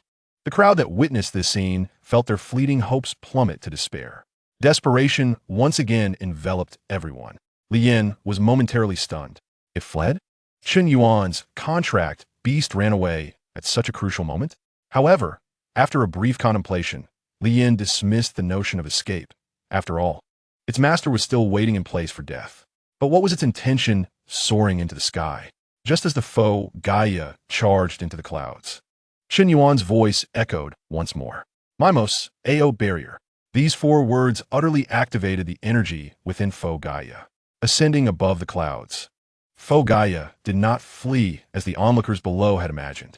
It hovered at an altitude of 10,000 meters, with a thick sea of clouds below and the profound universe above.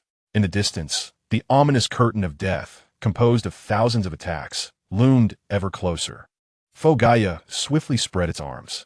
The diamond-shaped timer on its chest began to emit an unprecedented brilliance. In the next moment, its body leaned slightly forward, arms drawing close to its chest, striking a pose akin to embracing the sky. Immediately, an endless surge of crimson energy erupted from its body. Vast beams of light radiating outward in all directions. On Insha Beach, Jiang Yuning lifted her gaze to the sky. The colorful attacks were crossing the coastal defense line, heading towards the city center. Her nails dug deep in her palms, yet she felt no pain. It was already beyond saving. She could already envision the next moment when skyscrapers would collapse and streets would shatter. The entire city would turn to ruins, with countless lives lost to this calamity. In the open commercial square, the crowd stood frozen, awaiting the arrival of death.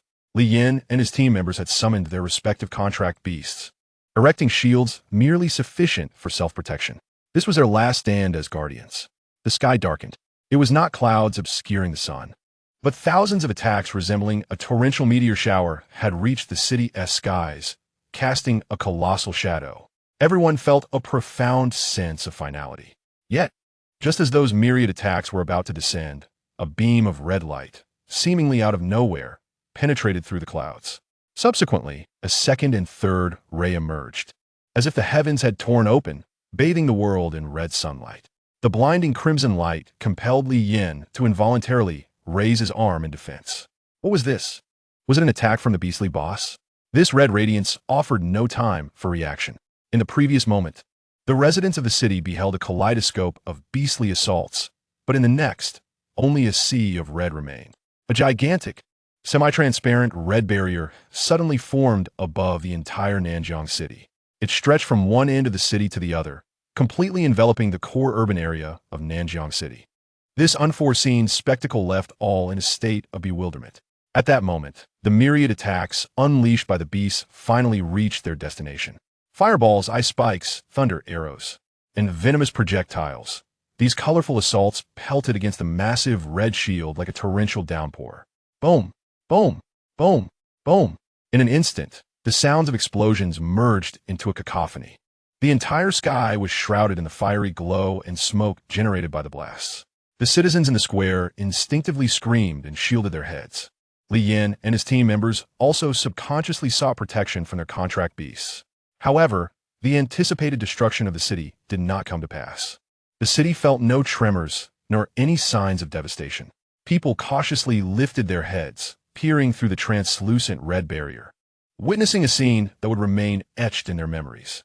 They beheld the multitude of attacks capable of leveling Nanjiang City, and upon contacting the barrier, they merely stirred ripples without inflicting any harm. Beyond the barrier lay a cataclysmic inferno and a cacophony reminiscent of the apocalypse. A mere layer separated two worlds.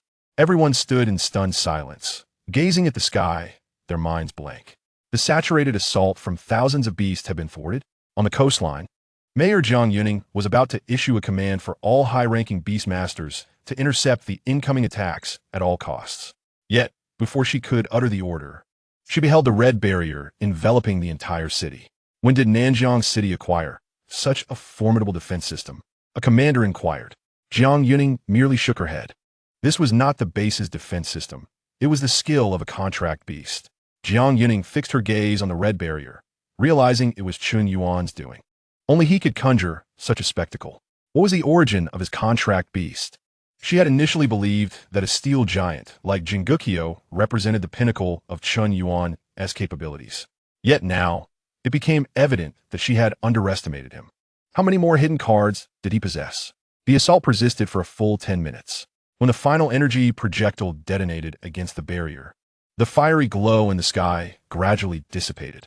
The massive red barrier showed no signs of fracture. Then, under the watchful eyes of hundreds of thousands throughout the city, it ultimately vanished in a thin air. Sunlight once again bathed the city, as if the preceding 10 minutes had merely been an illusion. Chun Yuan, observing the city unscathed, nodded in satisfaction. For him, those 10 minutes represented only the first stage of the battle. Mimos still had ample energy. Engaging in another fierce battle posed no issue. Chun Yuan understood that the AO barrier he had just unleashed was capable of withstanding a stellar-level explosion in the hands of Gaia Ultraman. Even though Mimos was currently merely a counterfeit at LV4, the foundation of the skill was indisputable. Against the remote attacks of merely a few thousand beasts, it was more than sufficient. The prolonged 10 minutes of bombardment looked intimidating, yet in reality, it only caused Mimos to break a light sweat. Chun Yuan's gaze shifted once more to the large screen in the square. The screen displayed the beasts that had just completed their remote attacks, clearly exhibiting signs of agitation and confusion. Evidently, the immense expenditure from the 10-minute onslaught had left them considerably drained. At that moment, they were at their most vulnerable. A slight smile curled on Chun Yuan's lips. Until now, he had merely been on the receiving end. Now, it was his turn. You wretched beasts. Having battered my territory for so long, do you think you can rest now? Not a chance. With this thought, Chun Yuan no longer hesitated. He raised the combat device in his hand and issued commands to Mimos, who was above the clouds. Mimos, it's time to strike back. Chapter 61, for 1,000 Beasts. An abundance of experience points above the clouds. Mimos, suspended at an altitude of 10,000 meters, received Chun Yuan's command. It retracted its arms that had been releasing energy, and the brilliance of the timer on its chest also receded, restoring to a steady state. In the next moment, its massive 50-meter frame plunged vertically downward, breaking through the clouds once more. Meanwhile, on Insha Beach, Mayor Jiang Yuning and the tens of thousands of beast masters beside her bore witness to the emergence and disappearance of the red barrier. Was it reinforcements? Which base's top-tier experts had arrived? Such strength. To manifest a shield that covered the entire city, it must be a defense-type contract beast of at least LV-80. No, over LV-90. The morale of the beast masters surged. The despair previously wrought by the overwhelming number of beasts was swept away by this sudden, formidable support. However, Jiang Yuning did not partake in the jubilant cheers of her subordinates.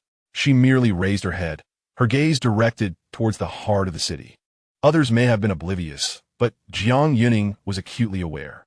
This formidable force, without a doubt, bore the mark of Chun Yuan. In her encounters with Chun Yuan, she had endeavored to overestimate his prowess, yet reality repeatedly revealed that her imagination was woefully inadequate. Chun Yuan's hidden cards perpetually emerged, as if inexhaustible. In the open commercial plaza, everyone remained in a posture of gazing skyward. Had it ended? Had everything truly been thwarted? It was that crimson giant. He had withstood the onslaught of the beast tide. Look, his appearance was unlike that of any other contract beast, imbued with a divine aura. The cheers resonated to the heavens, a cathartic release of their near escape from death. All eyes turned skyward, searching for the source of the power that had repelled the assault. At that moment, a figure pierced through the thick clouds. The towering 50-meter-tall red giant, Jiagaya, slowly descended from a height of 10,000 meters. Unlike its earlier entrance, akin to a projectile striking the ground, this descent was measured and steady. A young team member behind Li Yin murmured, "Is this its true strength? Just moments ago, I thought it had fled." Li Yin remained silent, fixated on the red giant. His mind was consumed by the image of that colossal protective shield. What did that signify? If this contract beast desired, it could envelop an entire city within its safeguard. Such a level of defensive capability surpassed his comprehension of Beast Tamer's power. Li Yin even harbored doubts that it had reached the legendary level of an LV-90 supreme being. What was the background of this contract beast? At the center of the plaza, as Jiagaya descended to a certain altitude, it exhibited new movements. It turned its head, leaning forward. Whoosh! Its body transformed into a streak of red light, hurtling towards Chun Yuan's position. This spectacle left everyone in the plaza dumbfounded. What was it planning? It was flying toward an individual. A stir arose within the crowd, yet this time, no one fled. All gazed with curiosity at the massive figure. However, in the next instant, understanding dawned upon them. The red giant landed in a corner of the plaza and then crouched down, extending its palm. The target of its hand was none other than Chun Yuan amidst the crowd. The citizens, who had just been cheering moments before, were now utterly bewildered. They could never have imagined that the mysterious savior of their city had been among them from the very start. Under the watchful eyes of the crowd, Chun Yuan appeared remarkably composed. At this moment, he had already leapt onto Jia Gaya's palm. "Let us proceed to the seaside," Chun Yuan instructed. Jia Gaya responded to the command, immediately soaring into the sky, heading toward the silver sand beach. Soon, the city of Nanjing beneath Chun Yuan shrank rapidly from view. Standing in Jia Gaya's palm, he gazed towards the distant beach. In mere seconds of flight, the coastline was within sight. The scene upon the sea resembled a boiling cauldron of monstrous chaos. Countless bizarre creatures wriggled together. My heavens, how much experience points could this yield? Chun Yuan's eyes gleamed with excitement, and his heart raced uncontrollably. His mind began to calculate automatically, not to mention the completion of the subtask of repelling the beast tide, which would reward him with 1,000 points and a monster card. If all these creatures were eliminated, wouldn't Mimos' level soar dramatically? This was not merely a beast tide assault. It was clearly a final act of brutality from the second iteration, personally orchestrating a banquet for itself. With this thought, Chun Yuan promptly summoned Mimos a tribute panel. Monster panel name, Mimos, level, LV4, experience, 480,500, type, metallic life form, weight, 52,500 tons, height, 525 meters, health, 103,000, attack, 9,200 defense, 7,800 agility, 8,700 skills. Transformation ability, Photon Ice Blade, Quantum Streamline, Gaia Cut, Ultra Barrier, Form List, none. After a battle, its health had not diminished in the slightest. Moreover, upon reaching LV4, all attributes had seen significant enhancement. Chun Yuan was quite satisfied with these figures, having just withstood over 10,000 attacks, albeit through skill mechanics. The support of inherent attributes was indispensable. The Ultra Barrier skill was akin to a guardian of a property deed. Chun Yuan mused, reaffirming the skill's description. Skill, Ultra Barrier, description, exclusive skill of the metallic life form Mimos. Gaia Ultraman gathers all energy to create an ultramassive barrier with a radius of approximately 20 kilometers. Indeed, impressive and powerful. Chun Yuan closed the panel, yet his peripheral vision suddenly caught something. He turned his gaze towards the sky behind him. In the distance, a team was swiftly approaching. It was a formation composed of over 10 flying contract beasts, led by a massive griffin, its feathers glinting with a metallic sheen, unmistakably exceptional. The entire squadron was meticulously arranged, clearly an elite force trained to perfection. Observing their approach, it became evident to Chun Yuan that they were reinforcements dispatched from another base city. Arriving now, it was too little too late. Had it not been for my ultra barrier during that previous wave of bombardment, they would merely be here to collect the corpses of Nanjing. This was unacceptable. He could not allow them to take the lead. A sense of urgency surged within Chun Yuan. This team appeared well-equipped and numerous, with the leading individual seemingly as formidable as Jiang Yuning, evidently a high-tier beast tamer. Should they plunge into the beast tide, the experience points could be siphoned away. Without hesitation, Chun Yuan issued a new command to Jia Gaia. Mimos, accelerate. We must seize the advantageous terrain. Whoosh. Upon receiving the order, Jia Gaia flashed with brilliance, its flight speed dramatically increasing.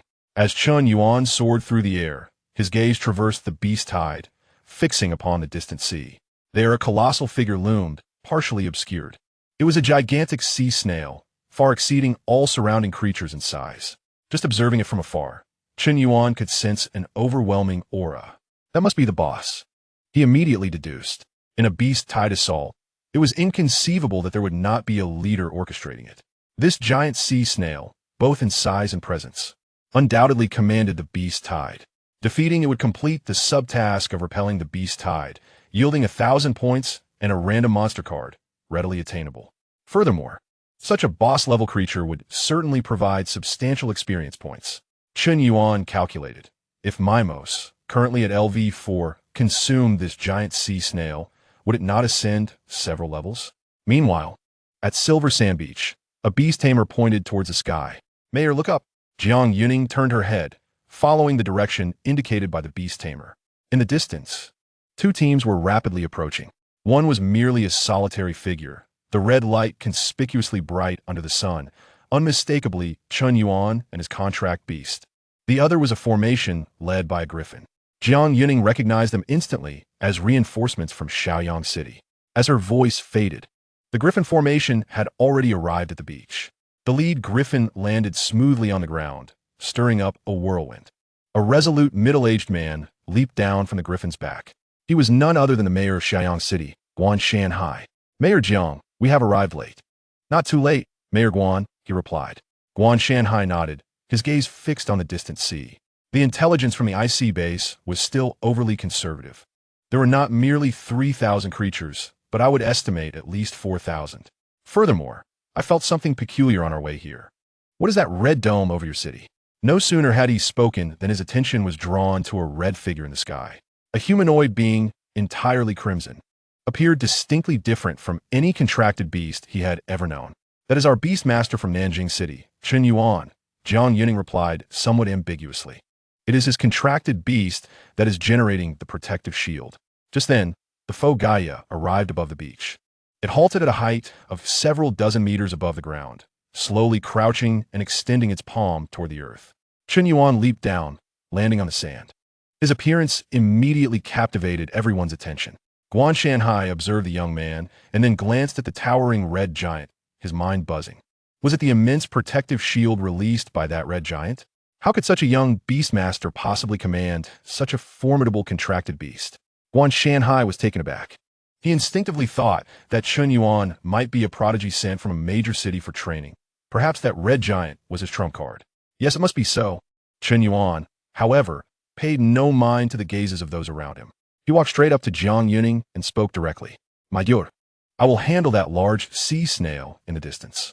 You just need to hold the line. Side quest, Beast Tide Assault, completion reward, 1,000 system points. Random monster card, X1. Chen Yuan regarded the quest panel, realizing there was no need to waste time strategizing with them. Completing the quest swiftly to acquire a new monster was his priority. Hearing Chen Yuan's words, Guan Shanhai stepped forward, positioning himself between Chen Yuan and Jiang Yuning. Scrutinizing Chen Yuan, drawing from years of professional experience, he determined it was best to refrain from speaking further until he understood the other party's capabilities. Lest he step on a landmine. "I am Guan Shanhai, the mayor of Shaoyang City. According to the intelligence from IC base, that deep-sea magic snail is ranked as high as LV74 and is the absolute core of this beast tide, posing a significant threat. We only need to hold it for half an hour, and the main forces of the alliance will arrive." Chen Yuan merely replied with a faint acknowledgement. However, doubts began to creep into his mind. He was still uncertain of Mayor Guan's strength, based on his years of experience in peak competitions. He preferred to hold his tongue until the opponent revealed their peak, ranking, and national standards. Chen Yuan recalled that he had previously defeated a LV72 Purple Lightning Black Panther. This LV74 sea snail was merely 2 levels higher. Just as Chen Yuan pondered, a roar suddenly erupted from the sea. Roar! The deep-sea magic snail stirred up colossal waves. Countless low-level beasts surged forth like a tide towards the beach under its command. "They are attacking." Jiang Yuning's expression changed, and she shouted sternly, "All units, prepare for ranged attacks." With Jiang Yuning's command, the tens of thousands of beastmasters, already poised for action, responded in unison. Observing this, Guan Shanhai immediately ordered the Griffin Guard behind him. "Ascend." A dozen elite beastmasters replied in unison, riding their flying contracted beasts into the sky. Guan Shanhai also mounted his griffin, its wings flapping as he charged towards the boss. Witnessing this scene, Chen Yuan felt alarm bells ringing in his mind. He could no longer afford to remain low-key. Not only did he need to complete the quest, but he also could not afford to fall behind in levels. His highest level monster was only LV-12, and it was in dire need of nourishment. He could not let them siphon off his EXP. Without hesitation, Chen Yuan raised his battle device and issued a command to the foe Gaia behind him. Mimos, use Quantum Stream. Upon receiving the command, foe Gaia crossed its arms to accumulate energy. The initiation of the Quantum Stream, a signature move of Gaia Ultraman, was underway. A visibly immense energy began to gather between its arms, radiating a dazzling red light. This sudden turn of events immediately captured everyone's attention. On the beach, the Beastmasters, ready to fend off the beast tide, all looked up at the red giant. What was it about to do? Was it about to amplify its power? In the sky, Guan Shanhai, leading the charge, sensed the skill's energy fluctuation behind him. Instinctively, he turned to look, and a chill ran down his spine. Between the red giant's arms, an unbearable brilliance had already coalesced. A foreboding thought flashed through Guan Shanhai's mind. If this red giant could unleash such an enormous protective shield, this attack would undoubtedly be formidable as well. If caught in the residual waves, he would likely suffer significant damage. Scatter. Quickly disperse. He bellowed. However, it was already too late. At the very moment he shouted, the quantum stream had reached its full charge. A beam of light, as brilliant as the sun, swept forth. Quantum stream. Its target was neither the airborne Guan Shanhai nor the distant deep-sea magic snail, but rather the horde of beasts advancing toward the beach. Boom! Everyone clearly witnessed the red beam slicing across the coastline from one end to the other, from left to right, spanning several kilometers of shoreline. Everything in its path was obliterated. The hundreds of beasts at the forefront could not even let out a single cry before turning to ash. The waves were forcefully cleaved apart, creating a towering wall of water dozens of meters high. The once chaotic battlefield fell into a profound silence at that moment. On the beach, the tens of thousands of Beastmasters stood with gaping mouths. Meanwhile, a series of system notifications echoed in Chen Yuan's ears. Chapter 63. I asked you to hold the boss, not to eliminate it. Mimos leveled up to LV5. Mimos leveled up to LV6. Mimos leveled up to LV7. A continuous stream of system notifications rang out, leaving Chen Yuan quite satisfied. The outcome of this clearing exceeded all expectations. This was merely the second-tier finishing move of Gaia Ultraman in its V1 form. Just a single quantum stream had propelled him up 3 levels. If he could take down that LV-74 boss, his level would surely soar. The more Chen Yuan contemplated, the more exhilarated he became. Such a splendid opportunity for advancement could not be squandered. Just as he was strategizing on how to maximize his gains, the entire Insha beach began to regain its composure.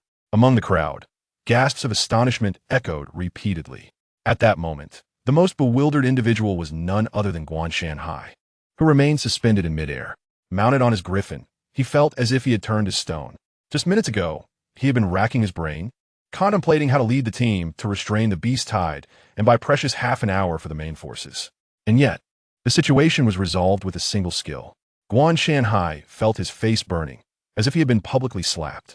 He had been discussing tactics, and now it seemed utterly ridiculous. His face flushed crimson, wishing he could find a hole to crawl into.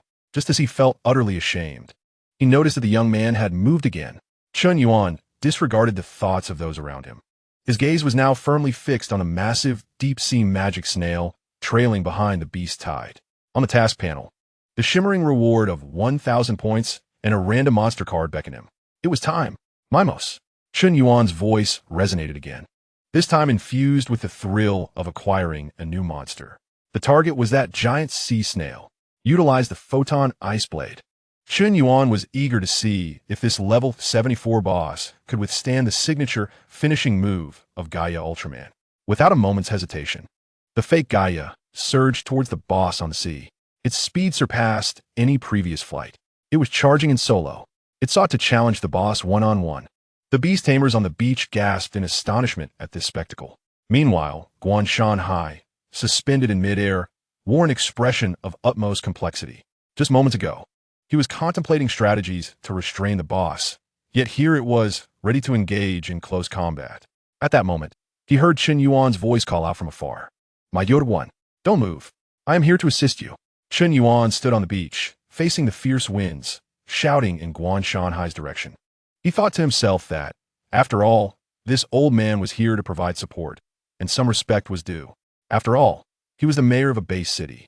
On the ocean's surface, the fake Gaia arrived before the monstrous tide in mere seconds. It disregarded the lesser creatures in front, fixating solely on its singular target, the deep-sea magic snail. The snail-like creature also turned its attention to the fake Gaia. A crack appeared in its massive shell, revealing a single eye glowing with a purple light. Roar! Atop its shell, it began to unleash electrical energy. It was gathering strength. It aimed to deliver its most powerful strike. Almost simultaneously, the fake Gaia initiated its action. Floating in the air, its body leaned back slightly, arms raised high above its head, accumulating a tremendous surge of red energy. A radiant red blade of light manifested above its head, shining with unparalleled brilliance. Here it comes. In the distance, Guan Shanhai's pupils constricted, instinctively ordering his griffin to retreat several hundred meters. He sensed that the next moment would unleash a cataclysmic strike. In the next second, the red light from the fake Gaia's head shot forward. Photon ice blade. Simultaneously, the deep-sea magic snail completed its charge. Boom! A bolt of lightning erupted from its pointed horn, hurtling toward the red light above. Quickly, defend! On the coastline, tens of thousands of beast tamers were buffeted by the winds, struggling to maintain their footing. All eyes were fixated on the distant scene, their minds blank. Was this the sheer power of a boss clashing with that red giant? It was terrifying. Was this truly the battle of top-tier warriors? Guan Shanhai, who had just scrambled to safety, felt an acute sense of anxiety. Being closest, he felt the intensity most profoundly. In that fleeting moment, he believed he could be torn to shreds at any moment, with only one thought occupying his mind. Thank goodness, I dodged quickly. At this moment, the energy clash at the center of the battlefield continued unabated. However, the battle did not seem to unfold as everyone had anticipated, leaning overwhelmingly in one direction. Oh no! Leo-Nix exclaimed. The purple lightning was gradually pushing the red light back. How could this be? Was the attack from the red giant truly being repelled? Could the level 74 boss be this formidable?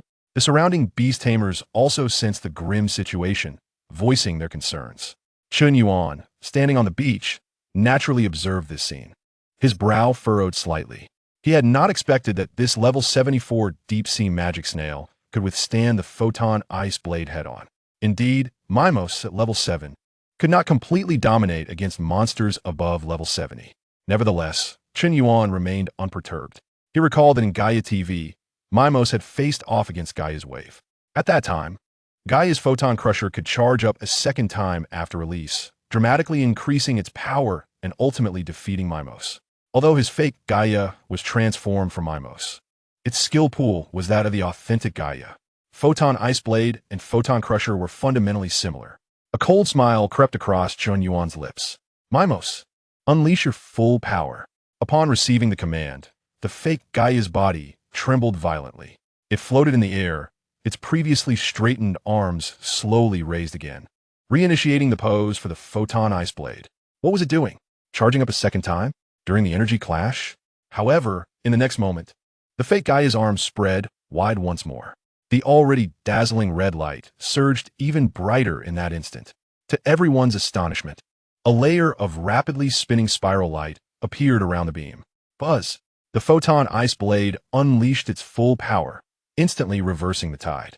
The lightning could not sustain even a second before shattering and collapsing. The deep-sea magic snail seemed to sense its impending doom. It attempted to cut off its skill output and flee. Yet it was too late.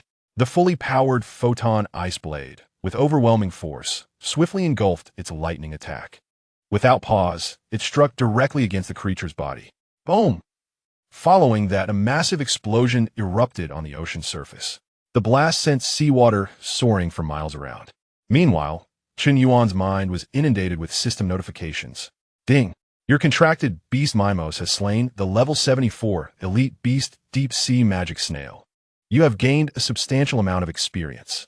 Mimos level has risen to level 8. Mimos level has risen to level 9. Mimo's level has risen to level 12.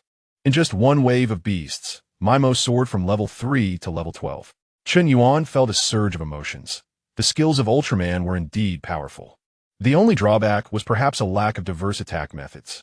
If only he could obtain the 8-point light wheel. It seemed he must find a way to draw the Ace Killer soon. The Ace Killer's stolen Ultraman bracelet was an arsenal of diverse skills. It had to be said that the Yabo people knew how to choose. Other Ultramen merely secured a major light attack, but they specifically targeted Jack for the bracelet. Speaking of which, why not take Seven's head emblem as well? Surely it was more effective than that pathetic trident in the hands of Ace Killer? As Chun Yuan envisioned the future, the system's prompt sounded once more. Chapter 64. Use monster cards to acquire new monsters. System prompt. The leader of the Beast Tide has been slain, and the tide begins to rout. Ding! Side quest. Beast Tide Siege has been completed. Task rewards are being distributed. Congratulations, host. You have obtained System Points 1000. Congratulations, host. You have obtained Random Monster Card 1. Here it comes. Chun Yuan's spirits lifted. This was the moment he had been eagerly anticipating. 1,000 points meant he could perform another 10 consecutive draws. Additionally, a random monster card awaited him. He wondered what treasures it might yield this time. Exiting the system panel, Chun Yuan gazed into the distance. He observed that those once formidable beasts were now utterly disorganized. They began to turn tail and frantically flee toward the depths of the sea. Did they think they could escape? A cold smile crept onto Chun Yuan's lips. Though each of these small beasts offered little experience individually, their sheer numbers were overwhelming. Just one quantum stream had wiped out a few hundred of them at most. However, the beast tide consists of thousands of creatures. If all of them are consumed, won't the monster levels rise even higher? Such wastefulness is shameful. With this thought in mind, Chun Yuan unhesitatingly raised the battle device in his hand once more. This action immediately attracted the attention of everyone present. What is he about to do? Is the battle not over yet? Could there be hidden enemies? Guanshan Hai's heart raced, instinctively gripping the griffin beneath him. The boss was already defeated. What was he commanding the contracted beast for? Was there still an enemy? Under the gaze of all, Chun Yuan activated the battle device again. Battle device activated. Cosmic Beast Lei Wang. Cosmic Robot Jingukyo. 2 beams of light shot from the battle device, landing on the beach. As the light dissipated, 2 enormous monsters materialized before the crowd. One was a creature adorned with a striking pattern of black and white, while the other was constructed of metal, exuding an aura of indestructibility. Chun Yuan observed the 2 beasts before him and nodded in satisfaction. Lei Wang excels in underwater combat, making it perfectly suited to tackle these aquatic aberrations. Jingukyo, separating into 4 flying components, also displayed remarkable agility in the water, a match made in heaven. All 3 of you, descend and pursue, Chun Yuan commanded succinctly, pointing towards the mass of beasts. On the beach, everyone stood in stunned silence, watching as the 3 colossal entities charged into the horde of thousands of aberrant creatures. In the next moment, screams and explosions echoed from the distant sea, sending massive waves crashing against the shore. The thousands of beast masters, prepared to fight valiantly against the tide of monsters, found themselves mere spectators at this spectacle. This is astonishing. One beast master can contend with over 10,000 of us. I have stood here for more than an hour without defeating a single aberration. They had gathered here, fully prepared to face death. Yet from start to finish, they merely stood by, watching. First, that red giant erected a shield that covered the entire city, enduring the beast tide's relentless assault for 10 minutes. Then, it unleashed a sweeping beam that obliterated the first wave of the tide. Following that, a devastating light blade instantaneously vanquished the LV-74 leader of the beast horde. Now, with the leader slain and the tide in retreat, he has summoned 2 more monsters to pursue. At this rate, he seems determined to leave no aberrant creature alive. Jiang Yunning's pupils constricted at the sight. She was no longer surprised when Chun Yuan occasionally summoned a new contracted beast. However, now he was able to summon 3 beasts simultaneously. Normally, a beast master could only summon one unless enhanced by items. Initially, she believed that the blue item in Chun Yuan's possession allowed him to summon 2 beasts at once. Yet now he had summoned 3. Jiang Yunning was aware that Chun Yuan secretly possessed the Golden Balance, an epic item that also enabled dual summons. Yet, He only had that blue item in his hand. She could hardly fathom what level of item that blue object might be. Guan Shanhai had also returned to the beach, leaping down from the griffin. Just moments ago, he had confidently assured Qin Yuan that as long as they could hold the boss for half an hour, they could await the arrival of the Alliance's main forces. Yet, he hadn't been given the opportunity. Mayor Zhang's voice was somewhat hoarse. Jiang Yunning snapped back to reality, looking at him. Their eyes met for several seconds, and an indescribable awkwardness enveloped the atmosphere. What was it that you called us to assist with? Meanwhile, Qin Yuan had already turned away from the beach.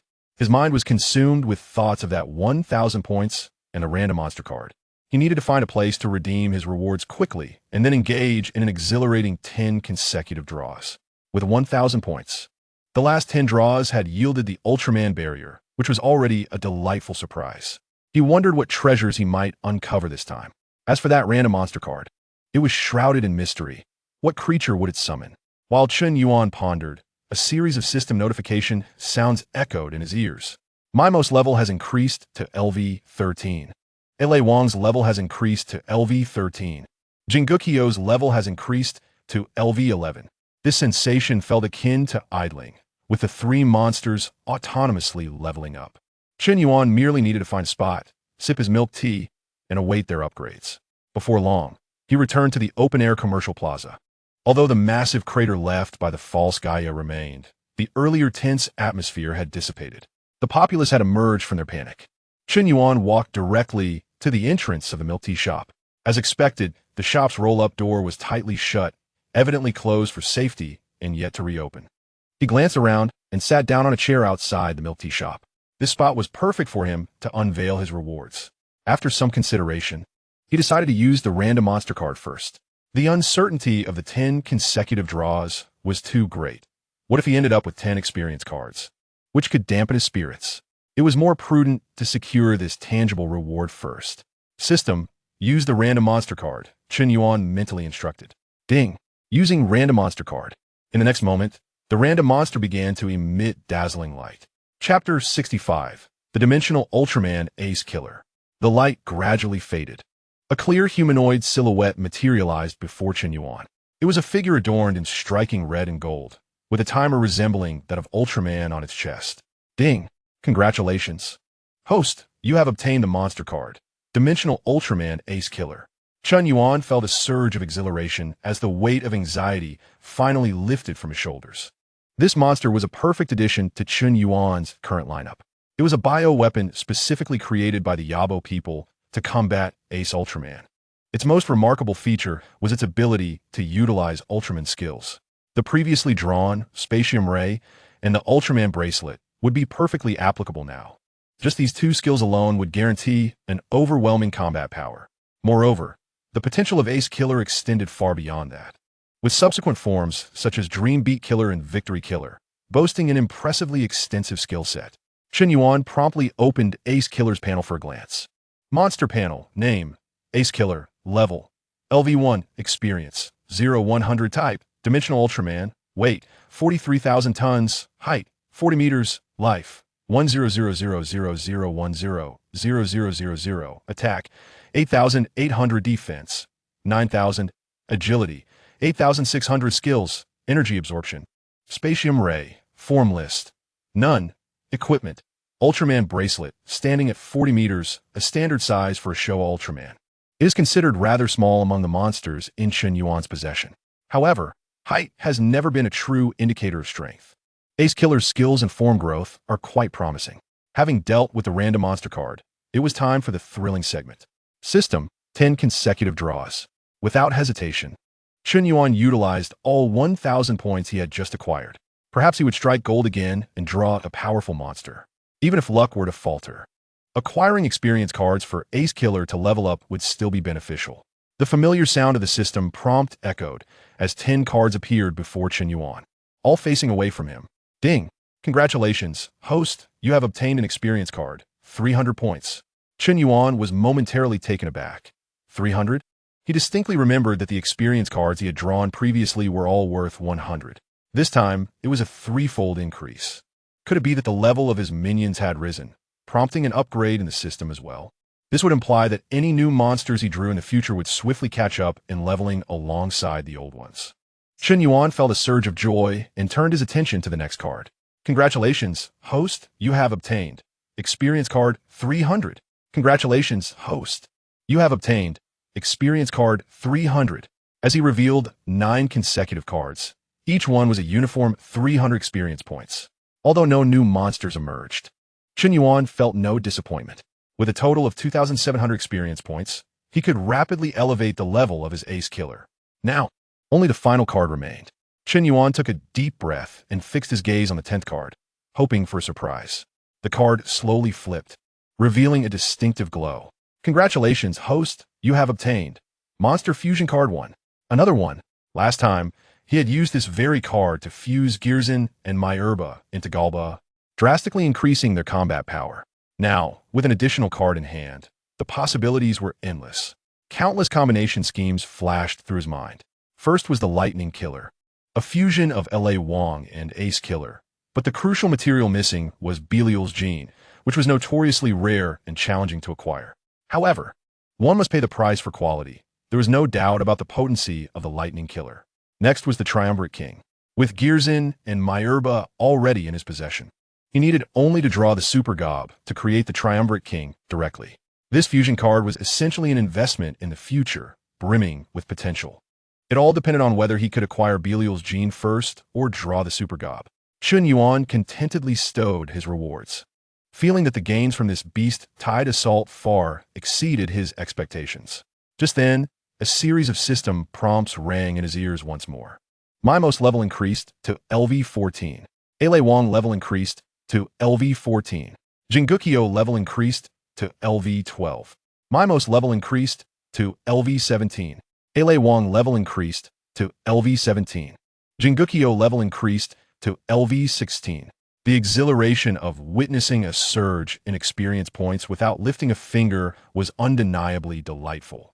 The elevation in levels represented not just numerical ascendance, but also an upgrade in system rewards, akin to the recent experience cards, fostering a virtuous cycle.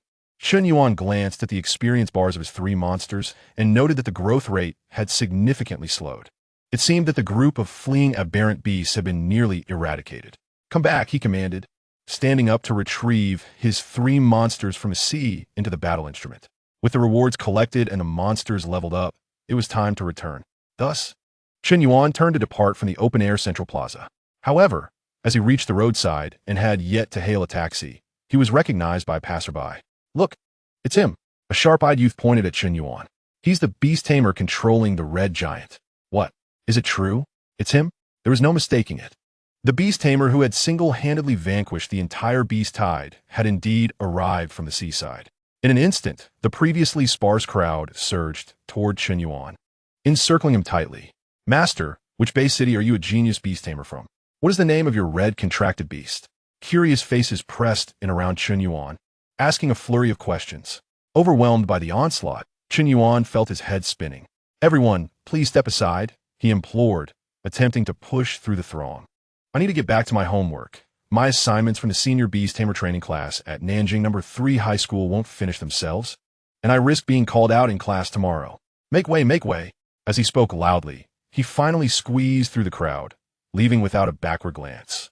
The crowd stood on the street, stunned, exchanging bewildered glances, their minds struggling to process the information. Nanjing No. 3 High School, the senior beast tamer training class? This individual, who single-handedly repelled a menace threatening the entire base city, was merely a local high school student for Nanjing.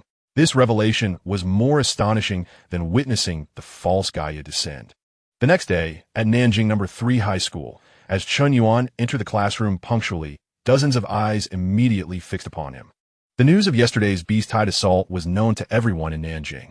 Lin Tian recoiled slightly, feeling a chill run down his spine. He realized that during the test match, Chen Yuan had been quite lenient when he incinerated his steel moth. Just then, the homeroom teacher, Zhao Kuo, walked in.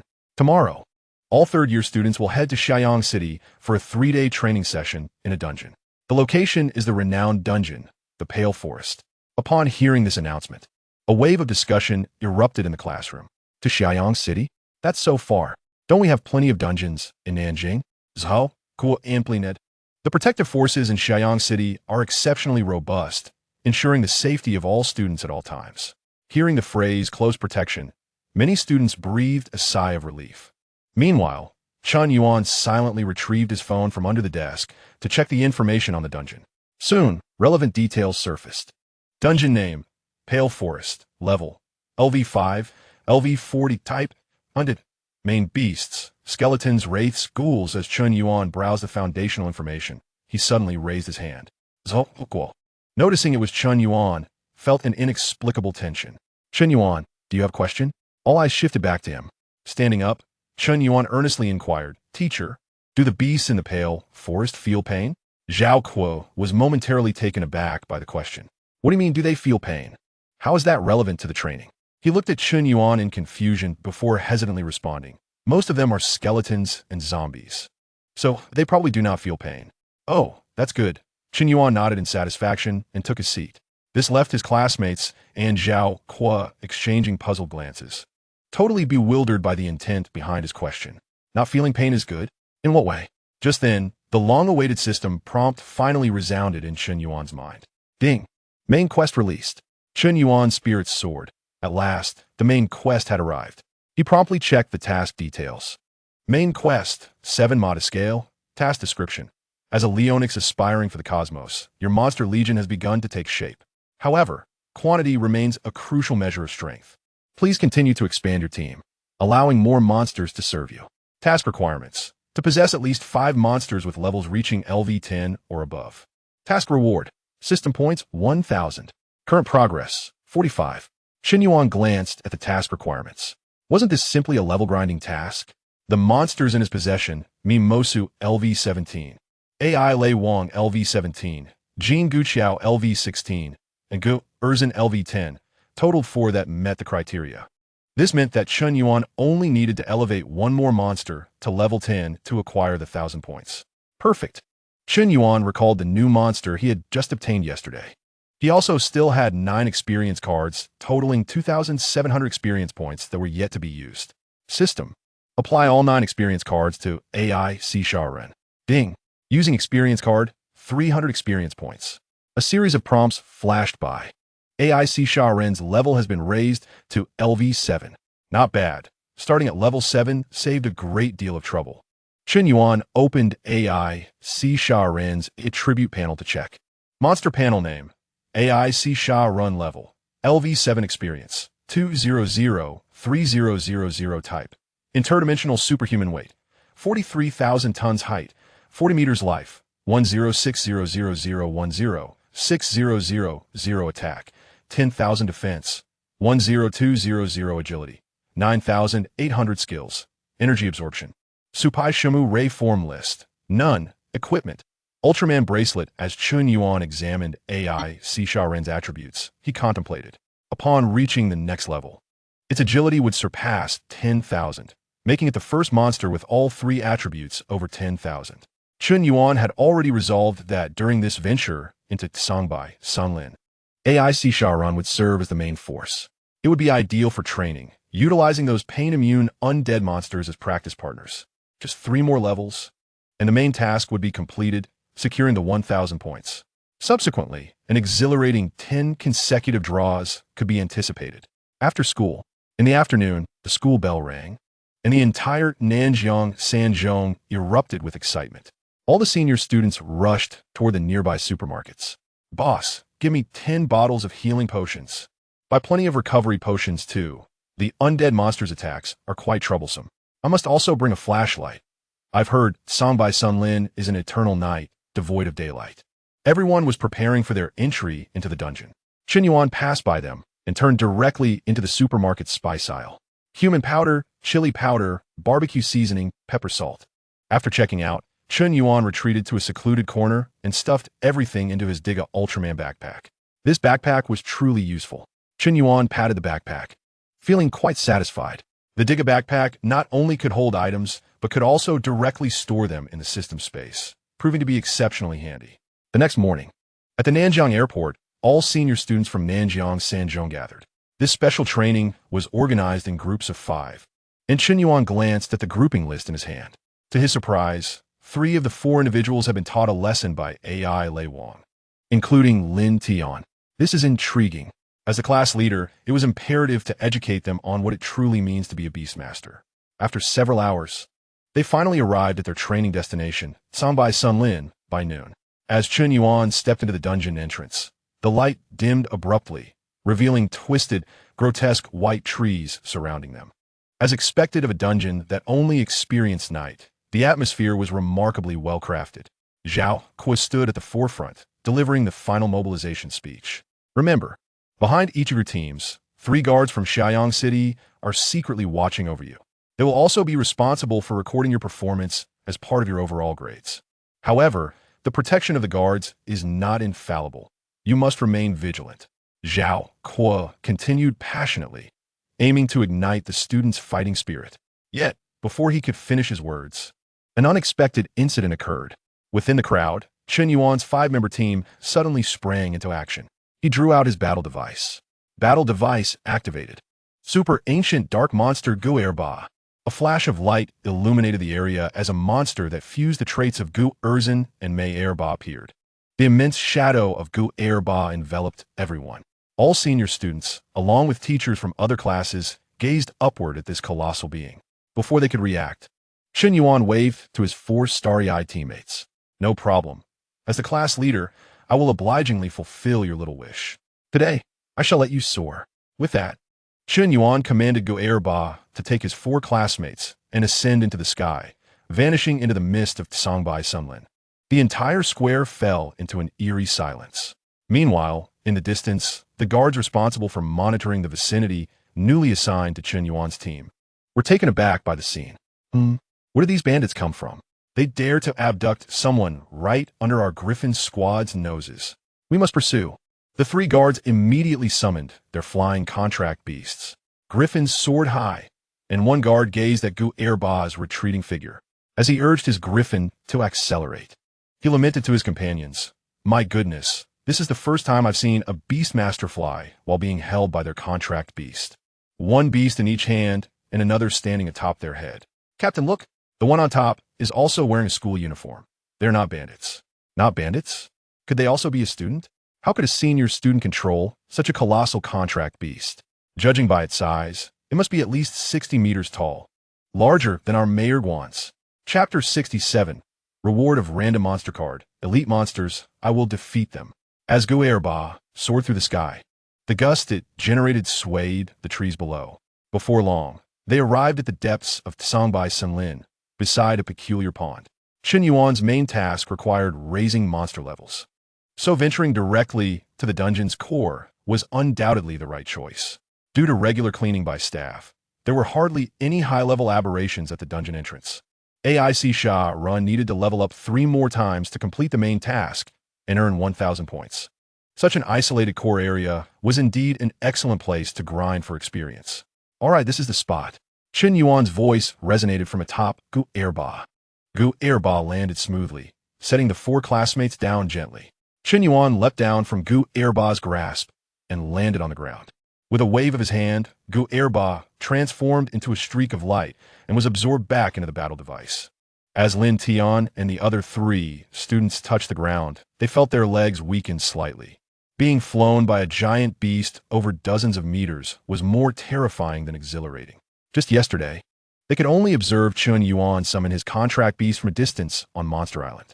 Now, experiencing it firsthand, they realized just how astonishing it truly was. At that moment, Chun Yuan placed his hands behind his back and raised his chin slightly. All right, classmates, from this moment on, our special training officially commences. Clearing his throat, Chun Yuan donned a serious expression befitting a mentor. From this moment forth, I am no longer your class leader. Lin Tan and the other 4 exchanged bewildered glances, puzzled by his meaning. Was the class leader stepping down in the midst of special training? As they contemplated this, Chun Yuan spoke in an undeniable tone. From now on, you shall call me Teacher Chun. Huh? The 4 of them stared blankly, collectively taken aback by the title of Teacher Chun. Lin Tian looked at Chun Yuan, hesitated for a moment, but ultimately swallowed his rebuttal. After all, this fellow's strength spoke for itself.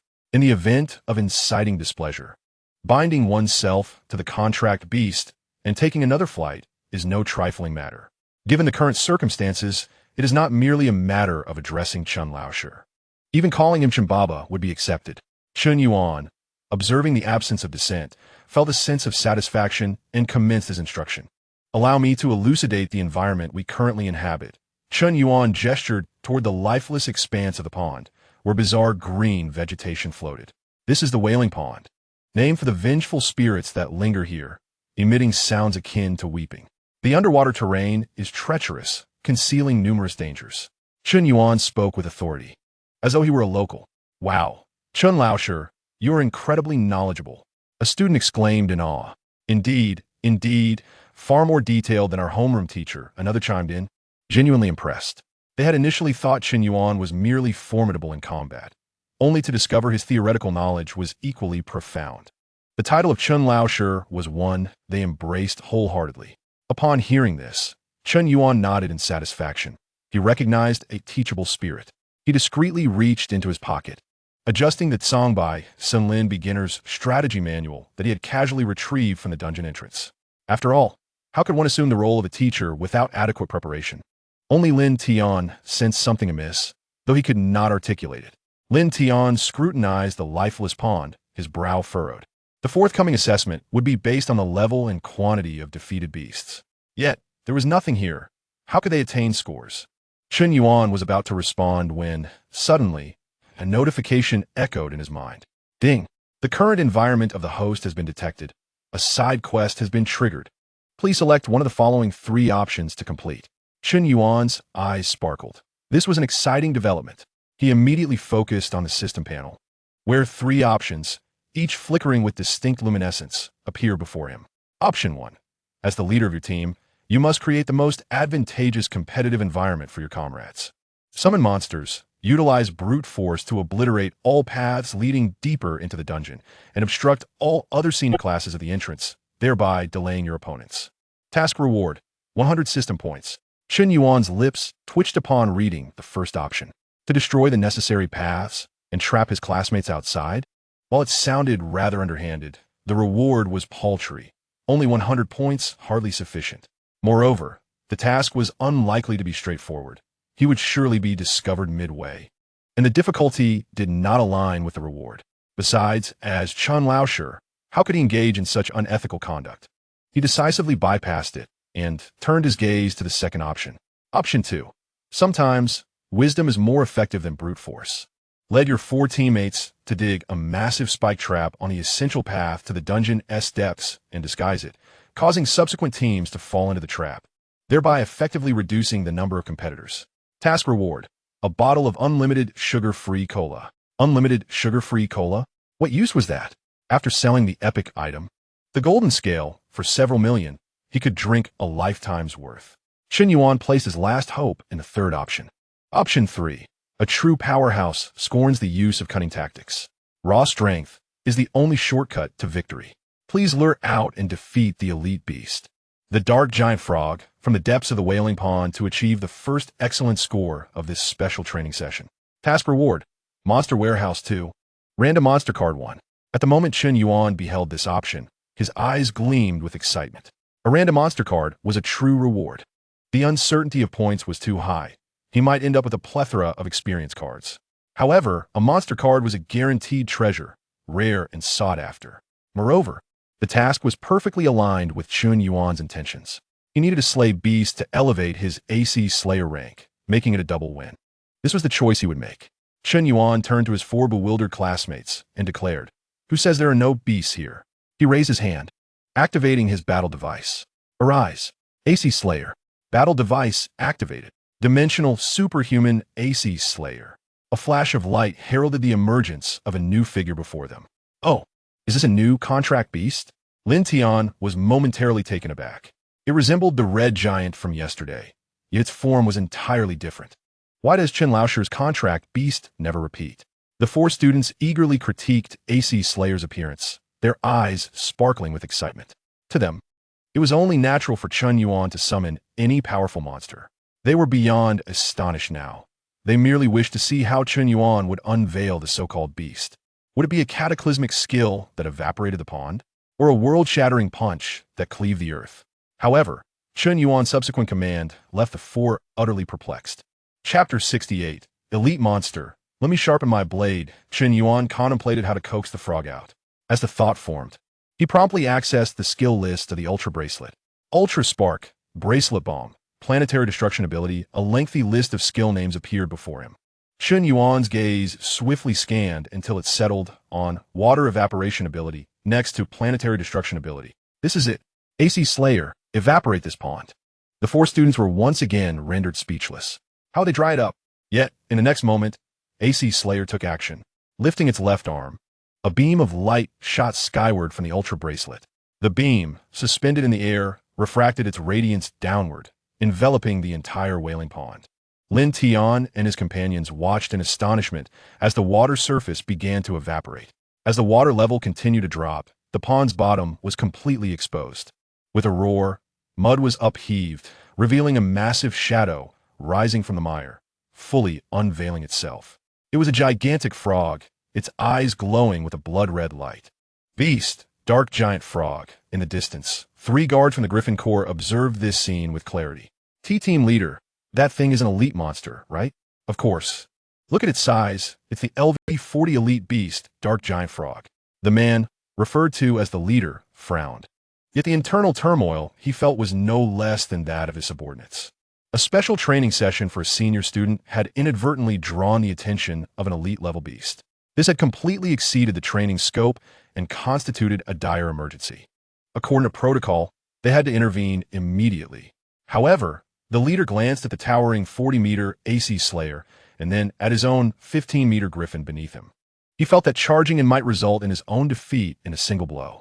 What puzzled him further was how this student had discerned that an elite monster lay hidden beneath the pond surface, facing the overwhelming presence of the dark giant frog. Lin Tian and his companions felt nearly suffocated. Nonetheless, Chun Yuan turned around and earnestly commenced an impromptu lesson. Any creature under attack will feel pain, fear, or reveal vulnerabilities. However, undead-type beasts do not experience such sensations. With that, Chun Yuan raised his battle device and issued a new command to AC Slayer. AC Slayer, execute Ultra Slash. Upon receiving the command, AC Shaso immediately activated the AO bracelet to enhance his abilities. His left hand formed a blade, shimmering with a layer of white light. The swamp giant frog finally reacted, sensing the threat emanating from AC Shaso, its eyes glinting with ferocity. With a resonant croak, it forcefully propelled itself off the ground, charging directly at AC Shaso, as if intent on turning him into mere pulp. The impending clash sent a thrill of apprehension through the hearts of the 4 classmates as they watched the 2 colossal figures approach one another. Without flinching or retreating, AC Shaso faced the swamp giant frog, simply raising his luminous hand. Just as the creature was about to collide with him, AC Shaso moved with lightning speed, his left arm slicing through the air in a fierce arc. The blade of light descended upon the giant frog's forelimb with precision. There was no earth-shattering explosion or dazzling display of effects, only the soft sound of a blade slicing through flesh. In a moment of stunned silence, the swamp giant frog's sturdy forelimb was severed, blood gushing forth like a fountain from the wound. The severed limb fell to the ground, twitching nervously for a brief moment. The enormous body of the dark frog collapsed heavily, rolling several times before coming to a halt. A heart-wrenching scream echoed throughout the pond, painting a scene that was both bloody and brutal. Meanwhile, Lin Tian and his companions stood frozen in shock. Did I just hear it scream? One murmured. Yes. It sounded quite tragic, another replied. But didn't Chun Yuan say that undead beasts lack the sense of pain? Lin Tian pondered, retracting his neck. After a moment of contemplation, he suggested, could it be possible that this giant frog is not of the undead type? Chun Yuan was taken aback as well. He discreetly rummaged through his pocket until his fingers brushed against the book titled Sangbai, Sun Lin Beginner's Guide. Stealthily opening it, he quickly scanned the contents. Name, Dark Giant Frog. Type, Beast. Indeed, it was not an undead creature. With unwavering composure, Chun Yuan withdrew his hand and pointed emphatically at Lin Tian. Lin Tian, do not question Teacher Chun. Beasts are adept at manipulating emotions to evoke sympathy, and you've fallen victim to it. What? Lin Tian was momentarily stunned. The other 3 classmates exchanged enlightened glances, directing scornful looks at Lin Tian. So that is how it is, what a cunning beast. They exclaimed. Lin Tian, your thoughts are perilous. How could you empathize with a creature like that? You almost fell for its trick, but thankfully Teacher Chun alerted us in time. Chun Yuan successfully led everyone to a shared understanding, letting out a sigh of relief in his heart. That was close. He managed to salvage the situation. Turning back, he issued his final command to AC Shaso. AC Shaso, use the bracelet's dart. Raising his left hand, the AO bracelet gleamed once more, transforming into a dart that spun rapidly. AC Shaso gestured towards the dark giant frog, and in the next instant, the bracelet dart shot forth with astonishing speed. In a flash, the dart zipped past the swamp giant frog's body, the entire sequence flowing seamlessly and at breathtaking speed. AC Shase's level has risen to LV8. Ding. Side quest completed. Congratulations, host, for successfully defeating the elite beast, Dark Giant Frog. Quest reward. Monster Warehouse 2, Random Monster Card X1, at this moment.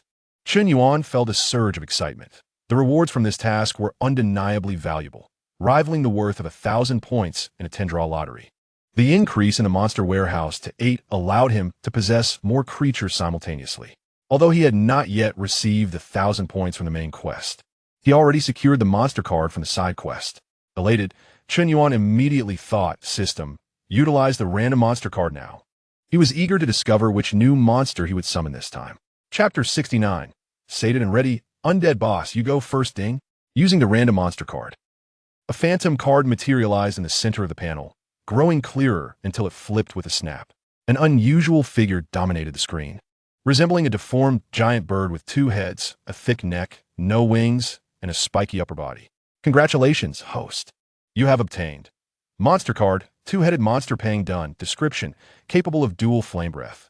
Chun Yuan gazed at the new monster. This was none other than the climactic creature that made its appearance in the TV series of 7 Ultraman. Pang Dun was notably characterized by its powerful fire attacks, which were highly effective, particularly against plant-type beasts. The addition of Pang Dun perfectly filled the gap in his monster army regarding fire attacks. Without delay, Chun Yuan opened Pang Dun's detail panel. Monster panel name, Pang Dun, level, LV1, experience, 0-100, type, 2-headed monster, weight, 15,000 tons, height, 40 meters, life, 100, 100, 000, attack, 7, 800, defense, 6, 400, agility, 6, 400, skill, flame breath, form list, none. Looking at the skill description, it was clear that the ordinary Pang Dun, with its heads fused together, possessed only this one skill. However, Chun Yuan began contemplating longer-term possibilities. If luck was on his side, he might draw a form card in the future, potentially allowing it to evolve into Pang Dun King. With a bolder imagination, he wondered if he could even create the ultimate fusion monster, Demon King Pang Dun. The more he thought, the more satisfied he felt. The rewards from this side quest were indeed more valuable than 1,000 points in a 10-draw lottery. With newfound power at his fingertips, he could not wait to see what the creature would look like. With that in mind, Chun Yuan raised his combat device once more. Come fort, Pang Dun. Combat device activated. 2-headed monster Pang Dun. A beam of light shot from the device, coalescing in midair. Meanwhile, the 3 members of the Griffin Riding Guard team, who had just recovered from the shock of AC Shesu's swift defeat of the elite beast, were now captivated by the glowing light. One student marveled at the sight. Can you believe it? One student has summoned 2 different contract beasts in such a short time, and judging by the aura of this new creature, it seems incredibly powerful. How many contract beasts does he possess? As the 3 stared in astonishment, the light gradually dissipated, revealing a brand new giant beast in the lamenting pond. Lin Tian and his companions were at a loss for how to react to this spectacle. Chun Yuan's contract beast truly seemed to change twice in a day, and without repeating, gathered together, the 4 of them whispered animatedly. Just as they anticipated Chun Yuan to issue another attack command, he instead stated, speaking of which, we hurriedly took off at noon without eating. Pang Dun, go over there and gather some logs to start fire. The 4 exchanged puzzled glances. You want this formidable 40-meter giant beast to start fire? They wondered. Pang Dun stepped forward, approaching a massive dead tree, and effortlessly snapped off a branch. Upon completing their preparations, it bowed its 2 heads towards the pile of firewood. The crowd held their breath in anticipation. In the next moment, a small flame erupted from one of the mouths of Pang Dun, precisely igniting the dry twigs. The captain of the guard in the distance widened his eyes in astonishment. Was this creature summoned merely to serve as a lighter? While Lin Tian and his companions were still reeling from the spectacle of the 40-meter giant lighter, they turned around to witness an even more outrageous scene. Chun Yuan produced a flamboyant little backpack from somewhere, adorned with a large image of a giant clad in crimson and purple garments. He then unzipped the Ultraman Digga backpack and began to pull items from within. A bottle of cumin, a canister of chili powder, a kitchen knife, a foldable stool, and even a bunch of green onions, ginger, and garlic. The completeness of his equipment led Lin Tian to suspect that Chun Yuan had long planned this outing, merely waiting for an opportunity to have a picnic. When did Chun Yuan even bring a backpack into the instance? Xiao Pang voiced his confusion. Surely, he must have stored it in a space item. Had the item hunter Chi Wudi never mentioned such a thing? Ah, that explains it. No wonder he could carry so many items. Keep it down. Chun Yuan's items likely have an uncertain origin. They speculated, linking this Ultraman backpack with spatial storage items. Ignoring their chatter, Chun Yuan approached the corpse of the dark giant frog, swiftly severing its two fattest thighs. He placed the frog legs over the fire and sprinkled them with seasonings. Since this frog was not of the undead type, they would feast without hesitation. Soon, a rich aroma of meat mingled with spices wafted through the air. If you wish to eat, feel free to cut and roast your own. Upon hearing this, Lin Tian silently swallowed and joined in, with one leading the way. The remaining three also participated in this barbecue. While eating, Chun Yuan took out the Pale Forest Beginner's Guide from his pocket. His gaze fell upon a region highlighted with a red circle. Forest Zone C, location of hidden boss spawn, gathering area for small beast waves. Chun Yuan had two tasks at hand.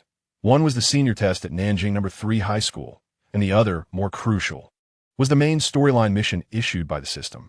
Main storyline mission, 7 small scale. Mission requirements, possess at least 5 monsters of level 10 or higher. Mission reward, 1,000 system points. Current progress, 45. Once he elevated the ace killer from level 8 to level 10, the mission would be completed. Furthermore, the objectives of both tasks were aligned. The higher the levels and the greater the quantity of the hunted beasts, the faster the completion. The boss and beast waves were undoubtedly the most efficient locations. Once they were satiated, they would set forth to Forest Zone C. This time, they would truly engage with the undead beasts. Chun Yuan lifted his head to observe the classmates still engrossed in devouring frog legs. None acknowledged him. Noticing their lack of response, Chun Yuan cleared his throat and added, "This time, you four will lead the charge." Chapter 70, You All Deal with the Minions. While we take on the boss, Chun Yuan cleared his throat and reiterated, "This time, you four will lead the charge." This time, his voice clearly reached every ear. Wait, are we really going first? Of course, did you not come for special training? How can it be called special training if you do not personally confront a few beasts? The expressions of Lin Tian and his companions visibly fell. They were, after all, students of the special training class and had no issue handling minor creatures. However, knowing Chun Yuan's tendencies, they feared he might throw the boss right at them. The recommended level for this instance was 540. How could the four of them possibly contend with that? However, a thought crossed their minds, and they felt an inexplicable sense of reassurance. What was there to fear? After all, Chun Yuan would have their backs. He could not possibly watch them get torn apart by beasts. He would shield them if the sky fell. Thus, they all nodded in agreement. All right, where do we go to fight then? Chun Yuan regarded their resolute expressions with satisfaction. Excellent, they are teachable. Chun Yuan pointed towards the distant forest. We shall head to Forest Zone C to confront the hidden boss. With that, he stood up and clapped his hands. With a wave, he summoned Pang Dun back into the battle device. Pang Dun transformed into a beam of light and returned to the device, leaving only a smoldering campfire behind. Next, Chun Yuan picked up the Pale Forest Beginner's Guide again and studied it closely. They had traveled quite a distance from the entrance aboard the Galba. They were now located in the heart of the Pale Forest. The recent encounter with the level 40 elite dark giant frog had propelled the ace killer from level 7 to level 8. Therefore, as long as they eliminated the hidden boss in Zone C, it would be no problem for the ace killer to reach level 10. Once the ace killer attained level 10, his main storyline task would be completed and the 1,000 points would be theirs. At that point, They could indulge in a tenfold draw, hoping to acquire interesting monsters this time around. Meanwhile, high above, 3 members of the Griffin Guard were quietly observing the unfolding scene. Captain, it seems they are heading towards Forest Zone C. Isn't that the boss spawn point? Having worked in this field for so many years, he noted that previous students typically engaged with low-level monsters at the periphery. However, this group had boldly dropped into the core area, taking down elite monsters. And now they aimed for the hidden boss spawn zone. Ah, the talents of today's youth are truly astounding, the captain remarked.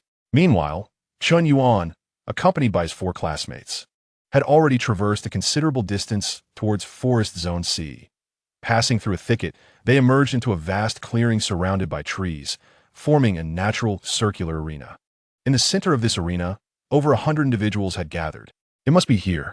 Chun Yuan observed the group and determined that this was indeed the boss spawn point, prompting him to lead his companions closer. As they approached, a resonant voice emerged from the crowd. Listen up, brothers. When the boss spawns, it will simultaneously summon 2 elite monsters. A man stood atop a large rock, addressing the surrounding beast tamers with fervor. Our strategy is simple. Eliminate the elite monsters first, and then we can deal with the boss at our leisure. As soon as he finished speaking, the beast tamers erupted into cheers and praises. Among them were members of smaller guilds and lone wolf tamers. Indeed, as the vice president of a large guild, he is quite professional. Ha! Joining the 7 Stars Guild was undoubtedly the right choice. Is this the 5th time we are tackling this boss? All for that drop item? Indeed, I heard that the skeletal heart is a quality item. Following the lead of the experts, we can at least savor the soup. Listening to their discussions, Chun Yuan raised an eyebrow. The 7 Stars Guild had tackled this boss 5 times? This group seemed to be professionals. However, Chun Yuan turned to Lin Tian and his companions and whispered, "Our school's assessment requires us to independently slay the beasts. Therefore, when the boss spawns, we will bypass those 2 elite monsters and engage directly with the boss itself. We must avoid any chance of our achievements being rendered moot." Upon hearing this, Lin Tian and the others immediately recognized the wisdom in his words. They were here for their school's special training. If after toiling for an entire day, one finds that their efforts yield no results, and even assists others in acquiring items, it would indeed be a significant loss. You are right. We shall confront the boss. We cannot allow them to seize our achievements. Observing the indignation on the faces of his classmates, Chun Yuan nodded with satisfaction and patted Lin Tian on the shoulder. Since you all possess such ambition, Lin Tian, you shall be the first to go. Huh? Lin Tian's expression froze instantly. What do you mean? Chun Yuan looked at Lin Tian with a look of exasperation. You are the 2nd best in the whole school. In a critical moment, if you do not step up first, who will? Show your sense of honor and responsibility as a student of the Beastmaster training class at Nanjing Sanzhong.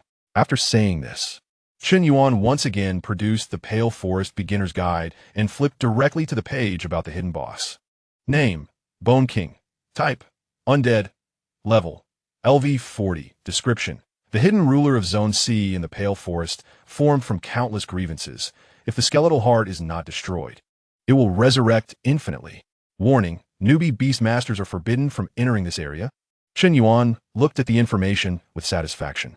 It was indeed a genuine undead creature. The previous large frog was merely an accident. It had such an unfortunate appearance, exuding a ghostly aura, that it was mistakenly identified. This time, utilizing the Bone King would serve as a live demonstration for the 4 of them. It would be an excellent opportunity to showcase how to combat a pain-free undead creature. Just as Chun Yuan was contemplating, a sudden violent tremor emanated from the center of the arena. The ground began to crack, and streams of ghostly green light erupted from the fissures, converging at the center of the open space. It's happening. The boss is about to spawn. The vice president of the 7 Stars Guild shouted, and all beast masters instantly entered battle mode. In the center of the luminous mass, a massive figure slowly stood up. It was the Bone King, towering at 25 meters. Simultaneously, 2 slightly smaller green lights emerged beside the Bone King, transforming into 2 skeletal elite monsters. One was entirely black, wielding a stone sword, while the other was a ghastly white, armed with a bow and arrow. Everyone, focus fire on the 2 elite monsters. The vice president of the 7 Stars Guild issued the command, and their team members immediately sprang into action. Over 100 contracted beasts surged toward the two elite monsters. At that moment, however, Chun Yuan waved his hand to the four people beside him. Now is the time. Let us all charge together. Channel your momentum and show them what the Beastmaster training class is truly capable of. Chun Yuan passionately rallied their spirits. Lin Tian and the others exchanged glances. And ultimately, steeling themselves, they summoned their contracted beasts. Charge! Under Chun Yuan's leadership, the five of them, accompanied by four seemingly weak contracted beasts, charged straight toward the Bone King. Their peculiar combination instantly became the focus of the entire arena. The vice president of the Seven Stars Guild couldn't help but chuckle. He watched as the five high school students ignored the two elite monsters and headed straight for the boss, a smirk of disdain forming on his face. Where did these reckless youths come from? They truly do not know the peril they're in. He remarked to his teammates, "Did you see that? This is a classic example of what not to do. Those two elite monsters can increase the boss's attack and defense by 50 each. To engage the boss without first eliminating the elite monsters is tantamount to seeking death." Other beast masters also cast amused glances their way. "Huh, I bet these are students brought in for special training. They are so naive. Let them be. They won't die. Haven't you seen the Guardian team watching from above?" An observant beast master pointed to the sky. Everyone looked up and indeed saw 3 griffins soaring high above. However, the 3 members of the Guardian team were each holding a phone, quietly activating their recording functions. Prepare to record. This is a once-in-a-century moment to witness the boss being defeated instantaneously. It will surely go viral on social media. Just as everyone awaited the inevitable downfall of Chun Yuan and his companions, they had already approached the Bone King. Steel Feather Swallow, use Steel Wings. Rock Armadillo, Rolling Charge. Sonic Dog, Flame Charge. Thunder Scorpion, Lightning Slash. Lin Tian and his friends, bracing themselves, commanded their contracted beasts to attack. However, before any attack could be executed, as soon as their contracted beasts reached the Bone King, it merely drew the bone sword embedded in the ground. A visible wave of immense energy surged forth as the sword was unsheathed. The 4 contracted beasts were sent flying like leaves caught in the wind, crashing heavily several meters away. In an instant, they crumbled. The vice president of the Seven Stars Guild couldn't help but burst into laughter. "Ha ha, this is hilarious. They didn't even get a single attack off before being obliterated. With such strength, they dare to challenge the boss? These youngsters are so reckless. They truly do not know the meaning of danger." Yet, before his laughter could fade, it suddenly caught in his throat. For he saw the leading student. After his 4 companions and their contracted beasts were sent flying, not only did he not retreat, but instead he pulled out something. Chun Yuan raised his combat device. Ace Killer. Combat device activated. Dimensional superhuman Ace Killer. A beam of light shot into the sky. Before the 25-meter-tall Bone King, an even larger figure suddenly descended. A 40-meter-tall, golden-red giant materialized. At that moment, all over 100 beast masters in the open area were captivated by this spectacle. What is that? Where did this giant come from? And how is it even larger than the boss? The newly summoned Ace Killer didn't even allow the Bone King a moment to assume a battle stance. Under Chun Yuan's command, it raised its palm and delivered a powerful slap. Smack! A crisp sound resonated. The Bone King, which had just sent 4 contracted beasts flying with a single attack, was now struck away, rolling several times before coming to a halt. Witnessing this scene, over 100 beast masters in the sea zone of the forest stood frozen in disbelief. The hidden boss was just swatted away like that? The vice president of the Seven Stars Guild's expression became rigid. This is a student? Which school is capable of summoning such a contracted beast? Meanwhile, Chun Yuan appeared remarkably composed. He even had the leisure to open the skill list of the Ultra Bracelet, beginning to select his next attack method. Ultra Spark, Bracelet Bomb, Bracelet Wheel, Planetary Annihilation Ability. A long list of skill names left Chun Yuan feeling dazzled. The Bone King is of the undead type. Its skeletal structure is rather tough. So cutting type skills will be most effective. Chun Yuan's gaze swept across the skill list, ultimately fixating on the skill, Bracelet Wheel, located just left of Planetary Annihilation Ability. This skill transforms the Ultra Bracelet into a high-speed rotating cutting blade that can effectively counter such a bony structure. This is the one. After selecting the skill, Chun Yuan issued a new command to Ace Killer. Ace Killer, use Bracelet Wheel. Upon receiving the command, Ace Killer immediately raised its left arm. The ultra bracelet on its wrist suddenly radiated a brilliant light and detached from its wrist. In midair, it transformed into a spinning cutting blade. Everyone was captivated by this astonishing spectacle, instinctively holding their breath. What kind of skill is this?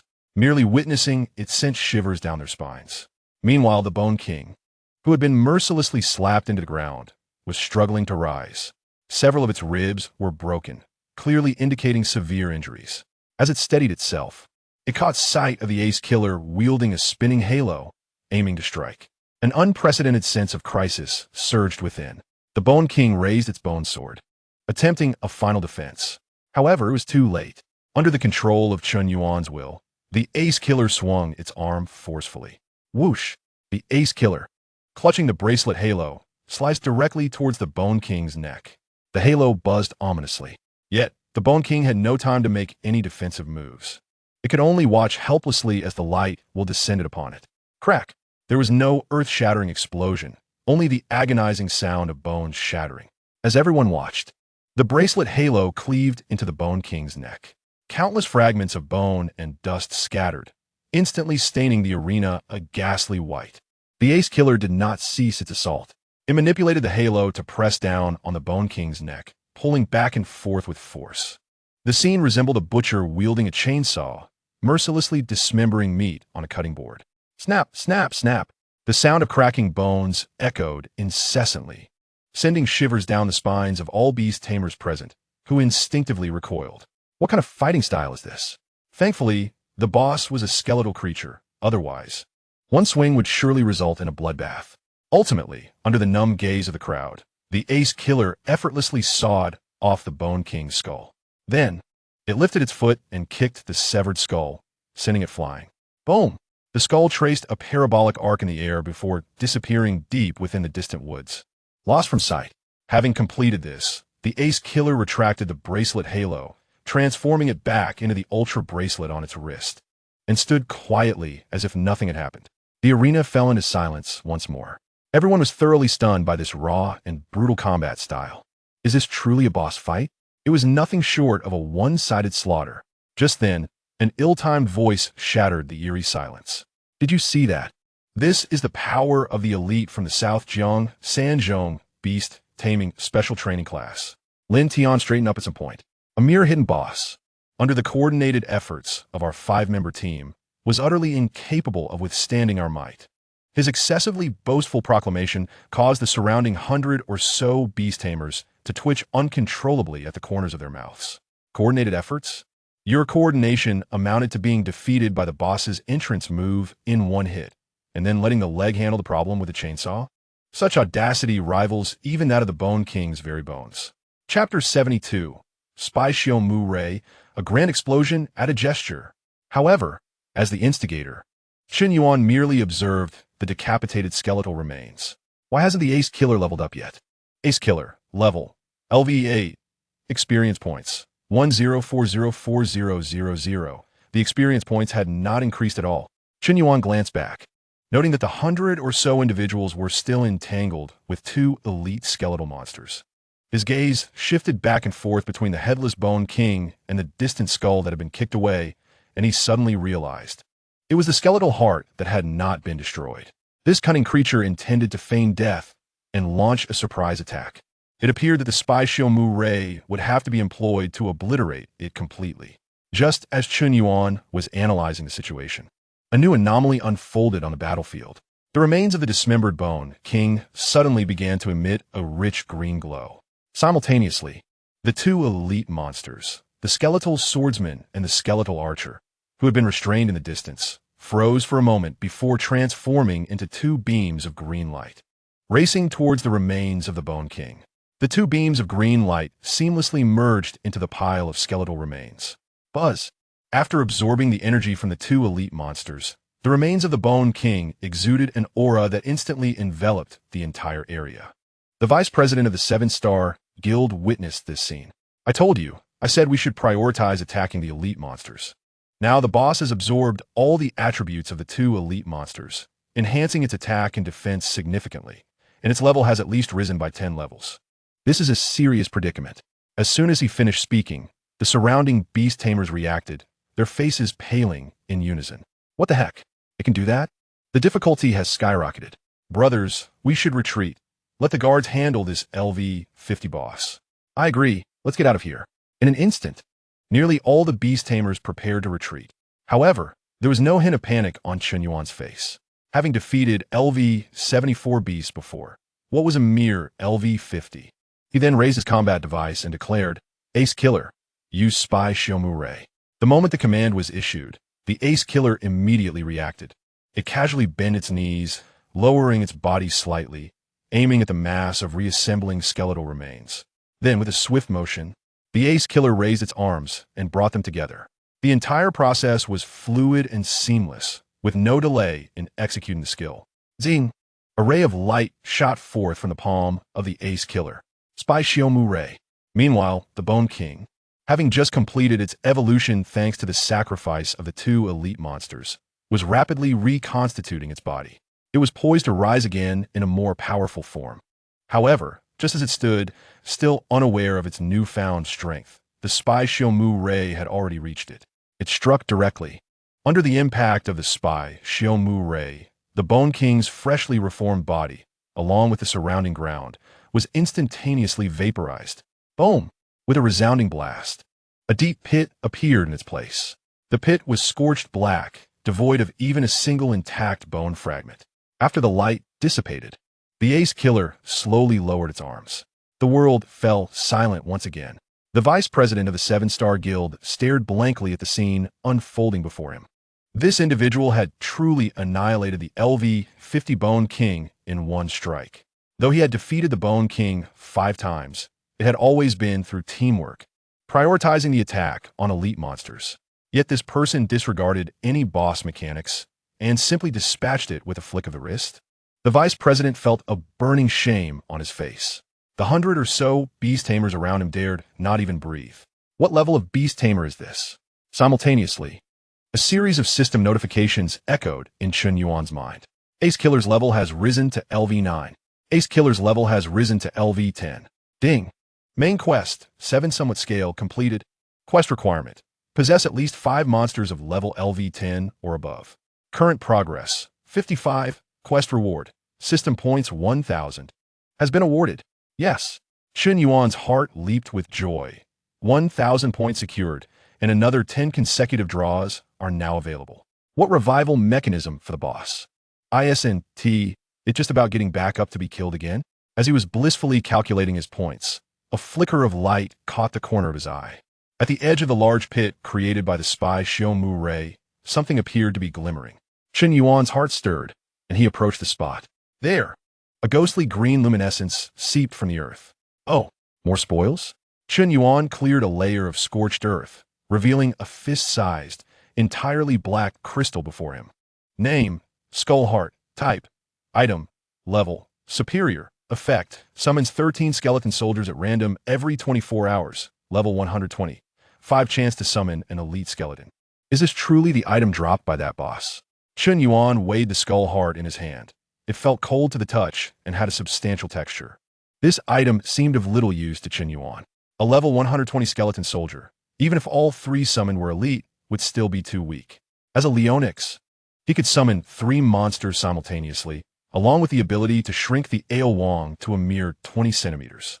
This item would likely never find a suitable opportunity for use. However, it could fetch a handsome sum if bundled with the golden scale for sale. Chen Yuan gleefully stowed the Skull Heart in his pocket. This action was clearly observed by the vice president of the Qixing Guild, who was not far away. He took the Skull Heart. The vice president's eyes turned red. Their guild had worked diligently, grinding through 5 runs solely for this item. Now, it had been snatched away by a student who appeared from nowhere. What was even more despairing was the boss's mechanism. Once an item was dropped, it meant the boss would no longer respawn. The vice president looked utterly dejected, as if all his strength had been drained.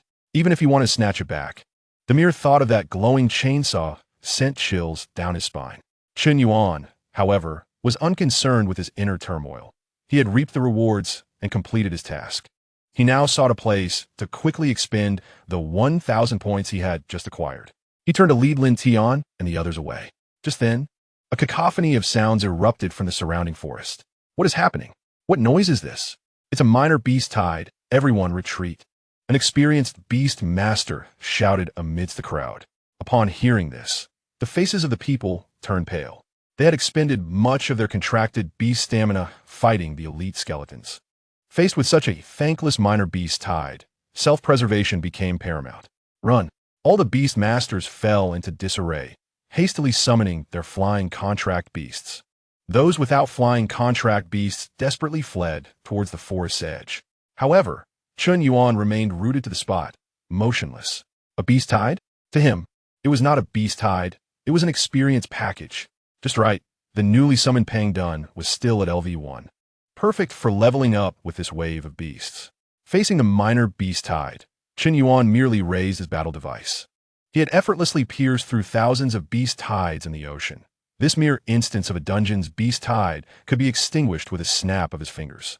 However, since his ace killer had already reached LV10, using it to clear these low-level monsters would yield minimal experience gain. Thus, it was time for the newly summoned monster to stretch its legs. Come fort, Pang Dun. Battle device activated. Two-headed monster Pang Dun. In a flash of light, a creature with two heads and covered in hard red skin materialized in the clearing. It was indeed the previously summoned two-headed monster, Pang Dun. Pang Dun. Level. LV1. Experience. 0-100. Chun Yuan observed the still initial level Pang Dun. This wave of beast was perfect for its first taste of battle. The fleeing beast masters paused, all taking notice of this scene. Look, that student in the uniform has summoned a contract beast again. Where did he acquire such a large contract beast? Surely he doesn't intend to confront the entire beast tide alone. Everyone halted in their tracks, watching Chun Yuan, who stood still. Even the griffin guards in the sky instinctively held their breath.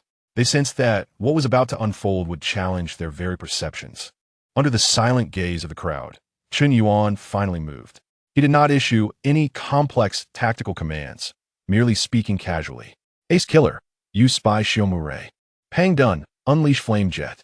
As the words fell, the two-headed monster beside Chun Yuan sprang into action simultaneously. Ace Killer maintained its iconic stance, arms crossed over its chest. Exhibiting no delay. Zing! A ray of light erupted forth. Wherever it passed, both skeleton soldiers and zombie hounds were instantly reduced to ashes. Meanwhile, Pang Dun's two heads released flames in a relay fashion. Whoosh!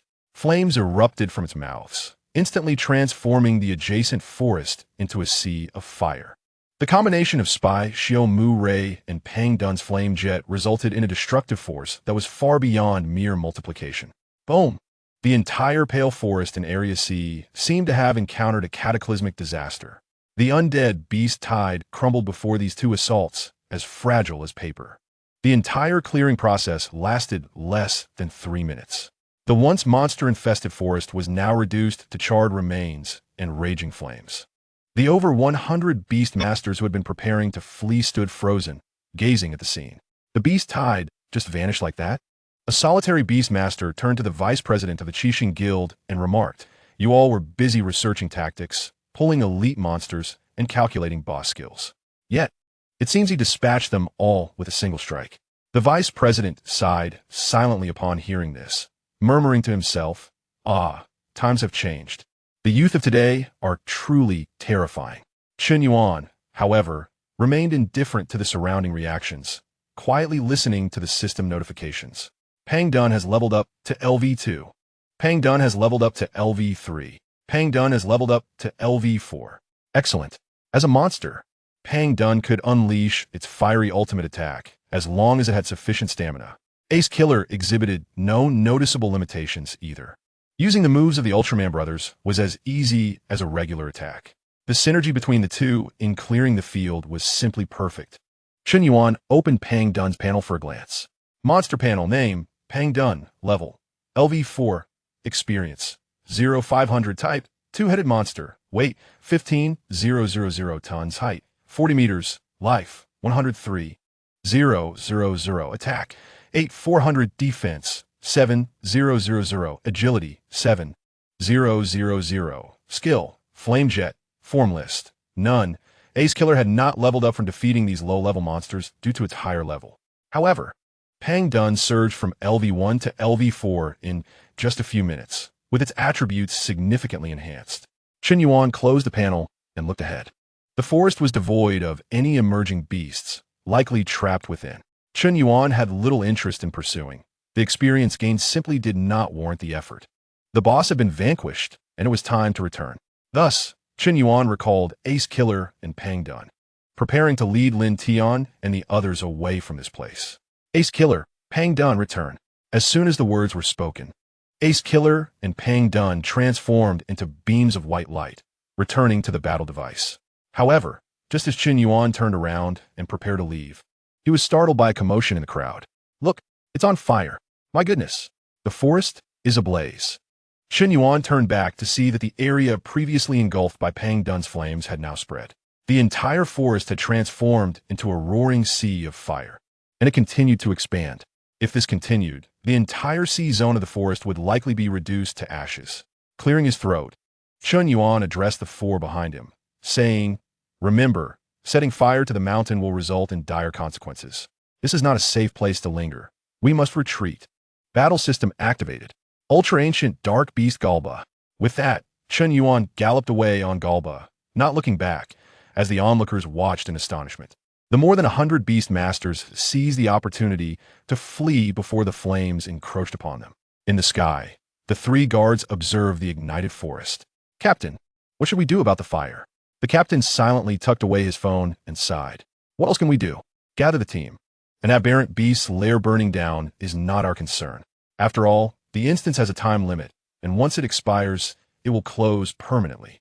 Our duty as guards is to ensure the safety of the beast masters, not to preserve the ecological environment of the aberrant beasts." Consequently, the team leader decisively turned the griffin's direction and led the team away. At 7 in the evening, all the senior high school students departed from the Pale Forest. In a gymnasium, they congregated. Chen Yuan and Lin Tian naturally occupied the front row. The day's experiences were more surreal for Lin Tian and his companions than the past decade combined. Chainsaw decapitation, instant annihilation, firestorm of beasts. These were events witnessed firsthand, far surpassing any video captured on a mobile device. At that moment, a stir arose from the podium. Zhao Kuo and the head instructor ascended to the stage and approached the microphone. First, an urgent announcement. Due to the battle involving the Beast Masters, a catastrophic wildfire has erupted in the sea zone of the Pale Forest, and the flames are now uncontrollable. Effective immediately, all forest areas are off limits. As soon as the instructor finished speaking, the students erupted in chatter. That was the spawn point for the hidden boss, who was so formidable that they could ignite the map while battling a creature. What a pity. I was hoping to venture into the A-zone tomorrow to hunt three-headed hounds. The head instructor waited for the noise to subside before continuing. Now, let's begin tallying today's results. Starting with class, one of the seniors. Wait, a voice suddenly interrupted. Lin Tian stood up from his seat, brushing off the dust from his attire. He confidently strode toward the head instructor and Zhao Kuo amidst the gazes of his classmates. Clearing his throat, Lin Tian, with an air of someone who had experienced much, spoke in a solemn tone. "Instructor, why not start with our results?" The head instructor cast a sidelong glance at him, raising an eyebrow slightly. "Oh, I remember you are from the special training class. Did you achieve significant gains today?" Lin Tian waved dismissively. Not much. Just a typical outing." As he spoke, Lin Tian turned his head and signaled to the captain of the guard team at the side of the podium. The guard captain, witnessing this, could not help but twitch his lips. Reluctantly, he produced a USB flash drive from his pocket and handed it to the head instructor. "This is the record of our group's achievements this afternoon. We estimated based on the footage. It may not be entirely accurate, but it should be close." The head instructor, puzzled, accepted the USB drive and plugged it into his laptop. The next moment, the achievements were projected onto the big screen. Chapter 74, Draw a Skill Gift Pack. Instant success, all the senior students gazed at the big screen. The scores of Chen Yuan and his companions from their first day were displayed. Target group, Nanjing No. 3 senior high school special training class, Chen Yuan. Lin Tian, 5 members, hunting record. Elite level aberrant beast, dark giant frog, LV41. Hidden boss level aberrant beast skeletal king, LV41. Elite level aberrant beast skeletal swordsman, LV35. 1. Elite level aberrant beast skeletal archer, LV35. 1. Ordinary aberrant beasts. Estimated quantity, 200 to 300. Levels LV5, LV20. Total points estimated 15,800 points. The head instructor stared at the data on the screen, his eyes widening in disbelief. He rubbed his eyes repeatedly, thinking he must be mistaken. They had slain 3 elite aberrant beasts and even a boss. This was akin to exterminating every fightable creature in the Pale Forest. Could the fire in the sea zone be your doing? Instantly, all eyes in the room turned to Lin Tian. He did not respond immediately. Instead, he gazed at the ceiling at a 45-degree angle. Fellow classmates, the process was far more harrowing than the result. The boss proved to be more formidable than I had anticipated. My steel feather swallow has sustained severe injuries in the battle and cannot participate further. Alas, I fear our team's score may not change in the remaining 2 days. So, everyone, do your best, make the most of these 2 days and surpass our 15,800 points. With that, Lin Tian said no more and slowly descended from the podium, returning to his seat, leaving behind a resolute silhouette. For a moment, the entire gymnasium fell silent. All were captivated by Lin Tian's impassioned post-battle summary. It sounded undeniably heroic. Yet among the students present, who did not know of Chen Yuan on the group roster, "You're talking nonsense. Your steel feather swallow couldn't withstand a single blow from a boss, let alone endure its entry animation. You must have merely spat at the boss while leaving the rest to Chen Yuan." Their group's points were, without a doubt, primarily accrued by Chen Yuan commanding the giant beast. Lin Tian was likely just responsible for the poetic recounting of their exploits. The head instructor was still in shock, struggling to regain his composure, and merely requested silence. The evaluations for the other groups continued. The second-ranked group was still the special training class, with a score of 921 points, still significantly trailing behind Chen Yuan's group at 15,800 points. 1 hour later, in a cyber cafe in Shaoyang City, Chen Yuan and his companions sat together in a row. Their scores had already reached a staggering first place, and the Pale Forest no longer harbored any boss. Even if the other groups exterminated every aberrant beast in the instance, they could not surpass 15,800 points. Thus, Chen Yuan had decided to spend the remaining 2 days here. After booting up his computer, Chen Yuan did not rush to play games. System points, 1,000. As he gazed at the points just acquired, a smile crept onto his face. It was time for a tenfold draw. He still had an empty slot in the monster storage. Hopefully, a powerful new beast would emerge. A good catch would enhance his gaming experience. System, initiate a tenfold draw. Points, 1,000. Proceeding with a tenfold draw for the host. Before Chen Yuan, 10 ethereal card images gradually materialized, each flipping over in succession. Obtained. Experience card, 300 points, 1 obtained. Experience card, 300 points, 9 consecutive cards were all experience cards. Chen Yuan's heart sank, fearing that the tenfold draw would yield only 3,000 points of experience. His gaze fixated on the final card. If all 10 cards were experience cards, that would be a significant loss for the 1,000 points. Taking a deep breath, Chen Yuan clicked on the last card. It flipped over instantly, radiating brilliance. However, what appeared was not any beast he had anticipated, but rather a line of golden letters. Acquisition. Ace Killer Skill Treasure Pack 1. Chen Yuan was momentarily taken aback. A skill treasure pack? What on earth is this? In previous lotteries, he had only ever received monster cards, experience cards, or item cards. This format of a treasure pack as a reward was entirely new to him. However, since it was a treasure pack, it surely contained something of value. Curiously, Chen Yuan opened the treasure pack. In the next instant, a series of system notifications echoed in his mind. Ding! Opened Ace Killer Skill Treasure Pack. Ace Killer has mastered skill. M87 Ray. Ace Killer has mastered skill. Amylum Ray. Detected that Ace Killer already possesses the skill Spatium Ray. Skill duplicate acquisition has been automatically converted to system points. Acquired. System points 100. Chen Yuan gazed at the lengthy skill list. To his astonishment, he had directly obtained all skills of the Ace Killer. Such fortune. He immediately accessed the Ace Killer's attributes panel. Monster panel. Name. Ace Killer. Level. LV10. Experience. 20,753. 000. Type. Interdimensional superhuman. Weight. 43,000 tons. Height. 40 meters. Health. 109,000. 109,000. Attack. 10,600 defense. 10,800 agility. 10,400 skills. Energy absorption, Spatium Ray. M87 Ray, Amylum Ray. Form list, none. Equipment, Ultra Bracelet. The skill list was now completely filled. The newly added skills were all major offensive techniques of Ultraman. Chen Yuan had originally contemplated the tedious prospect of drawing each skill individually from the Ace Killer's numerous abilities. Unexpectedly, today's treasure pack had expedited the process. He hoped that the subsequent skills for Dream by Yusu Killer and Victory Killer would also be granted in a similar treasure pack format. Subsequently, Chen Yuan pondered at the keyboard. It seemed that as his monster's level gradually increased, the system's rewards also began to escalate. Initially, experience cards increased from 100 to 300, and now a skill treasure pack had appeared. Could it be that as long as he found a way to elevate the monster's level, he would eventually obtain the ultimate battle device? To his further delight, due to the duplicate acquisition of the Spatium Ray, the system had returned him 100 points. While it was not a significant amount, it meant he could indulge in another single draw. Chen Yuan eyed the gleaming 100 points and decisively chose to draw again. System. Perform a single draw. Ding. Consumed 100 points. Single draw initiated. The ethereal image of a card materialized before Chen Yuan once more. Chapter 75, New Monster. Ancient Monster Gamora. The card slowly flipped, and a golden light erupted instantaneously. On the card surface, there was a formidable-looking monster adorned with 2 long horns. Ding.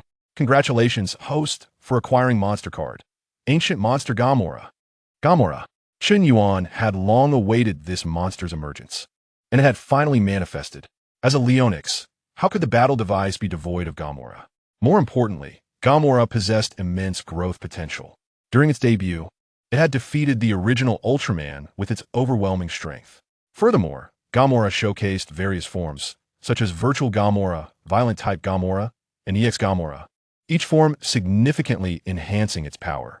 Subsequently, Chen Yuan surveyed his monster repository. With Gamora now occupying the melee combat role, the monster configuration had become increasingly perfect and comprehensive.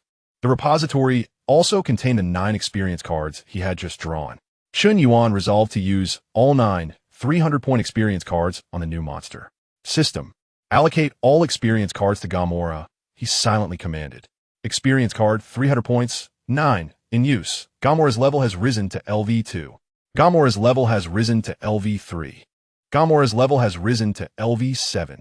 Following a series of upgrade notifications, Gamora ultimately reached LV7. Monster panel. Name, Gamora. Level, LV7. Experience, 6003. 000. Type, Ancient Monster. Weight, 20,000 tons. Height, 40 meters. Health, 106,000. 106,000. Attack, 9, 800 defense, 8200 agility, 7, 500 skill, super vibration wave, form list, none. At LV7, Gamora's attack power soared to 9, 800. With a single tail swipe, it could potentially incapacitate most anomalous boss creatures. Alas, it was not yet the most violent form of Gamora, the violent type. He distinctly recalled the terrifying statistics of the violent type Gamora. The maximum attack power of the ordinary Gamora was still inferior to the minimum defense value of the violent-type Gamora. That form represented true brutality. It seemed he needed to devise a plan to trigger a side quest in the system, ideally rewarding him with a form card. However, recent days had been devoid of events, and in such tranquility, the system could not initiate side quests. The main quest had only just concluded. It was uncertain when the next trigger would occur. Chen Yuan contemplated for a moment before deciding to engage in a few rounds of gaming first. 2 days swiftly passed. The 5 members of Chen Yuan's team diligently trained in the internet cafe for 2 days. It was not until the afternoon of the 3rd day that they reluctantly departed from the cafe. The gym was abuzz with excitement, as all the senior students had gathered. The large screen displayed the real-time rankings of various teams.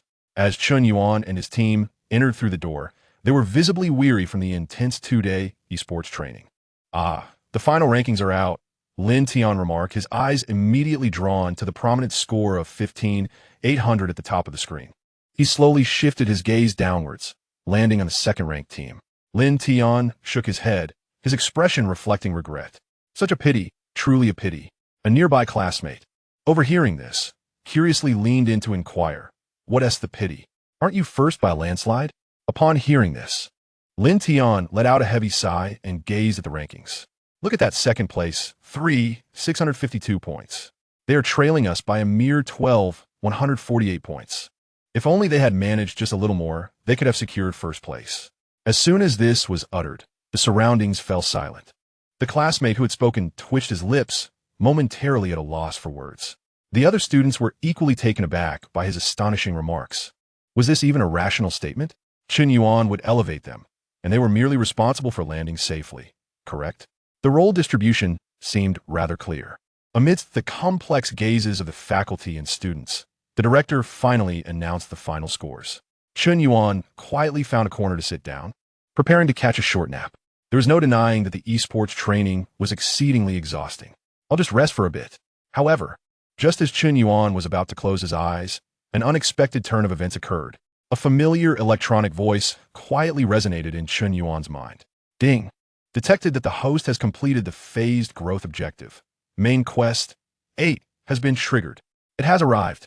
Upon hearing the system notification, Chen Yuan instantly became alert. Main quest 8 Crisis Survival. Task requirement: survive outside the boundaries of any base city for over 24 hours. Task reward: system points 1000. Random form card 1. Observing the brand new task on the system panel, Chen Yuan's eyes sparkled with excitement. 1000 points signified yet another opportunity for a tenfold draw. What thrilled him even more was the reward of the random form card. He immediately thought of the newly acquired Gemeluo and its ferocious nature. If this form card could be applied to Gemeluo, its power would increase exponentially. Even if it weren't used on Gemeluo, it could still be advantageous when applied to AC Sharon or Aliwei. In any case, the form card was a guaranteed investment, as long as it was not merely a superficial skin change. Chen Yuan stroked his chin, meticulously analyzing the task requirements. Survive for 24 hours outside the base city? This task seemed manageable. Previously, he had ventured out of the city to support the Binghai base, so he had some experience. The system's main quests were always progressive, designed to foster his growth without introducing sudden spikes in difficulty. Chen Yuan made up his mind. For the sake of 1,000 points and a form card, he would act immediately. However, a problem arose. How could he exit the city? Even the simplest Beastmaster exit permit stipulated that the Beastmaster must possess at least one contracted beast of level LV40 or higher. This was a rigid threshold, intended to ensure the Beastmaster's self-preservation. Yet, Chen Yuan's current apparent identity showed that his highest level contracted beast was merely LV17 Mimosai, which barely reached half the requirement. The usual channels were blocked. After pondering for a moment, it seemed he had no choice but to take a backdoor approach. An appropriate candidate immediately sprang to mind. With this thought, Chen Yuan no longer hesitated and quietly slipped away from the crowd. He found a quiet corner, took out his phone, and dialed Jiang Yuning's number. After a few rings, the call connected, and he heard her voice. Chen Yuan, why the sudden call? I need an exit permit. I'd like your assistance in obtaining one. An exit permit? You can apply directly at the Beastmaster Association. It's just $50. Chen Yuan sighed. My contracted beast is only LV17. They 1T issue it. On the other end, Jiang Yuning fell into a long silence. She found it hard to believe that Chen Yuan's level was only 17, especially since the LV74 Zidian Heibao under his command could barely withstand a few blows. He had even single-handedly repelled a tide of over 3,000 exotic beasts. Yet now, he claimed his contracted beast was only LV17? This stark contrast made it difficult for Jiang Yuning to accept the figure. However, every time she tested with her instruments, they indeed displayed a low level. Eventually, Jiang Yuning relented. After all, Chen Yuan's demonstrated strength was undeniably several times greater than her own as the mayor of Nanjiang. There was no reason to refuse. Fine, I'll handle it for you. Thank you, Mayor Jiang. Less than a minute after hanging up, Chen Yuan received a text message. Dear Mr. Chen Yuan, your exit permit has been approved, and the permissions have been recorded in your personal information. Safe travels. Nanjiang Beastmaster Association, Chapter 76, The Ultimate 24 Hours. A main quest that fell 3 times. Chen Yuan first checked the time on his phone. It was just past 2 in the afternoon. He promptly messaged Zhao Qua. Teacher Zhao, I have an urgent matter and need to take a leave today. Concise and to the point. This was not a request, but a notification. He then scanned a shared bicycle by the roadside and rode towards the exit of Xianyang City. Along the way, he made a brief stop at a supermarket. Since the task required survival in the wild for 24 hours, he needed to prepare essential supplies. Half an hour later, Chen Yuan appeared at the exit checkpoint of Xianyang City, carrying an oversized shopping bag. Upon arrival, he immediately noticed the fully armed guard team at the entrance, numbering over 100. As he approached the checkpoint, 2 guards stopped him. One of the guards scrutinized Chen Yuan and then glanced at the bulging shopping bag in his hand, furrowing his brow. "Are you alone?" "Yes." "Where's your team?" "According to regulations, you must be accompanied by a mid-level beastmaster to exit the city." This rule was also for everyone's safety, as the outside world was far from peaceful. Chen Yuan remained calm. He lifted the shopping bag with one hand and pulled out his phone with the other, displaying a QR code. This was the exit permit he had just obtained, directly linked to his personal information. Chen Yuan aligned the QR code with the scanner beside the turnstile. Beep. The turnstile emitted a crisp sound, and the green light illuminated. The 2 guards were momentarily stunned. They rubbed their eyes and stared at the information displayed on the device. Name, Chen Yuan. Age, 18. Permission, exit permit. Approval unit. Nanjiang Beastmaster Association. LV40 Beastmaster? So young. The guards could hardly fathom it. In their experience, most individuals who could train a contracted beast to LV40 were already in their 30s. This young man before them had only just reached adulthood. Wasn't he still newly awakened as a beastmaster? Chen Yuan paid no mind to their thoughts. As the turnstile opened, he walked right through. Stepping out of the base city-esque gate, a refreshing breeze filled with the scent of grass welcomed him. This area was starkly different from the devastated urban ruins outside Nanjiang City, ravaged by exotic beasts. The outskirts of Xianyang City were boundless green pastures, with rolling hills in the distance, presenting a truly picturesque scene. Ah, the air is delightful. Chen Yuan took a deep breath, feeling considerably more at ease.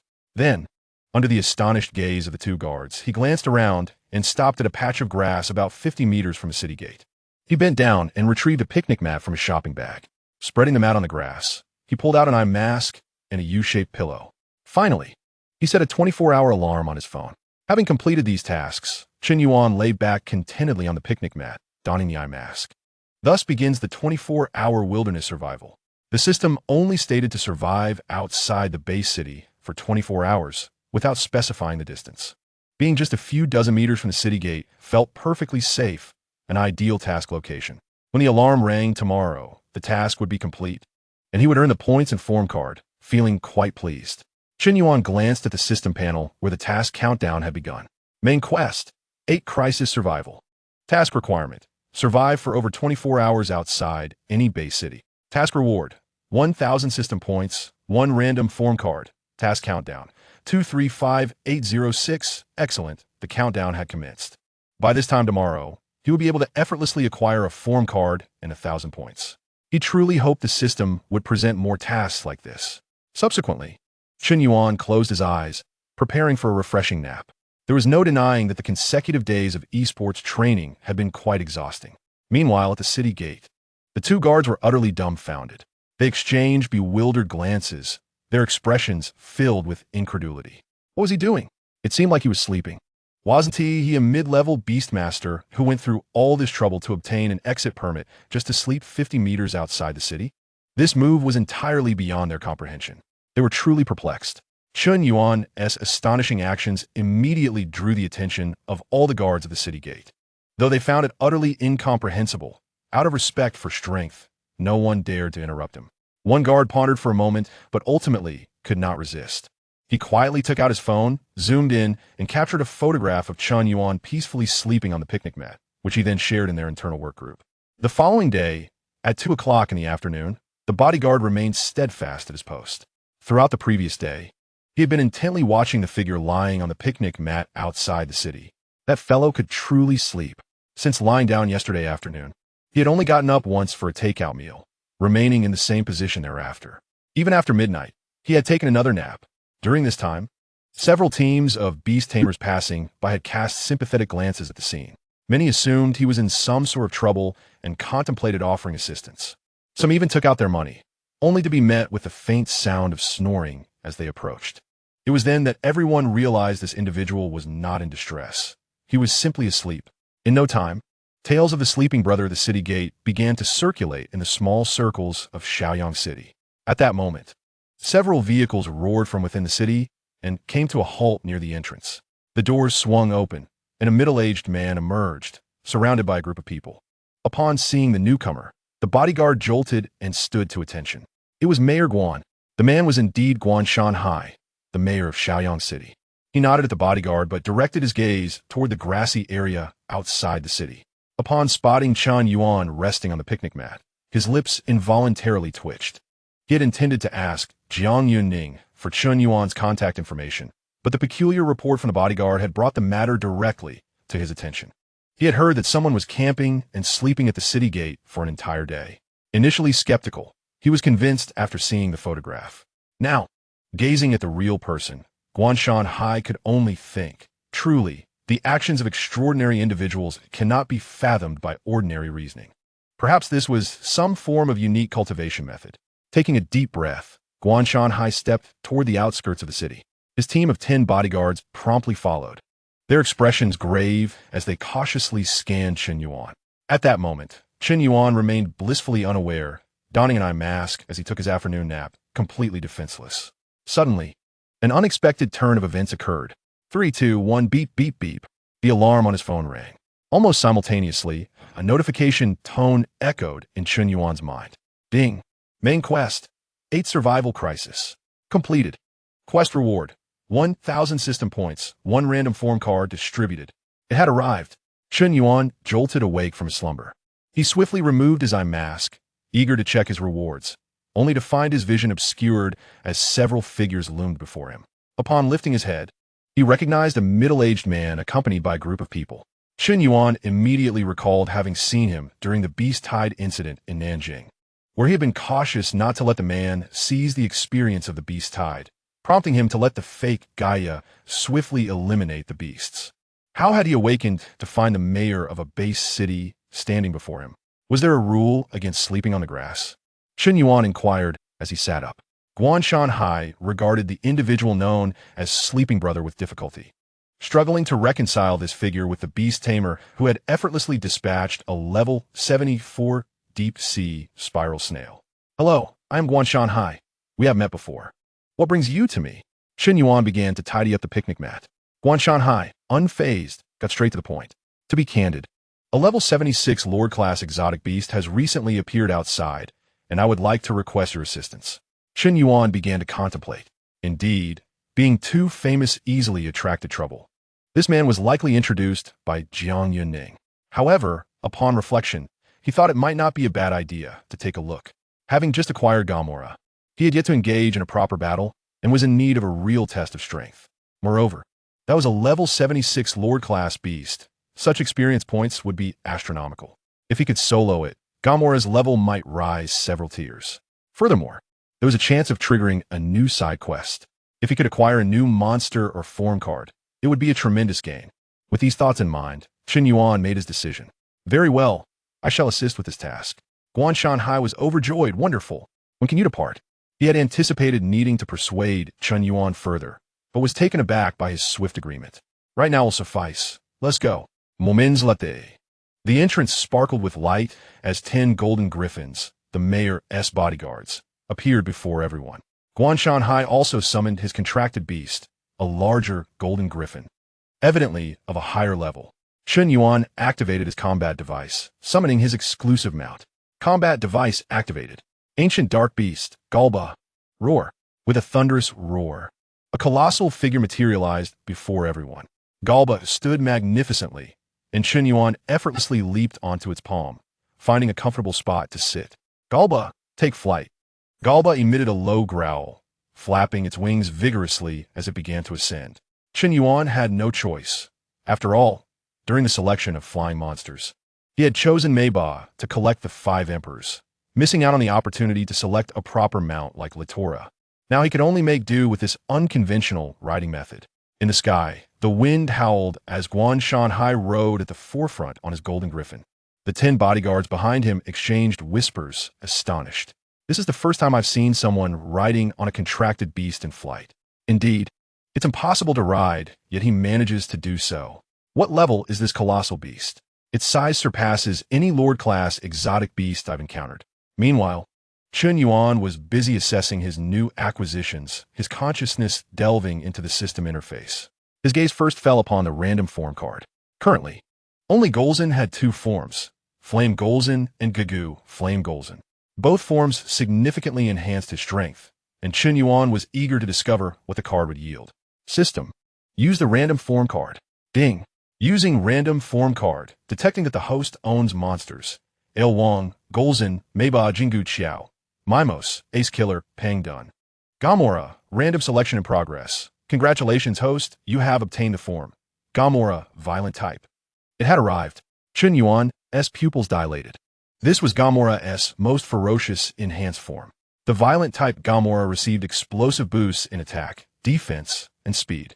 This form card was an incredible windfall, yielding a highly cost-effective violent form. With the form card concluded, it was time to address the 1,000 system points. As per tradition, it was time for the exhilarating 10 consecutive draws. He hoped to acquire a formidable new monster or some useful skills.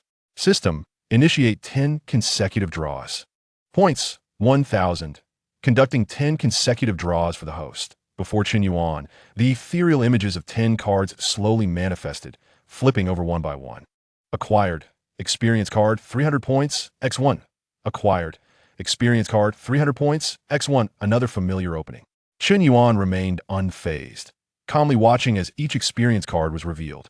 A total of 8 cards, all experience cards, amounted to 2,400 points of experience. Not too shabby, not a total loss.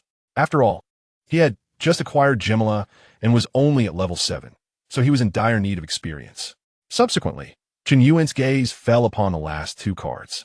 These 2 cards radiated a light entirely different from that of the experience card. One was blue and the other was golden. Chun Yuan first selected the blue card. Acquired. Monster storage 2. This is quite good.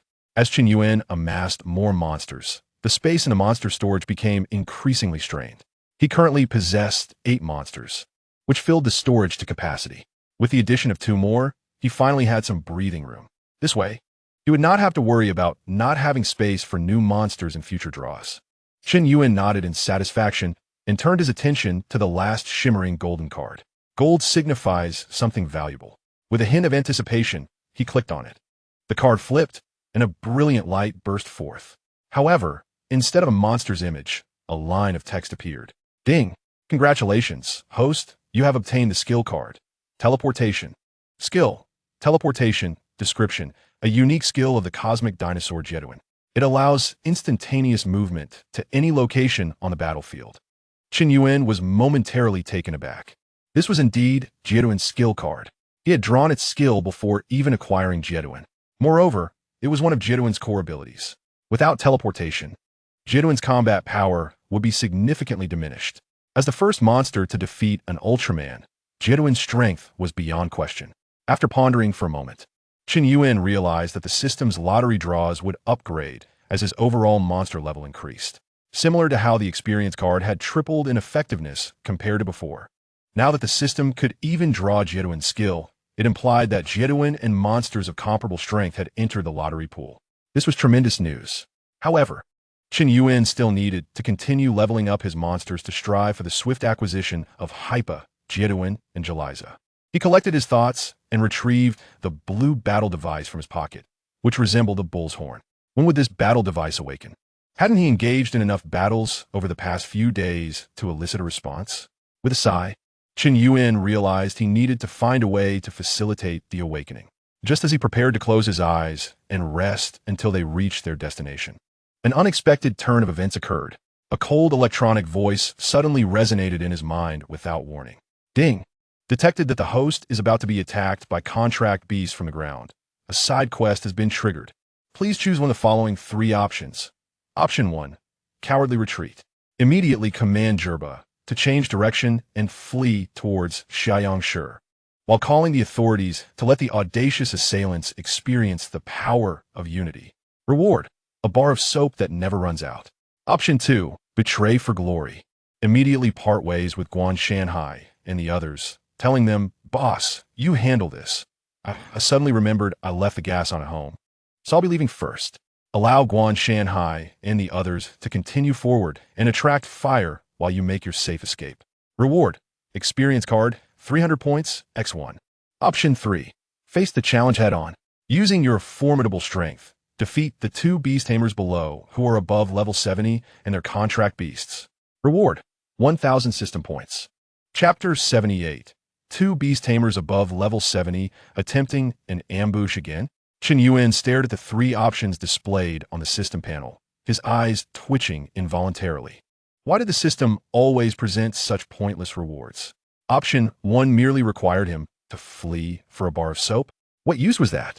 It was less valuable than the previous limitless sugar-free cola. Furthermore, it was unclear whether the soap was for laundry or bathing. The meaning was ambiguous, and it was too strange, so he bypassed it. Upon examining option 2, which suggested betrayal for personal gain with a paltry reward of a 300-point experience card, Chen Yuan found it too miserly. Setting aside the moral implications of abandoning his allies, the meager experience points were unworthy of tarnishing his character. Chen Yuan's gaze naturally gravitated towards option 3. Face the challenge head-on. Defeat the 2 beast tamers above level 70. Reward: 1,000 points. Now, that was a reward worth considering. 1,000 points would grant him another opportunity for a 10-fold draw. With good fortune, he might acquire a new powerful monster or perhaps a new form. Coincidentally, the system shop had also upgraded, meaning the potential rewards would be superior to before. As for the opponents being 2 beast tamers above level 70, the strongest adversary he had encountered thus far was level 74, and he had still managed to triumph using a single monster. Even if both adversaries were level 79, Chen Yuan could still hold his own against them. System: I choose 3. Chen Yuan made his decision without hesitation. Ding! The host has selected option 3. Face the challenge head-on. Please complete the task promptly to receive your reward. After the system's prompt faded, Chen Yuan's gaze sharpened. He stood up from Zhirbei's palm and peered down to the ground. In fact, shortly after departing from Xiaoyangshu, he had already caught a glimpse of something. From the moment they left the city and flew into the valley, he noticed 2 shadows persistently following them. Initially, Chen Yuan assumed they were wild beasts. Such occurrences were common in the wilderness, so he did not pay much attention. It wasn't until the system's task was issued that he realized those were not wild beasts but human contract beasts. These 2 had been tracking them since they exited the city. This was understandable. Even if these 2 beast tamers were formidable within the city, their actual bodies remained vulnerable. The reason Shi Wudi dared to cause a ruckus in the black market was due to the props that allowed him to command from a distance while hiding in a restroom. Otherwise, his physical form would have been easily dispatched by the security staff. Chen Yuan turned to Guan Shanhai, who was riding the golden griffin, and called out, "Hey, my Yorobun." "What is it, Chen Yuan?" Guan Shanhai replied, perplexed by Chen Yuan's sudden inquiry. "May I ask what your levels are?" Guan Shanhai paused, uncertain why Chen Yuan was asking such a question. "I'm a level 72 beast tamer. All 10 of my subordinates are above level 50. Why do you ask? Level 50? That's acceptable, not likely to be defeated instantly." Chen Yuan nodded, then pointed downward. "The boss hasn't arrived yet, but there are ambushers coming." "Ambushers?" Guan Shanhai exclaimed, startled, and looked down in the direction Chen Yuan indicated. However, below, aside from 2 ground beasts that appeared to be migrating, there were no signs of an ambush. He looked back at Chen Yuan with confusion, about to inquire further. Yet, in the next moment, an unexpected turn of events occurred. In the valley below, the 2 shadows suddenly emitted a brilliant light. Following that, dozens of water cannons shot up from the ground like cannonballs, targeting every living creature in the sky. Enemy attack. Everyone scatter. Guan Shanhai reacted swiftly, immediately commanding everyone upon witnessing the water cannons. He himself narrowly evaded 2 water cannons that nearly struck him. His 10 elite guards, seasoned veterans, did not panic despite the suddenness of the situation. They swiftly maneuvered their griffins to disperse. Simultaneously, everyone activated their contract beast protective shield skills. Boom! Boom! Boom! A series of explosions echoed through the air. The relentless barrage of water cannons struck the energy shield with tremendous force, erupting into massive splashes. Although the majority of the assaults were deflected, the sheer impact still caused the Griffin squad to sway in the air. The Beastmasters atop the creatures turned pale. "Steady the formation. Prepare to counterattack." Guan Shanhai shouted commands, his heart racing with astonishment. What kind of attack is this? The power is astounding. And to unleash such a volley in a single instance, the density of firepower is not something he could easily replicate.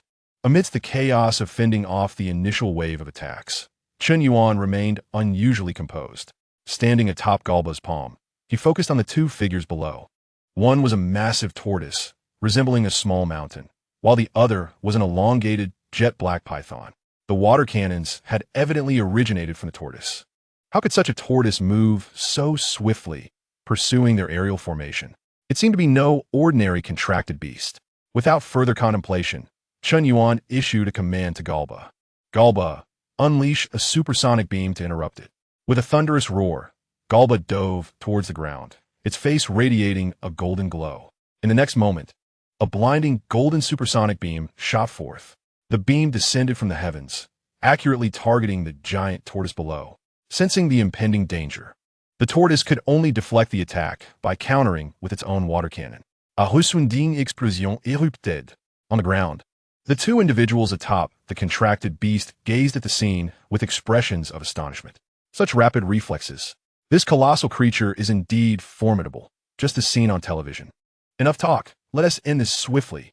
Simultaneously, Guanshan Hai made a decisive call, issuing new orders. We cannot engage in aerial combat. We will be sitting ducks. Everyone, descend. Prepare for ground combat. The aerial battle was highly disadvantageous for them. The opposing tortoise possessed ultra-long-range artillery capabilities, making them mere flying targets in the sky.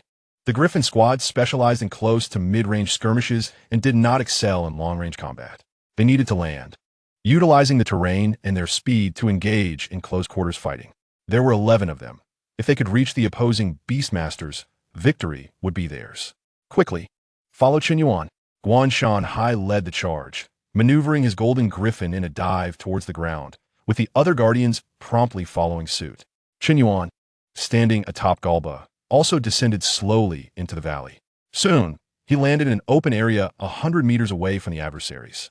He leaped down from Galba's hand, his gaze settling on the two figures across from him. The leader held a glowing red orb in his hands. Chen Yuan's eyes narrowed slightly. That orb appeared to be some sort of special artifact. Could be a Beastmaster's tool. In the valley, Guanshan Hai, accompanied by his 10 guardians, landed steadily on their golden griffins. They formed a protective formation around Chen Yuan, vigilantly watching the two unexpected guests from afar. Upon recognizing the two individuals and their contracted beasts, Guanshan Hai's expression darkened instantly. It's them. There was a grave tone in his voice. Artifact hunters, Wang Bailai and Tang Ying. They are quite notorious, aren't they? Chen Yuan turned his head, curious. Previously, he had encountered the artifact hunter Qi Wu Di, and now he found himself facing associates. Guanshan Hai quickly explained. Both of them are wanted criminals nationwide, possessing immense strength, especially the leader, Wang Bailai, whose contracted beast is a level 77 deep-sea dragon tortoise, boasting incredible defense and terrifying offensive capabilities. The other, Tang Ying, is a level 74 beastmaster with a black water python as his contracted beast, equally challenging to contend with. Upon hearing this, Chen Yuan stroked his chin. So, they traveled all this way from the entrance of Xiaoyang City just to rob me? While Chen Yuan pondered, Wang Bailai spoke up. His voice was gravelly, unsettling to hear. Chen Yuan, we know you captured Qi Wu Di in Nanjing. You should be well aware of our purpose here. You have the golden balance in your possession, right? And that artifact that allows your contracted beast to fuse, hand it over as well. After hearing this, Chen Yuan finally understood their intentions. The golden balance was indeed with him, and he had yet to find an opportunity to sell it. As for the battle artifact, they mistakenly believed it to be a tool for merging contracted beasts. That made sense. The last time Galba disintegrated, Golzin descended from the heavens, crushing the Dark Raptor in a spectacular display, which certainly garnered considerable attention online. It seemed that the epic-grade artifact he possessed had attracted the attention of this group. Chen Yuan spoke calmly. If I were to offer you the golden balance for 200 million, would you be interested? If you find that too steep, I could also throw in a premium-grade artifact, the Skull Heart. What do you say? Wang Bailai's expression darkened instantly. Huh? You dare to insult me? Then don't blame us for being impolite. Although you possess some skill, we are far from the likes of Qi Wu Di. He turned to his companion and commanded. Tang Ying, you deal with him. I will take care of this group of Griffin Beastmasters and come to assist you. Chen Yuan chuckled at this. What do you mean by insult? Chen Yuan was merely stating the truth. Those two artifacts held no value for him. His Leo-Nix system was superior to their Beastmaster system. The Leo-Nix came with an artifact capable of summoning 3 beasts simultaneously. By their standards, wouldn't that be classified as a legendary artifact? The ultimate battle artifact would likely transcend Earth, reaching cosmic levels. As he contemplated this, Chen Yuan noticed Taming, the Beastmaster, maneuvering the black water python around the valley's flank, locking in on their position. It seemed that combat was inevitable. Chen Yuan raised the battle artifact. Who shall take the stage this time? As it was primarily a Beastmaster duel, even if he defeated the opponent's contracted beast, he would gain no experience. In that case, he would let Gamora practice his skills. A level 74 Beastmaster was the perfect sparring partner to test Gamora. Even if Gamora did not gain experience, the system task would still reward him with 1,000 points, so this was a win regardless. With this thought, Chen Yuan grew disinterested in further conversation. With a mere thought, he recalled Galba. Galba, return. The massive creature transformed into a beam of light, vanishing from sight. Subsequently, Chen Yuan raised the battle artifact once more. Gamora. Battle artifact activated. Ancient beast Gamora. The battle artifact emitted a glowing orb, which then expanded in the air, materializing. The orb instantaneously transformed into the towering ancient beast Gamora, standing at 40 meters tall. With a resounding roar, Gamora crashed down onto the ground. A creature even more formidable than Galba emerged onto the battlefield, radiating power. Its sturdy legs firmly planted on the ground, adorned with crescent-shaped horns atop its head and a long, powerful tail swaying behind it. As Gamora appeared, a primal aura swept across the valley. Taming's pupils constricted. He had not encountered this contracted beast online. Moreover, judging by its imposing presence, it was undoubtedly no ordinary foe. Do you believe that merely changing contracted beasts will grant you victory over me? Taming, agile in movement, leaped down from the python's head while it shifted, landing gracefully on the ground. With a flourish of his hands, he shouted fiercely, Haijui Mongsha, charge forth and attack the lizard creature. Hiss. The Haijui Mongsha emitted a fierce hiss, its serpentine body coiling and then lunging forward, its gaping maw wide open. Witnessing this scene, Chen Yuan remained unfazed, even extending a hand. Wait a moment. Taming was taken aback by this declaration. In the midst of a fierce battle, you call for a pause? What nonsense is this? Are you surrendering? If so, toss your items to me quickly. However, Chen Yuan paid no heed to his outburst, instead fixing him with a serious gaze and slowly stating, I merely wish to confirm that my Beastmaster level has reached 80. Are you certain you wish to engage me in combat? Taming nearly spat out blood in disbelief. Level 80? Nonsense. I have seen your battle video against Chi Bailey. Do not think for a moment that I am unaware. Your power barely exceeds level 75, and you claim to be level 80? Why not proclaim yourself level 100 and invincible? Taming felt insulted by the sheer absurdity of Chen Yuan's claim. He understood better than anyone how arduous it was to elevate one's Beastmaster level. He had been stuck at level 74 for years without a breakthrough. A mere youth capable of defeating Chi Wudi at level 61 was already considered a prodigy, let alone claiming to be level 80. Such a notion was ludicrous. Despite Taming's furious denunciations and taunts, Chen Yuan remained silent, standing resolutely still. His profound, piercing gaze bore into Taming, as if it aimed to penetrate his very being and unveil his soul. 1 second, 2 seconds, 3 seconds. Time seemed to suspend in that moment. Taming felt a chill run down his spine under the intensity of Chen Yuan's stare, goosebumps prickling his skin. What do you intend to do? If you're not surrendering, then attack. As Taming perceived Chen Yuan's lack of response, alarm bells rang in his mind. Is there some trickery afoot? Has he activated some Beastmaster item to assault me? Taming's mind raced, his mental acuity heightened, ever vigilant for an impending attack. He meticulously sensed the surrounding fluctuations of spiritual energy, but discerned no anomalies, no evidence of any items at play. Why then? Was this fellow merely glaring at him while his contract beast was summoned? An eerie tranquility enveloped the scene, punctuated only by Chen Yuan's gaze, which felt as sharp as daggers piercing through him, leaving him profoundly uncomfortable and his scalp tingling. Was he merely stalling for time? But what advantage would that confer upon him? Could he possibly expect his griffins to triumph over Wang Boli? The more Tang Ying pondered, the more uneasy he became. Unbeknownst to him, at that moment, Chun Yuan was wholly immersed within the confines of the system interface. As he uttered the words, "I am level 80," Chun Yuan had already issued commands to the system.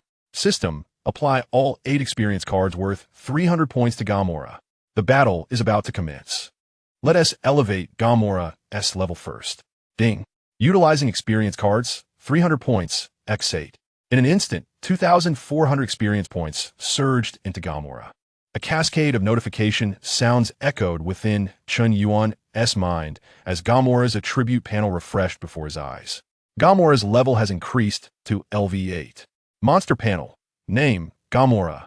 Level, LV8. Experience, 04000. Type, Ancient Monster. Weight, 20,000 tons. Height, 40 meters. Life, 107000. Attack, 10,000. Defense, 8,400. Agility, 7,700. Skill, Ultra Vibration Wave. Morphology list, Gamora Brutal Form. Exhilaration surged through Chun Yuan as he beheld the attack power exceeding 10,000. This investment of 2,400 experience points was well worth it.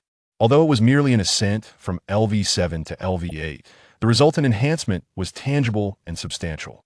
With Gamora's newfound strength, dealing with the Haijui Mangsha posed little challenge. Having completed these actions, Chun Yuan withdrew his consciousness from the system.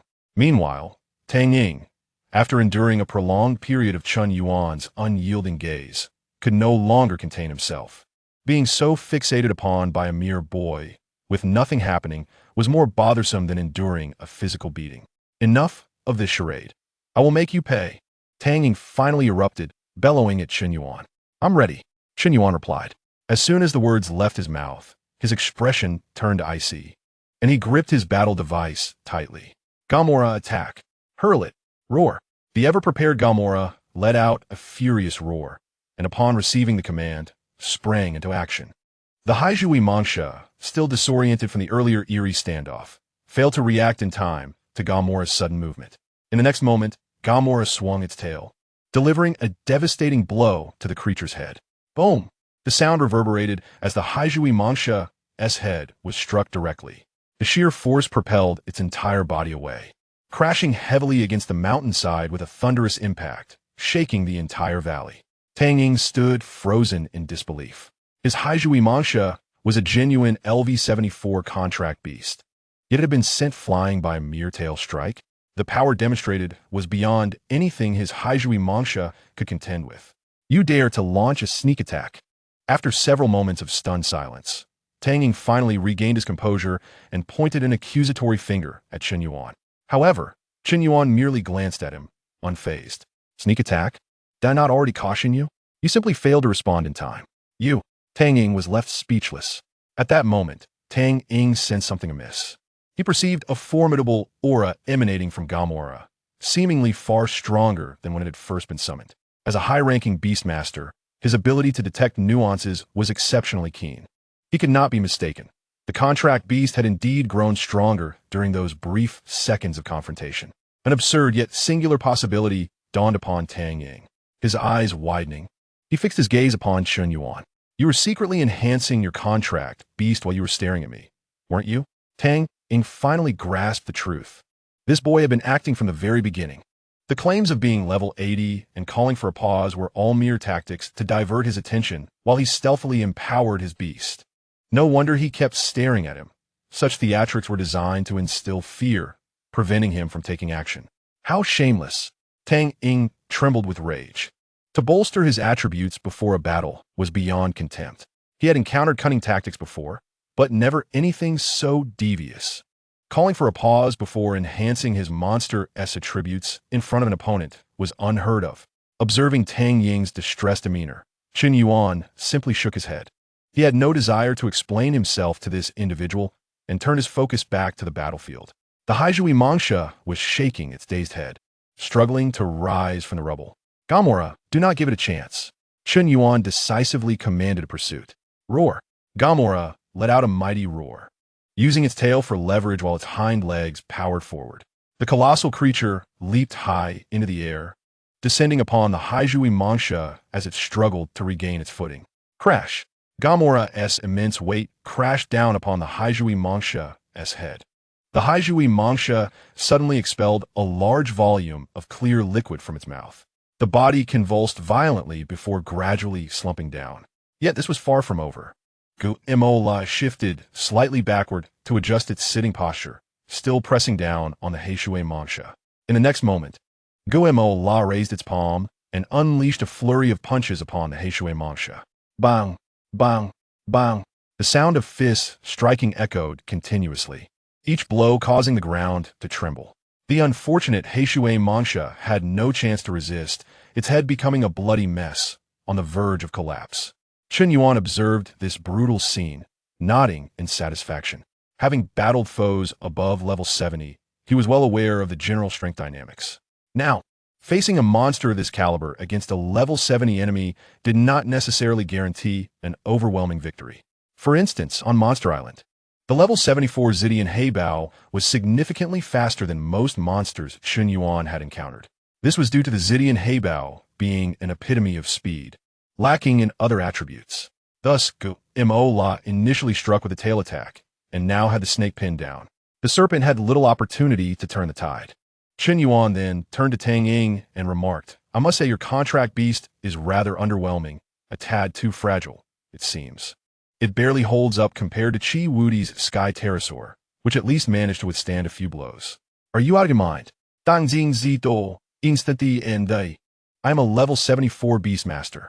What level is that useless Chi Wudi to compare with me?" As he shouted, anxiety gripped him. The Haijui Mongsha was his strongest contract beast. If it were to perish here, all his decades of effort would be in vain. No, he had to retrieve it. Taming immediately focused his mental energy, attempting to forcibly interrupt the summoning. He aimed to bring back the near-death Haijui Mongsha into his Beastmaster space. As long as he could retrieve it, even if it were gravely injured, it would be better than outright death. Thus, Taming stretched out his right hand towards the Haijui Mongsha. Hey, what do you think you're doing?" Just as Taming attempted to recall the Haijui Mongsha, Chen Yuan's voice suddenly rang out.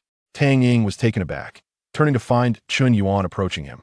With a demeanor of absolute certainty, Chen Yuan continued, "The battle between contract beasts has not yet determined a victor. How can you withdraw at midway? Now it is time for us Beastmasters to fight." Chapter 81. Zero Distance Fatal Super Vibration Wave. Taming felt a surge of crisis as he observed Chen Yuan advancing. He sensed that this kid not only possessed an astonishing contract beast, but was now also eager to engage in a Beastmaster brawl. Had he lost his mind? While battles between Beastmasters were not as cataclysmic as those between contract beasts, they were equally perilous. Crucially, should a Beastmaster be defeated, their contract beast would also be forcibly dismissed. Taming instantly grasped Chen Yuan's intent. "Do you think I fear you? I am a high-level Beastmaster, empowered by my contract beast." Driven to desperation, a glint of madness flickered in Taming's eyes. He understood that today, it was either his life or Chen Yuan's. Haijui Mongsha.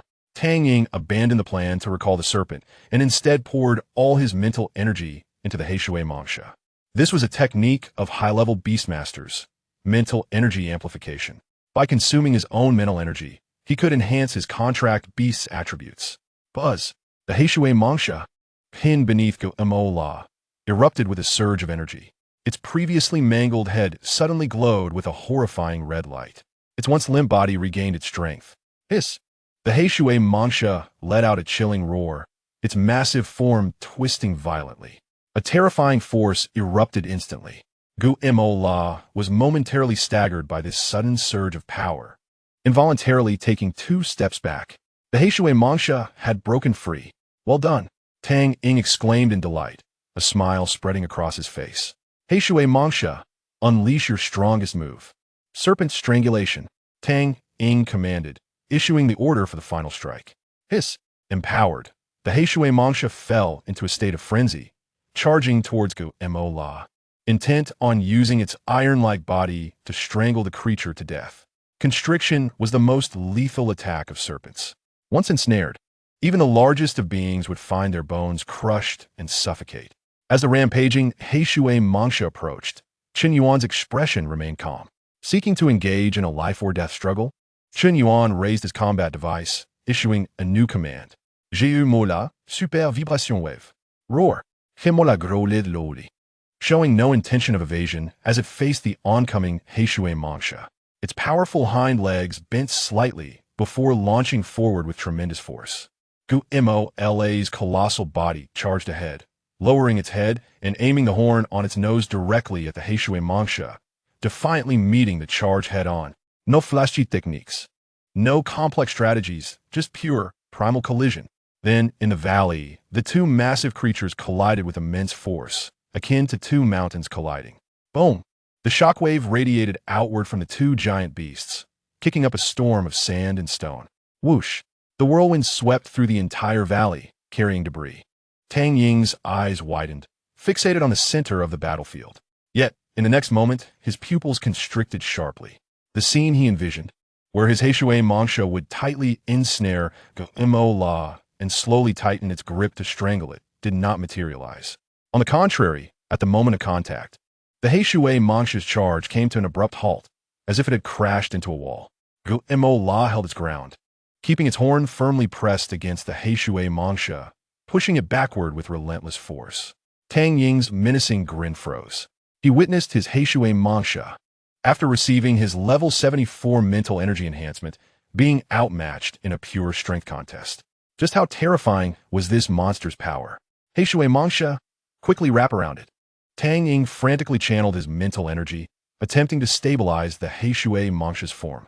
However, all efforts proved futile. Gumo La's advance grew faster and steadier. It pushed the Heishui Mongsha, carving two furrows into the ground as it forced the serpent back towards the valley's rocky wall. Boom! The rear half of the Heishui Mongsha collided heavily against the wall, producing a tremendous sound. Though shocked by the sight, Tang Ying inexplicably felt a sense of relief. Fortunately, the opponent's skill was merely a charge. The damage could not be substantial. As long as the Heishui Mongsha was still alive, there remained a chance for a comeback. Before Tang Ying could fully process this thought, he heard Chen Yuan's voice once more. J'ai eu mola, super vibration wave. What? Tang Ying froze in disbelief. Super vibration wave? Hadn't it already been used? Just then, on the battlefield, Mo La maintained its position. However, it was evident that its horn had sunk deep into the Heishui Mongsha's body. The next moment, the tip of Mo La's horn suddenly radiated a blinding light. A high-frequency, visible light wave began to gather at the horn's tip. Boom! Boom! Boom! This is bad. Tang Ying's pupils dilated. He finally understood that Mo La's previous move was not the super vibration wave at all, but merely a charge. Now this move was the true super vibration wave. At such a close distance, being struck directly by this attack, he had to dodge. Tang Ying almost shouted this sentence, but it was already too late.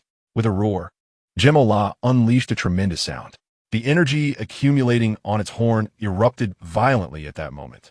The super vibrational wave, centered around its nose horn, penetrated the body of the Hei Shui Meng Shi with zero distance. Boom! A deafening explosion erupted suddenly. To Tang Ying's astonishment, the Hei Shui Meng Shi violently ruptured. Fragments of scales and bones splattered in all directions. At the same time, Tang Ying coughed up a mouthful of fresh blood, his complexion turning as pale as paper. The demise of a contracted beast was a fatal backlash for a high-level beast master who had strengthened it with mental energy. Clutching his painfully aching chest, he swayed and gazed at Chen Yuan. You despicable man, ambushing while buffing before the battle, he managed to curse in broken words, using the last of his strength to point at Chen Yuan. Then, darkness enveloped him as he fell backward, losing consciousness entirely. Chen Yuan cast a glance at the unconscious Tang Ying on the ground. What a scene! He had to curse again before collapsing. This battle had concluded the moment Chen Yuan bestowed enhancements upon Gemo La. The snake, despite its high level, had no remarkable traits. Immediately, Chen Yuan turned his gaze towards another battlefield. To his shock, the sight was utterly disheartening. Chapter 82. My Awakening, just one final push needed. Guan Shanhai and his 10 so-called elite guards were in a condition that could only be described with a single term: deplorable. Chen Yuan observed the 11 golden griffins, which had completely lost the coordinated formation previously seen in Nanjiang City.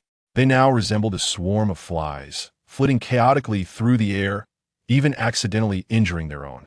Some were incessantly casting skills, yet those attacks had no effect on the Shunhai Long Gue, which had evidently activated its shield. Why insist on attacking while shielded? Qin Yuan couldn't help but mentally scoff. Just wait for the opponent's stamina to wane. Such a robust shield must consume a considerable amount of energy. He even noticed a few griffins collide with one another while dodging, tumbling awkwardly in the air. The entire griffin formation was chaotic and disorganized, devoid of any semblance of cooperation.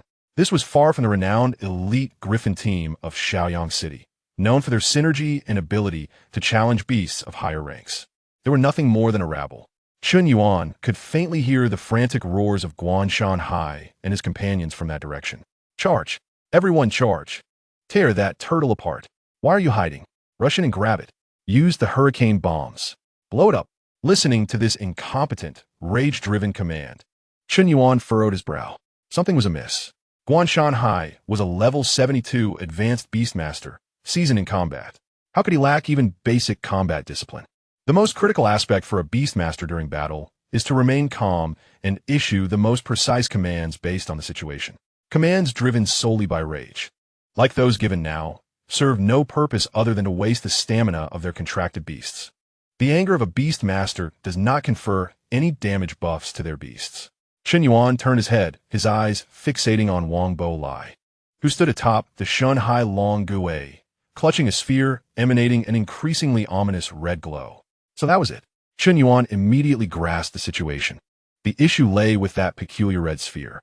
It had affected Guan Shanhai and his 10 guards' minds, stripping them of rational judgment and leaving only blind fury. Just as Qin Yuan realized this, Wang Bo Lai seemed to lose patience with the ongoing chaos. Observing the disarray of the golden griffins, a cold smile spread across his face. A bunch of brainless fools. It's over. Shunhai Long Gue, unleash all cannons. With a roar, the Shunhai Long Gue, which had been passively enduring attacks, let out a mighty cry. The 2 cannon tubes on its shell suddenly activated. In the next moment, blue water energy surged violently at the cannon's mouth. Whoosh, whoosh, whoosh, whoosh. Dozens of water cannons shot up into the sky like a torrential downpour. Boom, boom, boom, boom. Faced with such a concentrated barrage, the already disorganized griffin formation could hardly execute any effective evasive maneuvers. A series of explosions echoed through the air as one golden griffin after another was struck precisely by the water cannons, their shields shattering instantly as they plummeted from the sky. The beast masters atop them screamed as they fell alongside their griffins. Only Guan Shanhai, leveraging his higher level, barely managed to stabilize himself amid the explosions, yet he appeared exceptionally disheveled. However, he could only hold on for a few more seconds. Wang Bo Lai let out a cold chuckle, commanding the Shunhai Long Gue for another round of fire. Several water cannons sealed off all escape routes for Guan Shanhai. Boom! Guan Shanhai's golden griffin emitted a mournful cry, unable to hold on any longer, crashing heavily to the ground. Guan Shanhai himself tumbled off the griffin's back, disoriented from the fall. Witnessing Guan Shanhai's team being annihilated, Qin Yuan immediately called out to them. The sphere in my hand is a Beastmaster artifact that directly attacks the minds of Beastmasters.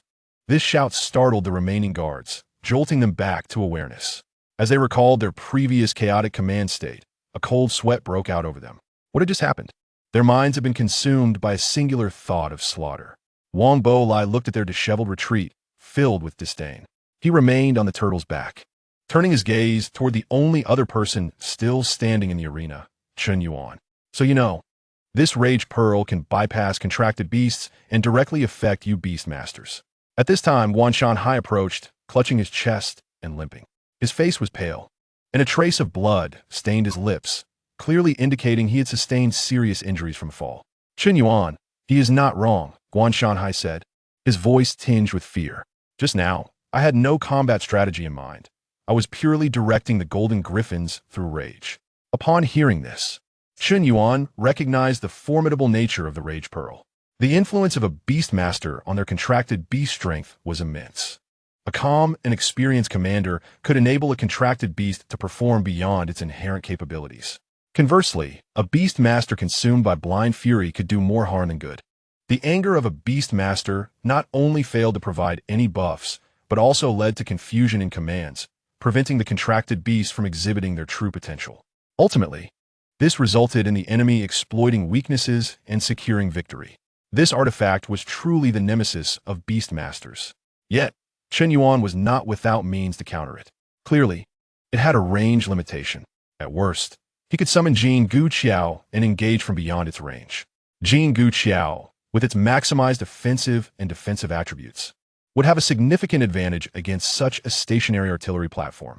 With this thought in mind, Chen Yuan raised his battle device once more. However, a sudden idea crossed his mind. Wait, anger? Fury? An epiphany struck Chen Yuan. He turned to Guan Shanhai and asked for confirmation. Mayor Guan, do you mean that the effect of that artifact is to force you into a state of anger? That's about right. It's a state of uncontrollable rage, driven solely by the desire to fight and kill. Indeed, in that moment, Chen Yuan's eyes sparkled with realization. His gaze fell upon the blue combat device in his hand, resembling a bull brand power strip. The awakening of Leo-Nix. As Leo-Nix, Chen Yuan could potentially enter a state of fury with even the slightest provocation. However, the dilemma lay in the fact that he was not naturally an irritable person, except when it came to gaming. Moreover, Chen Yuan had always believed that his battles lacked a certain sophistication. Or perhaps, he had simply won too effortlessly, devoid of that life-and-death pressure that could trigger an awakening. Yet now, a new idea seemed to dawn upon him.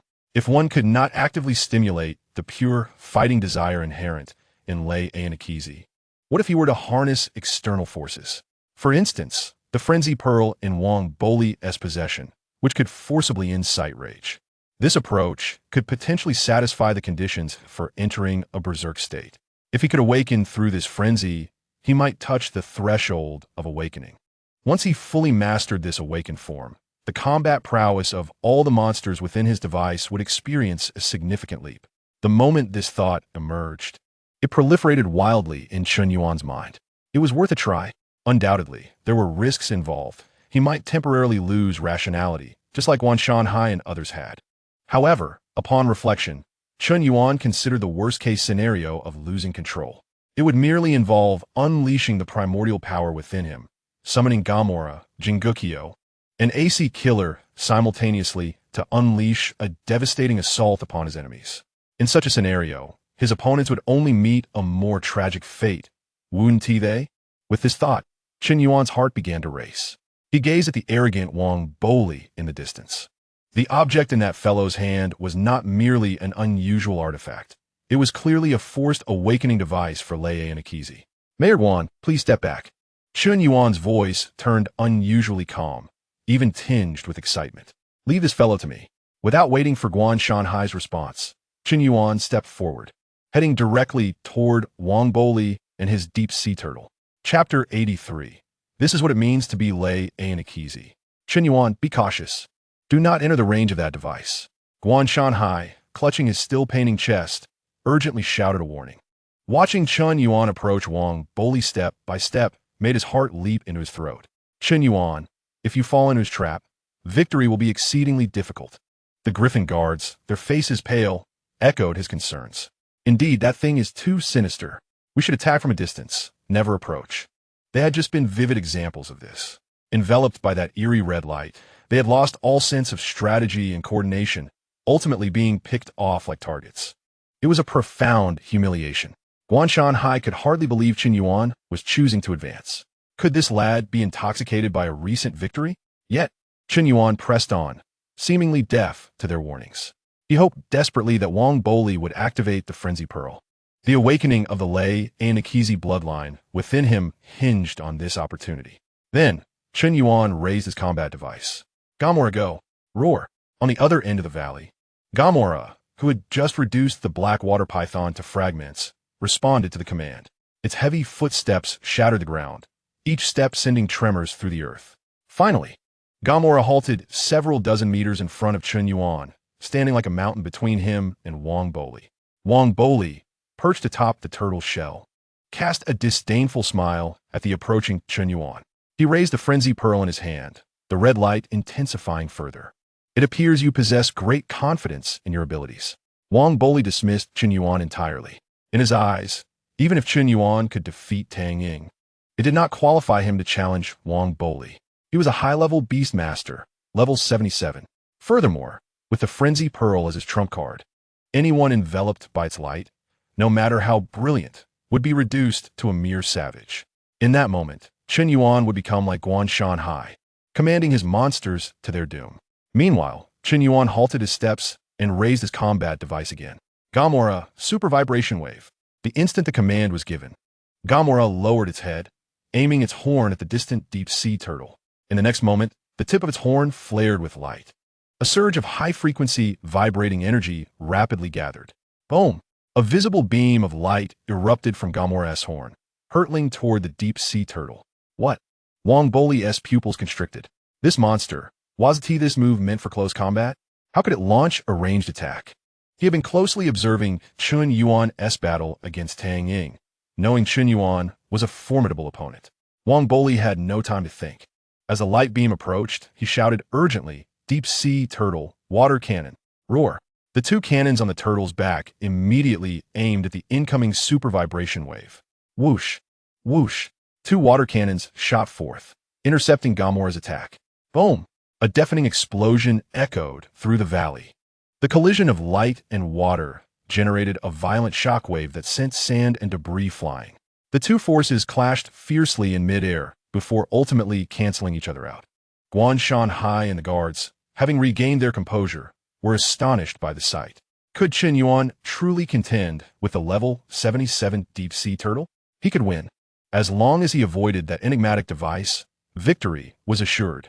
On the other side, Wang Boli's expression darkened, a sense of gravity washing over him.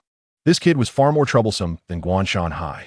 His contracted beast possessed an unfathomable strength. Prolonging the battle left the outcome uncertain. He needed a decisive victory.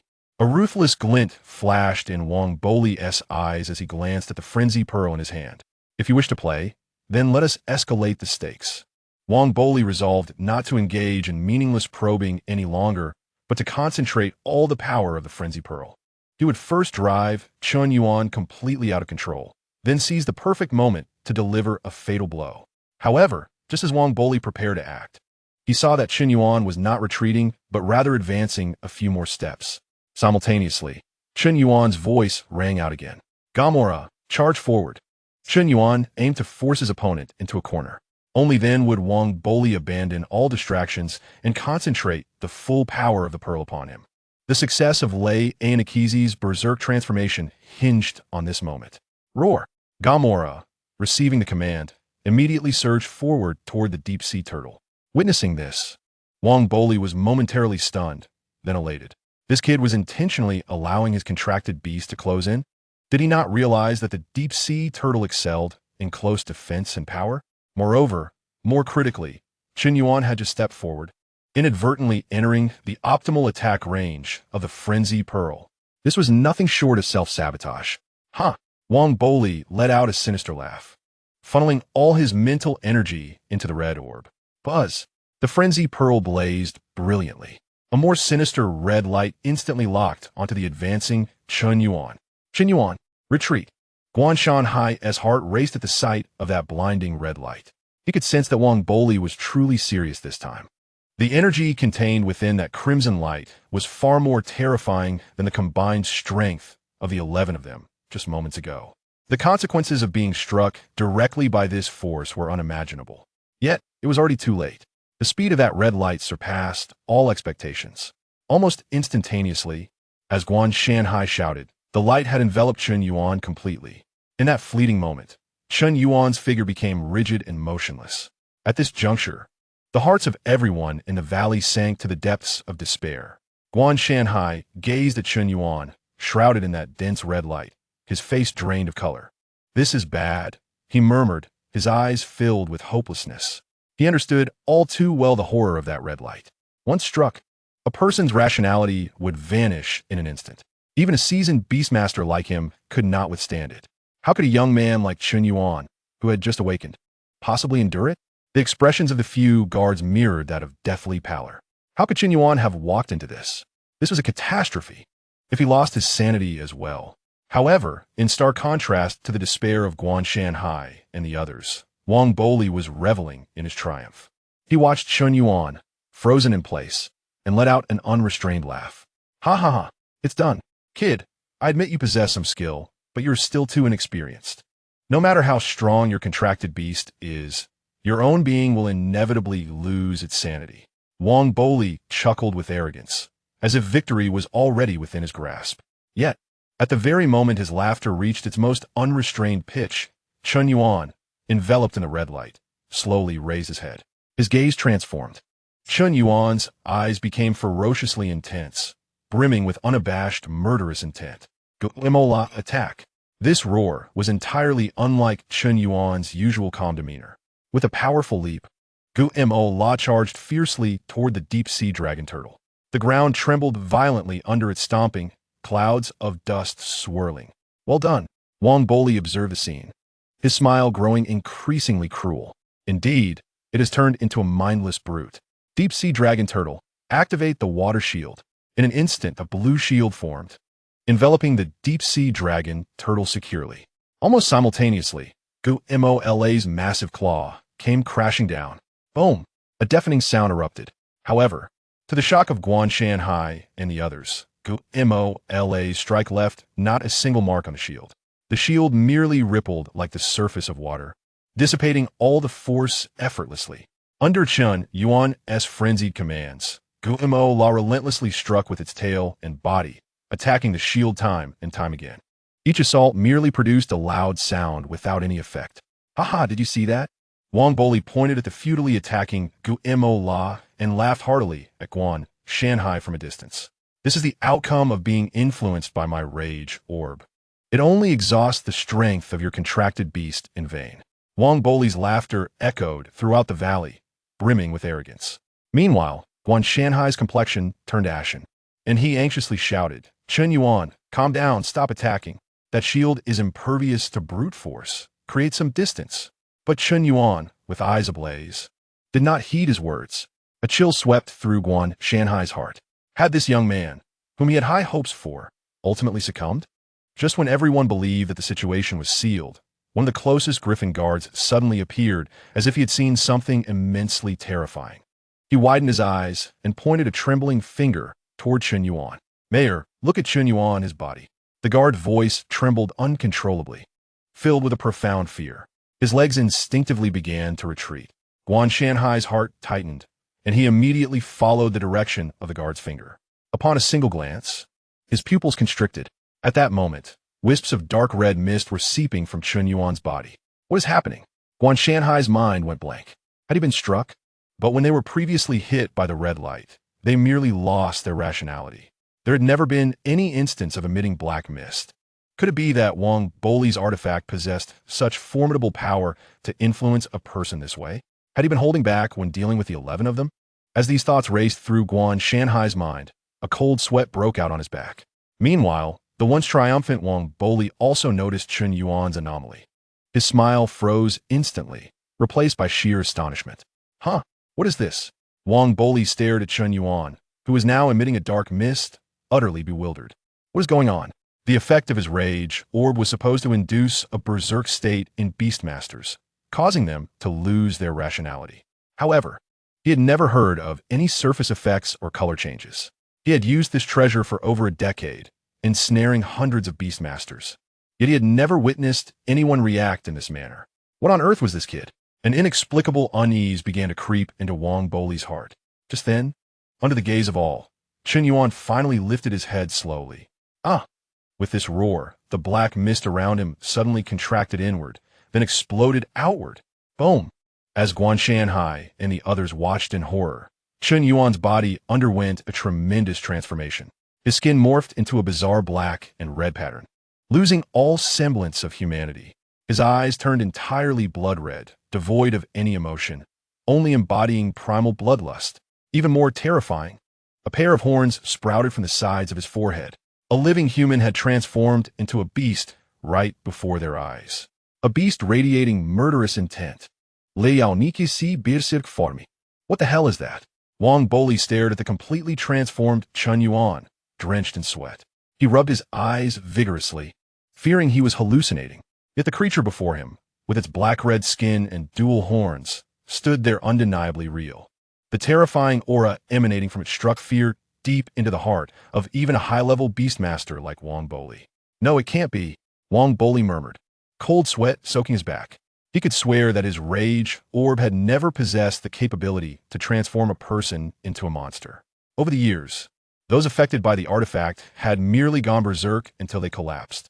But to witness a transformation from human to a ferocious beast, what on earth was this kid? He was not human. A terrifying thought flashed through Wong Boli's mind, causing him to shudder uncontrollably. Guan Shanhai and his 10 guards found themselves in a situation not much better than Wong Boli's. "Mayor, I can't be seeing things. Has Chen Yuan turned into a beast?" Guan Shanhai remained silent, his mind a blank slate, utterly unable to comprehend the scene unfolding before him. How could a human transform into a beast? Just as everyone was left in shock by Chen Yuan's transformation, he made a new move. The blue combat device in his hand, resembling a bullhorn, began to change as well. In a burst of light, the combat device began to restructure.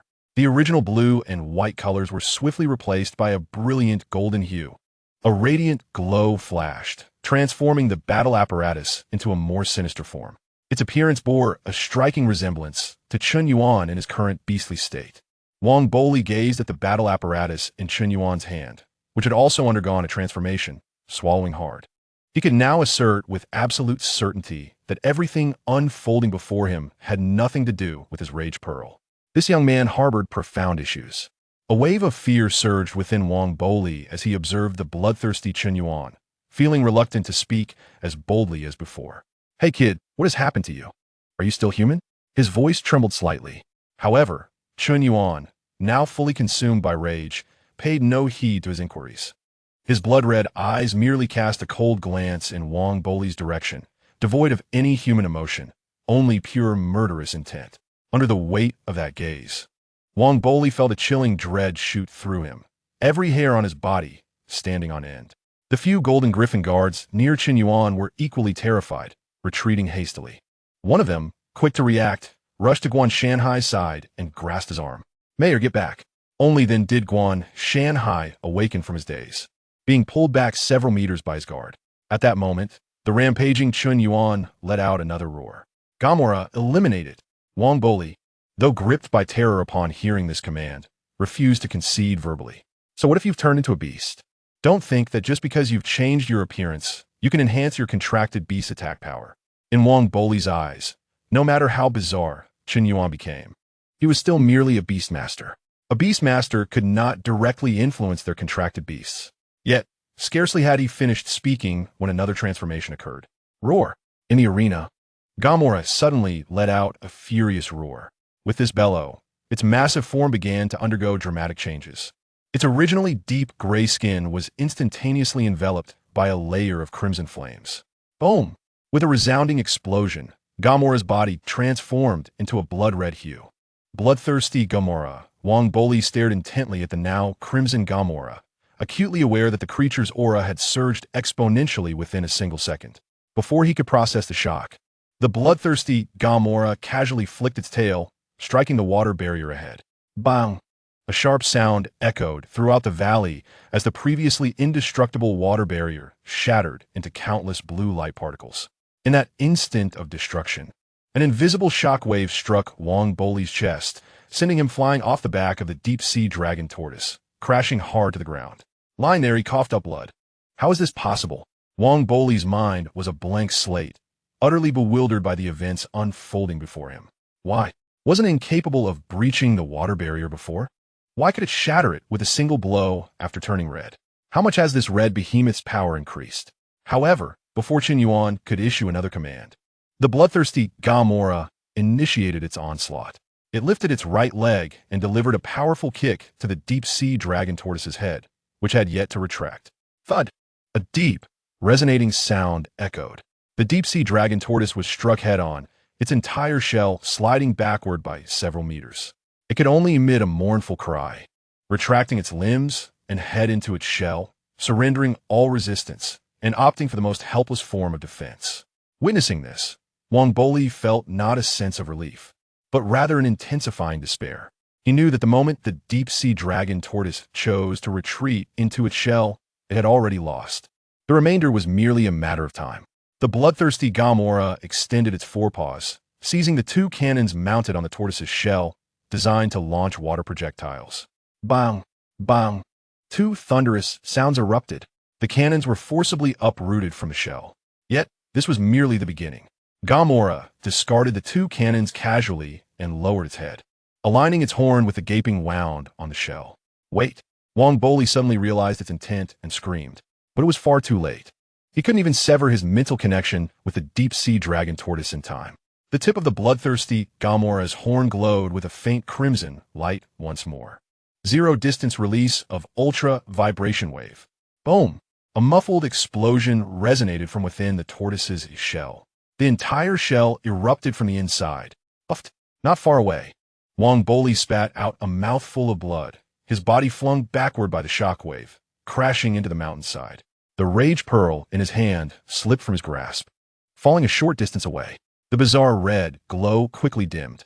As the power of the rage pearl faded, the fury that had engulfed Chun Yuan finally receded. Panting heavily, Chun Yuan's blood-red eyes gradually regained clarity. He glanced down at his hands. The eerie black and red skin began to fade, replaced by a shimmering blue-silver hue. Following this, the awakened state of the Leo-Nix also quietly dissipated. Chun Yuan finally returned entirely to his human form. It seemed that after rampaging, he had entered an awakened state. Chun Yuan felt a newfound understanding. Although this experience had been brief and reliant on external forces, it had allowed him to touch upon the threshold of awakening. With a few more encounters, he believed he would eventually master it completely. At that point, he would truly embody the essence of Leo-Nix. Chun Yuan lowered his head and observed the battle apparatus in his hand. The golden apparatus after awakening had vanished, reverting to the unremarkable form of a bull-steak skewer.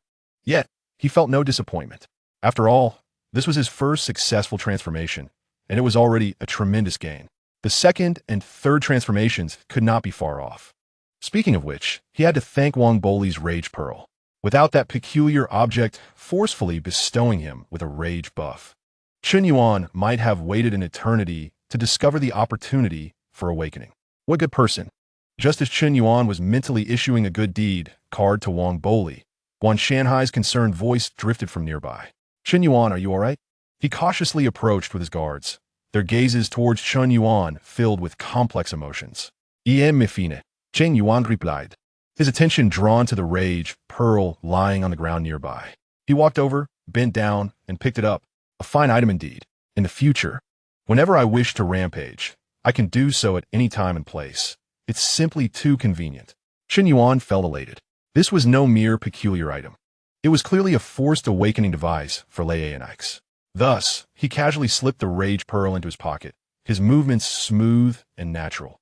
At that moment, Wong Boli summoned the last of his strength, shouting frantically at a figure not far away. "Taming, you bastard, come over and save me." Everyone turned in unison at the sound. There, the individual who had purportedly been nearly incapacitated by Gamora, Taming, was now rising from the ground. This fellow had been feigning death all along. Taming felt the collective gaze of those around him converge upon him, causing his body to stiffen abruptly. It was over. He had been discovered. Meanwhile, on the other side, Wong Boli, seeing a glimmer of hope, was desperately shouting, "Taming, stop pretending. Hurry, don't you have a contract beast? Release it and take me away." In response, Taming activated his beast mastery space. In a flash of light, a sleek black falcon materialized beside him. Without a moment's hesitation, he skillfully leapt onto the falcon's back. Casting a brief glance at the crowd, he offered an awkward yet polite smile. "To be honest, I have long wished to retire from this chaotic world. A life filled with strife and violence is ill-suited for someone like me, who cherishes peace. Brother Wong, I must take my leave now. Farewell." With that, he gave a firm slap to the falcon's back. "Go." As the black falcon soared into the sky, Taming retrieved a wooden token from his pocket and snapped it in half. The next moment, the falcon's speed surged exponentially, transforming into a blur as it fled. Guan Shanhai observed the figure vanishing into the horizon, his brow slightly furrowing. A one-time acceleration device. Judging by its effect, the quality is quite impressive. Chen Yuan's gaze then shifted back to Wang Boli. He stepped forward, followed closely by Guan Shanhai and the others, their footsteps echoing notably in the valley. Chen Yuan stroked his chin and glanced at Guan Shanhai. If we are to bring this individual back to the base city, I believe it would be more prudent to incapacitate him thoroughly. After all, a beastmaster in a severely injured state cannot communicate with their beast mastery space. If we merely knock him unconscious, there is a risk he may awaken and act on any ill intentions. Upon hearing this, Wang Boli was nearly paralyzed with fear. I only have one contract beast. I seek wealth without harming lives. You can check my wanted notice. It only states robbery. Guan Shanhai exchanged a serious look with Chen Yuan, nodding in agreement. Chen Yuan's reasoning was sound. Safety was paramount, and all potential risks must be eliminated. As his words concluded, one of the griffin guards beside him understood the assignment. The guard, with a detached expression, approached Wang Boli. Wang Boli, is it? Apologies, but we must take action. A piercing scream soon echoed through the valley. Minutes later, the cries gradually subsided, coinciding with Wang Boli losing consciousness. At that moment, the familiar sound of the system's notification resonated in Chen Yuan's mind. Ding. Side quest. Confrontation completed. Quest reward. 1,000 system points, now distributed. The points have been credited, making this endeavor not in vain. Recently, the rewards from the system's lottery had become increasingly generous. Chen Yuan hoped to draw a powerful monster with this 1,000 points. The ambush he faced this time, coupled with the item and the points, had yielded results far beyond his expectations. The only regret was that battling a beastmaster did not grant experience points. However, Chen Yuan had successfully initiated a transformation into Leo-Nix today. Although it was in a berserk state, it marked a significant beginning. There was no need for excessive worry regarding the berserk state. After all, there was no other Leo-Nix in this world capable of triggering a combat transformation. Under normal circumstances, Chen Yuan was not easily driven to such a state. Having brushed against the threshold of awakening was already a monumental achievement. Chen Yuan was already devising a plan. He must find a way to actively trigger a second awakening. Meanwhile, Guan Shanhai waved his hand, instructing the griffin guards nearby. You four, escort him back to Shaoyang City. As soon as he finished speaking, four guards stepped forward, swiftly binding the unconscious Wang Boli. Chen Yuan also raised his combat device to recall Gamora. Gamora, return. The ferocious Gamora transformed into a beam of white light as it returned to the combat device. Chen Yuan gazed at Gamora's image within the device. Truly a ferocious type, its power has significantly escalated compared to its usual form. If the EX Gamora is unlocked, it will be even more formidable. Subsequently, Chen Yuan summoned Gamora's panel. Monster panel, name, Gamora ferocious type, level, LV8, experience, 04000, type, ancient monster, weight, 20,000 tons, height, 40 meters, health, 107,000, attack, 12,400 defense, 11,000 agility, 11,800 skill, ultra vibration wave, form list, normal form. Upon seeing these impressive stats, Chen Yuan could not help but express admiration. This battle had not resulted in a level up, merely a transformation in form. Yet, at this moment, Gamora's attributes had surged remarkably. In its normal state, Gamora had just barely surpassed 10,000 in attack power. Now, the lowest defense of the ferocious type had already reached 11,000. If Gamora's level were to be raised further, the implications would be extraordinary. Chen Yuan felt a surge of excitement. The priority now was to swiftly master the awakening form of Leo-Nix. Tang Yuan, we should be on our way. Guan Shanhai's voice interrupted Chen Yuan's thoughts. Indeed, let us depart. Chen Yuan nodded and stowed away his combat device. Resolving the issues with these two item hunters had merely been a minor episode. The real objective of this journey lay in confronting the level 77 aberrant beast. Chen Yuan was now disinclined to summon Galba again, as the repeated conjuration was rather cumbersome. His most pressing concern was to find a quiet moment to engage in 10 consecutive draws. Thus, he chose to leap onto the back of the golden griffin beside Guan Shanhai. Mayor Guan, I shall ride on your contract beast. Chen Yuan found a spot to settle and patted the griffin. Guan Shanhai was momentarily taken aback before bursting into hearty laughter. No problem.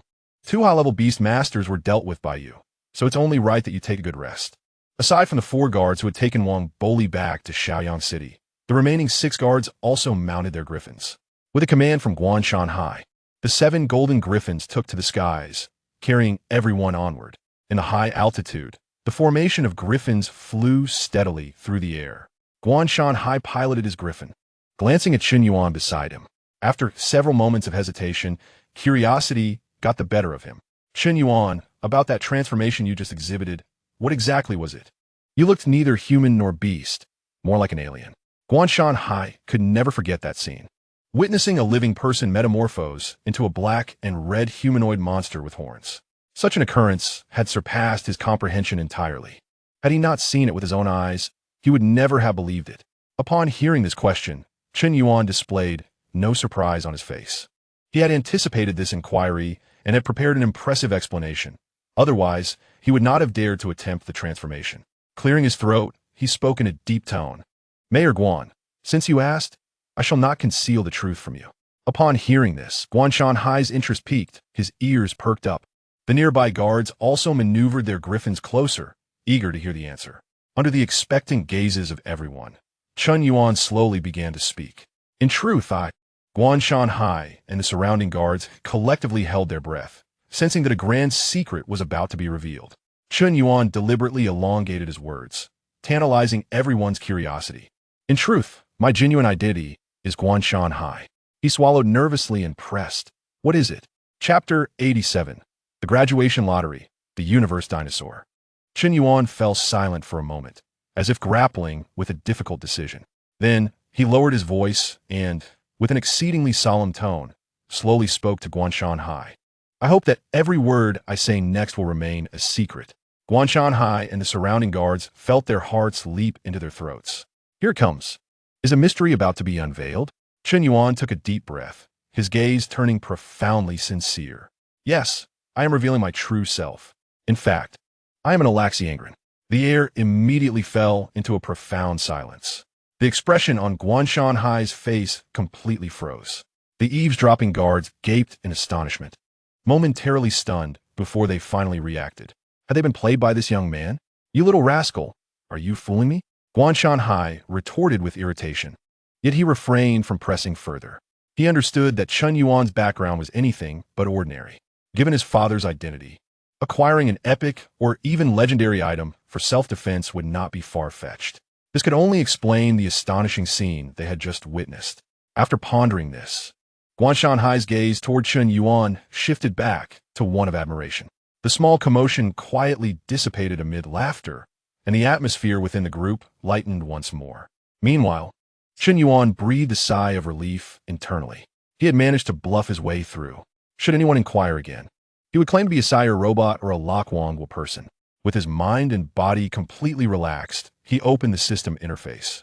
It was time to tally his gains. First and foremost was the hard-earned 1,000 system points. Qin Yuan had only one thought in mind. A lottery draw was imperative. What he needed most was a formidable new monster. System, grant me a 10-fold draw. Qin Yuan silently chanted. Points, 1,000. Initiating a 10-fold draw for the host. Before Qin Yuan's eyes, a familiar lottery wheel materialized on the system interface. The wheel spun rapidly, its lights flickering unpredictably. Qin Yuan's heart raced alongside it. Those 1,000 points had been exchanged for overcoming 2 experts above level 70. If the 10-fold draw yielded nothing but useless junk, it would truly be a tragedy. At last, the wheel's speed began to slow. The pointer glided over each segment, and Qin Yuan's heartbeat quickened. Finally, to his anticipation, the pointer gradually halted at the first segment. It was a segment radiating golden light. At its center was a silhouette of a monster he was exceedingly familiar with. So much so that it was nearly legendary. Ding! Congratulations, host. You have obtained the Monster Card Universe Dinosaur Jeduin. Monster, Jeduin, Type, Universe Dinosaur. Description, known as the strongest universe dinosaur, with exceptional balance in offense and defense. Its combat capabilities are immeasurable. It was indeed Jeduin. Upon seeing this card, Qin Yuan nearly leapt off the back of the griffin. The monster that was the first to defeat Ultraman in history. He never anticipated that the very first draw of his tenfold would yield such a remarkable prize. The power of Jeduin was indisputable. Teleportation, 1 million degree fireball, Jeduin barrier. Particularly noteworthy was its ability to absorb attacks and return them with double power. It was truly a hexagonal warrior embodying offense, defense, mobility, and counterattack. More importantly, Jidouin possessed boundless potential. Its various enhanced forms, such as EX Jidouin and Hyper Jidouin, were each formidable in their own right. Who wouldn't desire a Hyper Jidouin that was both striking and powerful? This was merely the first draw of the tenfold. There were still 9 opportunities remaining. Chun Yuan suppressed his inner joy and focused his gaze on the lottery wheel, eagerly anticipating the next draws. Having drawn Jidouin first, the subsequent 9 draws surely could not be too disappointing, could they? However, reality soon delivered a lesson. Ding! Congratulations, host, you have drawn an experience card, 300 points. Ding! Congratulations, host, you have drawn an experience card, 300 points. Ding! Congratulations, host, you have drawn an experience card, 300 points. In the following 8 draws, the pointer seemed inexplicably fixated on the experience card, landing squarely on that segment each time. 8 consecutive cards, each worth 300 experience points. Chun Yuan's expression gradually morphed into one of blankness. Although a total of 2,400 points was not insignificant, the vast disparity left him feeling somewhat unsettled. The system clearly understood balance. Chun Yuan couldn't help but grumble internally. After gifting a golden prize, it compensated by reducing gains elsewhere. Nevertheless, he did not feel too disheartened. After all, exchanging 1,000 points for a Jidouin was already a considerable profit. Now, only the final drawing opportunity remained. Chun Yuan took a deep breath, refocusing on the wheel. Let be something useful. The pointer spun slowly and ultimately came to rest on a segment radiating purple light. It depicted a gift package. Though not as dazzling as the previous golden glow, it was undoubtedly a valuable item. What Chun Yuan required now was something that could directly enhance his combat prowess. The next moment, the system's prompt resonated in his mind. Ding! Congratulations, host. You have obtained the skill card Jidouin Skill Gift Pack. Jidouin Skill Gift Pack. Upon opening, all skills of Jidouin will be acquired. If repeated, it will return 100 points. Upon reading the description of this gift pack, Chun Yuan's earlier gloom vanished in an instant. Another all-skill gift pack. Chun Yuan had been fretting about how to obtain Jidouin's signature skills, and now, this gift pack provided a direct solution. If Jidouin lacked a crucial skill, its strength would be significantly compromised. This tenfold draw could be deemed a resounding success. 1 monster, Jidouin, 8 cards totaling 2,400 experience points, plus a gift pack that would immediately elevate Jidouin to its full potential. Such luck was simply extraordinary. Without hesitation, Chun Yuan silently invoked, "Open the Jidouin Skill Gift Pack." Ding! Opening the Jidouin Skill Gift Pack. Jidouin has acquired skills. Jidouin Barrier, Ray Absorption Ability, Jidouin Light Bomb, Jidouin Ultimate Beam. Detected that Jidouin already possesses the skill Teleportation. Skill has been converted automatically to system points. Gained. System points 100. A flurry of skills flashed before Chun Yuan's eyes, leaving him dazzled. It was also understandable why he did not acquire the 1,000,000-degree Fireball. The monster card inherently possessed an initial skill, which was not counted. Jidouin's initial skill was evidently the 1,000,000-degree Fireball. Subsequently, as Chun Yuan observed the additional 100 points in his account, his spirits soared. He decided to seize the moment and expend those points as well. Chapter 88, That Boss. I will take it all. Give me its location. System, grant me a single draw. The lottery wheel reappeared, spinning rapidly before gradually coming to a stop. This time, the pointer landed on a blue segment. Ding! Congratulations, host, you have drawn the item. Monster Warehouse 3. Huh, Monster Warehouse. Chun Yuan paused for a moment. He had previously drawn this item, but it had always been a level 2. This time, it was directly a level 3. The quality of the system's lottery pool is indeed closely tied to the total level of all monsters. By continuously elevating the levels of the monsters, the quality of items that can be drawn in the future will also escalate. A star-destroying level monster may not be an unattainable goal after all. With this thought, Chun Yuan's gaze became resolutely determined. He glanced at the 8 experience cards in the warehouse, totaling 2,400 points, and then at the newly acquired Jidouin, who was still at level 1. A decision was made instantaneously in his heart. System, utilize all 8 experience cards on Jidouin. Experience card, 300 points, X8. In use, Jidouin's level rises to LV8. The 2,400 points of experience were neither too much nor too little, perfectly elevating Jeduin from level 1 to level 8. Chen Yuan immediately opened Jeduin's attribute panel. Monster panel, name, Jin, level, LV8, experience, 03000, type, cosmic dinosaur, weight, 30,000 tons, height, 60 meters, health, 10700107000, attack, 10,400, defense, 9,000, agility, 7,700, skills, 1 trillion degree fireball, instant teleportation, Jeduin barrier, light absorption ability, Jeduin light bomb, Jeduin ultimate light beam, morph, none. Upon seeing this panel, Chen Yuan could not help but gasp in astonishment. The attack and defense attributes were indeed exceptionally high. Although the agility was slightly lower, it was hardly a concern. Now, Jeduin possessed all skills, and with the skill of instant teleportation, agility became irrelevant. No matter how fast one could move, could it compare to teleportation?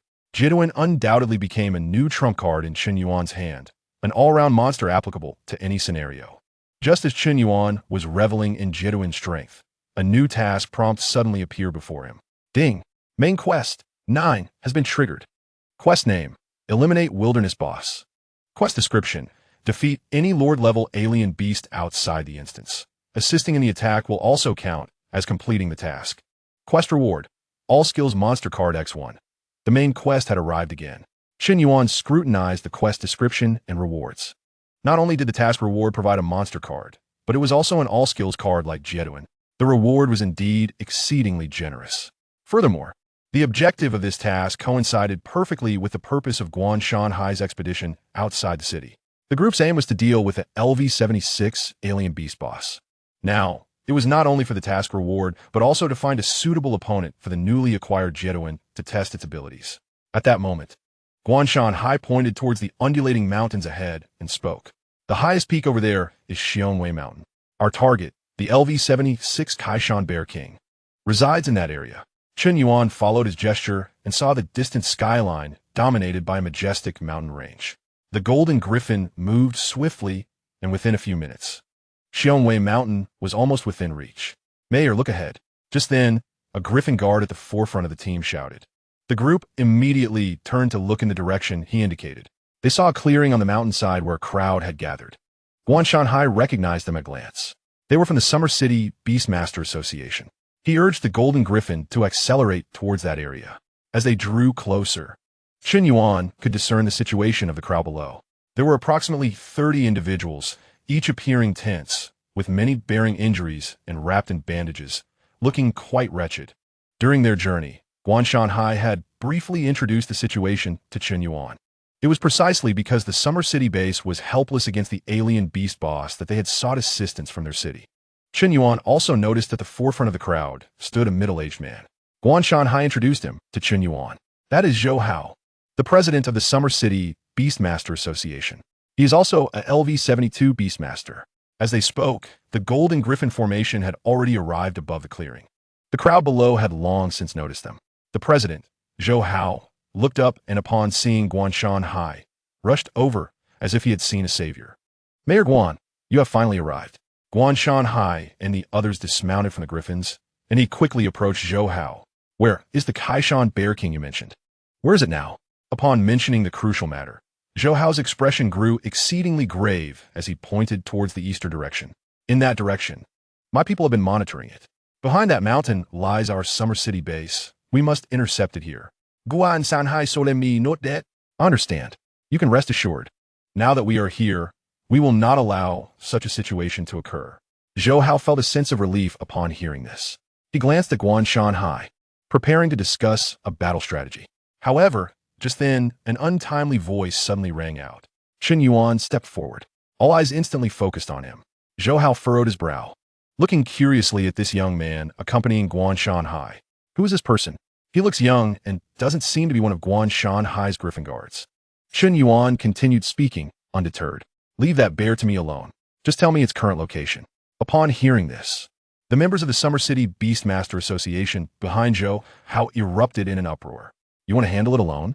We have assembled over 200 people and conducted 3 waves of ambush with fire support. yet we could not defeat the Kaishan Bear King. He has never even seen the Kaishan Bear King and dares to challenge alone. However, Chen Yuan remained unfazed by their remarks.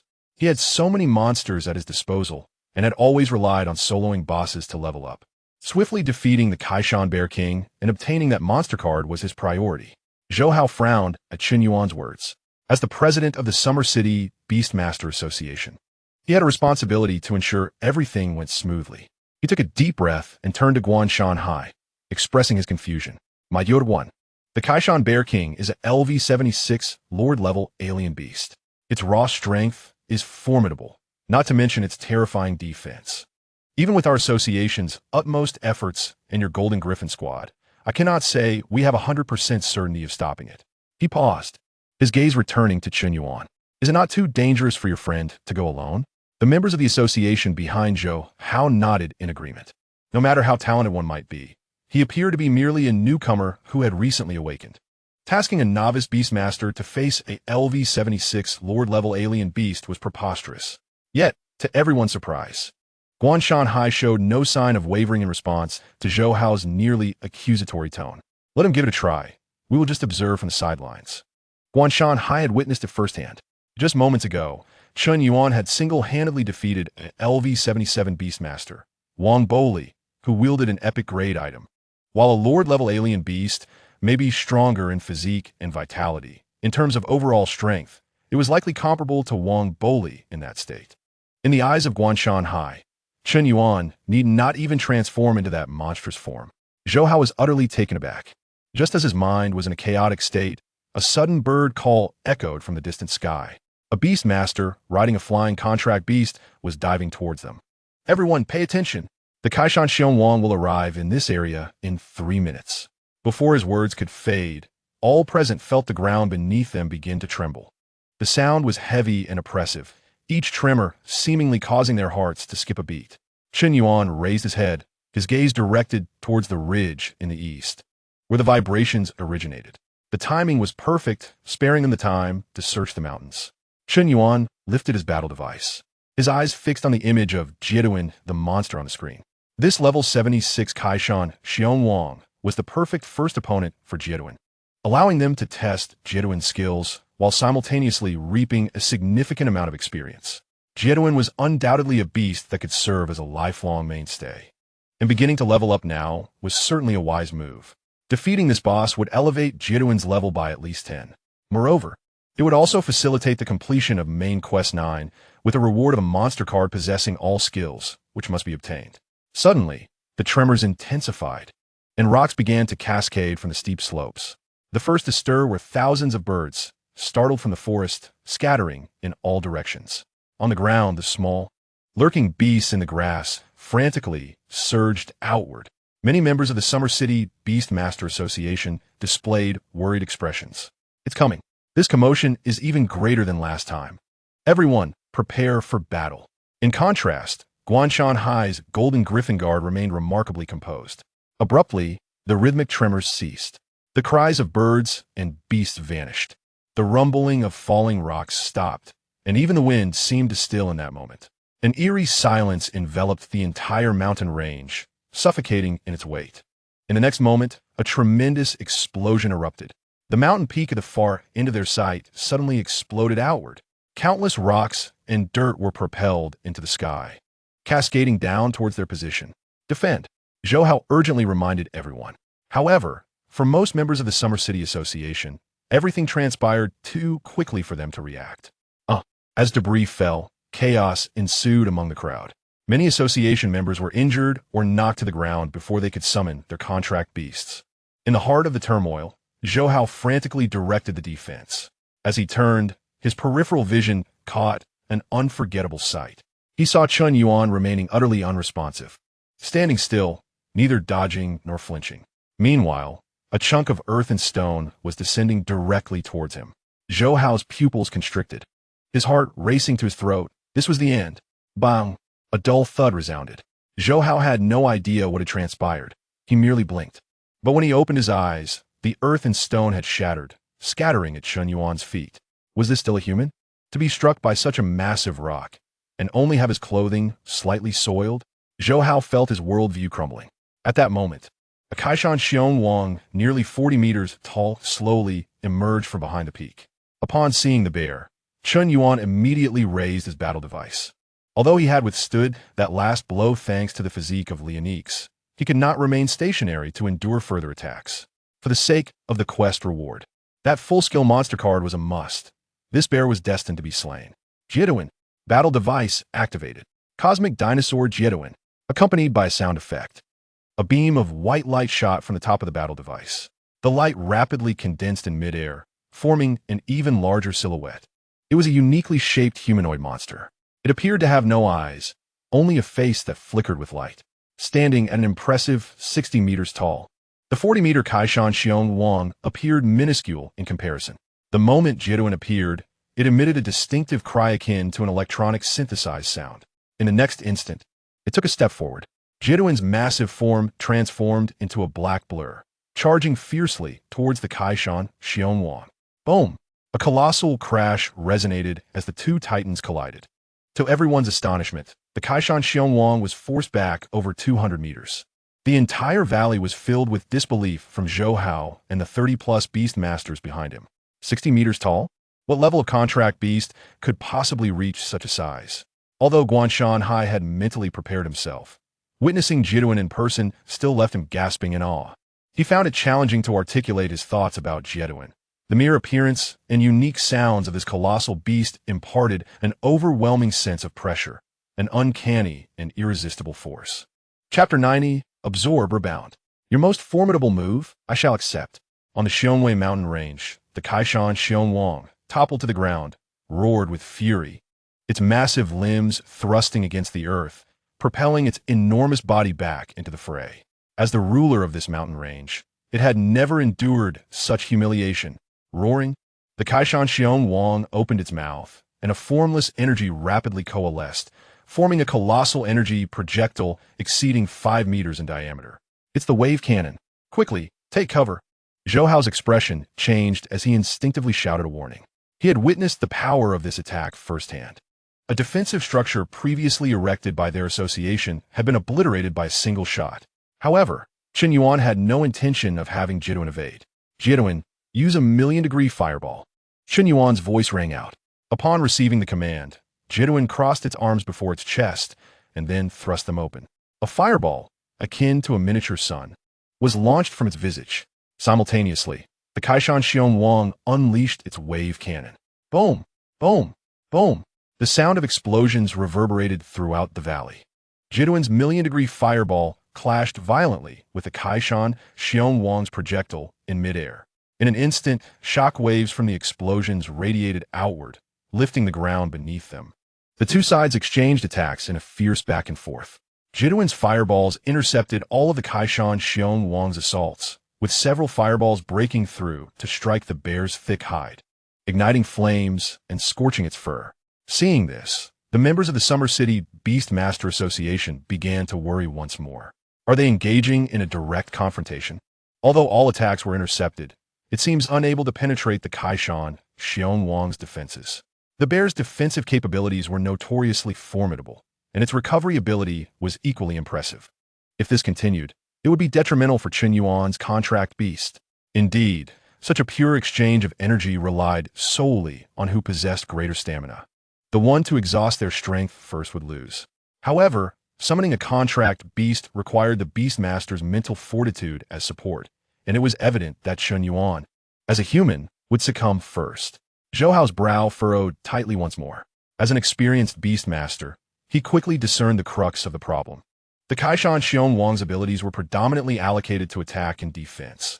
Its tough hide and astonishing endurance made engaging in a war of attrition an unwise choice. The creature known as Jieduan, despite its formidable appearance, would inevitably succumb to exhaustion under the relentless assault. He cast a glance at Guan Shanhai beside him, unable to suppress his voice. Mayor Guan, the situation seems dire. Should we not intervene? Even if only to distract and restrain? It could alleviate some of the pressure on him.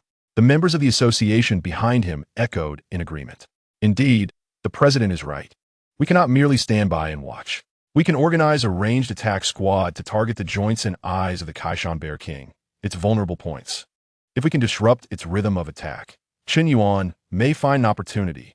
Zhou Hao wished to persuade further, but the battlefield's dynamics shifted abruptly. With a roar, the Kaishan Bear King abruptly halted its assault, rearing up and panting heavily. Energy from the surrounding forest began to converge frantically towards it. An energy cannon, several times larger than before, began to take shape rapidly. Zhou Hao's face drained of color upon witnessing this. Not good. It's unleashing its ultimate move. The members of the Xiaozhou Beastmaster Association behind him were instantly filled with dread. The power of this attack could obliterate a small mountain in an instant. Zhou Hao inhaled deeply. We must retreat. Defenses below level 80 are as fragile as paper against this attack. Everyone immediately withdrew. Zhou Hao disregarded any thoughts of obstruction. Survival was paramount. At that moment, the Kaishan Bear King's charge reached its zenith. The energy cannon, suspended before its maw, expanded to 30 meters. The energy within swirling as if on the verge of explosion. With a roar, the Kaishan Bear King launched the energy cannon towards Jieduan. Wherever it passed, trees and rocks were reduced to dust upon encountering the shockwave. Just as the situation seemed dire, Chen Yuan's voice resonated in everyone's ears. Jieduan, find an opportunity to absorb its attack. Chen Yuan was not surprised that the immense bear could endure a million-degree fireball.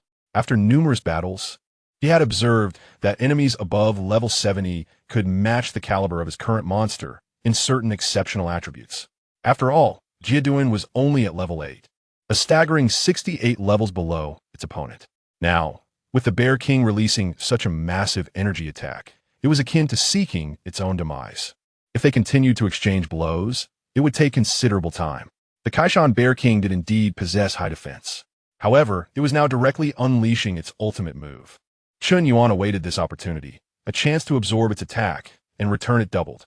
Simultaneously, as Chen Yuan's words fell, Jieduan, previously motionless, sprang into action. It raised its arms before it, and a visible translucent energy barrier instantly unfurled. The barrier appeared thin, akin to a fragile sheet of glass. In the next moment, the energy cannon collided violently with the barrier. Everyone beheld the terrifying energy cannon capable of flattening mountains, halting upon contact with Jieduan's shield. Did it hold? Zhou Hao rubbed his eyes, hardly believing what he witnessed. He had just asserted that defenses below level 80 could not withstand such force. Yet, a mere barrier had withstood it. Could it be that the humanoid contract beast in Chen Yuan's possession had reached level 80? After a brief silence, cheers erupted from the crowd of the Xiaozhou Beastmaster Association. Who was this extraordinary individual? It seemed the Bear King could not endure for much longer. However, their cheers were abruptly silenced as they observed cracks forming on the surface of the seemingly indestructible Jieduan barrier under the relentless assault of the energy cannon. With a sharp crack, the barrier shattered. A wave of despair surged through the crowd of the Xiaozhou Beastmaster Association. The shield was broken. Zhou Hao could almost foresee Jieduan being torn apart. Yet, an unexpected turn of events occurred. The expressionless Jieduan stood firm against the oncoming torrent of energy, unflinching. At the moment the shield shattered, it raised its arms, bringing them together before its chest. In an instant, the energy cannon capable of annihilating peaks was absorbed entirely upon contact with Jieduan's palms. Zhou Hao's eyes widened in disbelief as he witnessed this scene. His body drenched in cold sweat. He had never heard of a contract beast capable of directly absorbing an opponent's attack. While Guan Shanhai suspected Chen Yuan had a backup plan, he never anticipated it would be so outrageous. Absorbing the enemy's attack? What kind of monsters did this boy possess? Each one more extraordinary than the last. As the astonishment reached its zenith, only Chen Yuan wore a smile. He understood well that while the Jieduan barrier had indeed shattered multiple times in the past, it was not an absolute defense. Its signature skill, the ability to absorb light, was what truly instilled fear in opponents. Chen Yuan had yet to witness any Ultraman or monster capable of overwhelming Jieduan's absorption limit. As for the Kaishan Bear King, it was far from achieving such a feat looking at the colossal bear still struggling to unleash energy. Chen Yuan knew that if it dared to cease, it would soon face Jieduan's ultimate light beam, a force multiple times greater than its original attack. Meanwhile, signs of energy decline began to manifest on the battlefield. The massive form of the Kaishan Bear King began to tremble slightly. Finally, after a few more seconds, It could no longer sustain its output. The light it had gathered dimmed abruptly, severing the connection between it and Jieduan. The Kaishan Bear King swayed, its immense paws drooping weakly, gasping heavily. It had entered a state of weakness, while its adversary, the cosmic dinosaur Jieduan, remained still and resolute. The valley fell once more into a profound silence. Everyone stared in awe at the scene before them. Had it absorbed the boss's strongest attack? Not merely absorbed, but had done so without a scratch. The Kaishan Bear King appeared defeated. Of course, after unleashing such a colossal move, only to have it completely absorbed. It was no wonder. A murmur of discussion arose among the members of the Xiaozhou Beastmaster Association, their tones filled with relief and reverence for Jieduan's incomprehensible might. Zhou Hao gazed at the beleaguered Kaishan Bear King, finally grasping why Qin Yuan had remained so composed from the outset. Why Guan Shanhai had consistently deterred them from intervening.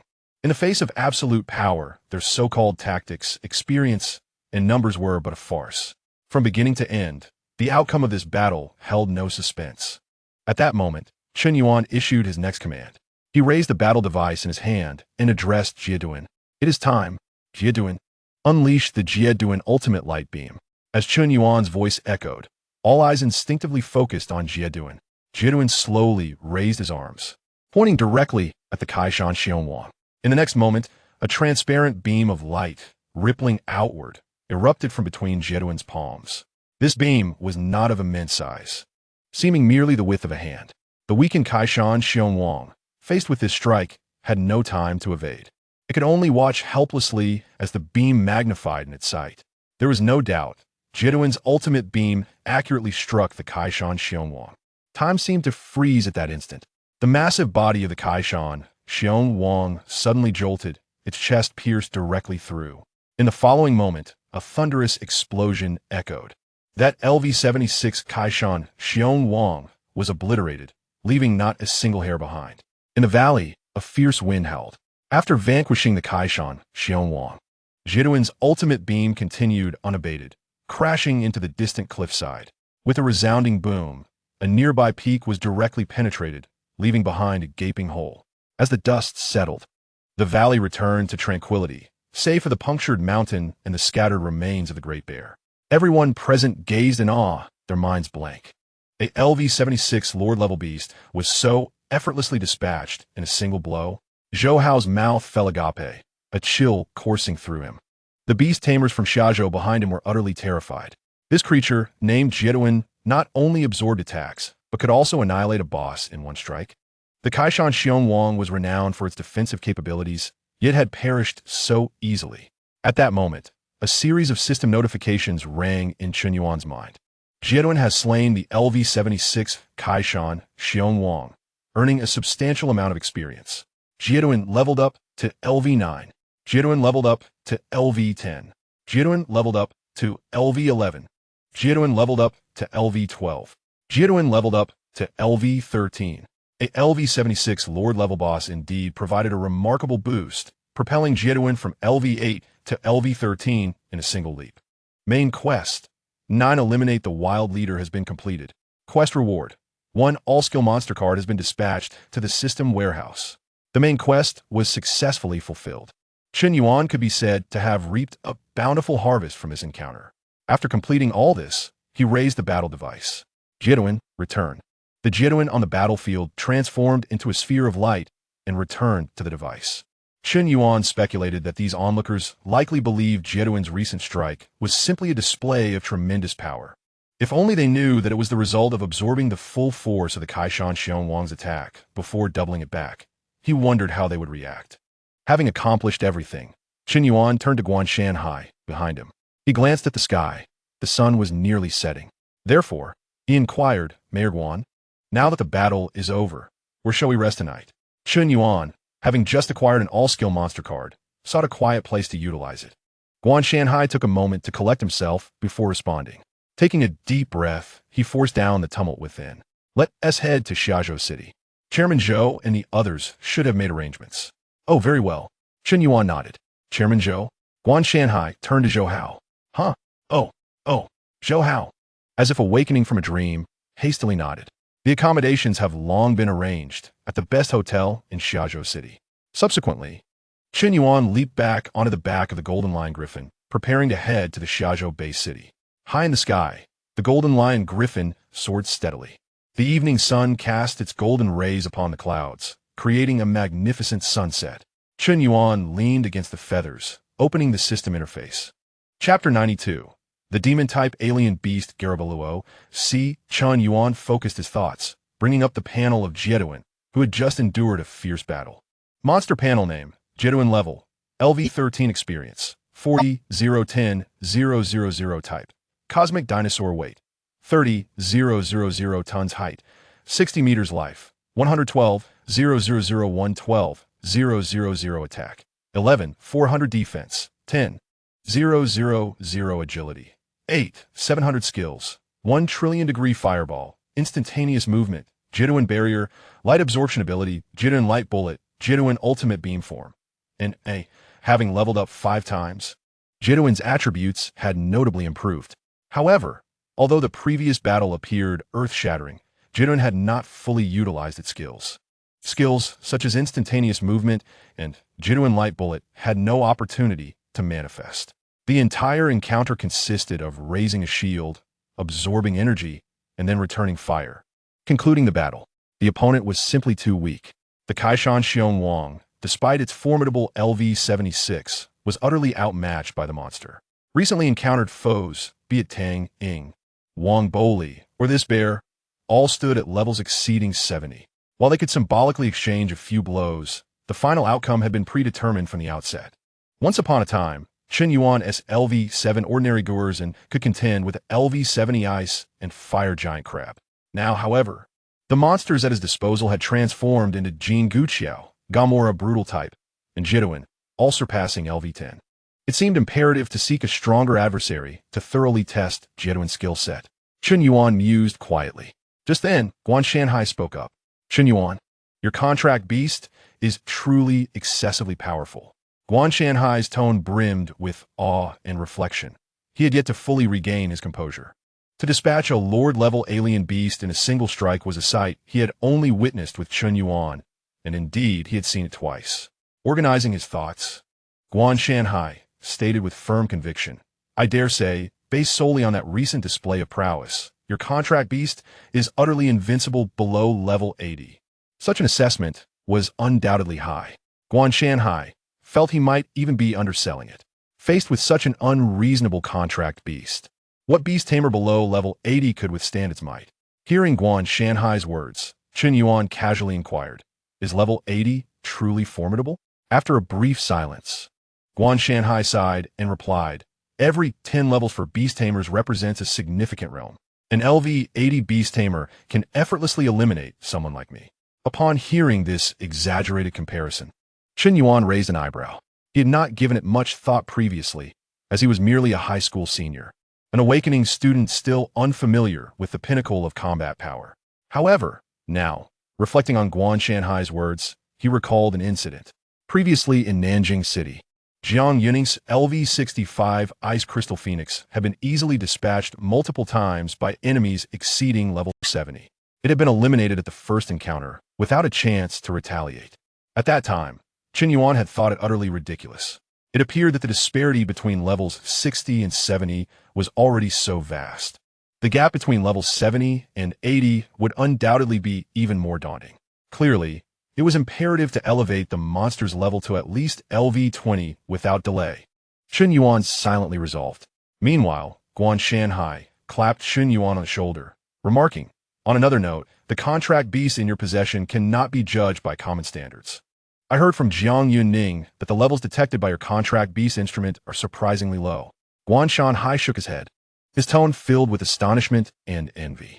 If those levels are indeed genuine, then this terrifying ability to challenge opponents beyond one's rank is something I have never encountered in all my years. The two engaged in casual conversation, and the Golden Griffin soared swiftly through the skies. Before long, a city emerged before them.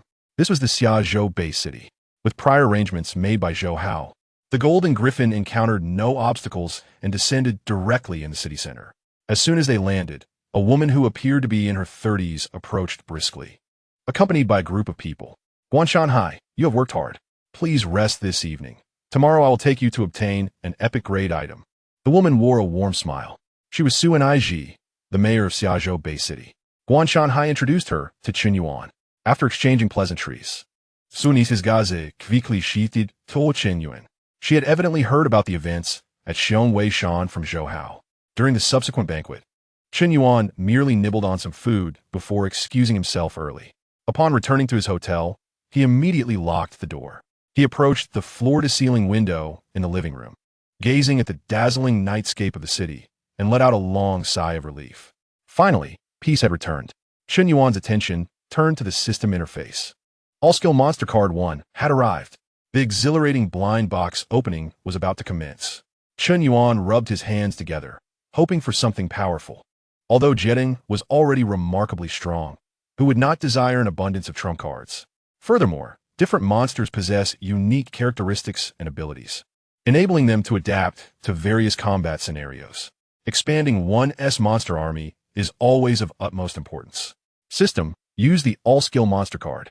Qin Yuan decided without hesitation, issuing the command in his mind. Ding! Using All-Skill Monster card, a car began to spin rapidly on the system interface, its light flickering erratically. Eventually, the radiance dissipated, revealing a brand new monster card slowly materializing before Qin Yuan's eyes.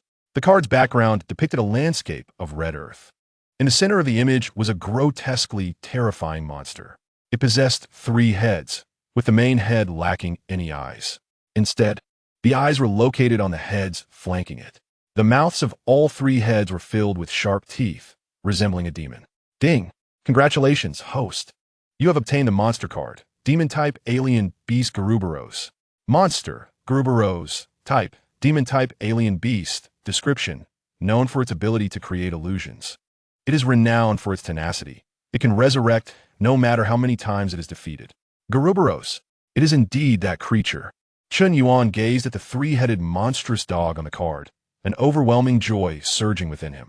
While it may not rival Jetting in terms of raw power, Gurubaros' skill mechanism undoubtedly possesses a unique ability akin to that found in Ultraman. It can create illusions for its opponents and boast a vitality that allows it to remain undying. Such a monster is undeniably peculiar and troublesome. However, Qin Yuan suddenly recalled that not every Gurubaros possesses the ability of immortality. Lacking that skill will be problematic if the illusions are seen through by the enemy. Wouldn't that lead to a severe beating? Thus, Qin Yuan sought to open the monster panel to examine whether Gurubaros had the ability of immortality. Chapter 93. The official Ultraman cloak from Bandai faces a difficult choice. With a thought, Qin Yuan intended to scrutinize the detailed information of his new monster. The design of alien beasts inherently emphasizes the bizarre and distorted. Just the appearance alone is enough to instill a sense of dread. System, open Gurubaros' monster panel. Following Qin Yuan's command, a detailed data panel unfolded before his eyes. Monster panel name, Gurubaros. Level, LV1. Experience, 0-100. Type, demon-type alien beast. Weight, 39,000 tons. Height, 52 meters. Life, 100,000,100,000. Attack, 7,200. Defense, 5,400. Agility, 6,500. Skills, Ultra High Heat Fireball, Hypnotic Wave. Regeneration, Form List, none. Upon seeing this panel, Qin Yuan was momentarily stunned. A defense of 5,400? This value is rather lackluster. Compared to Jetting's initial panel, Gurubaros' base attributes are exceedingly low. Even the initial panel of Golzin was more impressive. At least Golzin's defense was not this abysmal. However, Qin Yuan's gaze quickly settled on the skill list. Everything else was secondary. The crucial detail was the last skill, regeneration. The ability to resurrect, no matter how many times it is defeated, is a defining trait. As long as this skill exists, even if Gurubaros is frail, its survival ability is maximized. Coupled with its core skill, Hypnotic Wave, the tactical value of this monster is simply immeasurable. Currently, Gurubaros can not only create illusions to incite enemies to turn against one another, but can also conjure phantom monsters to battle enemies, thereby exhausting their stamina. A creature that incessantly employs illusions to vex its adversaries would be a nightmare for anyone who encounters it. This is not a monster that relies solely on numerical strength. It thrives on its unique mechanisms. In 2 words, it embodies the essence of the underworld. Excellent, excellent, another functional monster added to my arsenal. Chen Yuan nodded in satisfaction. Jitting specializes in direct confrontation, while Guruboros excels in being elusive and troublesome. The 2 monsters complement each other perfectly in different combat scenarios. After thoroughly examining his newly acquired monster, Chen Yuan stretched. He glanced outside at the brilliantly illuminated night scene of Xiazhou Bay City. Even with Guruboros in hand, it would be some time before he could find an appropriate opponent. Forget it, no need to dwell on it, time for sleep. Chen Yuan yawned and laid down on a large bed. The following morning, as he exited his room and arrived in the hotel lobby, he spotted Guanshan Hai and Su Enai Ji waiting there. Upon seeing Chen Yuan, Guanshan Hai immediately got to the point. Chen Yuan, I plan to visit the Beast Tamer Association in the city. I need to retrieve something important from Mayor Su, which will take about 1 or 2 hours. Then we will return. Chen Yuan raised an eyebrow, inquiring, what is it? An epic-grade item used for researching mechanical alien beasts, Guanshan Hai explained. Hearing this, Chen Yuan instinctively furrowed his brow.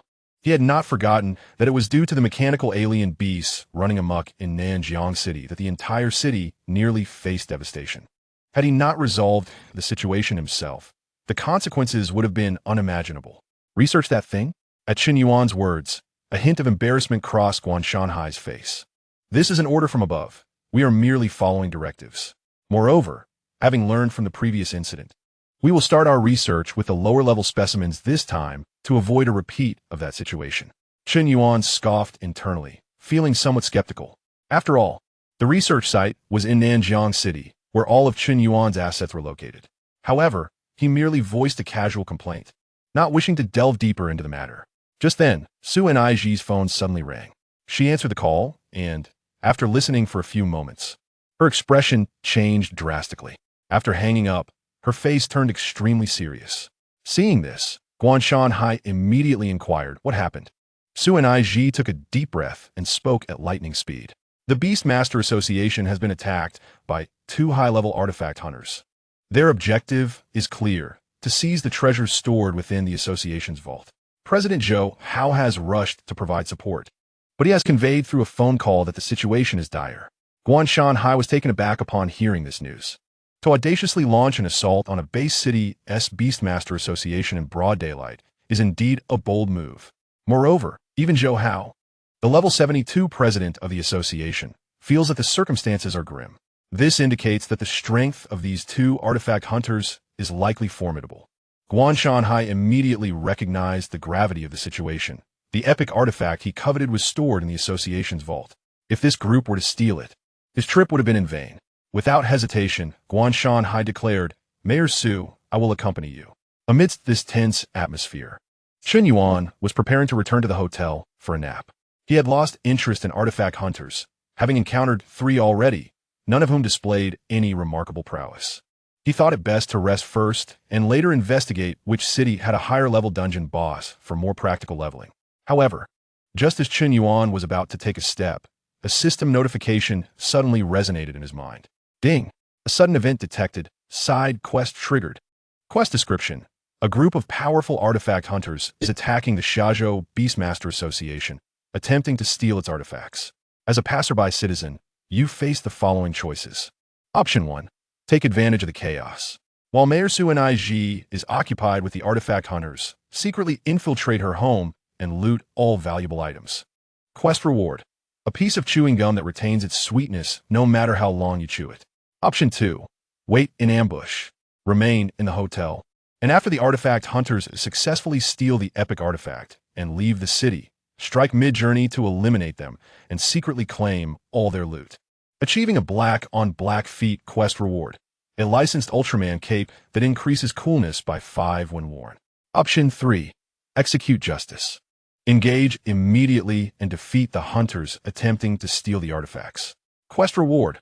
1,000 system points. Chapter 94. Execute justice. I shall claim this LV-80 head. Chen Yuan scrutinized the 3 options presented on the system panel, his lips twitching involuntarily. This system has truly become increasingly absurd. The first option, To rob the mayor's home amidst the chaos is not only morally reprehensible, but the reward is ludicrous. Who needs a piece of gum that one can never finish chewing? I could buy a whole box from the supermarket and chew until the end of time. Such actions would have severe repercussions. How will my grandmother ever pass the civil servant exam? The consequences are too dire, thus I will not choose this option. Next, Chen Yuan's gaze shifted to the second option. The notion of black on black does seem intriguing. The reward of the Ultraman cape, increasing coolness by 5, sounds rather appealing. However, Chen Yuan stroked his chin, lost in thought. First and foremost, he had no interest in local artifacts at all. What he truly desired were monster cards and ultimate battle devices from a system. Even if he were to acquire the artifacts, they might turn out to be hot potatoes. Furthermore, a boost of 5 coolness? Chen Yuan turned to the bright column in the hotel lobby and admired his reflection, feeling quite satisfied with himself. What a frivolity! Moreover, stealthily trailing others to pick up the spoils is not Chen Yuan's style. If he were to act, it should be something grand. Thus, his gaze finally landed on the third option. Directly defeat the hunters attempting to steal the artifacts. Reward 1,000 system points. Those 1,000 points equate to a 10-roll draw. The last 10-roll yielded the complete skill package for Jedouin, greatly enhancing his strength. The allure of 1,000 points far surpasses any gum or stylish cape. Moreover, the quest description explicitly stated that the artifact hunters were of level 80.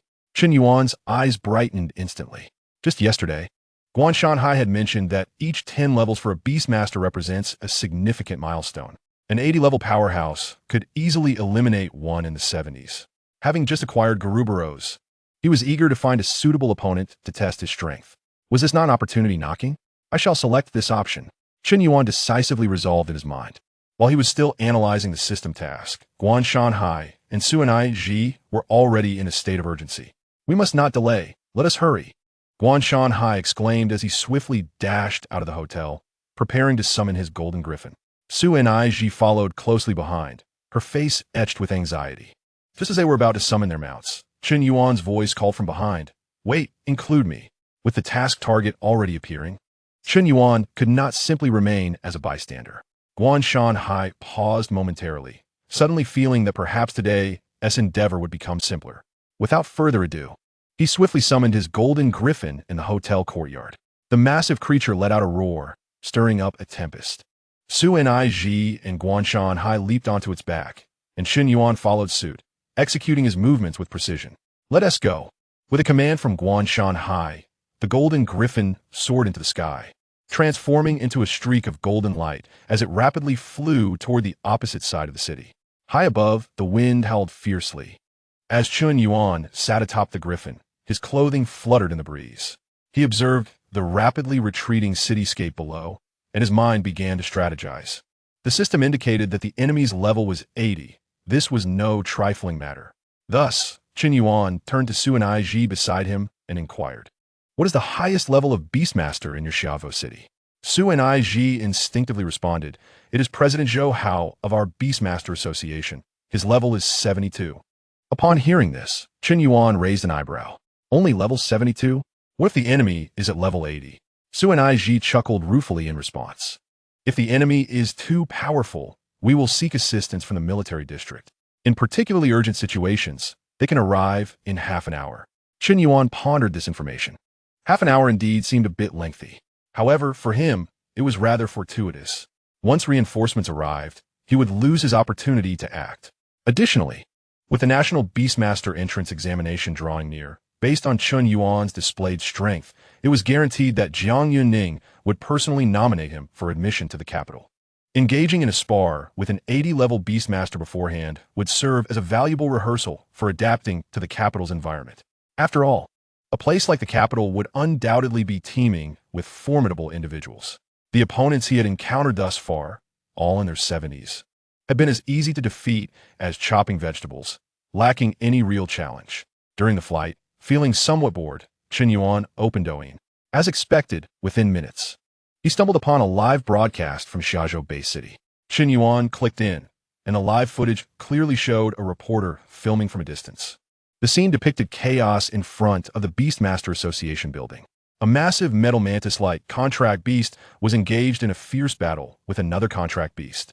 The metallic mantis gleamed with a silvery sheen, its two forelimbs resembling blades over 10 meters long.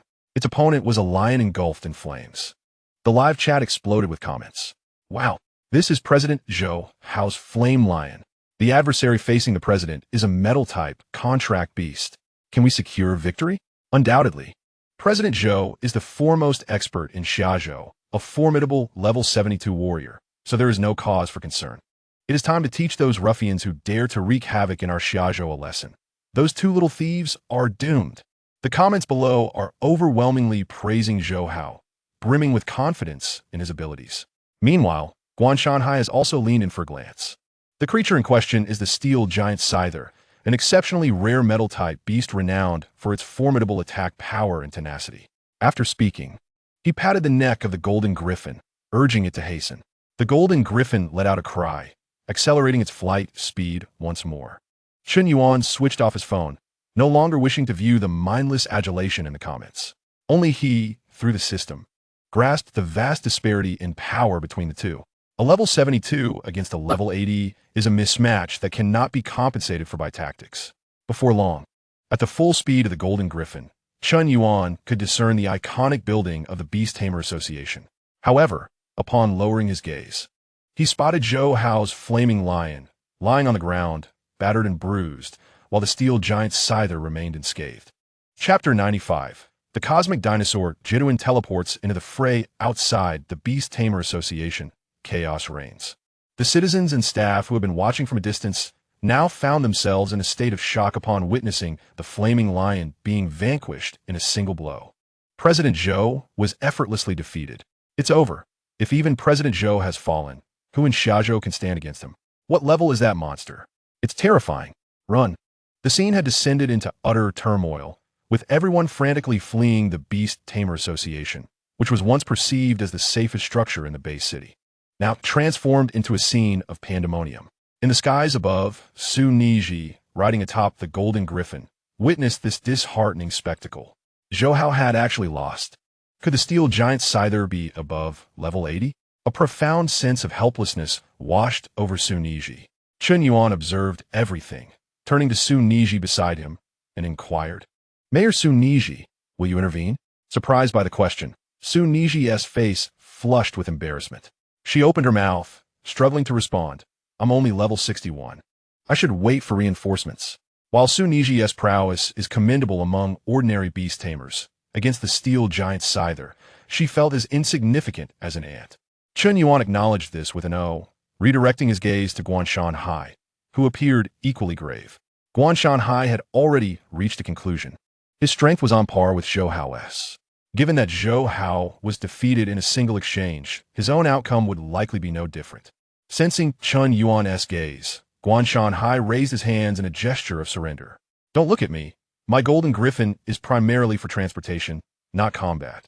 Chen Yuan immediately grasped the underlying implication. Essentially, they were too intimidated to engage. You had no problem charging headfirst during the Nanjiang City Beast Tide incident. However, Chen Yuan understood. Asking a level 70 to challenge a level 80 is akin to sending someone to their doom. Determined, Chen Yuan resolved to procure the 10 consecutive draws worth 1,000 points. Moreover, his Jiduin had several skills yet to be employed in battle, such as teleportation. Not to mention, his newly acquired Galliberos had not yet been unleashed. What better opportunity to test his prowess against an 80-level item hunter? He yearned to fully experience the strength of the world's apex combatants. With this thought, Chen Yuan cast aside any hesitation and raised the combat device. "Come fort, Jedun." With a low exclamation, a brilliant white light erupted from the combat device. Combat device activated. Cosmic dinosaur Jedun, a monster, towering an impressive 60 meters with an unusual form, materialized in the sky. Su Niji's jaw dropped, utterly captivated. Yesterday, she had merely heard Zhou Hao mention that Chen Yuan possessed a remarkably powerful contract beast capable of defeating Xiong Weishan's lord in a single strike. Yet, she never anticipated the sheer enormity of this creature.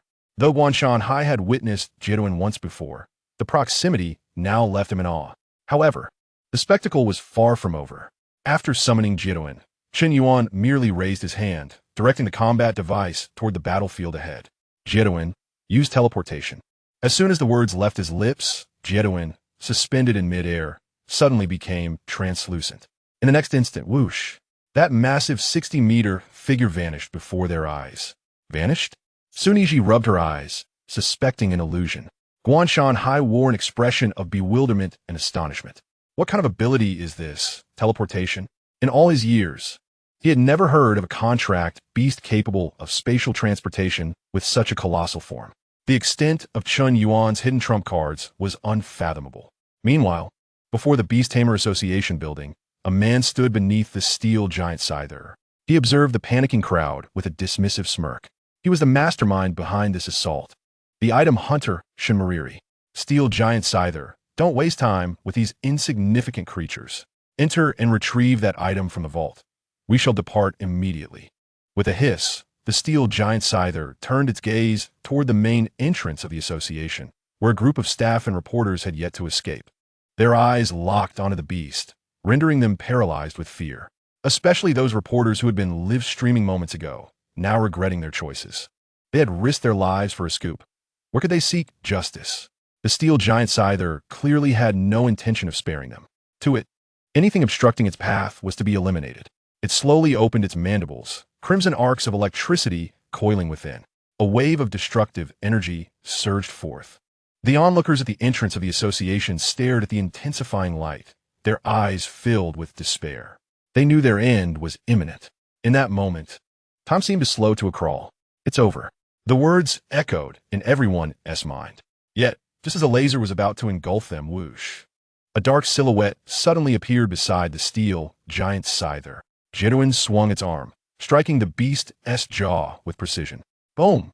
A deafening crash resonated as the steel giant scyther's metallic head was jolted upward by the impact. The crimson laser it had just unleashed veered off course, soaring skyward and narrowly missing the association building. With a thunderous roar, the decorative spire atop the Beast Tamer Association building was obliterated in an instant, debris raining down like hail and creating small craters upon impact. Those who had previously closed their eyes in resignation now slowly opened them. We are unharmed. What has transpired? The crowd gazed up in bewilderment, confusion written across their faces. As I gaze upon the colossal steel mantis, I am startled to notice an enormous beast appearing beside it, larger than the mantis itself. It is this very creature that, at the most critical moment, delivers a resounding slap that sends the mantis's head askew, thereby saving everyone present. In the sky, Chun Yuan's voice suddenly resonates. Mayor Guan, draw nearer. A moment of confusion washes over Guanshan Hai as he instinctively turns his head. Chun Yuan gestures towards the battlefield below, exclaiming, "From this distance, I cannot see clearly, which hampers my operations." The corner of Guanshan Hai's eye twitches. He had intended to utter some platitude about prioritizing safety, but he recalls Chun Yuan's decisive manner. Once he takes action, he invariably secures control.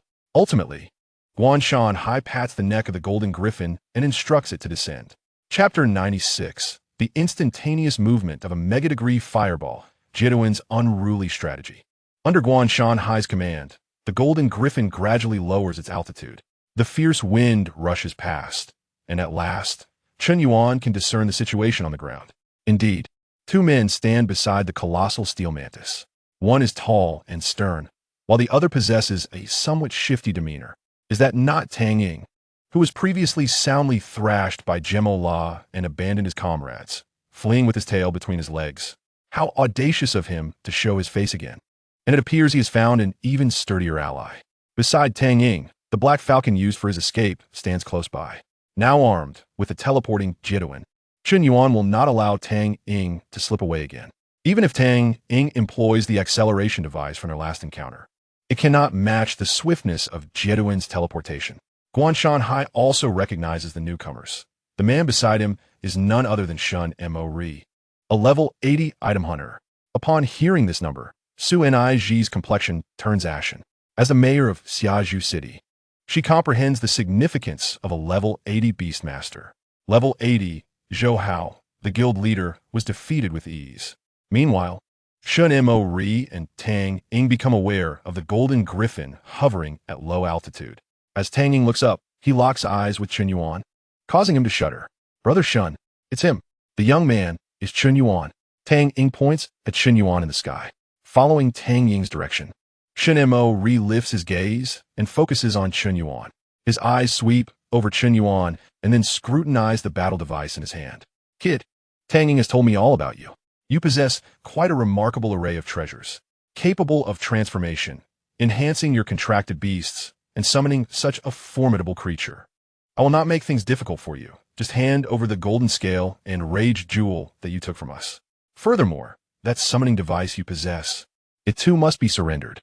Shun Mo's gaze remains fixed on Chun Yuan's battle device, his breath quickening. Based on Tang Ying's embellished descriptions, he instantly deduces that the item in Chun Yuan's possession is far from ordinary. The ability to summon and reclaim such powerful contracted beasts, and even grant the Beastmaster transformation capabilities, suggests it is likely a legendary item, having traversed the world for many years. Shun Mo understands the bloodshed and chaos that will ensue once such an artifact surfaces. Let alone himself, at level 80, even a level 90 powerhouse would be stirred. How about this? Exchange a few items you cannot protect for your life, Shun Mo declares, exuding confidence. Upon hearing this, Chun Yuan's voice resonates from the sky. If you want my belongings, come and take them. Chun Yuan had been troubled by the lack of suitable opponents to test Jieduan's true abilities. This level 80 Shun Mo is an ideal sparring partner. Shun Mo's expression darkens instantly. He issues a command to the steel mantis beside him. Create some distance. Though Shun Mo is self-assured, he is not foolish. Jieduan's mysterious entrance has raised his caution. He then bellows at Tang Ying, have your Black Falcon come protect me. Do not allow my form to be ambushed. After ensuring these precautions, Shun Mo's gaze returns to the heart of the battlefield. The monstrous creature summoned by Chun Yuan has remained stationary since the previous strike, showing no signs of movement. Playing tricks, Shun Mo scoffs, deciding to probe first. Steel Mantis, use the cutting laser. The mantis emits a sharp shriek, its side-like forelimbs crossing over its chest, energy shimmering along the blades. However, just as it prepares to attack, an unexpected change occurs. Shun Mo's pupils constrict sharply. The figure of Jieduan, which had been standing still, suddenly becomes indistinct. In the next instant, with a whoosh, Jieduan's massive form vanishes from sight. Not good. Shun Mo's mind races with alarm. Before he can react, a shadow appears